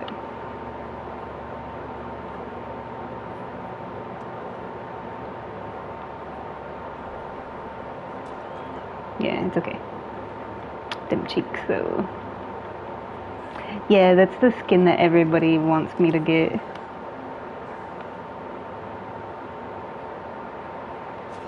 There was nowhere for me to go. I mean, the save is great, but with both killers there, yeah. And it's Saturday night. Saturday night. Saturday. Yeah, like, so everybody's on right now. Mm-hmm. And with 2v8 mode, you get put with, like, MMR doesn't matter. So you get put with new people that are new to the game, people that have been playing it for like 10 years, people like me that have been playing it for a couple of years, like 2 years, yeah. Mhm. Mhm. So it's like a variety. Whereas normal mode, they kind of go by your MMR a little bit. It's still distorted because it's not always accurate, but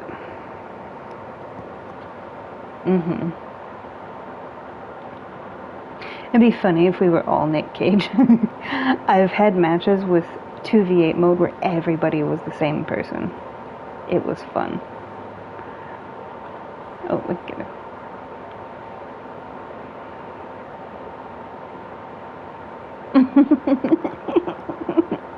Yeah.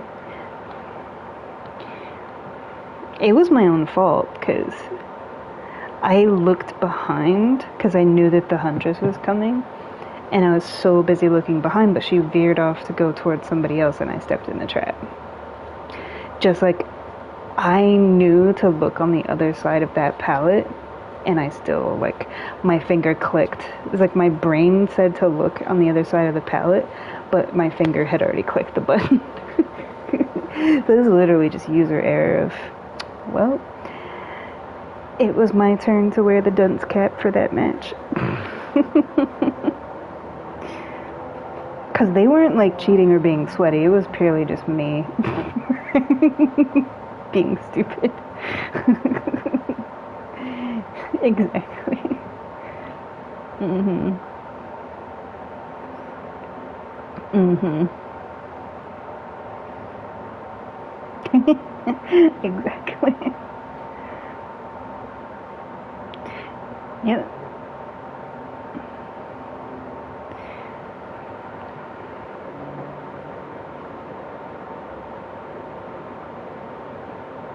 Mhm.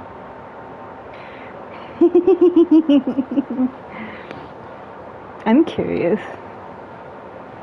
But I also understand why you haven't purchased the game yet.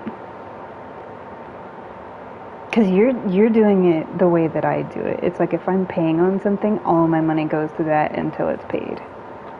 And I have enough, like, self-control. Like, you're struggling with, like, normal stuff. So stuff like this, even though it doesn't seem like a big deal, like, it can very easily become, you know. But I was surprised that you took my advice of, like, seeing it like like rewarding yourself for paying off your stuff. Mhm. And the longer you watch and see, like, you'll just have that much more knowledge starting out, which gives you an advantage over, like, other brand new people. Because most people that start playing this game, they have never even seen it be played.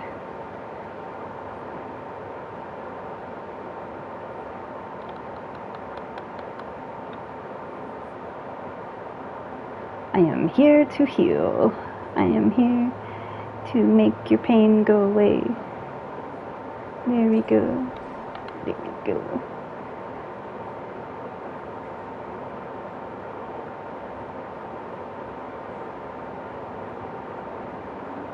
She's got it, but gonna help her heal.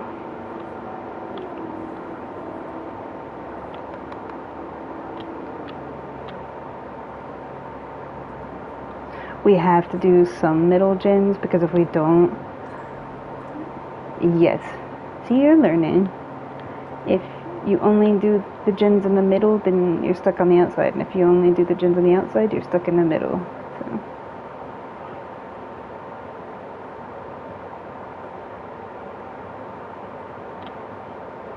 Cage is released from the cage.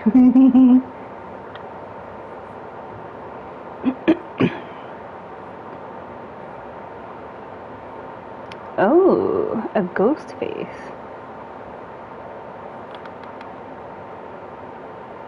Okay.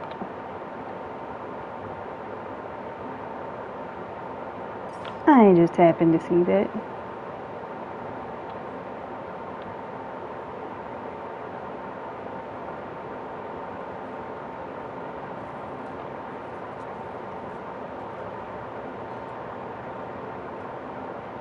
I just happened to see that too.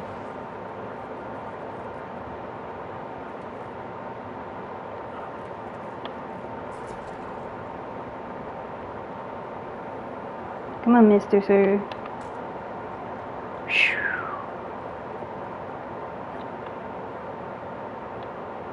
He went to somebody else.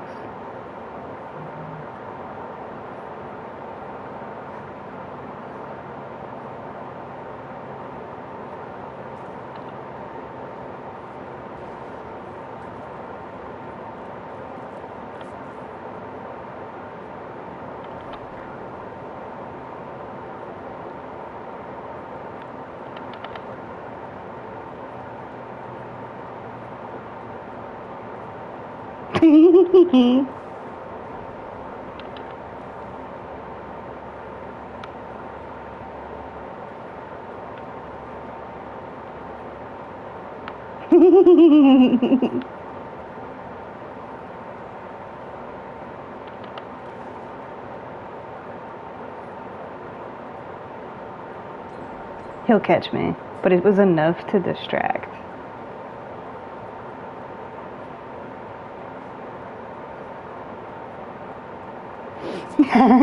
Did you see him slowly walking over to me? Like this.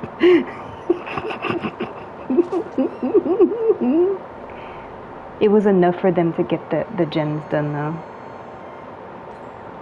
Like 2 gens popped almost simultaneously when I was running him, and then that one just popped. So 3 gens got done in that small little chase. It was just enough to keep 1 killer occupied for 3 gens to pop. That's crazy.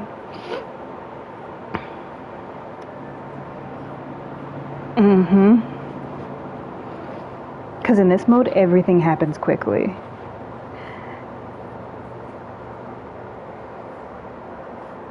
Three gens is a big chunk.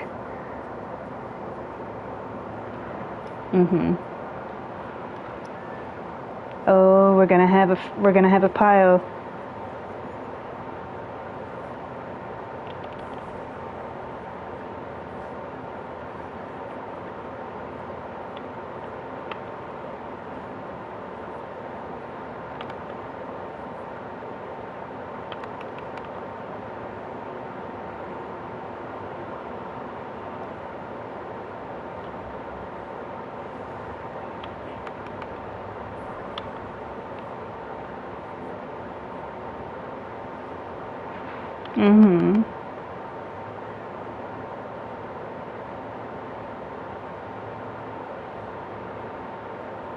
There's usually a gen over here.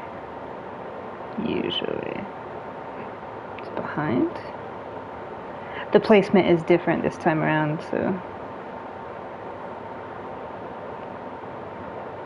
If the trapper is smart, he has traps randomly placed and all these like little tufts. This is one of my favorite maps to play Trapper on because you don't always have to put them like because I don't ever just put them with pallets. I'll put them like there'd be a trap like right here in this tuft for no reason. Because when you're running the kill, like one right here, you know what I mean? So like, yeah, it's just me.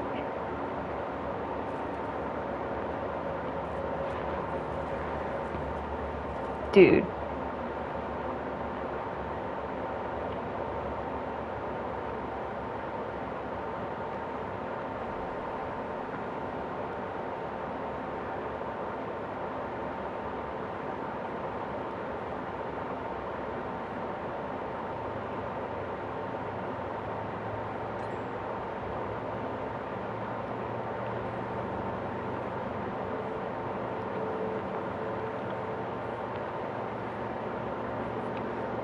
Mm-hmm. There's another person that needs healing.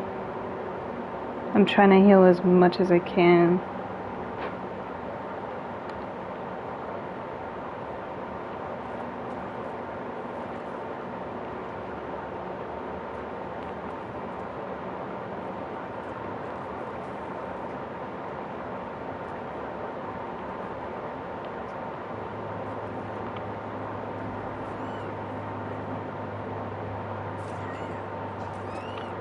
That was just bad luck.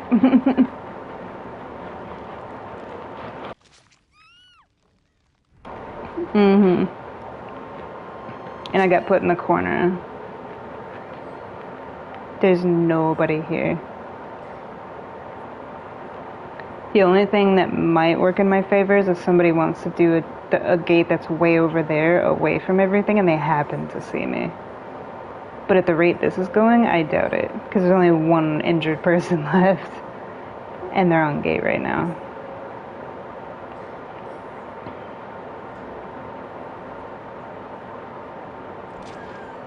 And he left. So there you go. Yeah. But that's how quickly the match can turn. Because we were in a good place. We only had one gen left. And it was almost done. And we still had like 5 people. But everybody was dead on hook. It's like bing, bang, boom, and then they're all dead. Mm-hmm.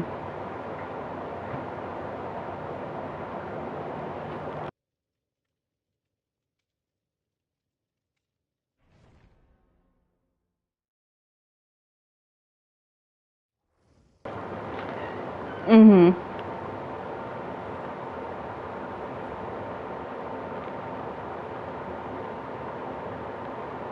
Hi.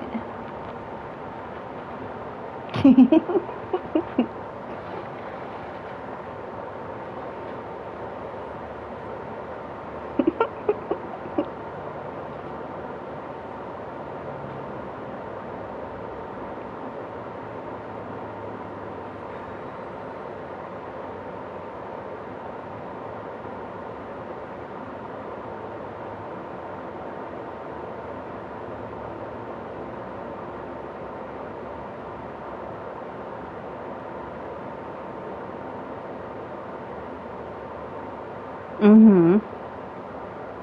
I did. I did, yeah.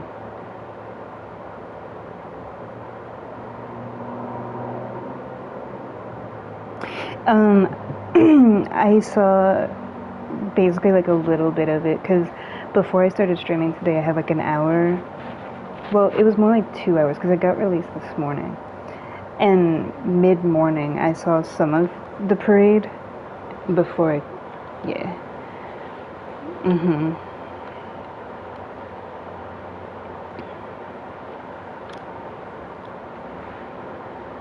Killer being right here is crazy.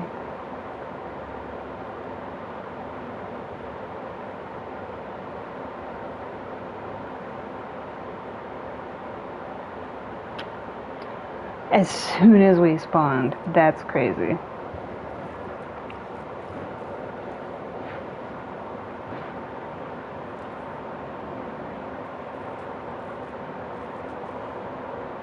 Mm-hmm.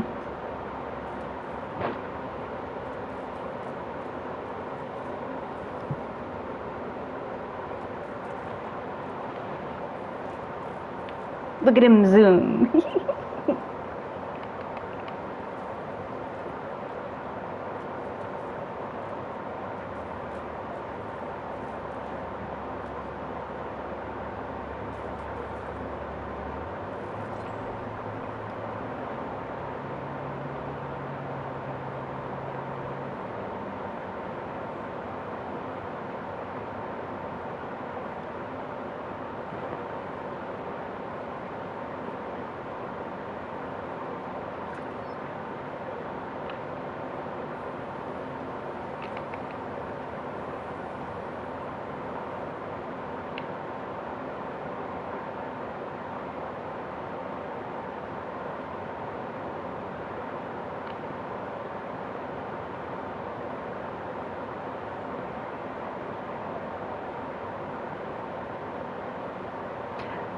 So it's a ghost face and a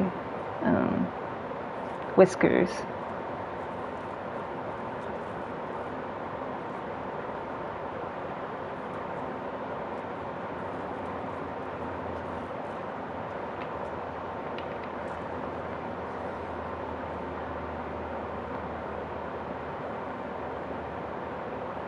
At least we don't have to look at the ground.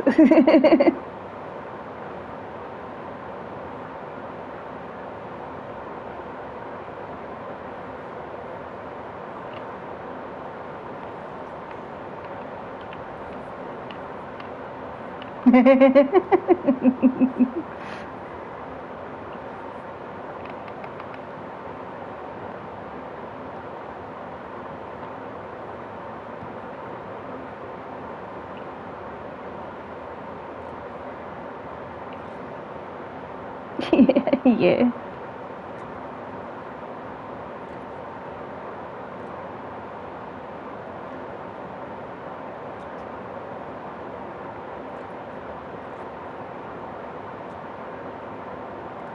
Should get put on the other side.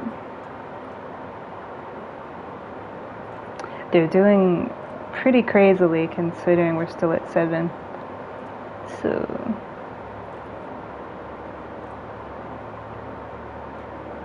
yeah, they're cranking out hooks.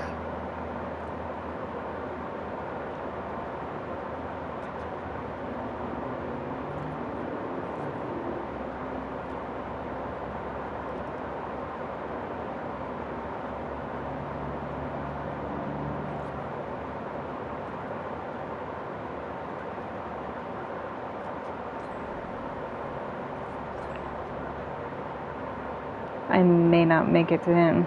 Yeah, I don't think I'm gonna make it to him. Yeah. Oh, it's so mean. Yeah.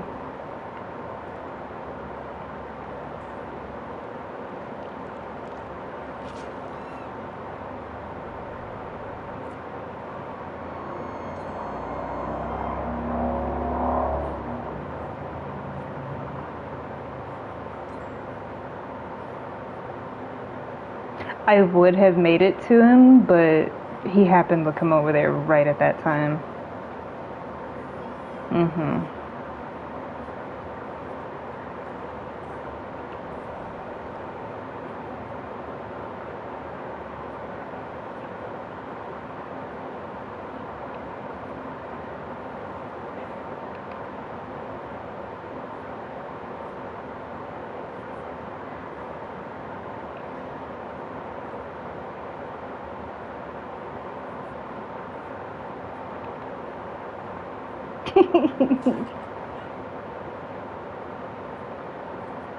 That was the weirdest thing. I need to find the box.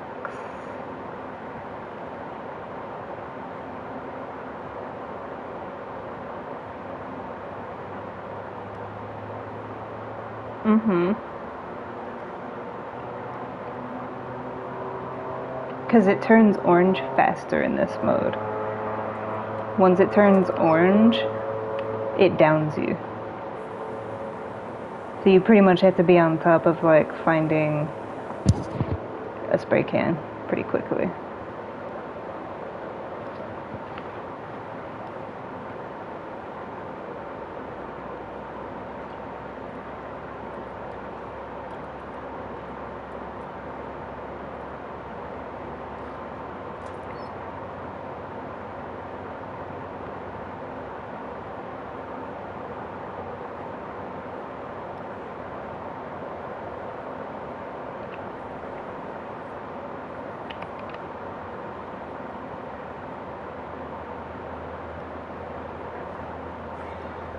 Hello.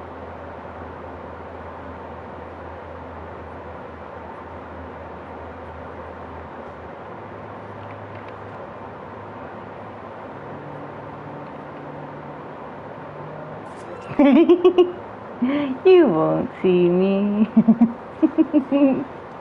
Yeah. I was just being goofy.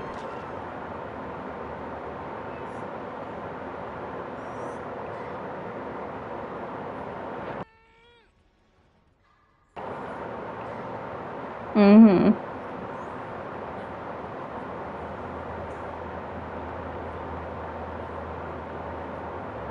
Yeah, I was just being silly.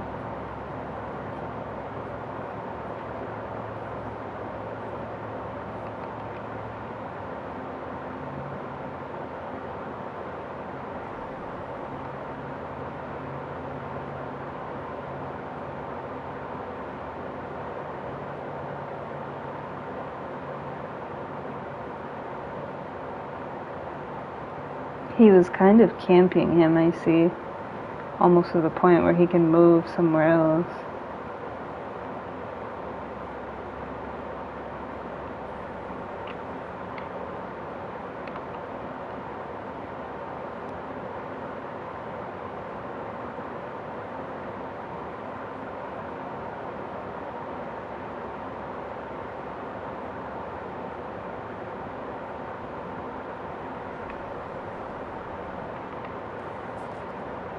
Oof.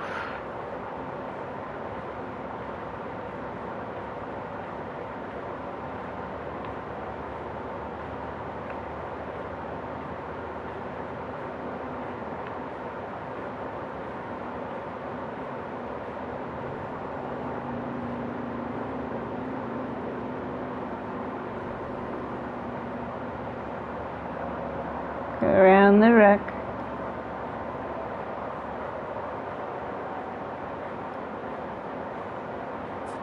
Ooh. I felt the air whiz by. Yeah, he needed assistance.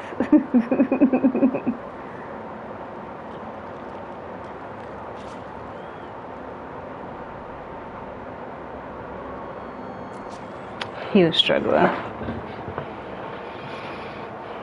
I love how both times that I've died, you can hear the hatch opening right next to where my hook was, too. Mm-hmm.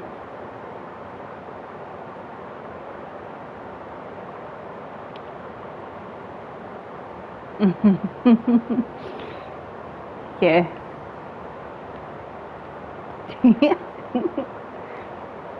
Mm-hmm. Hi.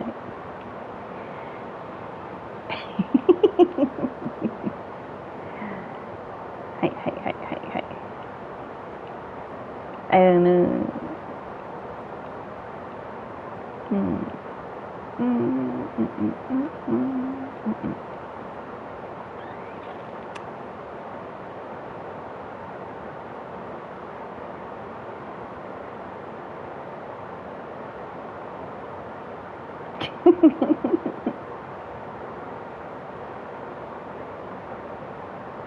Yeah.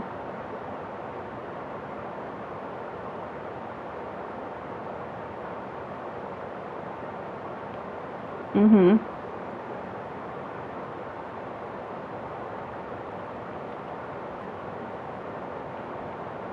Put my pretty blue Lolita outfit on. It's not bright and springy, but I like the blue.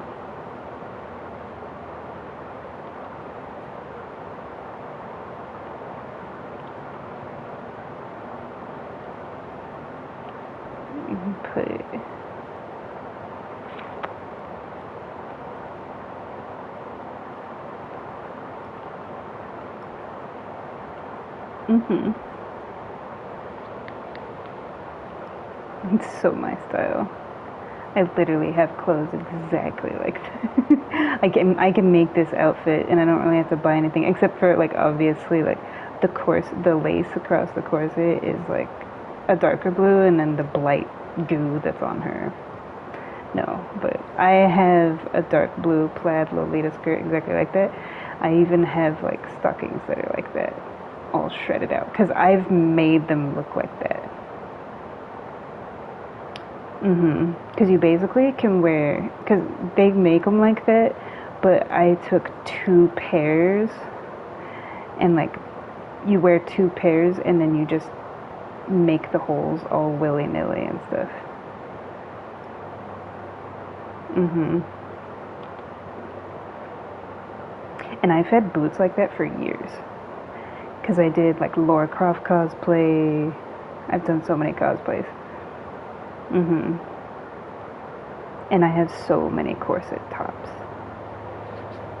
hmm Like micro corsets that just go up to like your micro corsets that just go up to like your rib cage, and I have some that go up to your chest, and then I have some that cover like that are designed like that, like in a Lolita style. So that outfit plus the like basically all the outfits that I have on her are my style. They're easy to make. They may not be the exact like the sweaters that are off the shoulder. It may not have the clouds on it or the lion on it, but it's similar colors and designs. Oh, perfect map for this outfit.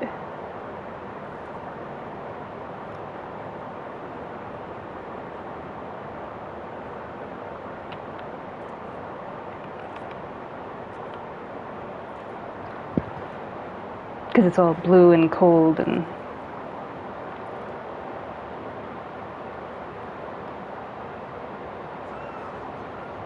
both of them together.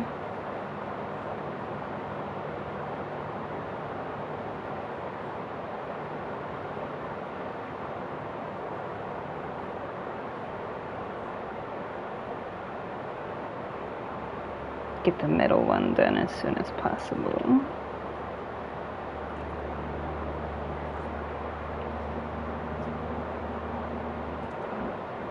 It's so pretty. It's actually one of my favorite outfits for her. It's just right now it's spring, so it's like all the flowers and bright colors and but this it's simple, but the devil is in the details, as they say, of like the pattern. It's like the Baroque pattern kind of thing.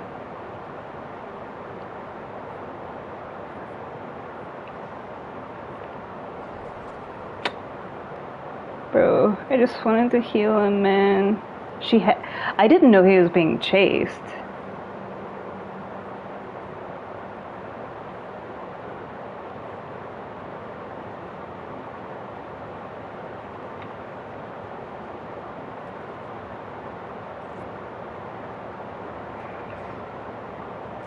Mm.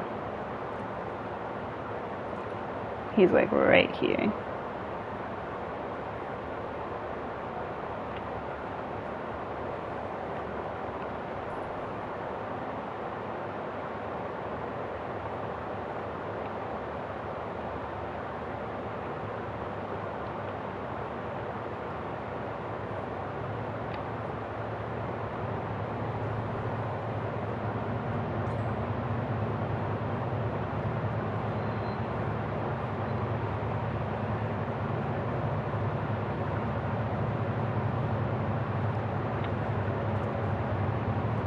This poor guy. It's like all I'm trying to do is heal him, but she will not leave him alone. Damn it.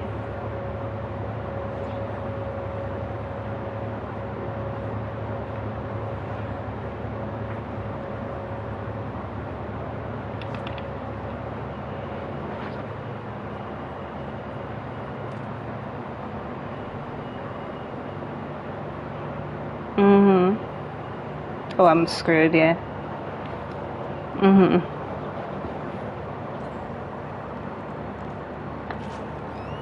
Yeah. It's okay. It's like I was just trying to do the middle gen, but people kept either coming to me or getting hooked right next to me, bringing the killer back to that gen constantly. So it's like I just could not get that gen done. But it looks like somebody might be on it. Either that or she kicked it.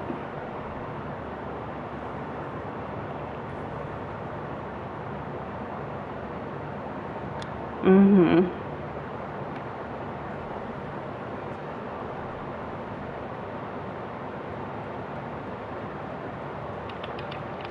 Damn. He's like just out of range.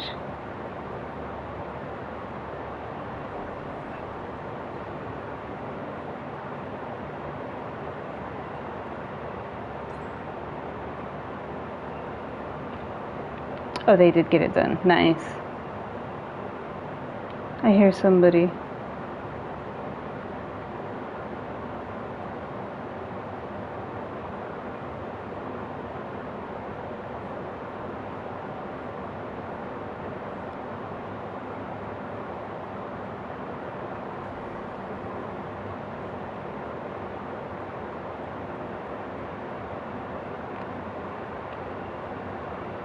Hmm.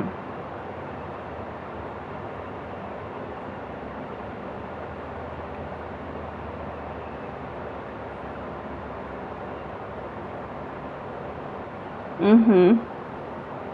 Is it good? Of course it's good. Of course it's good. Why do I even ask that? Of course it's good. I know it's good. See? I thought so. I had a feeling when you told me how long you had been cooking it. When I was like, you should check your roast. I had a feeling it was probably done. You would have left it. Okay, so it is a good thing I told you. Okay, yeah. That's the difference between tender and juicy and shoe leather. Mm-hmm.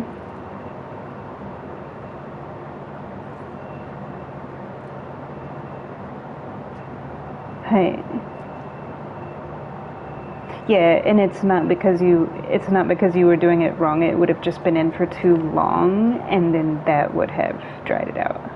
Like you could make the most perfect roast in the world, but just leaving it too long would literally be the difference between like the perfect roast and being dried out. Fuck. All the sounds in the background mess me up.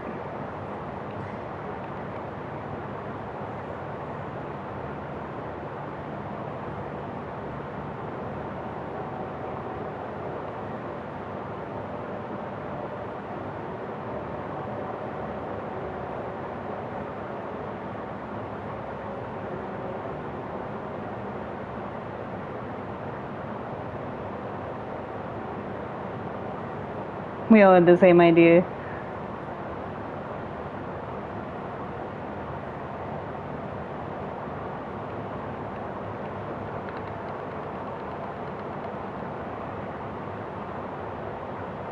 Mm-hmm.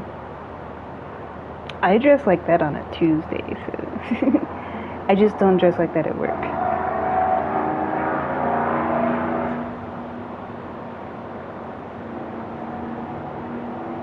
They got room. Okay.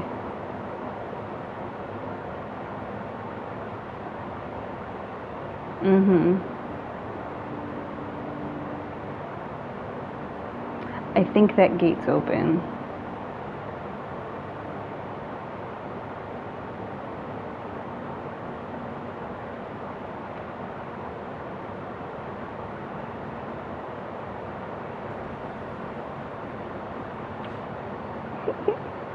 Just enough to keep her over here. The way she stopped. Collaborate and listen. Mm-hmm.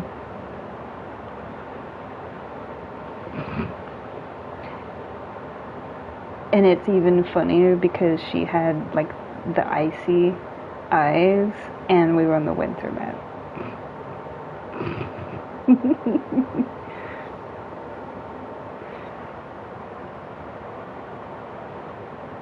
Mhm.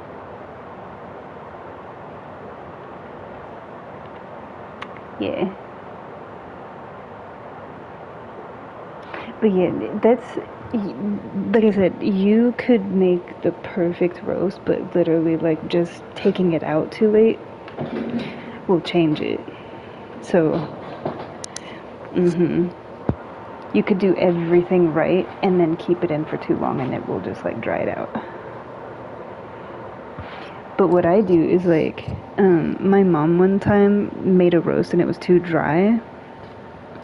And she's like, oh, I ruined it. So I took it and I shredded it and then put it in for longer and like burnt the ends kind of thing. And then like put barbecue sauce, like smothered it in barbecue sauce and just let it sit and marinate in the sauce. And then you have like burnt ends like barbecue. So you, and that sauce like soaks into the meat so it's not dry. But then you have like a whole other thing from a mistake. Because that's one of my favorite things to do is like if you mess something up, you can turn it into something else. Mm-hmm. So they ended up having like shredded burnt ends like barbecue. Mm-hmm. Yummy, yummy. Yeah.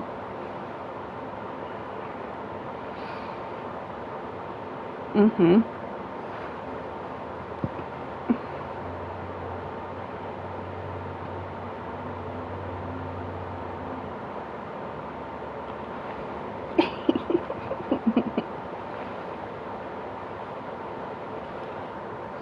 Delicioso. Mm-hmm.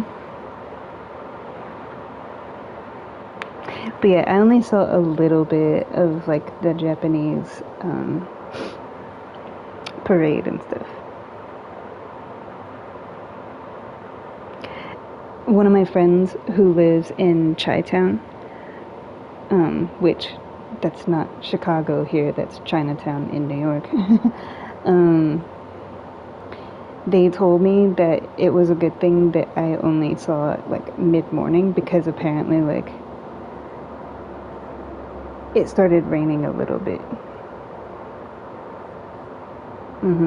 Because here we got clouds and like a little bit of rain earlier, but I was playing the game when that happened. So, yeah. It's like it came and went for me. Mm-hmm. And now it's just kind of like fog. Mm-hmm. All the pretty like clouds that I was seeing earlier have gone, and now it's just like foggy. Mm-hmm. I like when it's foggy, and especially at night, because then you get that old like noir feeling from like the 30s and 40s of like, ooh, foggy, and then like it encloses around all the streetlights, so everything has like a soft glow instead of like starkness, and I love that. Mm-hmm.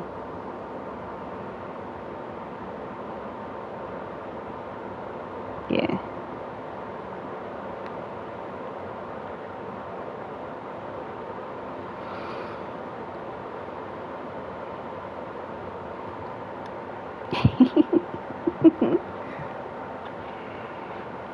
Wasn't he in my last match?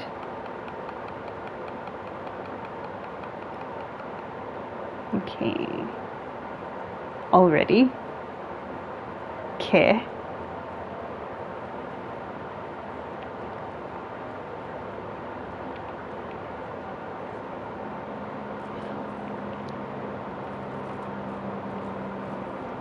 So there's a Nursey Poo. She's wearing the new skin that I like for her.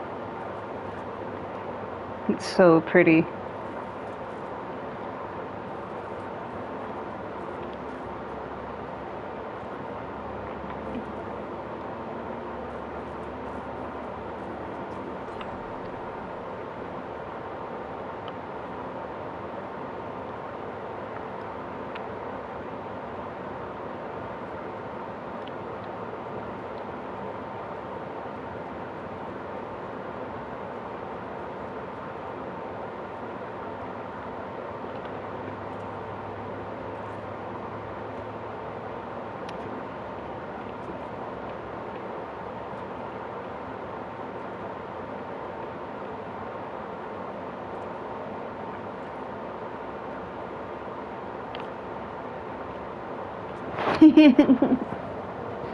Oh no.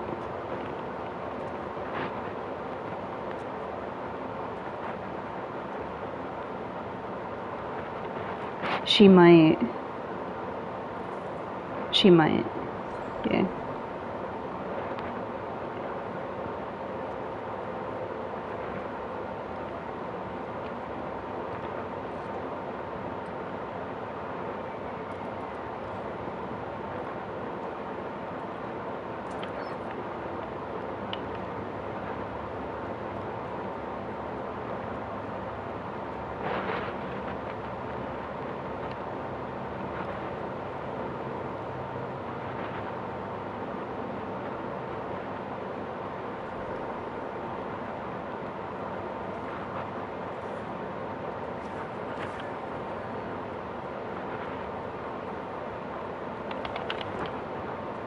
Mm-mm.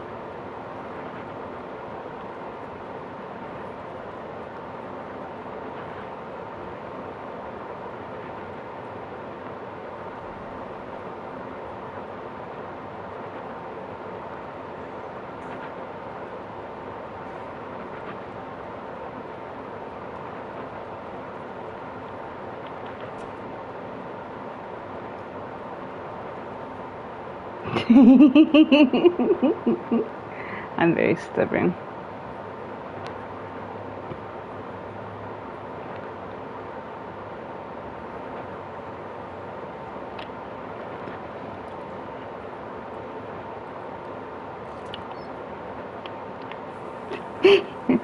Yeah.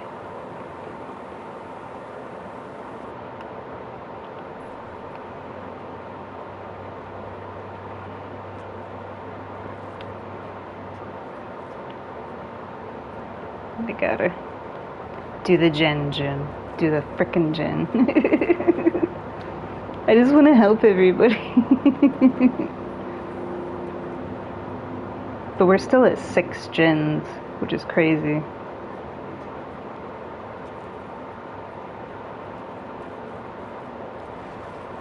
Oh, come on, man. We almost had it done.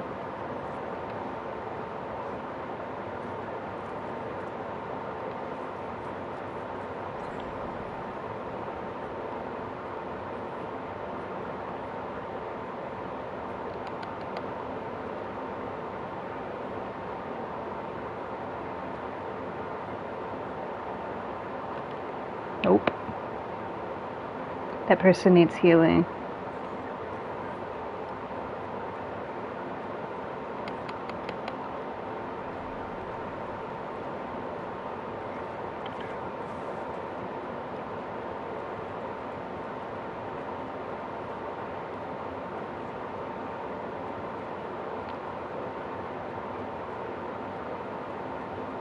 I was like, where's the gen that I'm hearing?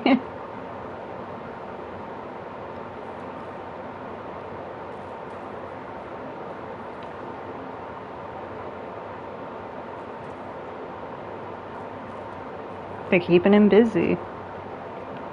I need to heal this person though, and we need the unhooks.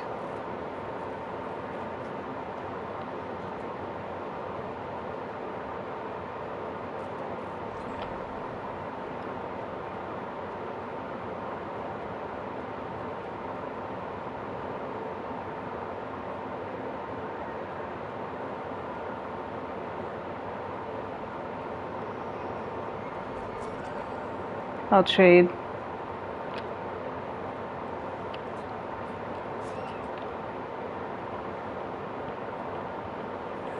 They were almost dead, so I'll trade. I haven't been hooked.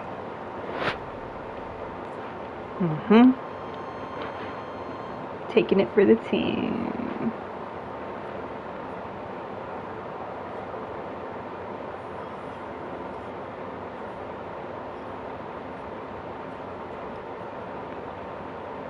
It's like eeny, meeny, miny, mo.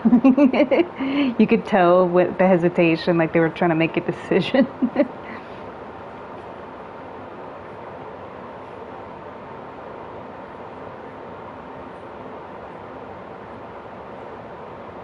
Yeah, it's like they're messing with the killers.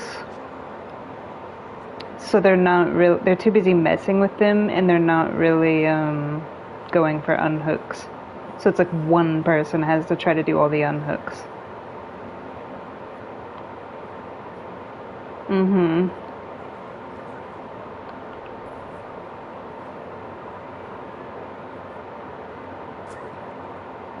Bro, they are not good with skill checks. They blew the gen earlier too.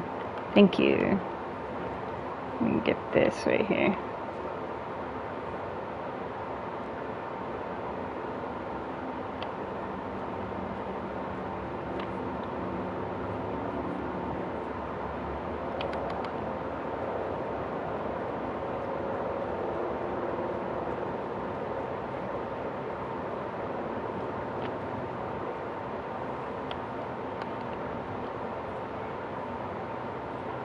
Yeah. I think everybody gave up trying to do gens. Let's do this, please. Okay.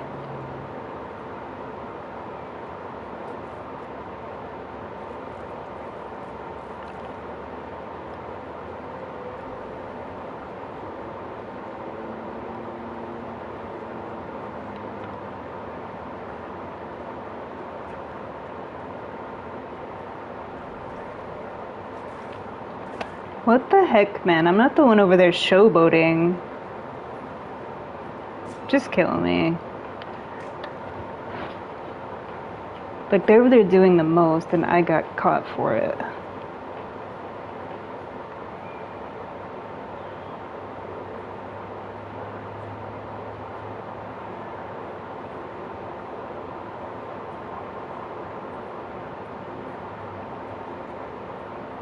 Mm-hmm. Because she was too busy moonwalking and being stupid instead of, like, yeah. That's what I was saying earlier, like, nobody was doing gens earlier because everybody was, like, messing around with the Twitch streamer because the Twitch streamer was pretty much just screwing with the killers. And it's like nobody's worried about you moonwalking, they're more worried about you playing as a teammate.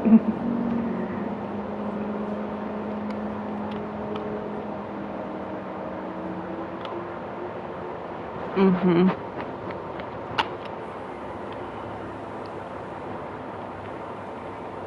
That's why everybody's dying, because they basically ignored gens to mess with the killers.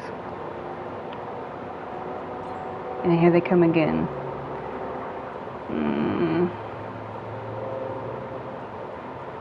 I just want to go hide somewhere.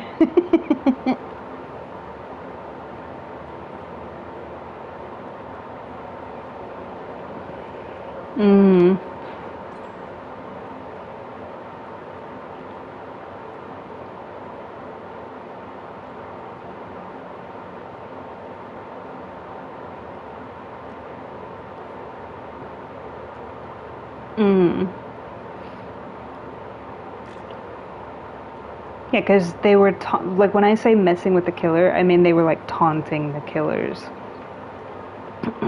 Which is why the killers are being, like, super aggressive. Because they're basically, like, you see that? They're cheating. Mm-hmm.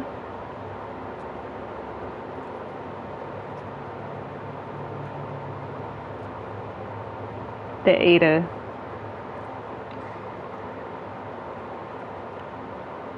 I could finish that gen, but it would give away my position.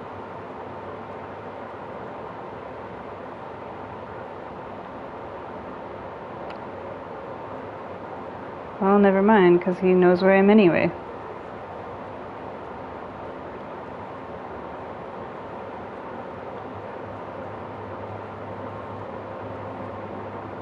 Come on, Hatch.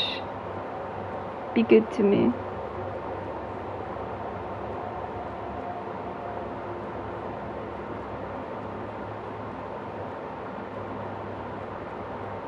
Well, there goes that.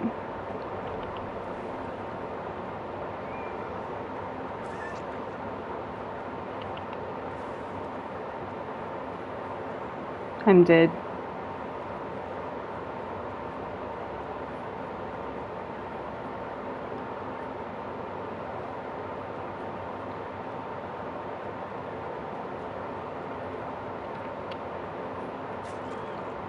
Yeah. Mhm.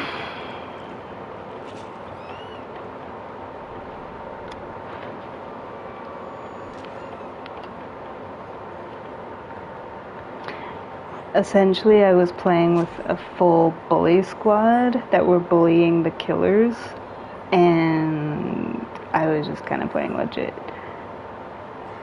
Yeah. So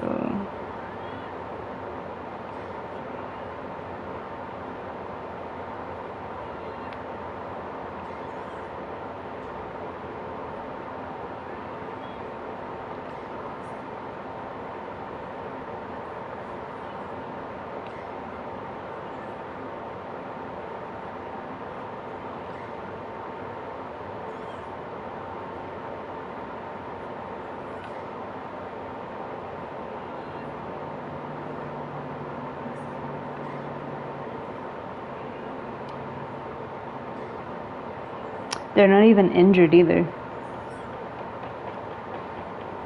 This was like a really shitty team. There was like there was a few good people that I came across, but ultimately like they bullied the killer and showboated and then like didn't even unhook. So it was like multiple people just being really shitty to their own teammates. It's everything you don't want to be in this game. And this is the person that was literally like cheating.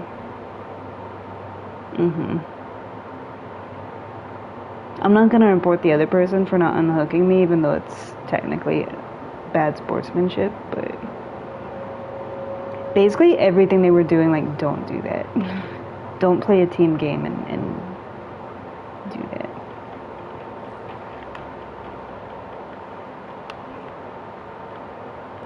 If you have like an 8-man team and you're all on the same page, then it's different. But when you're playing like in mixed company, you're essentially just like throwing your whole team under the bus for a couple of people to be shitty. Essentially. Mm-hmm.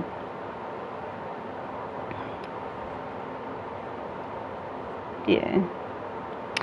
Mainly, like you can get reported for that, and if you get reported a lot for not being a good teammate, you can get like not permaban, but they'll ban your account for like a period of time. Whether it's cheating or like bad behavior kind of thing. It's mostly cheating. That like being a bad teammate is just like an ethical thing, but actually like cheating, that's what they care about more. Like running hacks and cheats and stuff. That's the only thing that the developers really do anything about. If you're just like being a bad teammate, it's like okay, tisk tisk, but they don't really do anything about it. But clearly seeing that like someone's cheating, like that person just sliding across the map that you saw, stuff like that.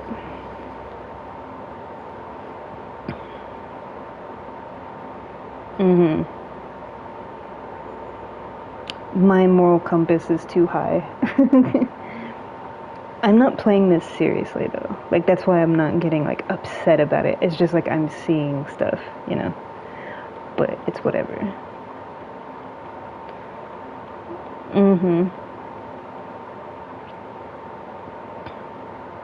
Yeah. I just like to be goofy. But they weren't being goofy. They were like clicking at the killers and teabagging and like they were being mean to the killers basically. Which is why the killers were playing the way that they were. I mean, you've seen it when I play killer. Like, they spam flashlight you. They spam flashlight you. Yeah, just kill me.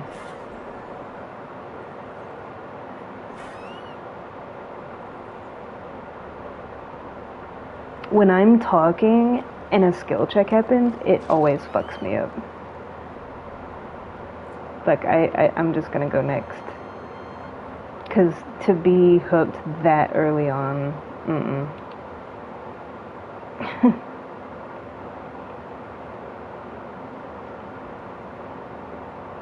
Yeah.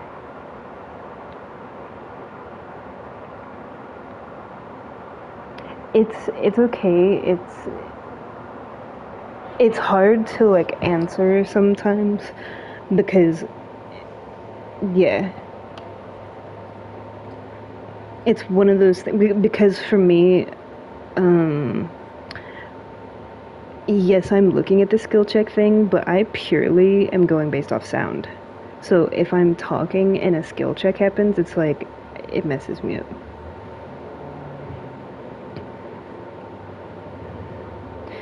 Because I've noticed that 90% of the time when I blow a skill check, it's because I'm saying something to whoever I'm talking to at the same time. Because I can't hear the audio for the skill check. Yeah. Yeah.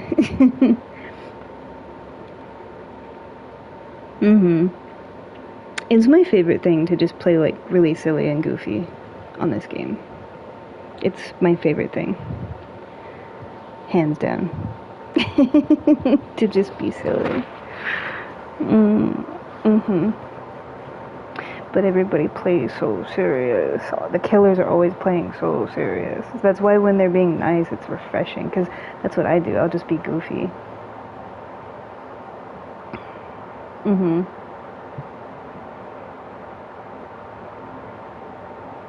Oh.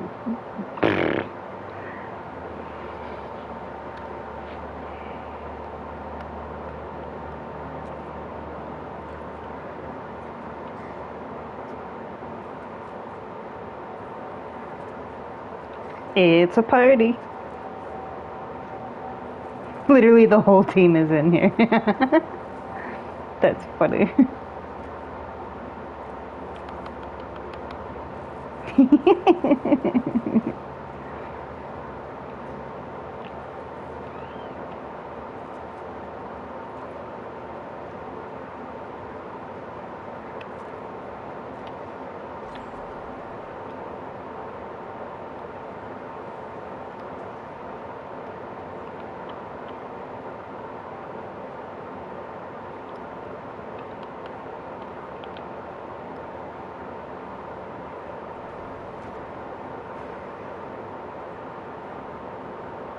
Oh boy. Crazy, man.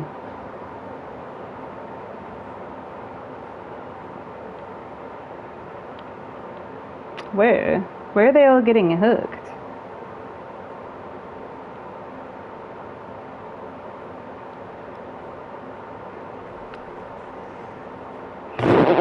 What was that even?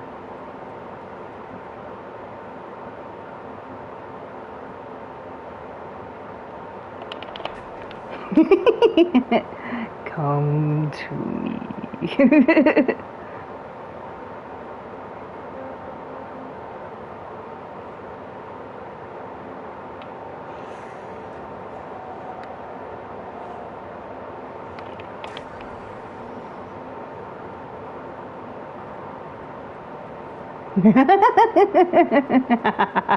He's crazy.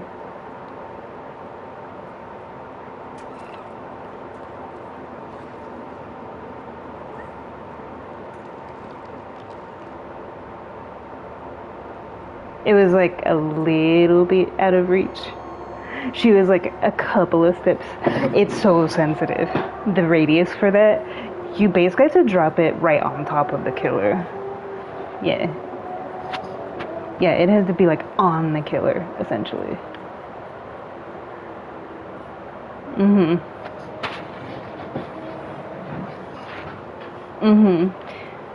She tried though.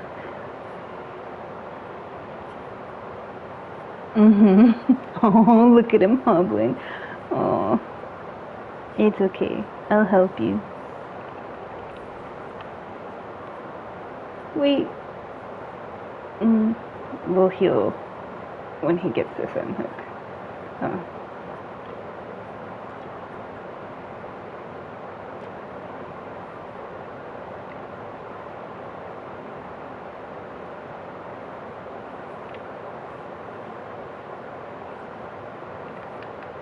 Ellicott, come here.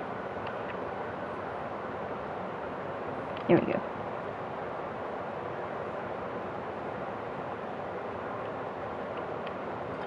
We're still at 7 Gins. It's Saturday night.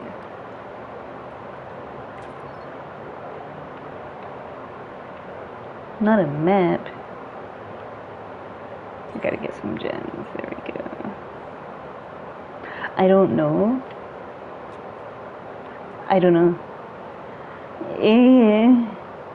It's very dry.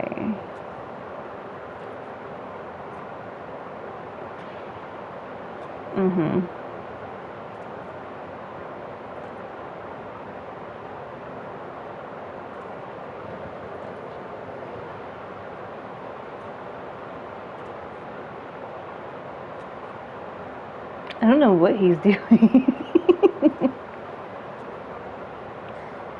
Everybody's doing gins. Ooh, flip a zip.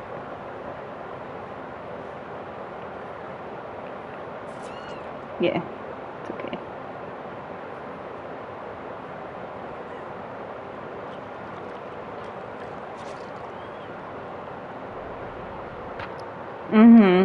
That's why it got quiet. It's like everybody's doing gins and it got quiet.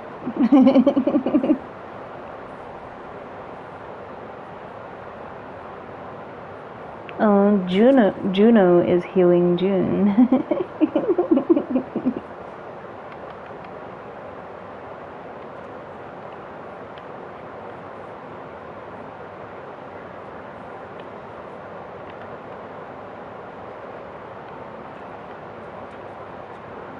What I will say is the ghost face is really good, because he genuinely like got me.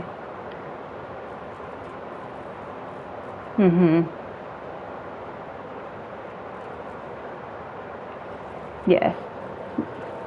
Like he's not cheating, he's just really good at being Ghostface. He looks funny when he's running.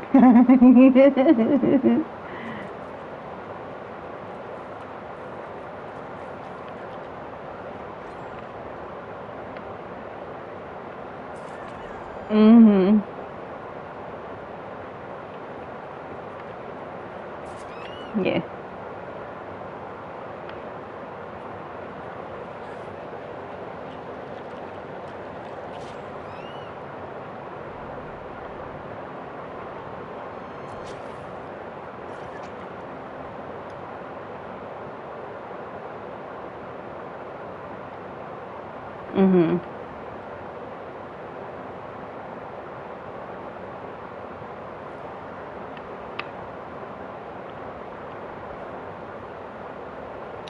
Yeah.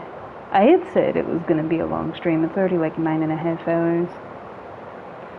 And it's only 11 a.m. or 11 p.m. It's going to be probably the longest stream that I've done.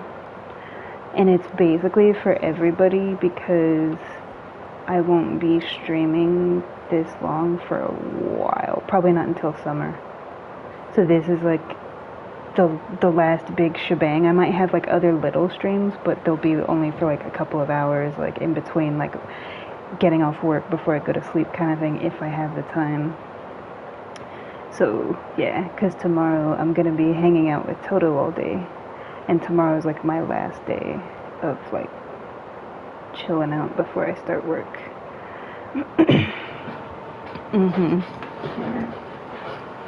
I already have my surfboard like waxed out and everything. Yeah. Oh yeah, I surf in like freezing water. So it doesn't matter what time of year it is for me.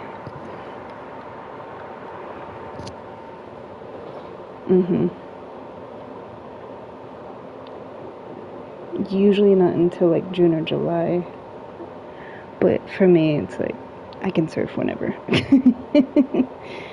I'm always down.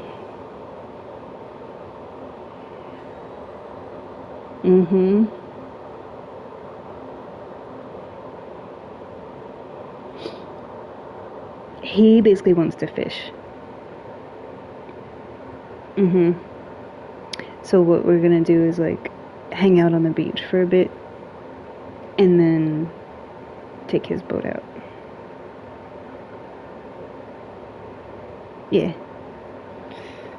Chillax and because he's also dealing with finals too, so it's a way for him to relax before finals, and same for me. And we haven't like hung out since like well before I left. So he gets really stressed out for finals, like really stressed out.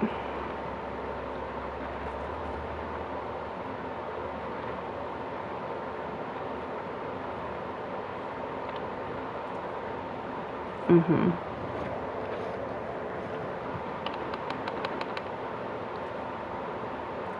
Nurse and Huntress.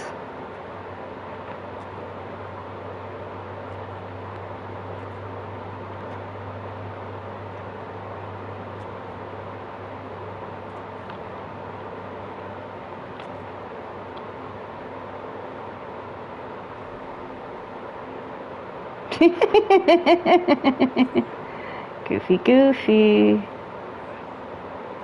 Oh.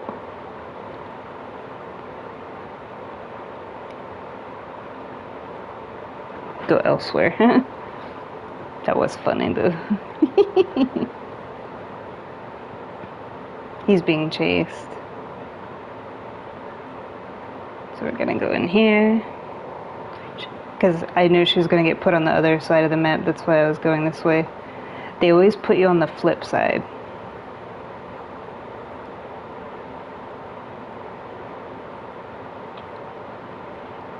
Mm-hmm.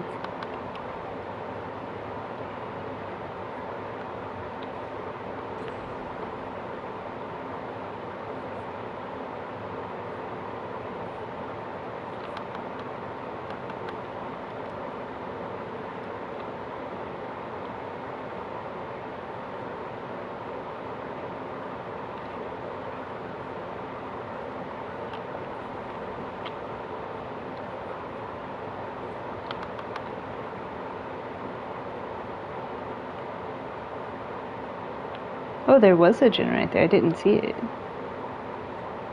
She's coming.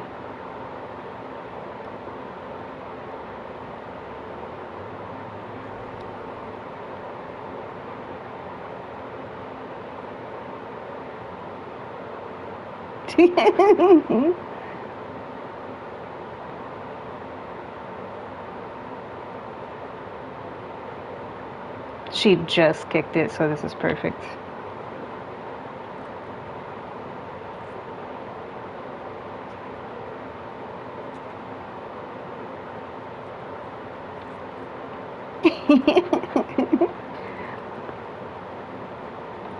You're gonna take him to the place where you take all your boyfriends.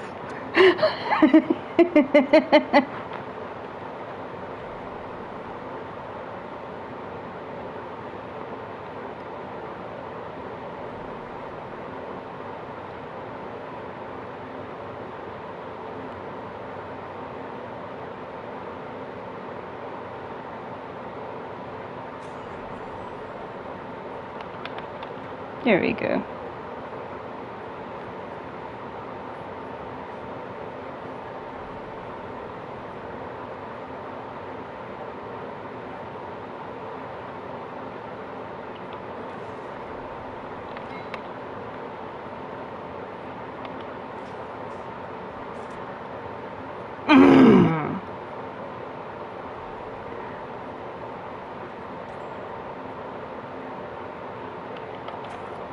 Oh!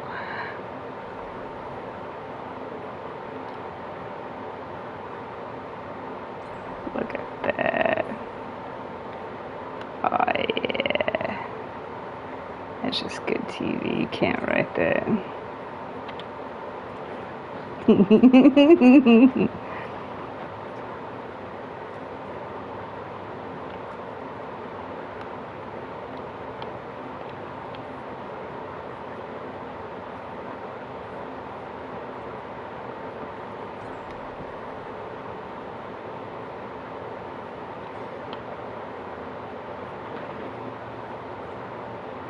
Mm-hmm.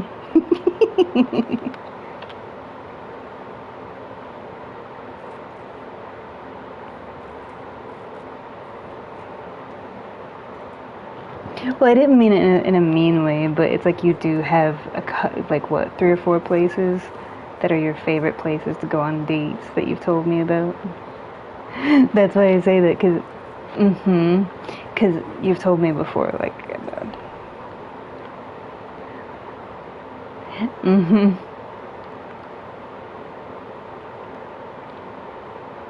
mm-hmm. You're silly.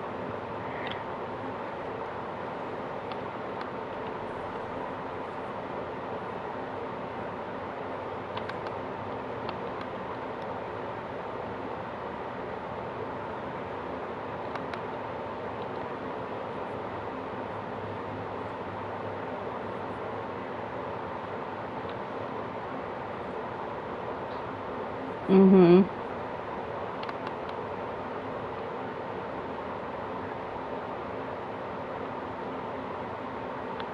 Oh, I effed myself in the B minus. Oh, I got lucky that she saw her. I thought I was had. Mm-hmm. Truly.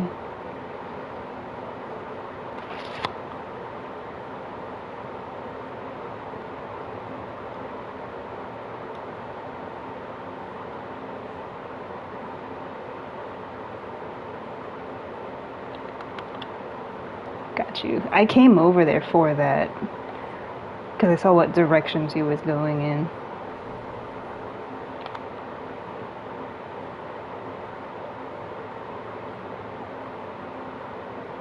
She'll check this one first.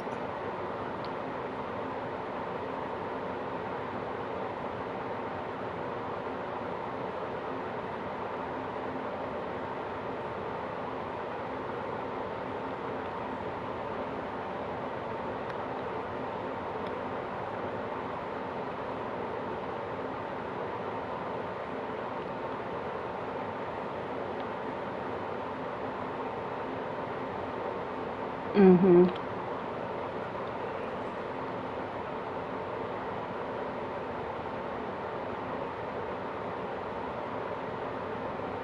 Come on, come on, come on, come on.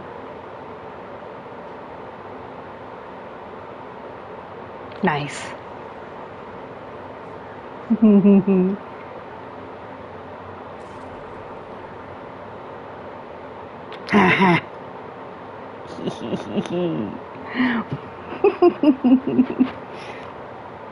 They never hooked me.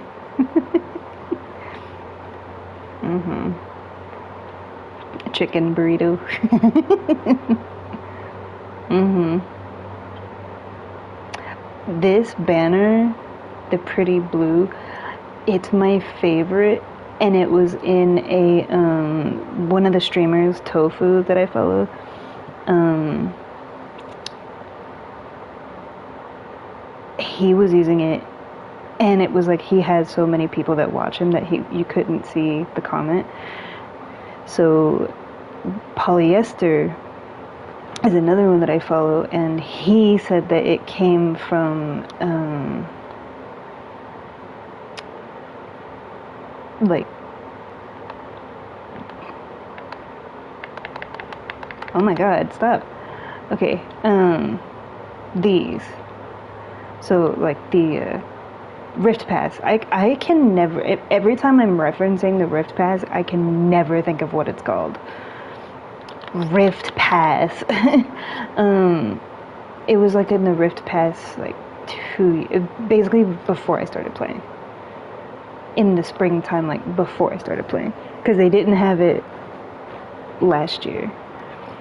So, yeah. Mm-hmm. And I'm like, it's my favorite one because it's so pretty and I'll never get it. They recycle, like, so for example, they'll do bundles that have like developer choice, which will sometimes bring back old stuff. that maybe was in a Rift Pass previously, and they have a From the Rift bundle, but they only do like charms and clothes. They don't do like badges and banners. So essentially, like, I'll never get it. And it's like my favorite one. If it was possible to get it, it would always permanently be there. Because it's so beautiful.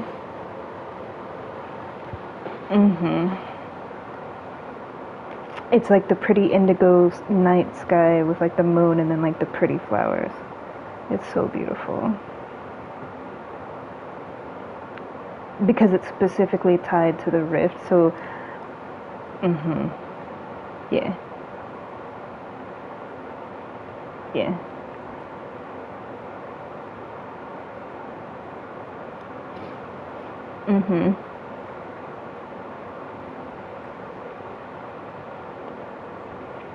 I did, yeah. Everybody wants me to get the Titan. Maybe. Because I do play Trapper. And I do like this skin.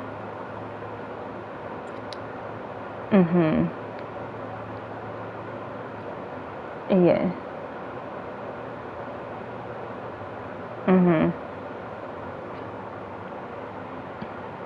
Yeah. And then there's like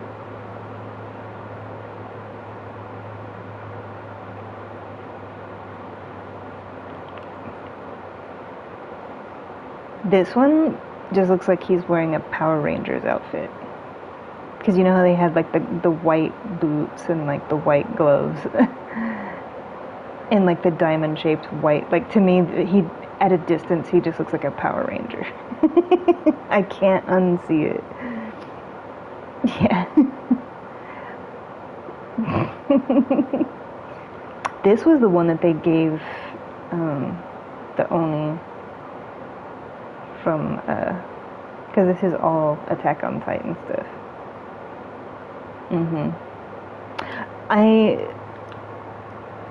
Yeah, and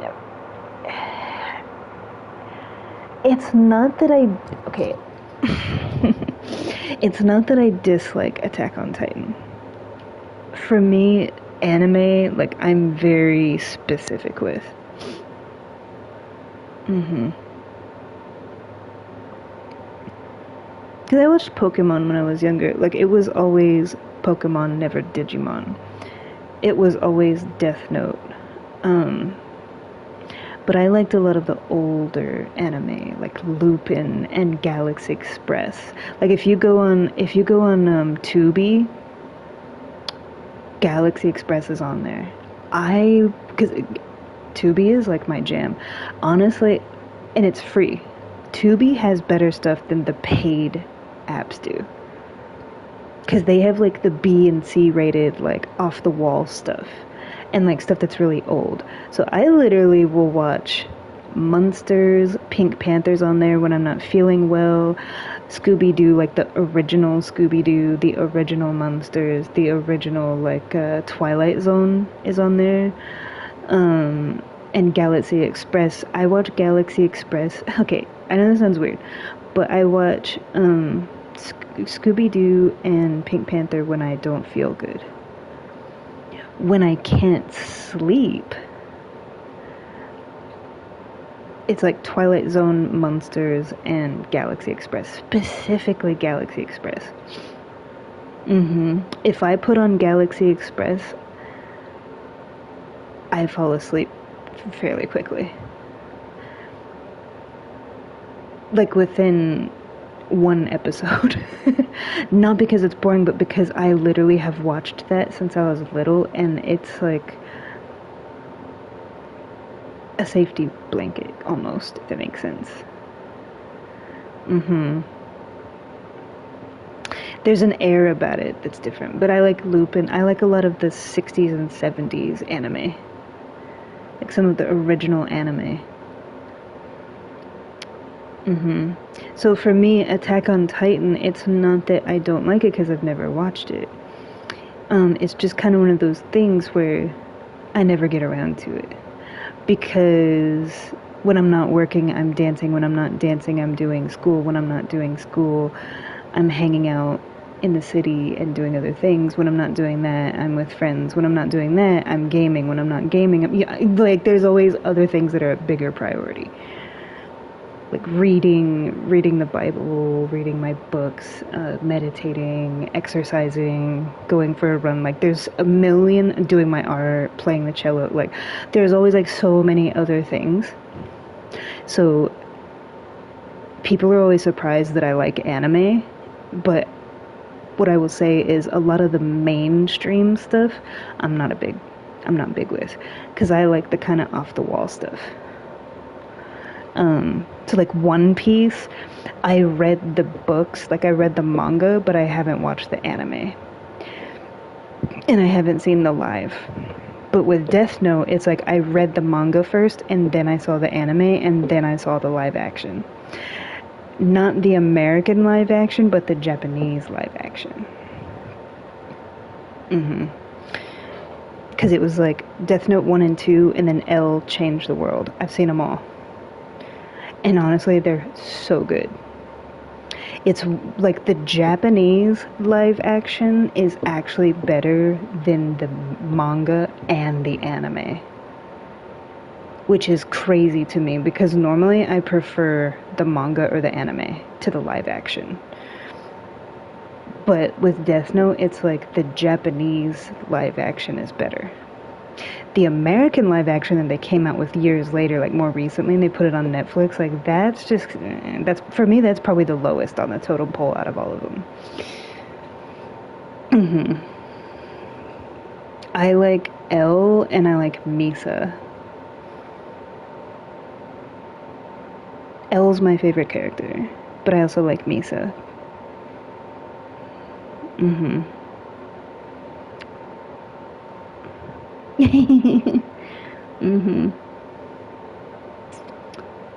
Other than those, mostly manga, honestly. Mostly manga, because all the manga, like when I'm thinking of like, oh, what anime do I like? I like Boondock Saints from like back in the day, because I've seen old episodes of that. Um, mhm, mhm, yeah. Not so much. Not so much. Demon Slayer was good. Monster. Vampire Knight was okay. Um, mhm. Yeah. But see, a lot of those, I read the manga. I didn't watch the anime. Mhm. Yeah. Mhm. I would. Yeah, exactly. And it's the same thing with like books to movie, books to TV kind of thing. Like I've always read the books first. Um, what I will say is like video game to movie is pretty good too. Like the Resident Evil video games and the Resident Evil movies. When they started coming out with like the Netflix like random show that didn't even have any of the original characters in it or anything, that not so much. But like the Resident Evil movie series did a really good job considering how much of a Resident Evil game fan that I am. So like when they, same thing with Mortal Kombat, same thing with Tomb Raider, like video game to movie is usually done very well. hmm And then there's the opposite, like movie to video game, like Halloween, Friday the 13th, Texas Chainsaw. Yeah. Oh, somebody's being whirly out there. hmm See, for me, like, it's not Attack on Titan, because Attack on Titan is not horror. It's more like action adventure, which isn't bad. I like action adventure, but for me, it's like, if I'm gonna go that route, Junji Ito. Because he drew horror manga. And all of Junji Ito's manga is amazing. So when they came out with the Junji Ito collection, I like Tokyo Ghoul. Yeah, I do like Tokyo Ghoul. I'm not like a crazy fan of it. Like, I'm not a fanboy for it, but I did like it. Not in like my top 5 though. Maybe like 9th or 10th, but not my top 5. Junji Ito though. All of his manga is amazing. And I finally caved and watched the Junji Ito, like, the show that they came out with. It was just okay. It was more of like watered down. Too watered down. Because if you were to actually read his manga, I love it. It's up there with like Ringu. Like, as much as I like the Americanized The Ring and stuff like that, like Ringu and Ju-on and stuff like that, like, is so much better. Like, it's pure like Japanese horror. And if there's one thing we do well, it's horror. But like the Junji Ito stuff, I did watch the. You did too. What did you think about it?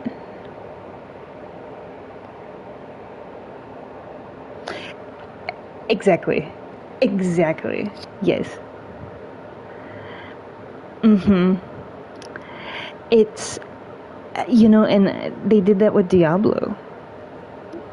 I liked the first Diablo for PS1, and I liked Diablo 2 for PC. Diablo 3, I did like it, but even then, is like, I played the crap out of it. But I said with that one, it was like, it's too bright. Like, the colors are too bright. It's too vivid. It's too clean. It's too soft. Like, you don't soften the edges of something like that. It's meant to be dark and dank, and because if you want an amazing story of good versus evil, of light versus dark, of pure, like, play Diablo 3. You don't even have to play it. Literally just go on YouTube, and there's a video that's like Diablo 1, 2, and 3 all, and I think 4 too. They probably updated it. Just watch the cinematics, like Diablo cinematics for all the games in order. Diablo 3, and then Diablo 2 have the best, as far as, like, for example, with Diablo 3, seeing the fight between Imperius, the Archangel Imperius, and the Archangel Tyrael, like, when Tyrael gave his wings to become mortal, like, all of the cinematics for Diablo 3 choke me up. Because it's one of those things where it's like, yeah, it's just a game, but for me it has a much deeper meaning. And to see that is like, yeah, it's like the actual clashing of angels versus demons. Like, Diablo is purely just angels versus demons. That's what it is. Like, the light versus the dark, and it's amazing.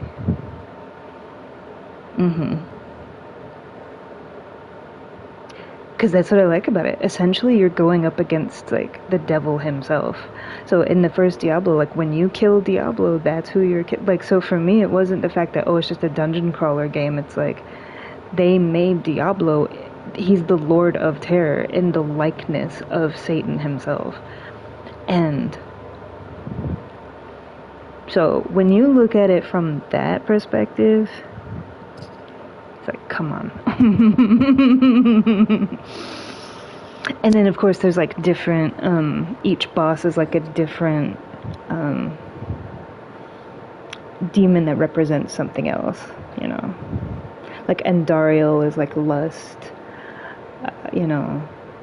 Belial is the Lord of Lies, you know. Like each boss is like represents some form of sin.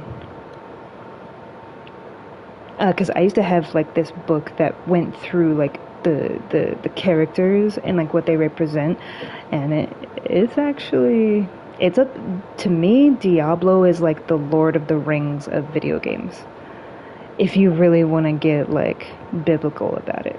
Because there's a lot of other games that come close, but they like even ESO or like Oblivion, it doesn't touch on that specifically. Diablo is specifically like angels versus demons, good versus evil. Whereas the other games, it's like they go into a lot of detail and there's a open world and it's all that kind of stuff. But watch the cinematics for all the Diablos. Tell me. And I wish I still had that book. It's like the Book of Cain. And because Cain is like the storyteller, he's like the old man from the first game, and he's in the second game. He's like the wise storyteller in town that you go to, and he tells you like the history of stuff. And he also like traveled a lot when he was younger, so as a wise sage, as an old man, he basically is documenting everything. Like his whole thing is documenting and storytelling, kind of like when I was playing Ghost of Yotei and they had those weird looking guys that were sitting there with scrolls all around them with the ink everywhere, and they would just tell these stories. It's kind of like how Cain is. And his whole thing in the first game was, I sense a soul in search of answers. That was the rickety witch is what I called her. Yeah. But that was his whole thing, is he gives the wisdom, the story behind, like, but when you're dungeon crawling and killing everything, like, he's telling you, like, the story of everything. So he's, like, the writer, the storyteller. And he's, like, he's, like, the guy that sits around the campfire and he just speaks. And everybody just listens to his storytelling. He's, like, that guy. So Cain is actually my favorite character in Diablo, because he was in Diablo 1, 2, and 3, and then finally passed in Diablo 3. I actually cried the first time I played it. Like, you do the first run through, because he dies, like, in the beginning. I cried. And the way that it was done with Archangel Tyrael was so beautiful, like, on the pyre, you know.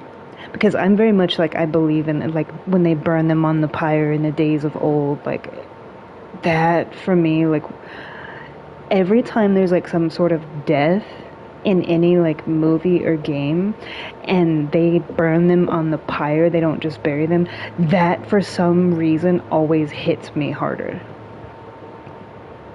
I don't know why. Because you know how like when you're watching a show or something and they show everybody around the gravesite and like, okay. But when they burn them on the pyre, for me, it's like it hits something deep inside from like somewhere else. Yeah.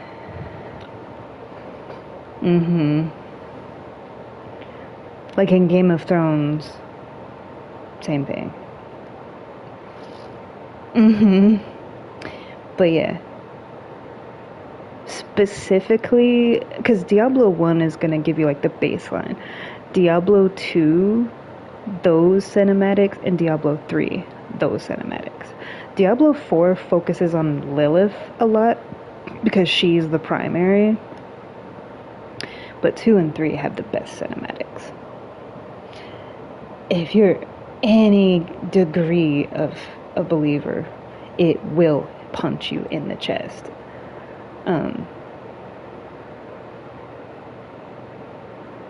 Or maybe I'm just a big baby. And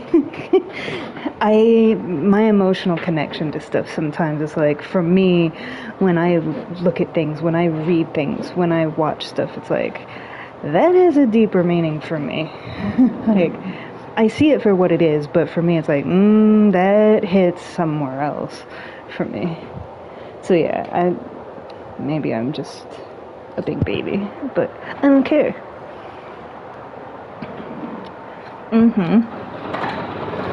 But I love stuff like that. Yeah, exactly. It's like there's the obvious meaning and then there's the deeper meaning behind it. Like certain songs for me, it's like it could be like what the singer means for it to be, and then it can be like what the world thinks it's about. And then for me, it's like I always take it on a much different level of like, oh, think about it that way, and then think about that song, and then read the lyrics from that mindset is gonna have a whole other meaning.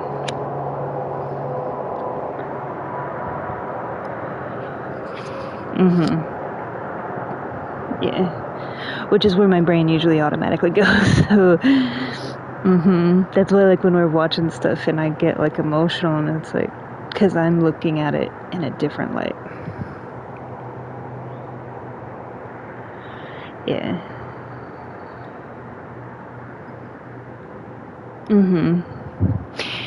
My mom told me about a movie. It's called War Room.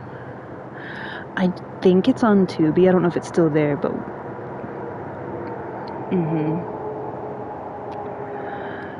yeah. WAR and then ROOM. It's two separate words, yeah. It's hard to like know, yeah.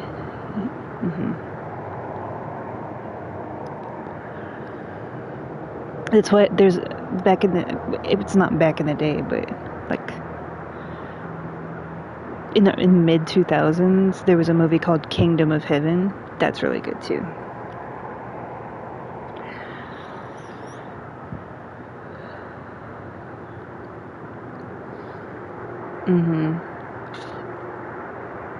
It's up there with like Troy, Gladiator, like those movies kind of at that time, like The Mummy, Troy, Gladiator, Kingdom of Heaven, they were all kind of in that same vein. Mummy just had a lot more comedy to it to lighten it up, but I liked like the historical part of it.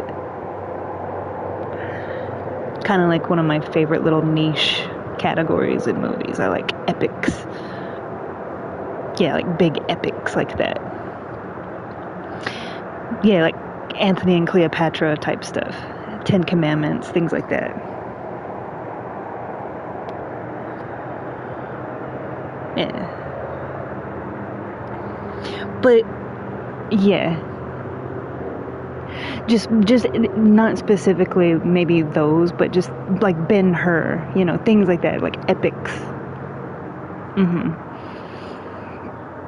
Historical epics specifically. Because I'm a history nerd. As much as I love science and art and music and all that, like the flip side is like history and science. Like historical fiction is one of my favorite genres. Like based on real stuff kind of thing.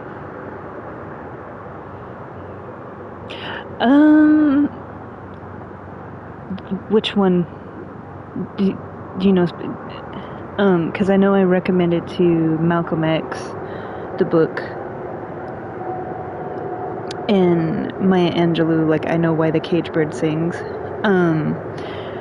Malcolm X, yeah. His book, not books that people have written about him. It's called Malcolm X. Yeah.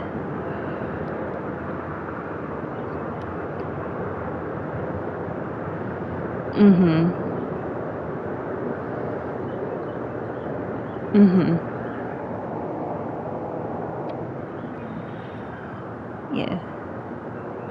I haven't done my book, like normally I put what books I'm reading on social media. It's because I haven't had time. Like, I've had the time, but I haven't made the time specifically for reading much.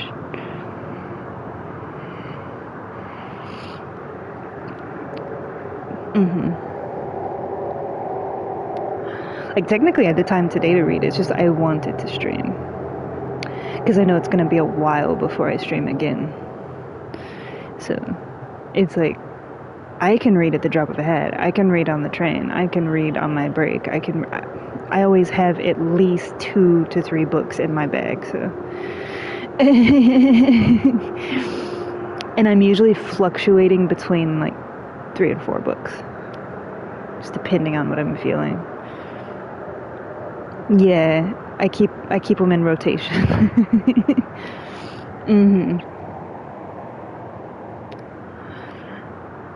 Yeah. Well, that doesn't mean that you're not a reader. It just means you like to read romance. It's a genre. It exists. Like yeah. Yeah. So what?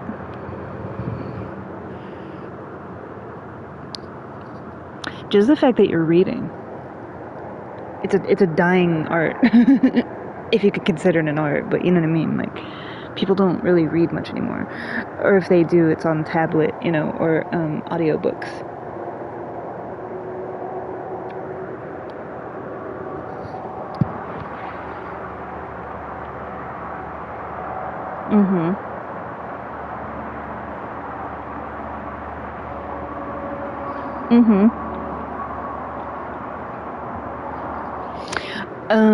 Audiobooks mainly if I'm taking like a road trip.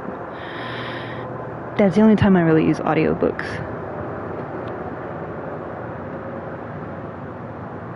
You do? Yeah. Well, and that makes sense. When I'm taking a bath, I'm listening to like natural sounds on Spotify. Like thunderstorms, nature sounds, things like that. Or like different frequencies. And just like very auric type music. Sometimes a lot of jazz. I have an unhealthy. Me and jazz are just one. Yeah. That's probably my most listened to genre.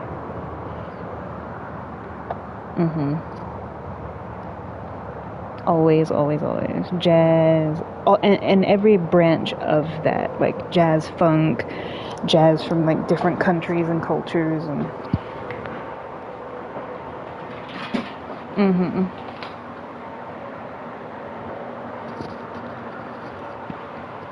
Yeah.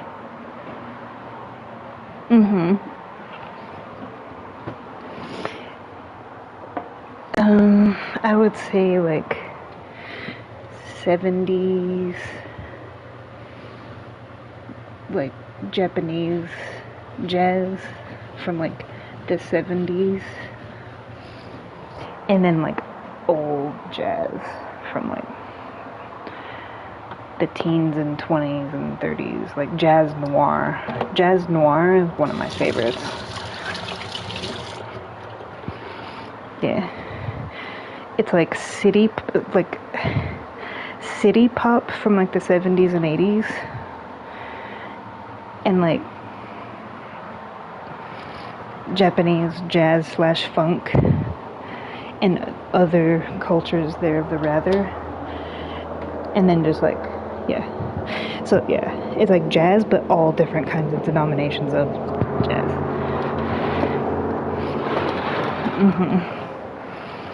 Even into like the funk and stuff, because I love the 70s.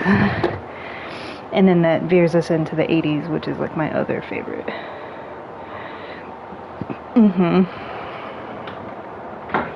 Yeah, I like other decades. I mean, you've seen my Spotify, but those would have to be.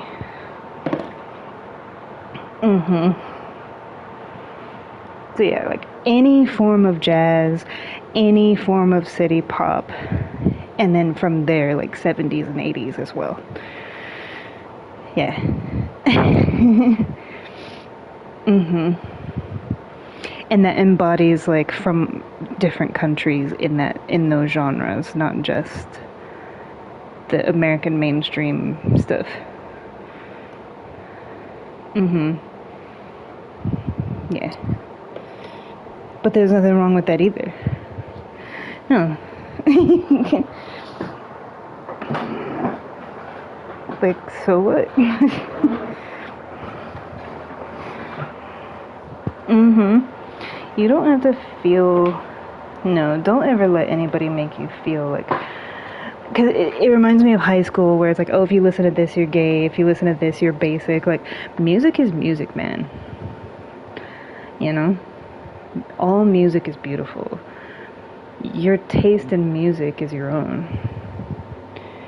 It's fun to, like, I love sharing music with people, but to judge someone for the music they listen to, pff, you can miss me with that. No. Like, yeah, exactly. Mm-mm.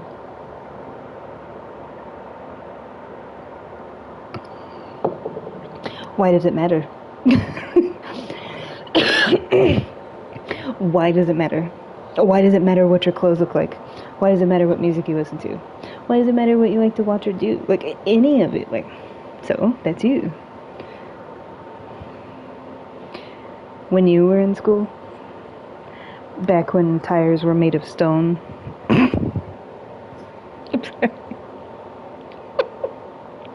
I,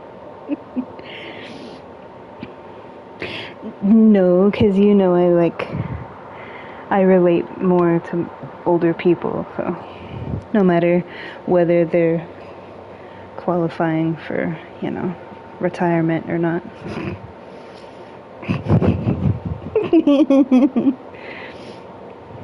That Social Security's right around the corner.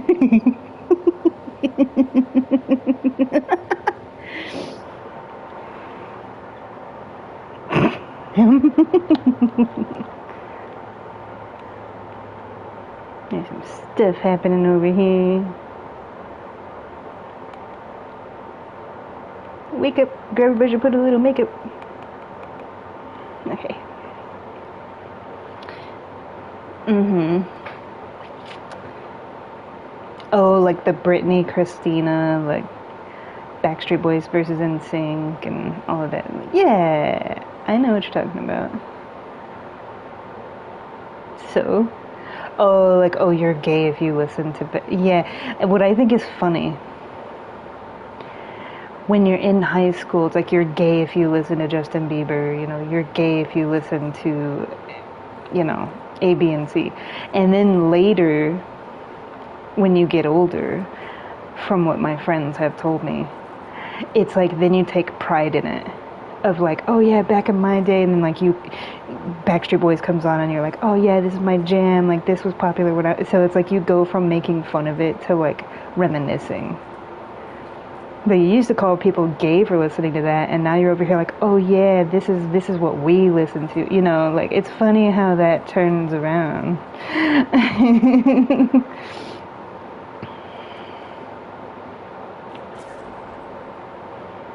Get out of there.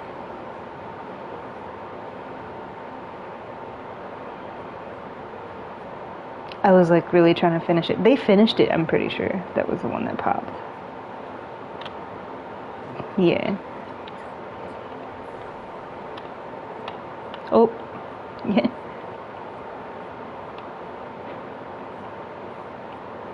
Mhm. Yeah.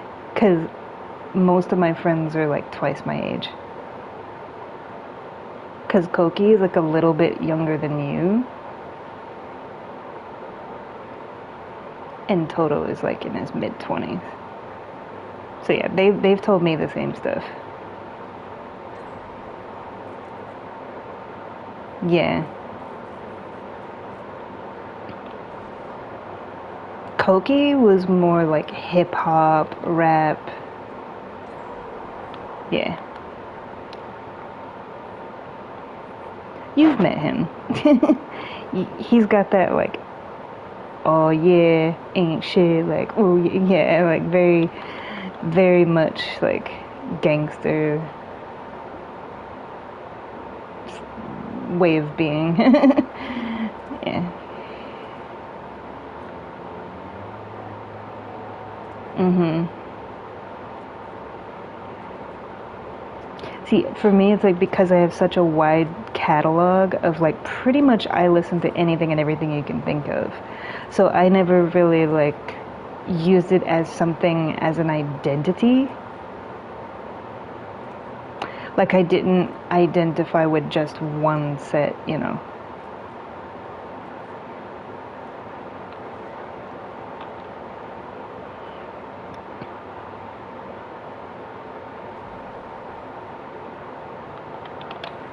No.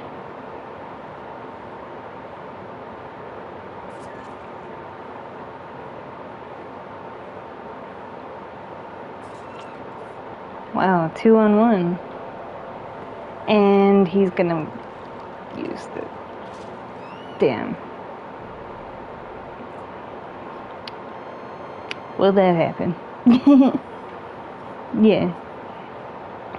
But yeah, for like me and Koki are kind of opposites. Like he pretty much only listens to like hip hop and rap, and then there's me with like everything under the sun. But I do have my favorites. But for him, it's like a whole identity, because that's like the main thing that he listens to, and that's just his. Yeah. So with what you were saying, like music is music, man. Oh, I didn't even know he was being chased. I thought he was just walking around waiting to get healed. Mm.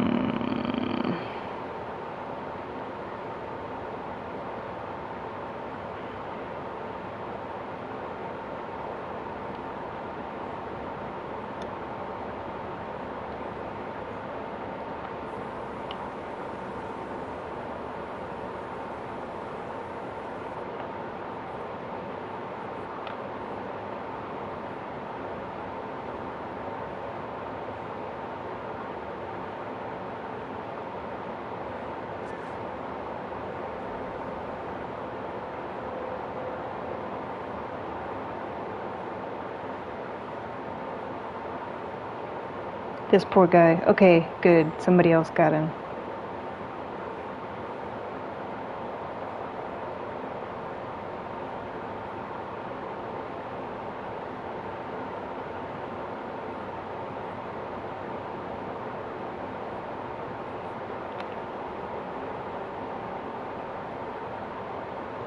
I'll go up on the hill.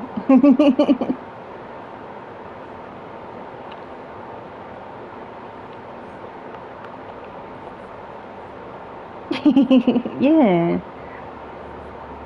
To me, it's just the concept of like passing judgment on people's music taste or what they identify with or as or anything is just crazy to me.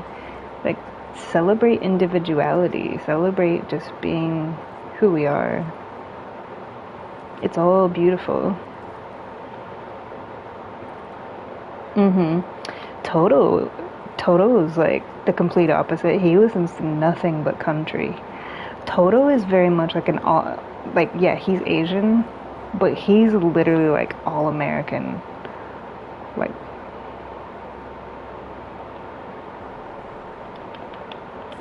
why did she hesitate there?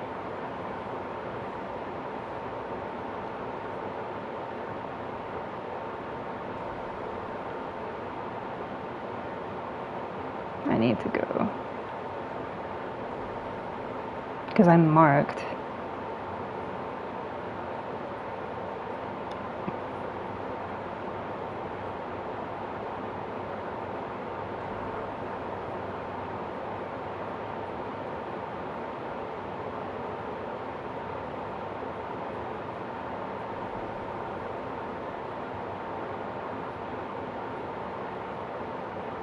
Mm-hmm.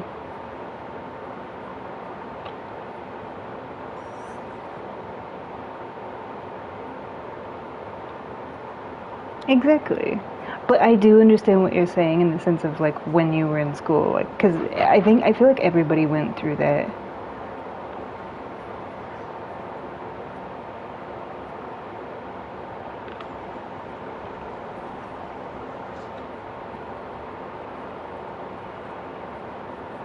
He has some goo.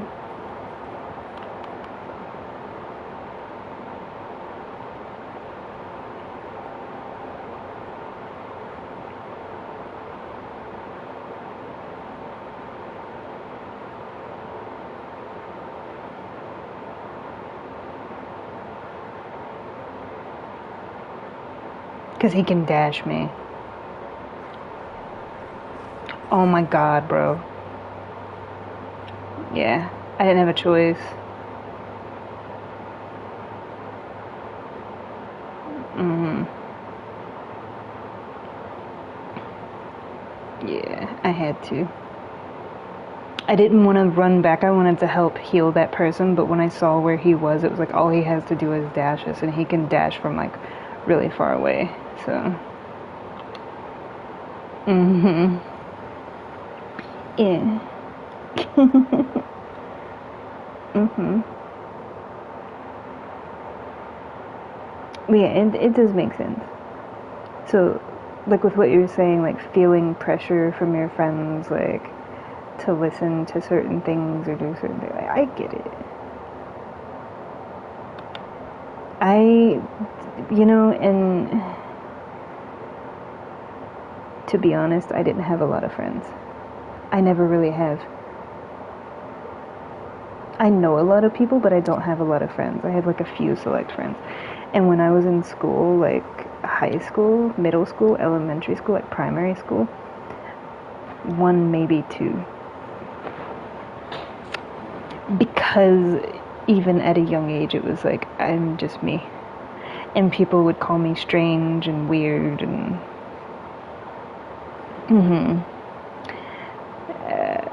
I got bullied a lot. I got bullied a lot of like, what's your problem? Why are you always smiling all the time? It's creepy, it's weird. Like, why do you laugh all the time?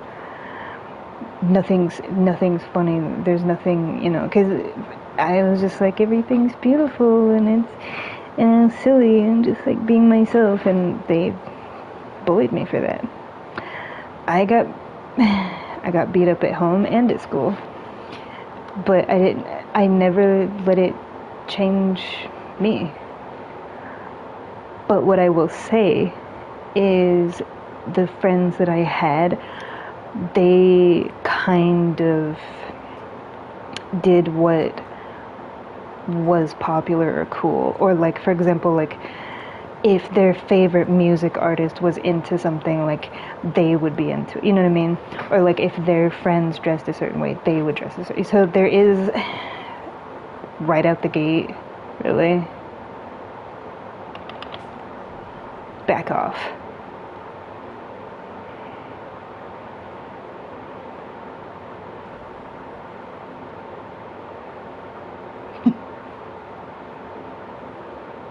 Get out of there. Like, not today, Mr. Sir, Mr. Person. Watch me step in one of his traps, though. But yeah, they themselves like went through that. That was good placement. He didn't put it in the fluff. He put it on the edge of the fluff.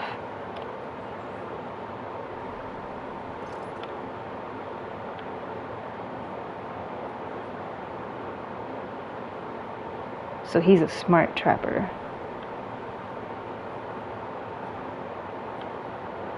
I don't see. I may as well just do the gin because I don't see any boxes around. Oh wait, what's this? Yeah.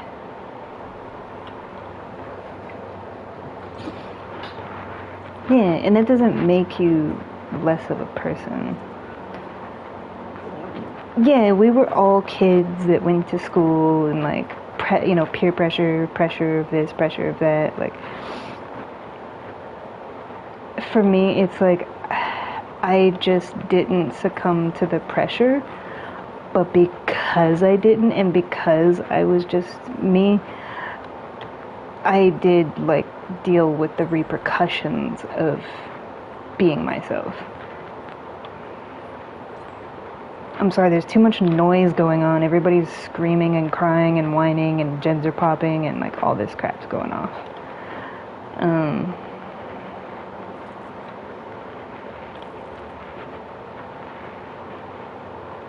Mm-hmm.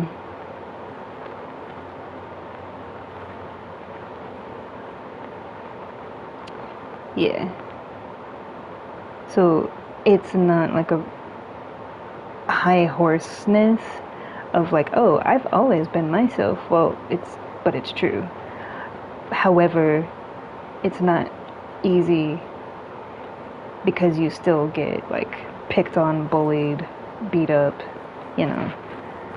It's not without its issues. Like, yeah, like, so I may not have dealt with peer pressure. I may not have dealt with like, I can't do this. I can't have like a serious conversation with all this shit. Because every time I'm talking and I hit a skill check, like, I always mess up the skill check.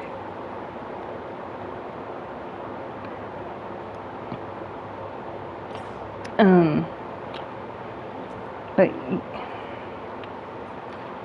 yeah.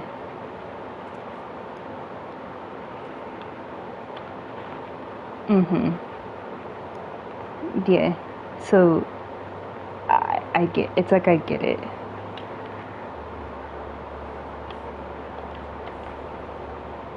Because there's always crap going on. You don't get like a moment with this mode.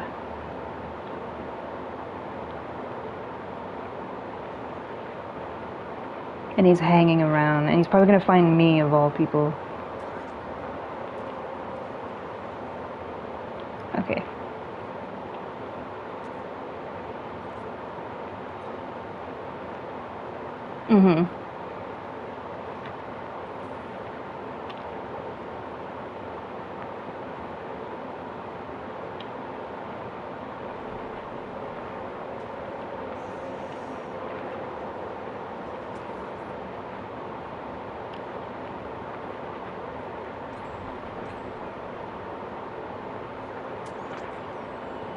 Her movement pisses me off, man. Denied.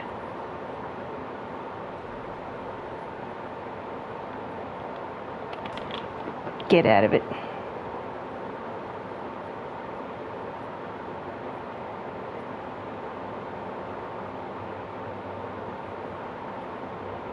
I was about to say, you better get out of the way.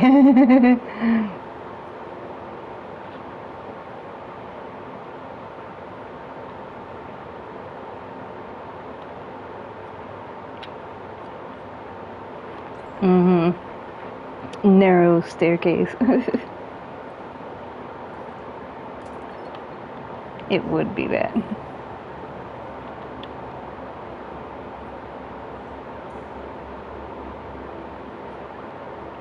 He didn't get me though. But yes, I feel like both sides have their goods and bads, like peer pressure and all that, and like dealing with that.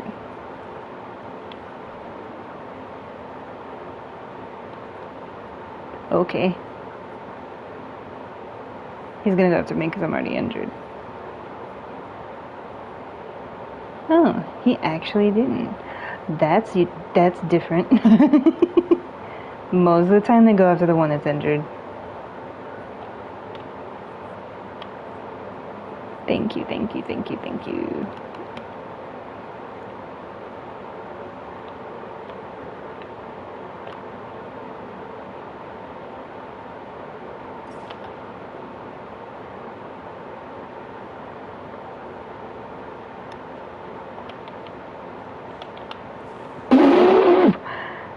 Fumbled that.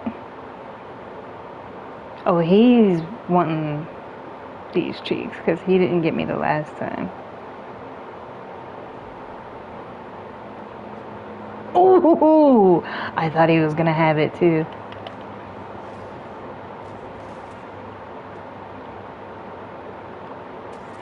There you go, buddy. I wanted to give him one because he's really been trying with me. Yeah. Because I also haven't been hooked, so I'm also keeping him off of other people's. Because I'm seeing that there's a gen almost done. Sometimes you just gotta take a hit. But yeah, it's like two opposite things. Like if you're being yourself, you deal with like being bullied and being made fun of, and because you're like the one person that's not being like everybody else. So it's like you're the weirdo. So, but then if you are like everybody else, then you deal with like always having to please your friends, always having to do what everybody else does. So neither side is like immune to that.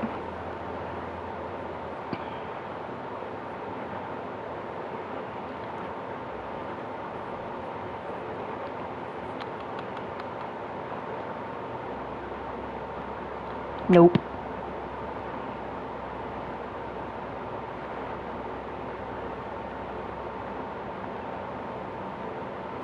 Nope. And they were both right there too. Yeah. It's it's growing up, man. Like everybody has I mean, you talk to anybody, everybody has their thing. Yeah.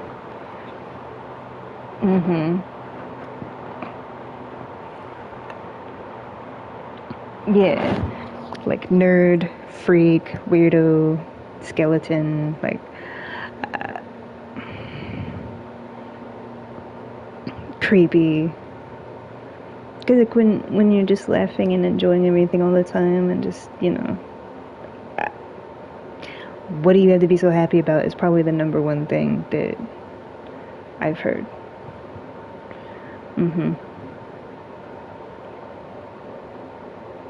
Yeah, and that doesn't mean that you're less of a person just because, like my friend that I was just talking to, we had a whole conversation about that because she was kind of the same way. She was like herself when she was younger, and then, because she's like in her early 40s. And for like 25 years in both of her marriages, she basically like adopted like who she was with, interests and hobbies and like whatever you want to do, kind of thing. And she lost herself in that. And after talking with me, she literally tells me every time I talk to her, like, I'm the only person who understands her, and just since knowing me, like, she's become herself again. Yeah. But just like I told her, because you were like that when you were younger, it happens, That doesn't mean you don't have a sense of self. It just means sometimes you lose it along the way. But it's always there. And all it takes is a simple decision, like here and now, saying, you know what, from now on, I don't care what other people think.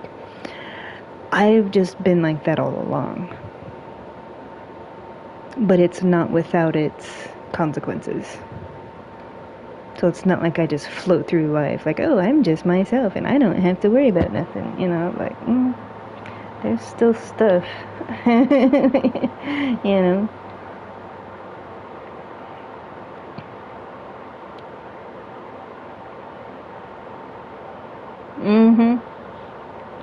Nobody's perfect.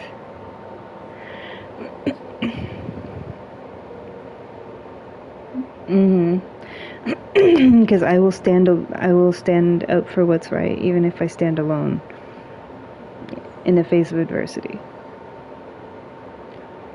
A long time ago, if I existed a long time ago, I probably would have been killed for it. Because back then, like, if you were in opposition, if you questioned the man, if you questioned the way that things were, they just killed you.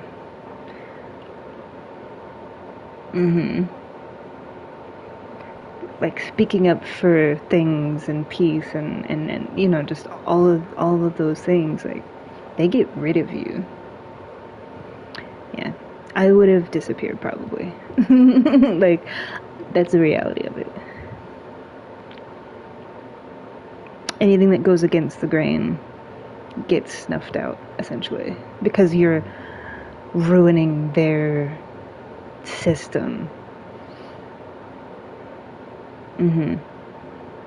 Yeah. I will die for that. I don't care.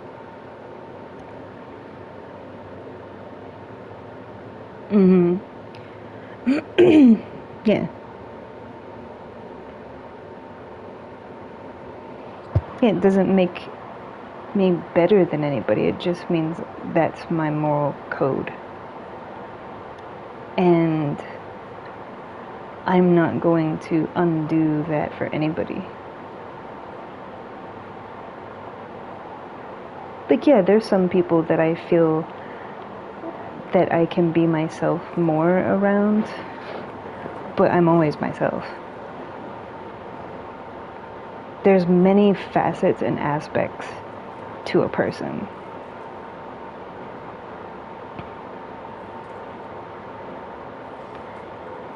Yeah, so it's not like, oh, I'm not being my true self. It's like, no, you don't know what my true self is, so don't get it twisted. Everybody has multiple aspects and sides and interests and expressions.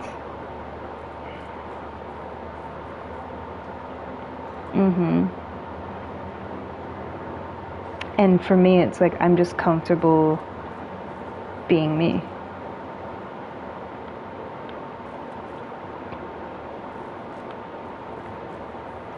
I'm gonna help them.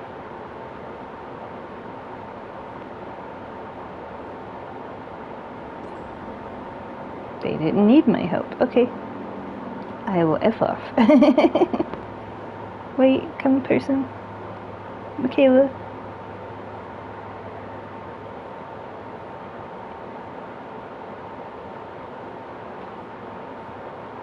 I don't want to block her. I didn't know if she was going to go for that instead, because, yeah.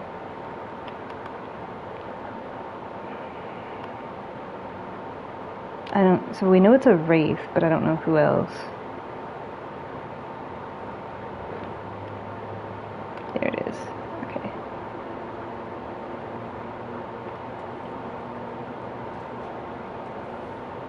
Yeah.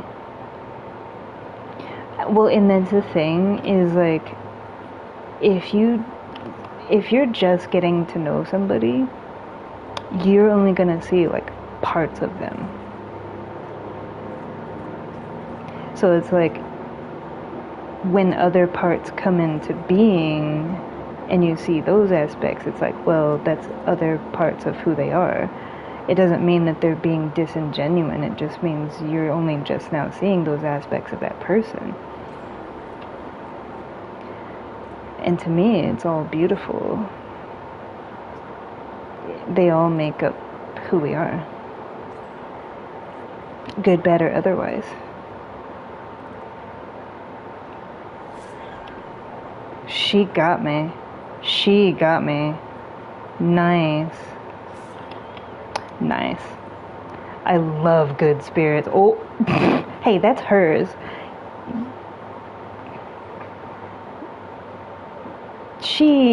I'm her kill. Don't you dare. Don't you dare. Maybe, I don't know, maybe like it's one of those things where they're a duo and she's like, pick up my scraps. Like she just kills and he picks up the bodies. Yeah.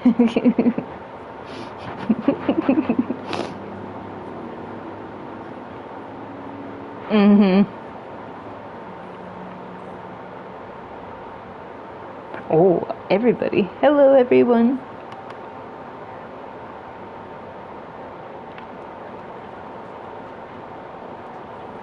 Here we go. I didn't know if she was just being inconspicuous or is she a pallet builder? Let me see. She is. Oh, well, aren't I just the big, huge, ginormous ass right now? I didn't even look.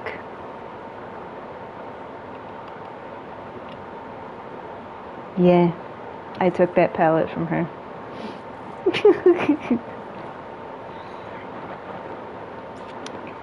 Yep. I'm the donkey.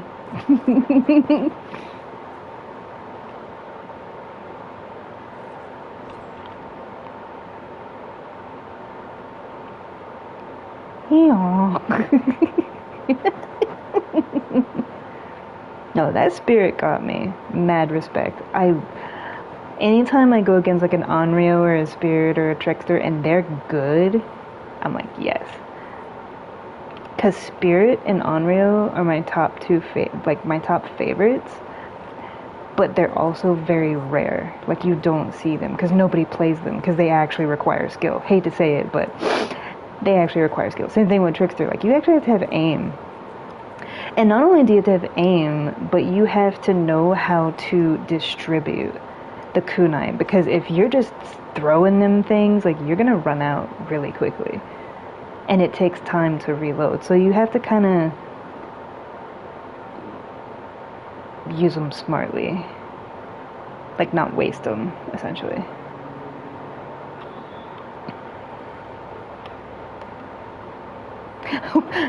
She doesn't have a choice but to be healed. There's a lot of pallets over here that need fixing. Somebody's been running. We'll just set this one.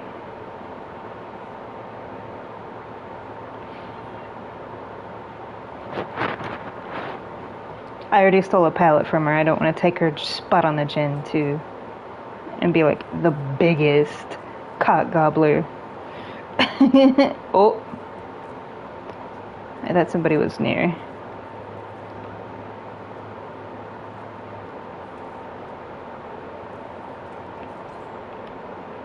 Sorry. I'm sorry. It's like we're both.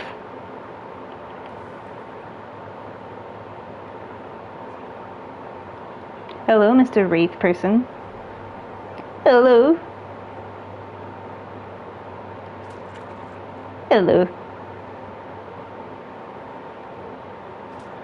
There we go. I like his skin.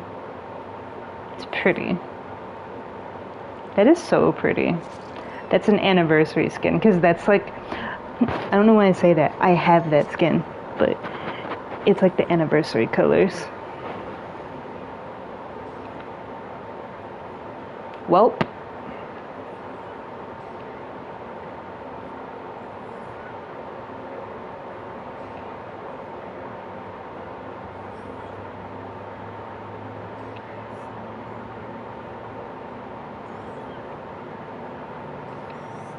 She may as well leave, because it's just her left. And she's on the other end. She's not, yeah. So it's like, you may as well just go.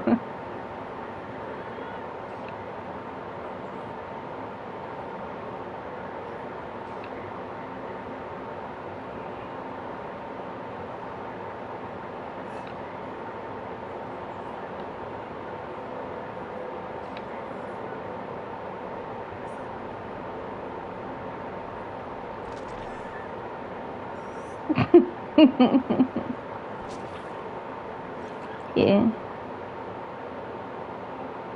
Mhm.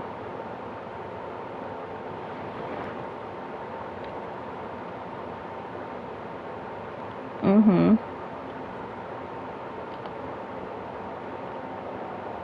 Exactly.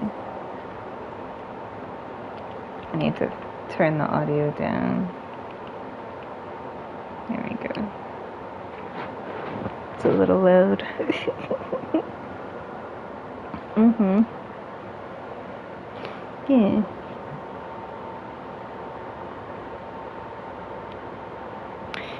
Mhm.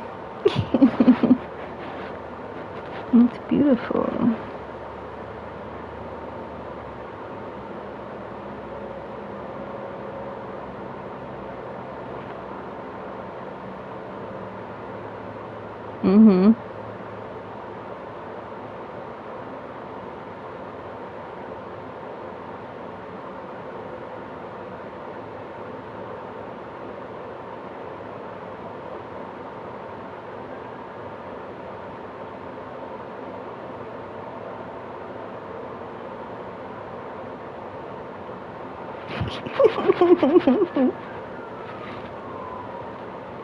It's okay. I'm used to it. I'm used to it. Yeah. I don't get offended by that. It's okay. I'm fully aware of my nerdiness. I embrace it. Mm-hmm.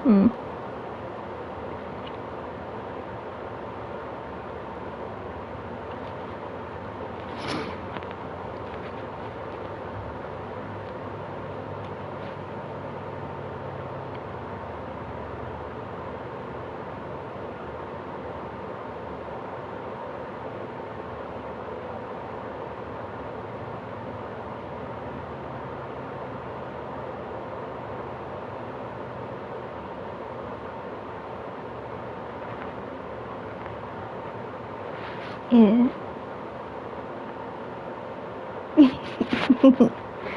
Mm-hmm.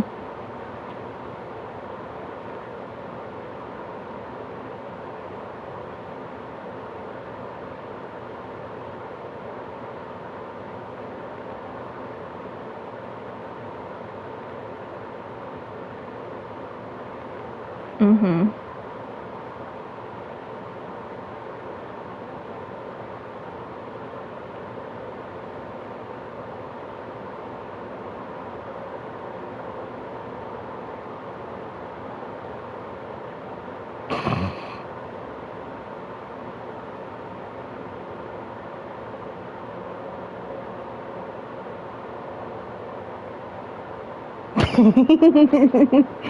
My resting bitch face. Yeah.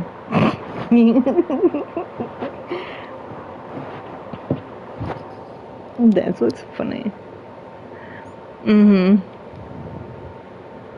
It's like when I'm smiling, but when I'm not, it's like the complete opposite. It's like, no, nothing's wrong. That's just my face. Your resting bitch face goes hard too. Mm-hmm.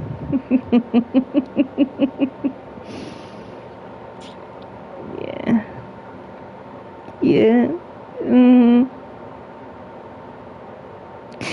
Exactly. Because I backed all the way out to change the audio. I can play a little bit of Killer. Maybe 2v8 Killer, actually. With the crazy queue time.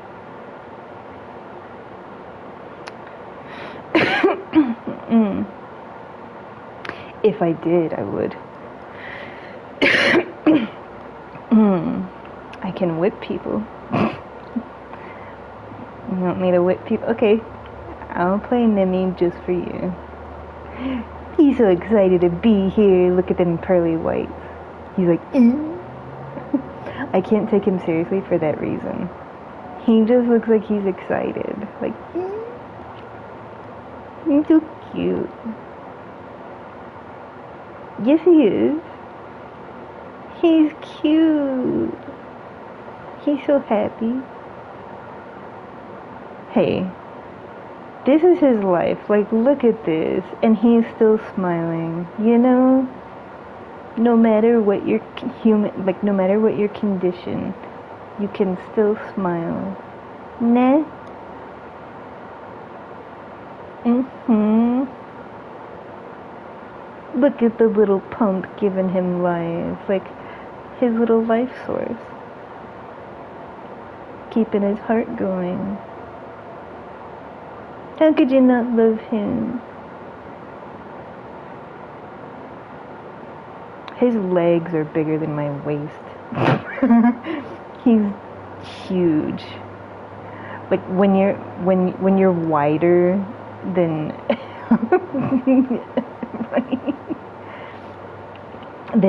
my favorite skin for him is this one. The structure of it.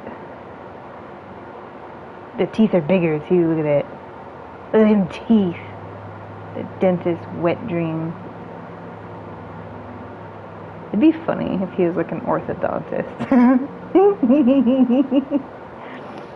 Look at his shoes, they're all round and cute. He's adorable. Whee!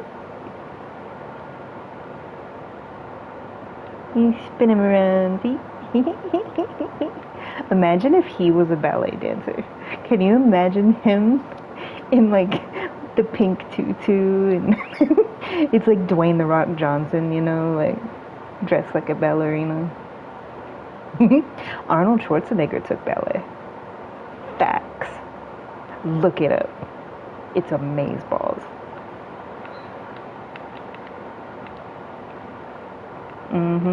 All those great ones do.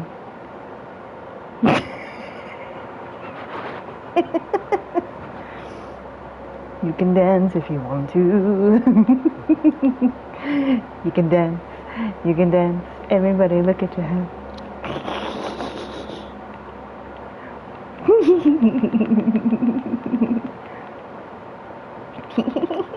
oh, wait. Is this 2v8 mode? Okay. Okay, now we be silly. We have 30 minutes to spin around. You put that back. There you go. See, he listens. Even though, does he have ears? He has like ear cavities, but he doesn't have ears. He's like birds. They have the hole, but they don't actually have ears. There's just a hole there.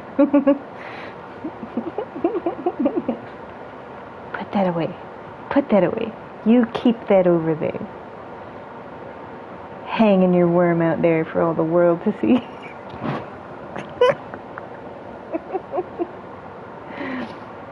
Put you in timeout. There you go. You stand in the corner until I say so. Don't make me step on you. Oh! Stepping on him is like tripping over a boulder. Have to be a really big shoe. He probably wouldn't even feel it. Not because he doesn't have feelings, but I mean, look at all of that you would have to like puncture through. It's just like solid mass. It's like a mosquito for him. Like flick it away.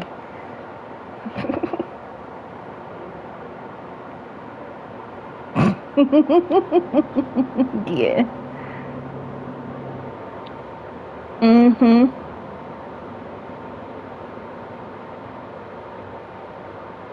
Exactly.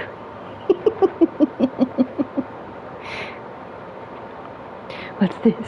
What's this?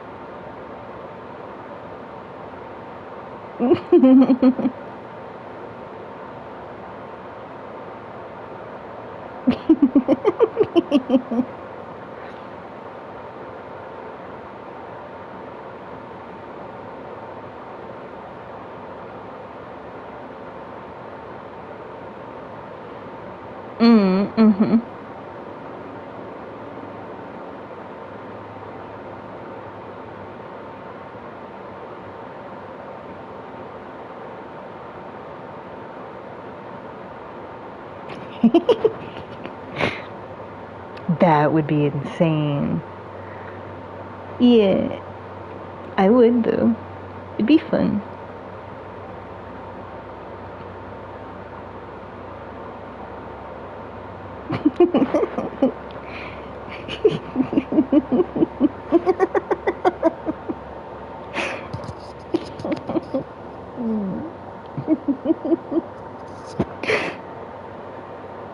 What? on his head.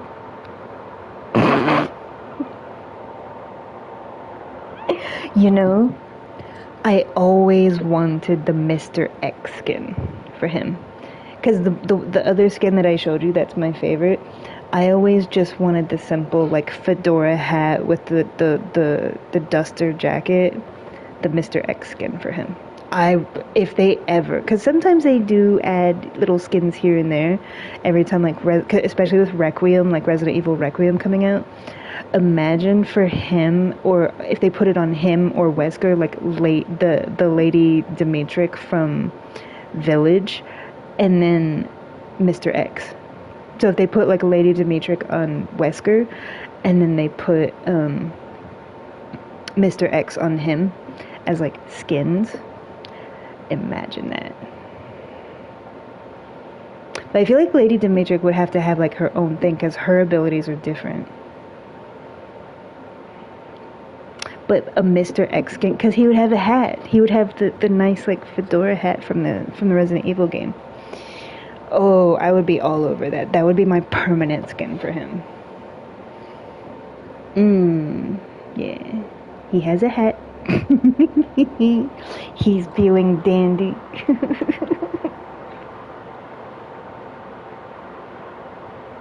Just scooting about town.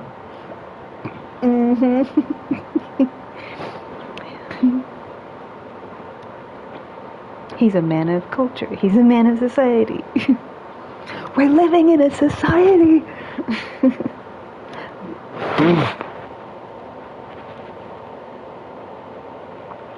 In the pizza.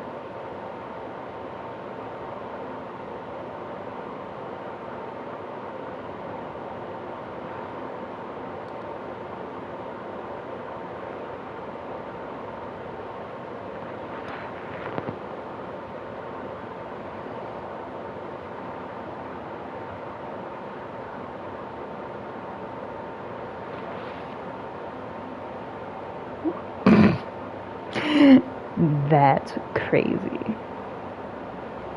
That's actually crazy.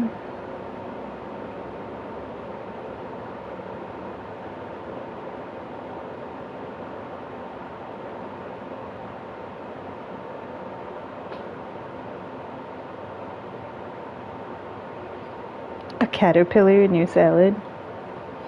A mouse in your turkey. Some goo in your taco. A pizza slicer in your pizza box. No mozzarella in your mozzarella stick. Some stuff.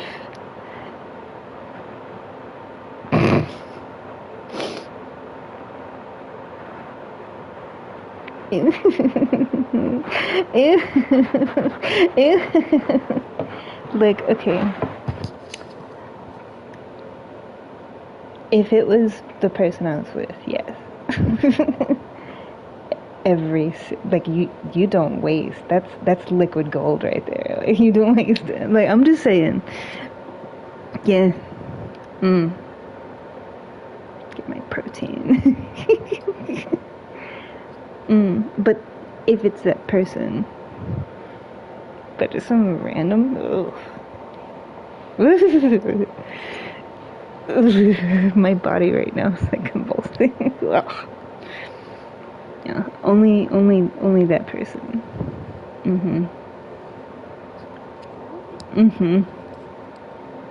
Yeah.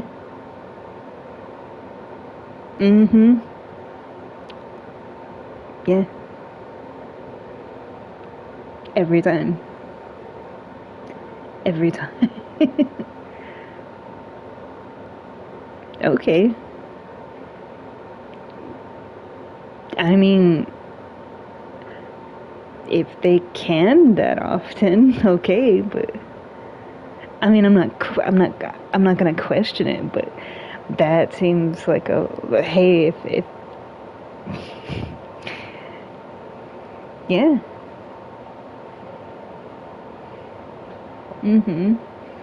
Pretty much whenever. We've had this discussion. Yes, I've talked about it a couple of times.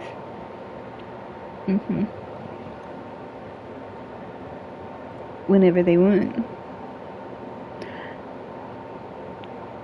Mm-hmm. Yeah, because I don't believe in planning. It if it's a special thing, then yeah, but mm-hmm. Catching off guard and just like I don't want to say.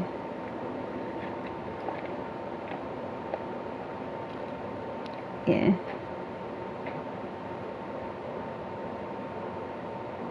I'll just say like when I belong to them, I belong to them. So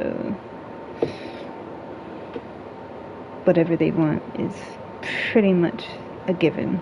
Like there's a realm of like unspokenness where it's like you don't have to ask because it's unspoken. It's to me it's like it's already known, like you don't have to ask kind of thing. Mhm. Yeah, when you're connected that deeply as you should be, there's no expectations because there's no need for expectations because it's like you just flow into each other. So no, yeah, like I think the only time I would ever say no is like okay if I'm really sick or I'm hurt or something, like but other than that, yeah. And I think that's pretty much anybody. Like there are certain scenarios where it's like, yeah, exactly. Mhm. Yeah. Mhm.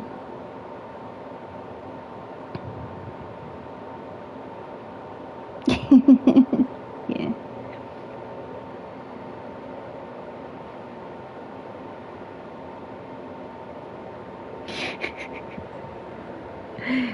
So if you like press the little red button, what happens?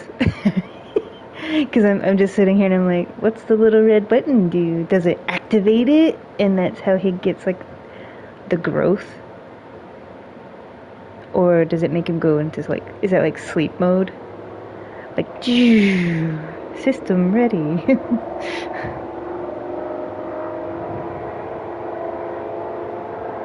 Somebody's like revving their car. All of that loud revving and they're going so slow. Because the sound didn't just go by, like it stayed stagnant. So it's like somebody's revving their car at like high RPM, but it's like 90 miles an hour in first gear. All that noise and you're still only doing 30.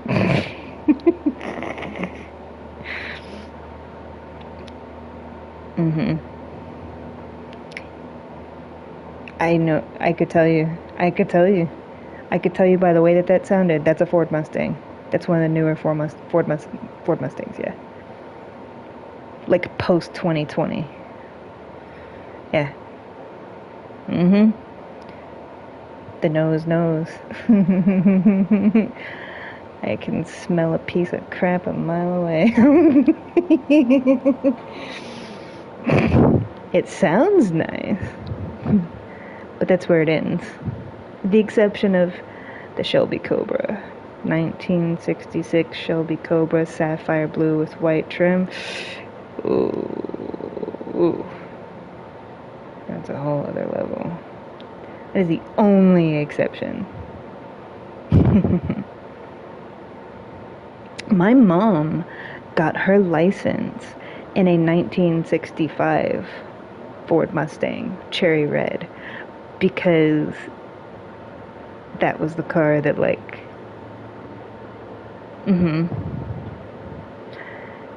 yeah, that was the car that at the time her boyfriend had. And it was like as long as you had a car to drive kind of thing. Yeah. Yeah, because her first, like, she only had one serious boyfriend before she met my father, and they were together. And he had an old car that like his father gave him, and it was like, yeah. So she brags about that. Yeah, yeah. Like, I got mine.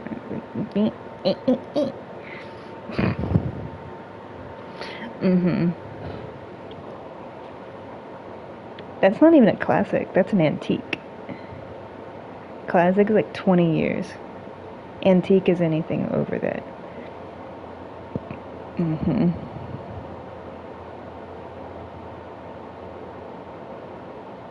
Mm-hmm. Think about the fact that, like, cars made in 2005, 2006, those are classic cars now. It's like when you were in high school, the brand new cars that came out when you were in high school. Because, yeah, if you're, what, 37?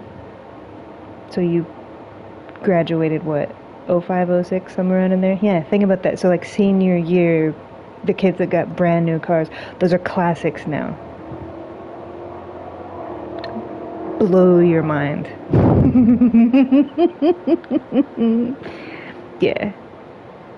See, I'm one of those rare cases that because I like such old stuff from like many generations past, I don't consider this, but most people my age consider like your music to be oldies.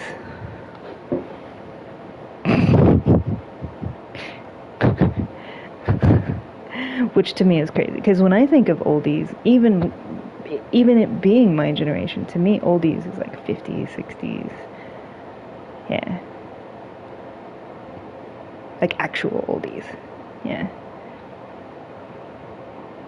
When I was in high school, they were playing like Nirvana and stuff. They're like, I don't listen to that oldies crap. I'm like, Nirvana is not oldies. Nirvana is punk. You, like, yeah. Like, what?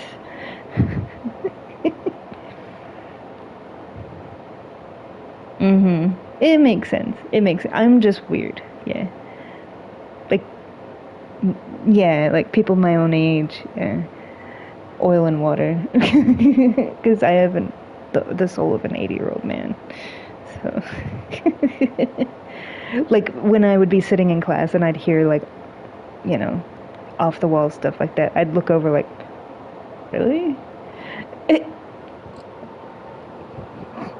You don't want to listen to my playlist then. 1920s, 1910s. Yeah.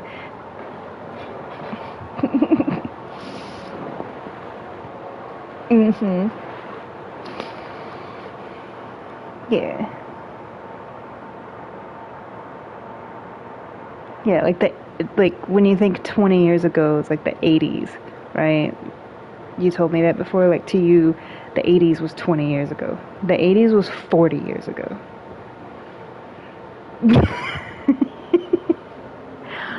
Mind blown. I'm blowing your mind right now. You're not even 40 though. That's the thing. You're in a sweet spot.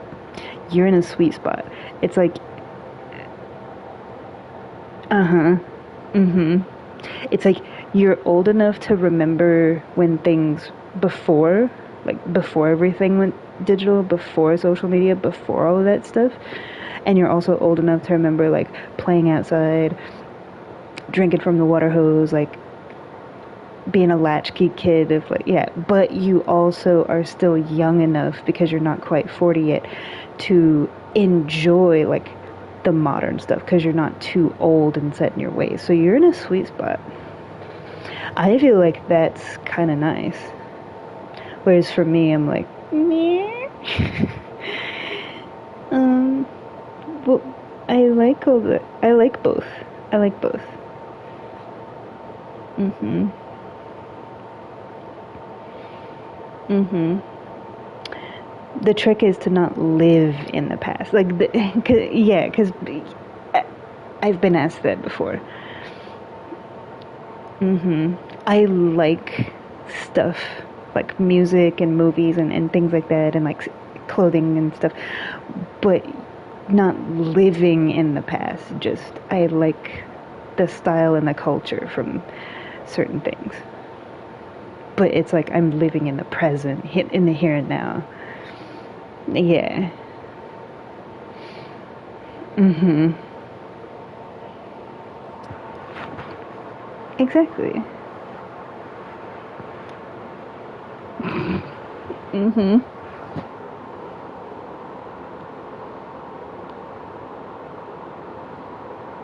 Yeah, I think it's interesting.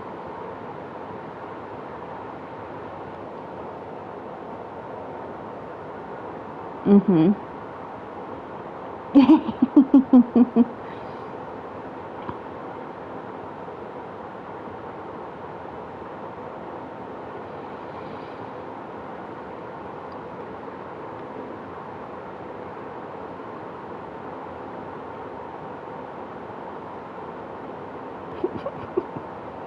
That is like so saturated. That's so saturated. It's pretty, like the vibrant colors, but you can tell they cranked up the saturation on that to the point that it doesn't look natural. Yeah. It's pretty though. The colors are pretty.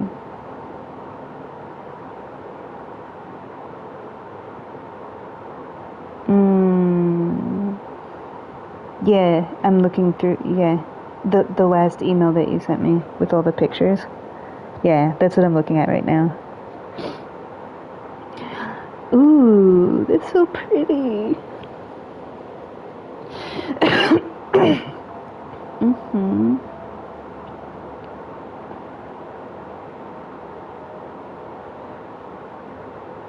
You're allowed to like. You're allowed to just. You're allowed. Like you're allowed to be excited about things that matter to you. If it's a big deal to you, then it's a big deal. Yeah.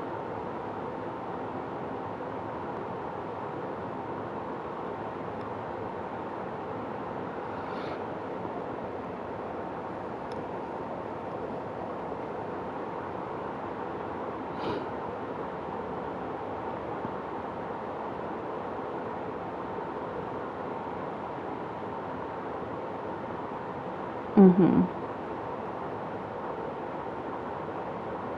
Like yes, I get what you're saying. Like you, because about yeah, like basically from what I had said before about like you want to be proactive and not reactive. Because if you're always reacting, um, there's no room for growth because you're basically just like reacting to everything around you, which leads to like overreacting, which leads you down another path of like overthinking, which leads down to depression and like anxiety and all that. But you are still a person, and like if something makes you excited, if something makes you like you're still allowed to have emotions.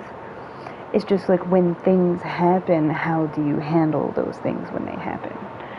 Um, so like if you like something, you like something. If you don't like something, you don't like something, and you have a right to like discern those things and decisions and have preferences, and that's what makes people who they are. Like that's their uniqueness. So there's a line that's definitely drawn in that sand of like yeah, like speaking up for yourself if you have an issue with something, and because then it becomes like too passive of like just letting people walk all over you, just letting things happen when you could have prevented it. You know what I mean? Like that kind of stuff. Um, mhm. So it's all about balance. Yeah, it's like yes, you don't want to deep dive down that side, but you have a right to be a person. Yeah. If something hurts you or upsets you or you really enjoy something. Yeah. Mhm. So that's just my opinion.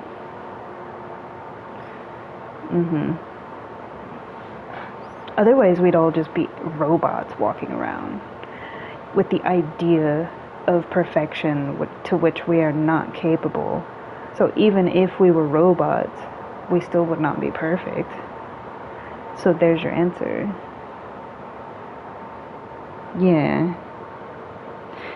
Don't ever let anybody tell you. Mm-mm.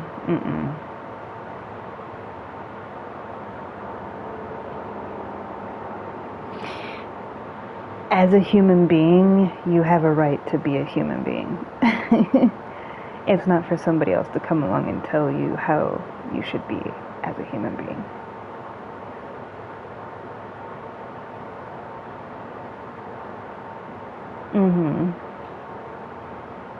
That's why we have thoughts and feelings and emotions. That's why we're all different. If there was one perfect way of being, we would have been created that way by default and we'd all be the same. Nah? Don't you think? So obviously, there is no idealized perfection of like one way of being. That's why we have free will. That's why we're all unique. Nah?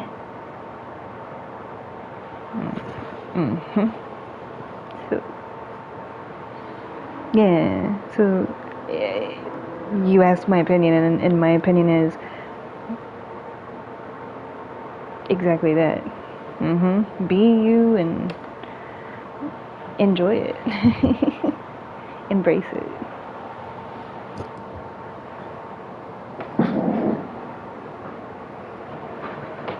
You're about to see some crazy stuff because I haven't played this killer in months.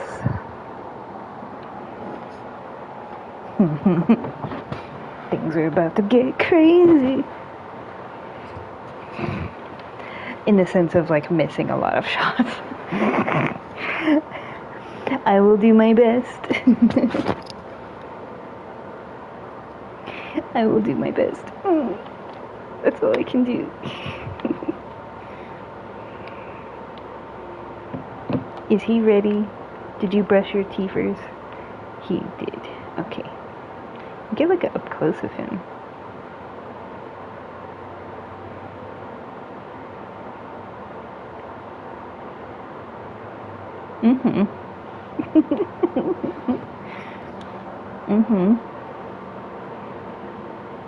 Because we're not here to be perfect. We're here to be what we're supposed to be. And for each of us, that's different.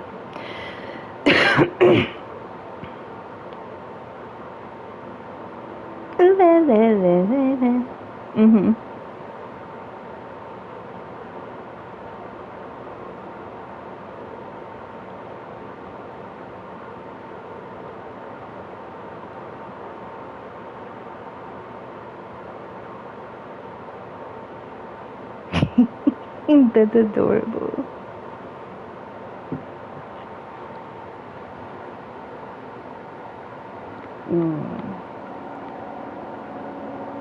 Let's go explore, shall we?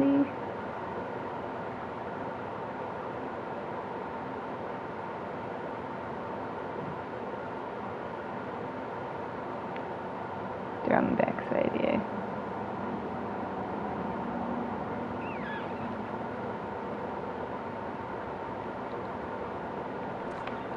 Bazinga.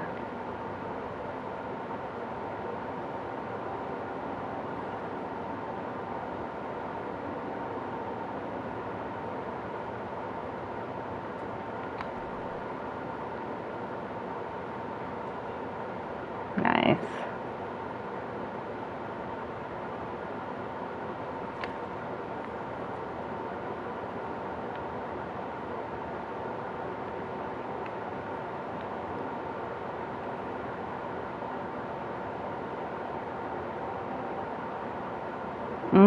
Because it's Leon.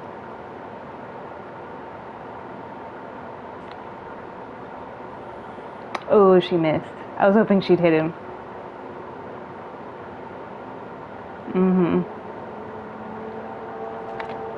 See, I whiff it. Nice.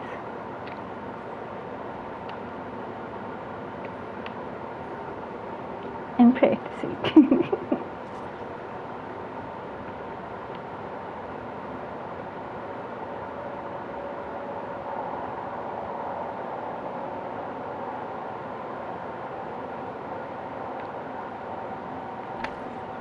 There we go.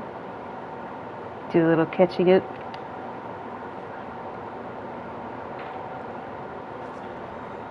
It's not even really fully done, so we're okay.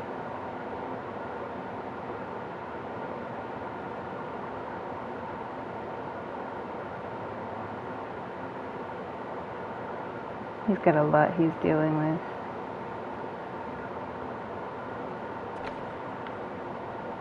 She's still blue.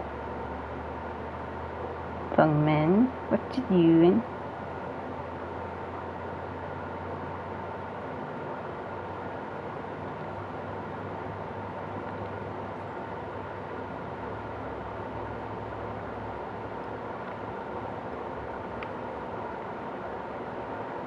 Nice. Good zombie.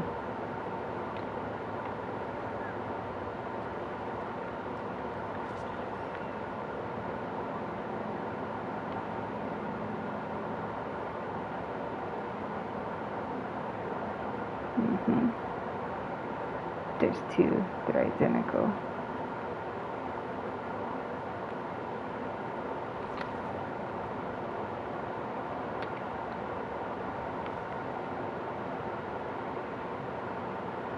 They never fixed the palette.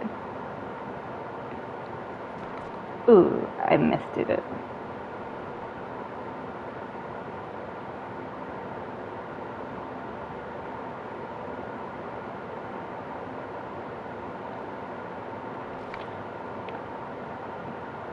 Ooh, I got lucky with that. That trap just happened to be there.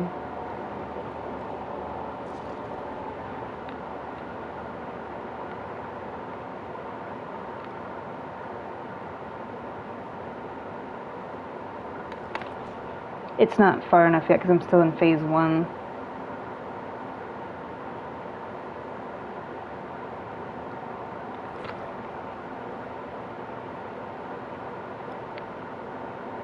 Nice.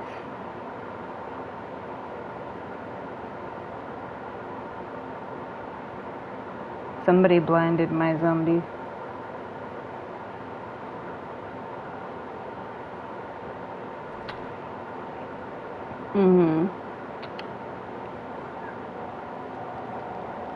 So mean, they blinded my zombie. How dare.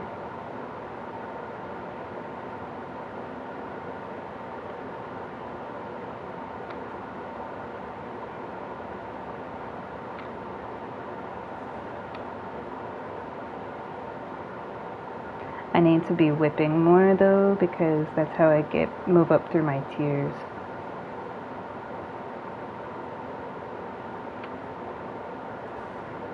I'll stay tier 1 forever unless I start using the whip more.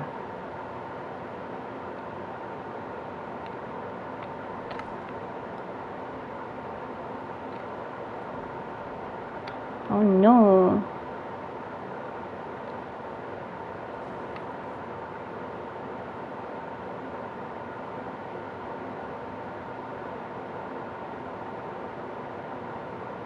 Pretty sure there was somebody else around here.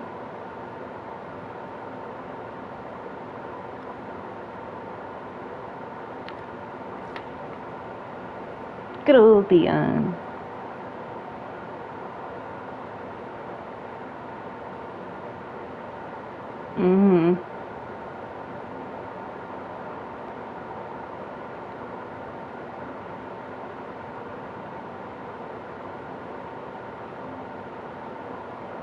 Yeah, they waste a lot of time running around. He got stuck on the door. Yeah, it's wasting a lot of my time. That's what they always do. They go to shack and just run around in a circle.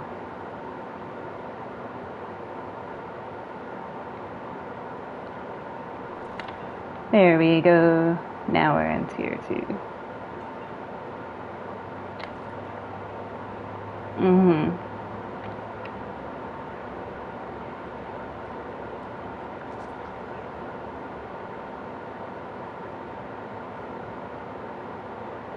Somebody blinded him.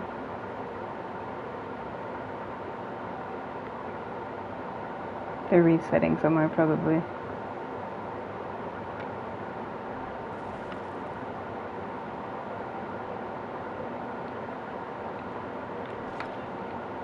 There we go.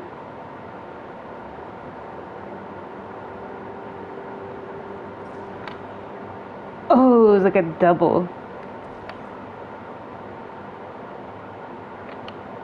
Mm-hmm.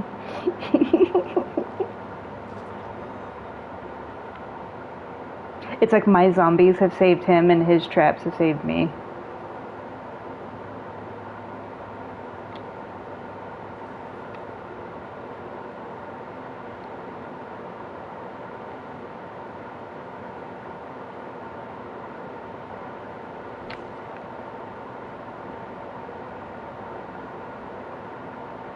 Go back to it.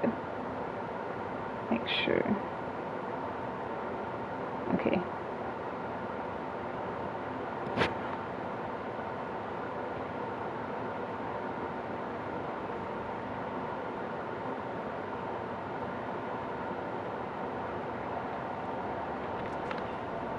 Worth it.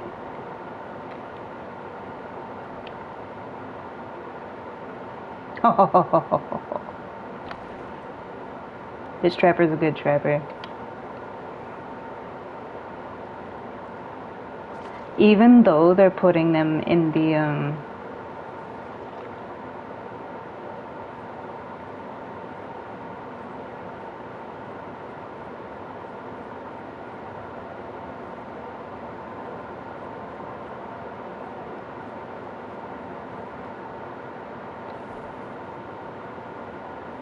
there we go.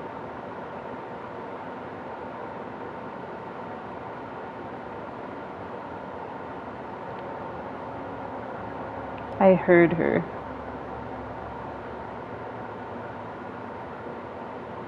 Mm-hmm.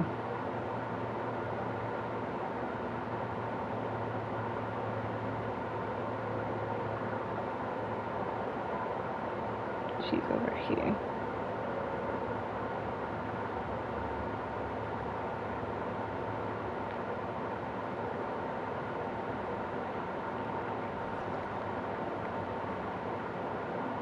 No PC room for you.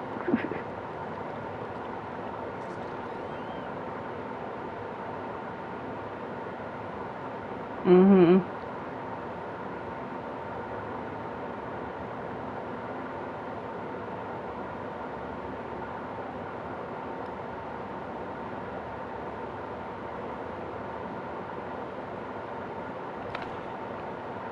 Mm-hmm.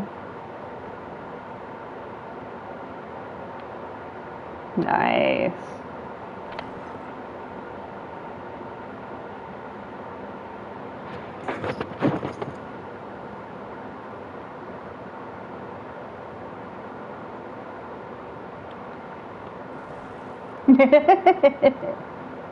It was his trap.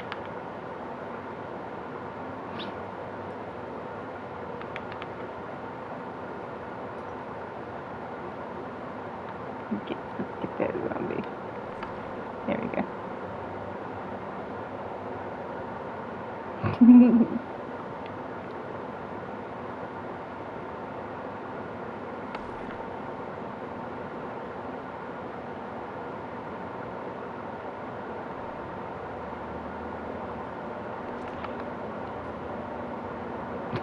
Is he trapping all around?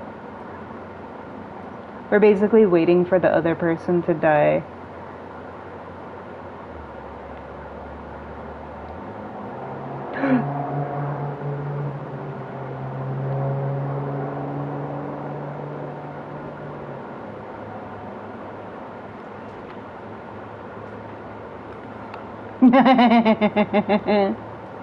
No!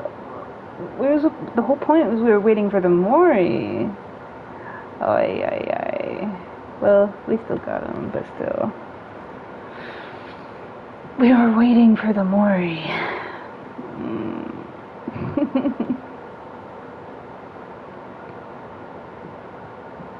Yeah, he may not have realized Because he kept shaking his head yes, and it's like, I think he was wanting me to mori her, but you can't mori until they're the last person. And because there was somebody hanging on the hook, we had to wait until they were dead. Mhm. Yeah. Mhm. Mhm. Woo! Instead of 30 minutes, it's 28.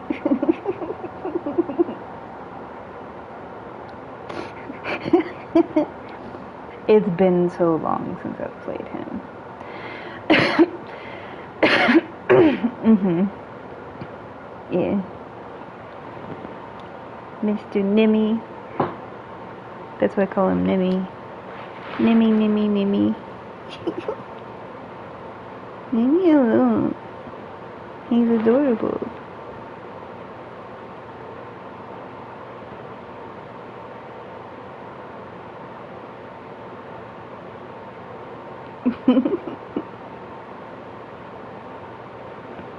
Oh, yeah. You could take that roast. Is it like really tender and juicy like like the recipe that I gave you? Do you have like the au jus that's like left over? You could take that and put some like focaccia bread with the mozzarella. I'm just saying. And then you take like garlic cloves with olive oil, and you mash them up in the olive oil. Brush that shit on top, and let the cheese get all bubbly and crispy. And then drizzle that garlic and olive oil on there. And then you take like and then you take like sun-dried tomatoes and some sun-dried tomatoes and some like spinach leaves for color on top after it's done. You're welcome.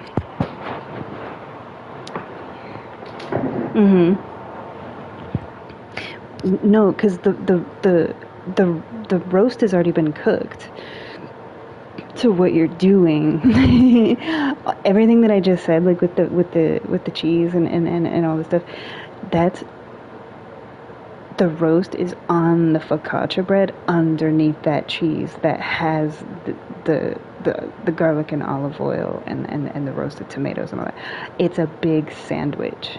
So you basically have like a pot roast sandwich that's juicy with the au jus and all of that stuff on it. You could also make what I just said without the roast. But imagine that tender, juicy meat underneath that cheese melted together. You're welcome. I say that because I made that sandwich for my mom before when she's made pot roast. Because you know how like you make turkey for Thanksgiving and then you have like turkey sandwiches and stuff like that the next day? I used to do that for her. And, oh yeah. You can also do what I was saying earlier, like shred it out and then put like spicy barbecue. There's so much you can do with it. Because literally all it is just tender shredded meat. You can do anything with it. You can make Philly cheesesteak with it. Simple. Saute up some onions and peppers. Get the good cheese. Take that pot roast meat. Literally put it all together in your toast. Like, make a toasty, basically. Yeah, you can do anything with that. I just gave you 3 separate recipes to do with the leftovers. Boom. Yeah.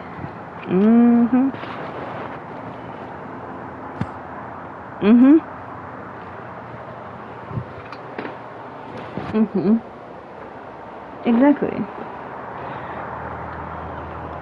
Just because you're by yourself doesn't mean you have to throw it away. Like, you can make, like, meals. Like, that's 3 different meals from that meat.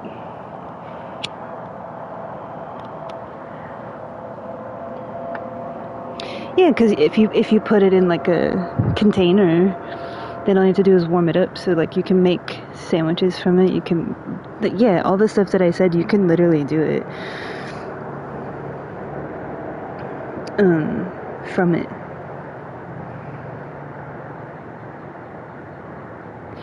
That is a lot, yeah.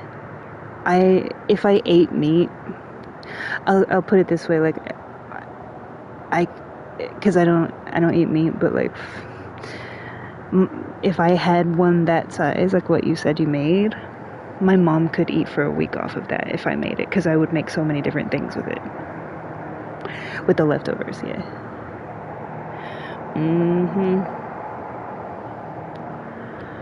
Oh, don't get me started.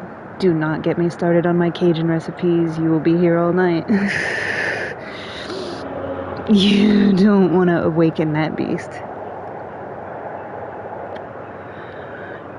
Yeah. If you like spice. There's degrees of it. Because, like, for example, my mom likes really spicy stuff like I do, but my stepfather, like, so when I make stuff for them, I make hers extra spicy and I make his just like a little bit. Because he can't do the spice like that. He likes the spice for flavor, not for heat. And my philosophy is, put your hands together. Why not have both? You got the heat and the flavor.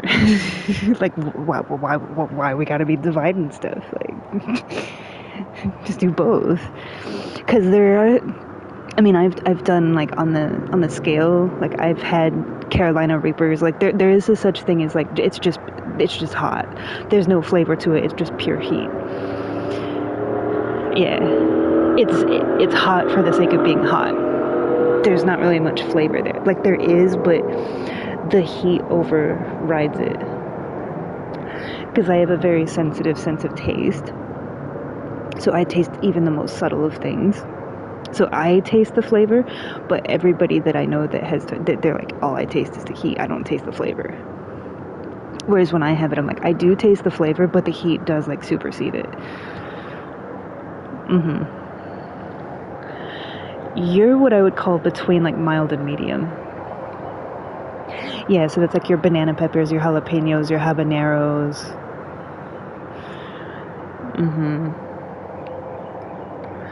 Yeah, habaneros are like, yeah, so like pepperoncinos are like at the bottom. Like bell peppers, pepperoncinos, those are at the bottom. Then you're looking at like jalapenos, chipotle peppers, that kind of thing. And then habaneros. So habaneros is like the low side of medium. Thai chili peppers, you're looking at like the high side of medium to low side of hot. Chili pepper flakes, that would be like, for me, that's like mild. I use pepper flakes the way people use salt and pepper. Because I don't use salt and pepper. I don't even have salt in my house. I don't salt my food. I flavor my food. Yeah, so that for me is just like, well, that's just color. that just makes it look colorful. Like Tajín is very salty. Even like the low sodium Tajín has a very salty like flavor to me. Salty is like the lowest for me as far as preference. I don't like things that are salty, with the exception of like salt and vinegar. Like salt and vinegar on your fries, or like salt and vinegar chips, that's like an exception. I just don't like salty stuff. Yeah. I'll take bitter over salty. Yeah. Like, you know, vegetables that come on the ground, you can still taste the dirt, you know, like rhubarb, you know. Like, I'll eat rhubarb before I'll eat salt. Yeah, like, ghost peppers are they're nummy. I call them my nummies. Carolina Reapers are just, yeah, it's like I have to be on that Scoville scale in order to actually feel like my mouth get warm.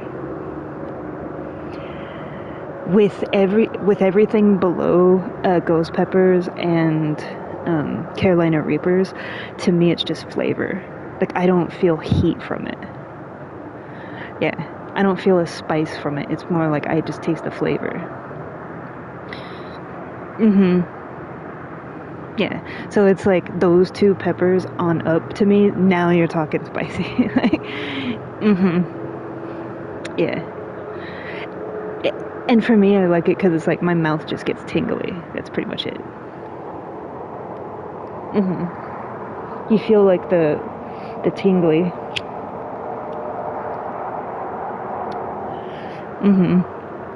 We did that. Yeah. Yeah.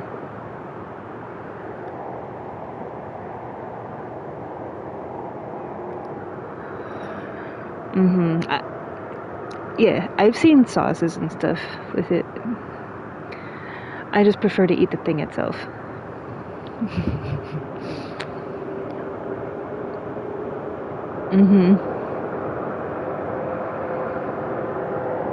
It is good, like, in sauces and stuff. I tend to not over sauce. Like, I don't, like I said, I don't have condiments per se, but I use like lots of spices and herbs and things like that. Yeah. Like, I basically buy the chili peppers themselves, and then from that I make like a chutney instead of buying it like pre-made. You know? Yeah.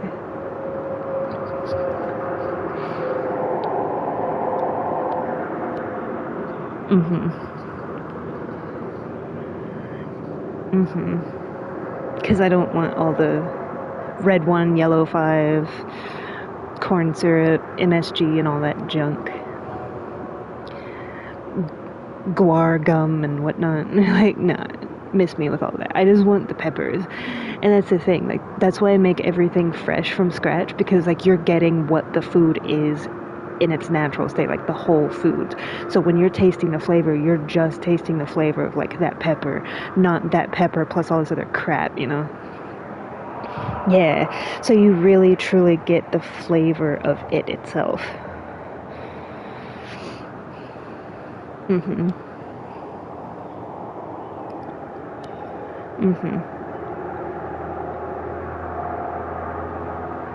Ever since I was little. Yeah, ever since I was little. When I was like really little, I didn't want to eat the meat because I knew where meat came from when I was really young. Yeah, I was like 4 years old, and I was like, but I don't want to eat it. And they were coming from a place of, well, try it. So I tried it, and I did. I like the taste of meat. For me, it's just I don't want to eat another sentient being. That's literally it. It's not that I don't like the taste. Yeah. Yeah.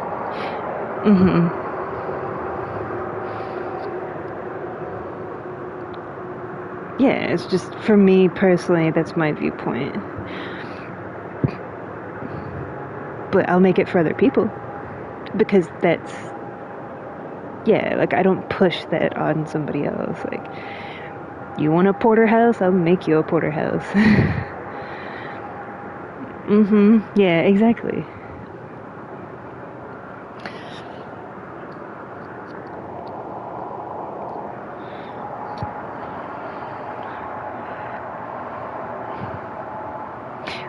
Yeah. Because he has like, this portable, like, it's basically like a portable grill. He doesn't have a big boat, but it's like, it's big enough for two people to like go fishing, and you have enough room to like stretch out and stuff. So yeah, I can tell you, I have cooked steak for Toto on the water. I've grilled lobster tail for him, all different kinds of fish. Because he can, like, he's passionate in fishing. Like, he can trim it, fish it, and gut it, and, like, you know, like it's nothing. I've grilled, like, the freshest of fresh caught fish, because he would, like, just catch it.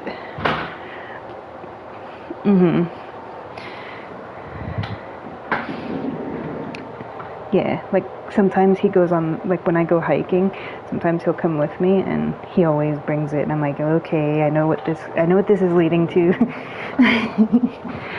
Yeah. Mhm. Mhm. Well, when you're hiking, it's just like you make a fire. Mhm. Do you want to know how I do it? You make a fire. You don't have to bring. I can have nothing but a knife. Okay. You make a fire. You find a really good solid stick, and you shave it with the knife down to where it's clean. Like you get rid of all the external fibrous, like coarseness around the, to where it's basically like one really long like skewer. And you skewer the meat with that. And if you have a knife, you can debone, descale, like gut. You can do everything you need to do to a fish. So you just shove it through it and you cook it over the open flame. All you need is a knife. You don't have to bring half your house. And any like, yeah, like, yeah,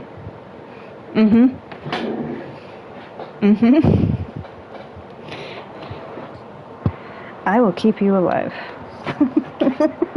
I will keep you alive. It's okay. It's okay.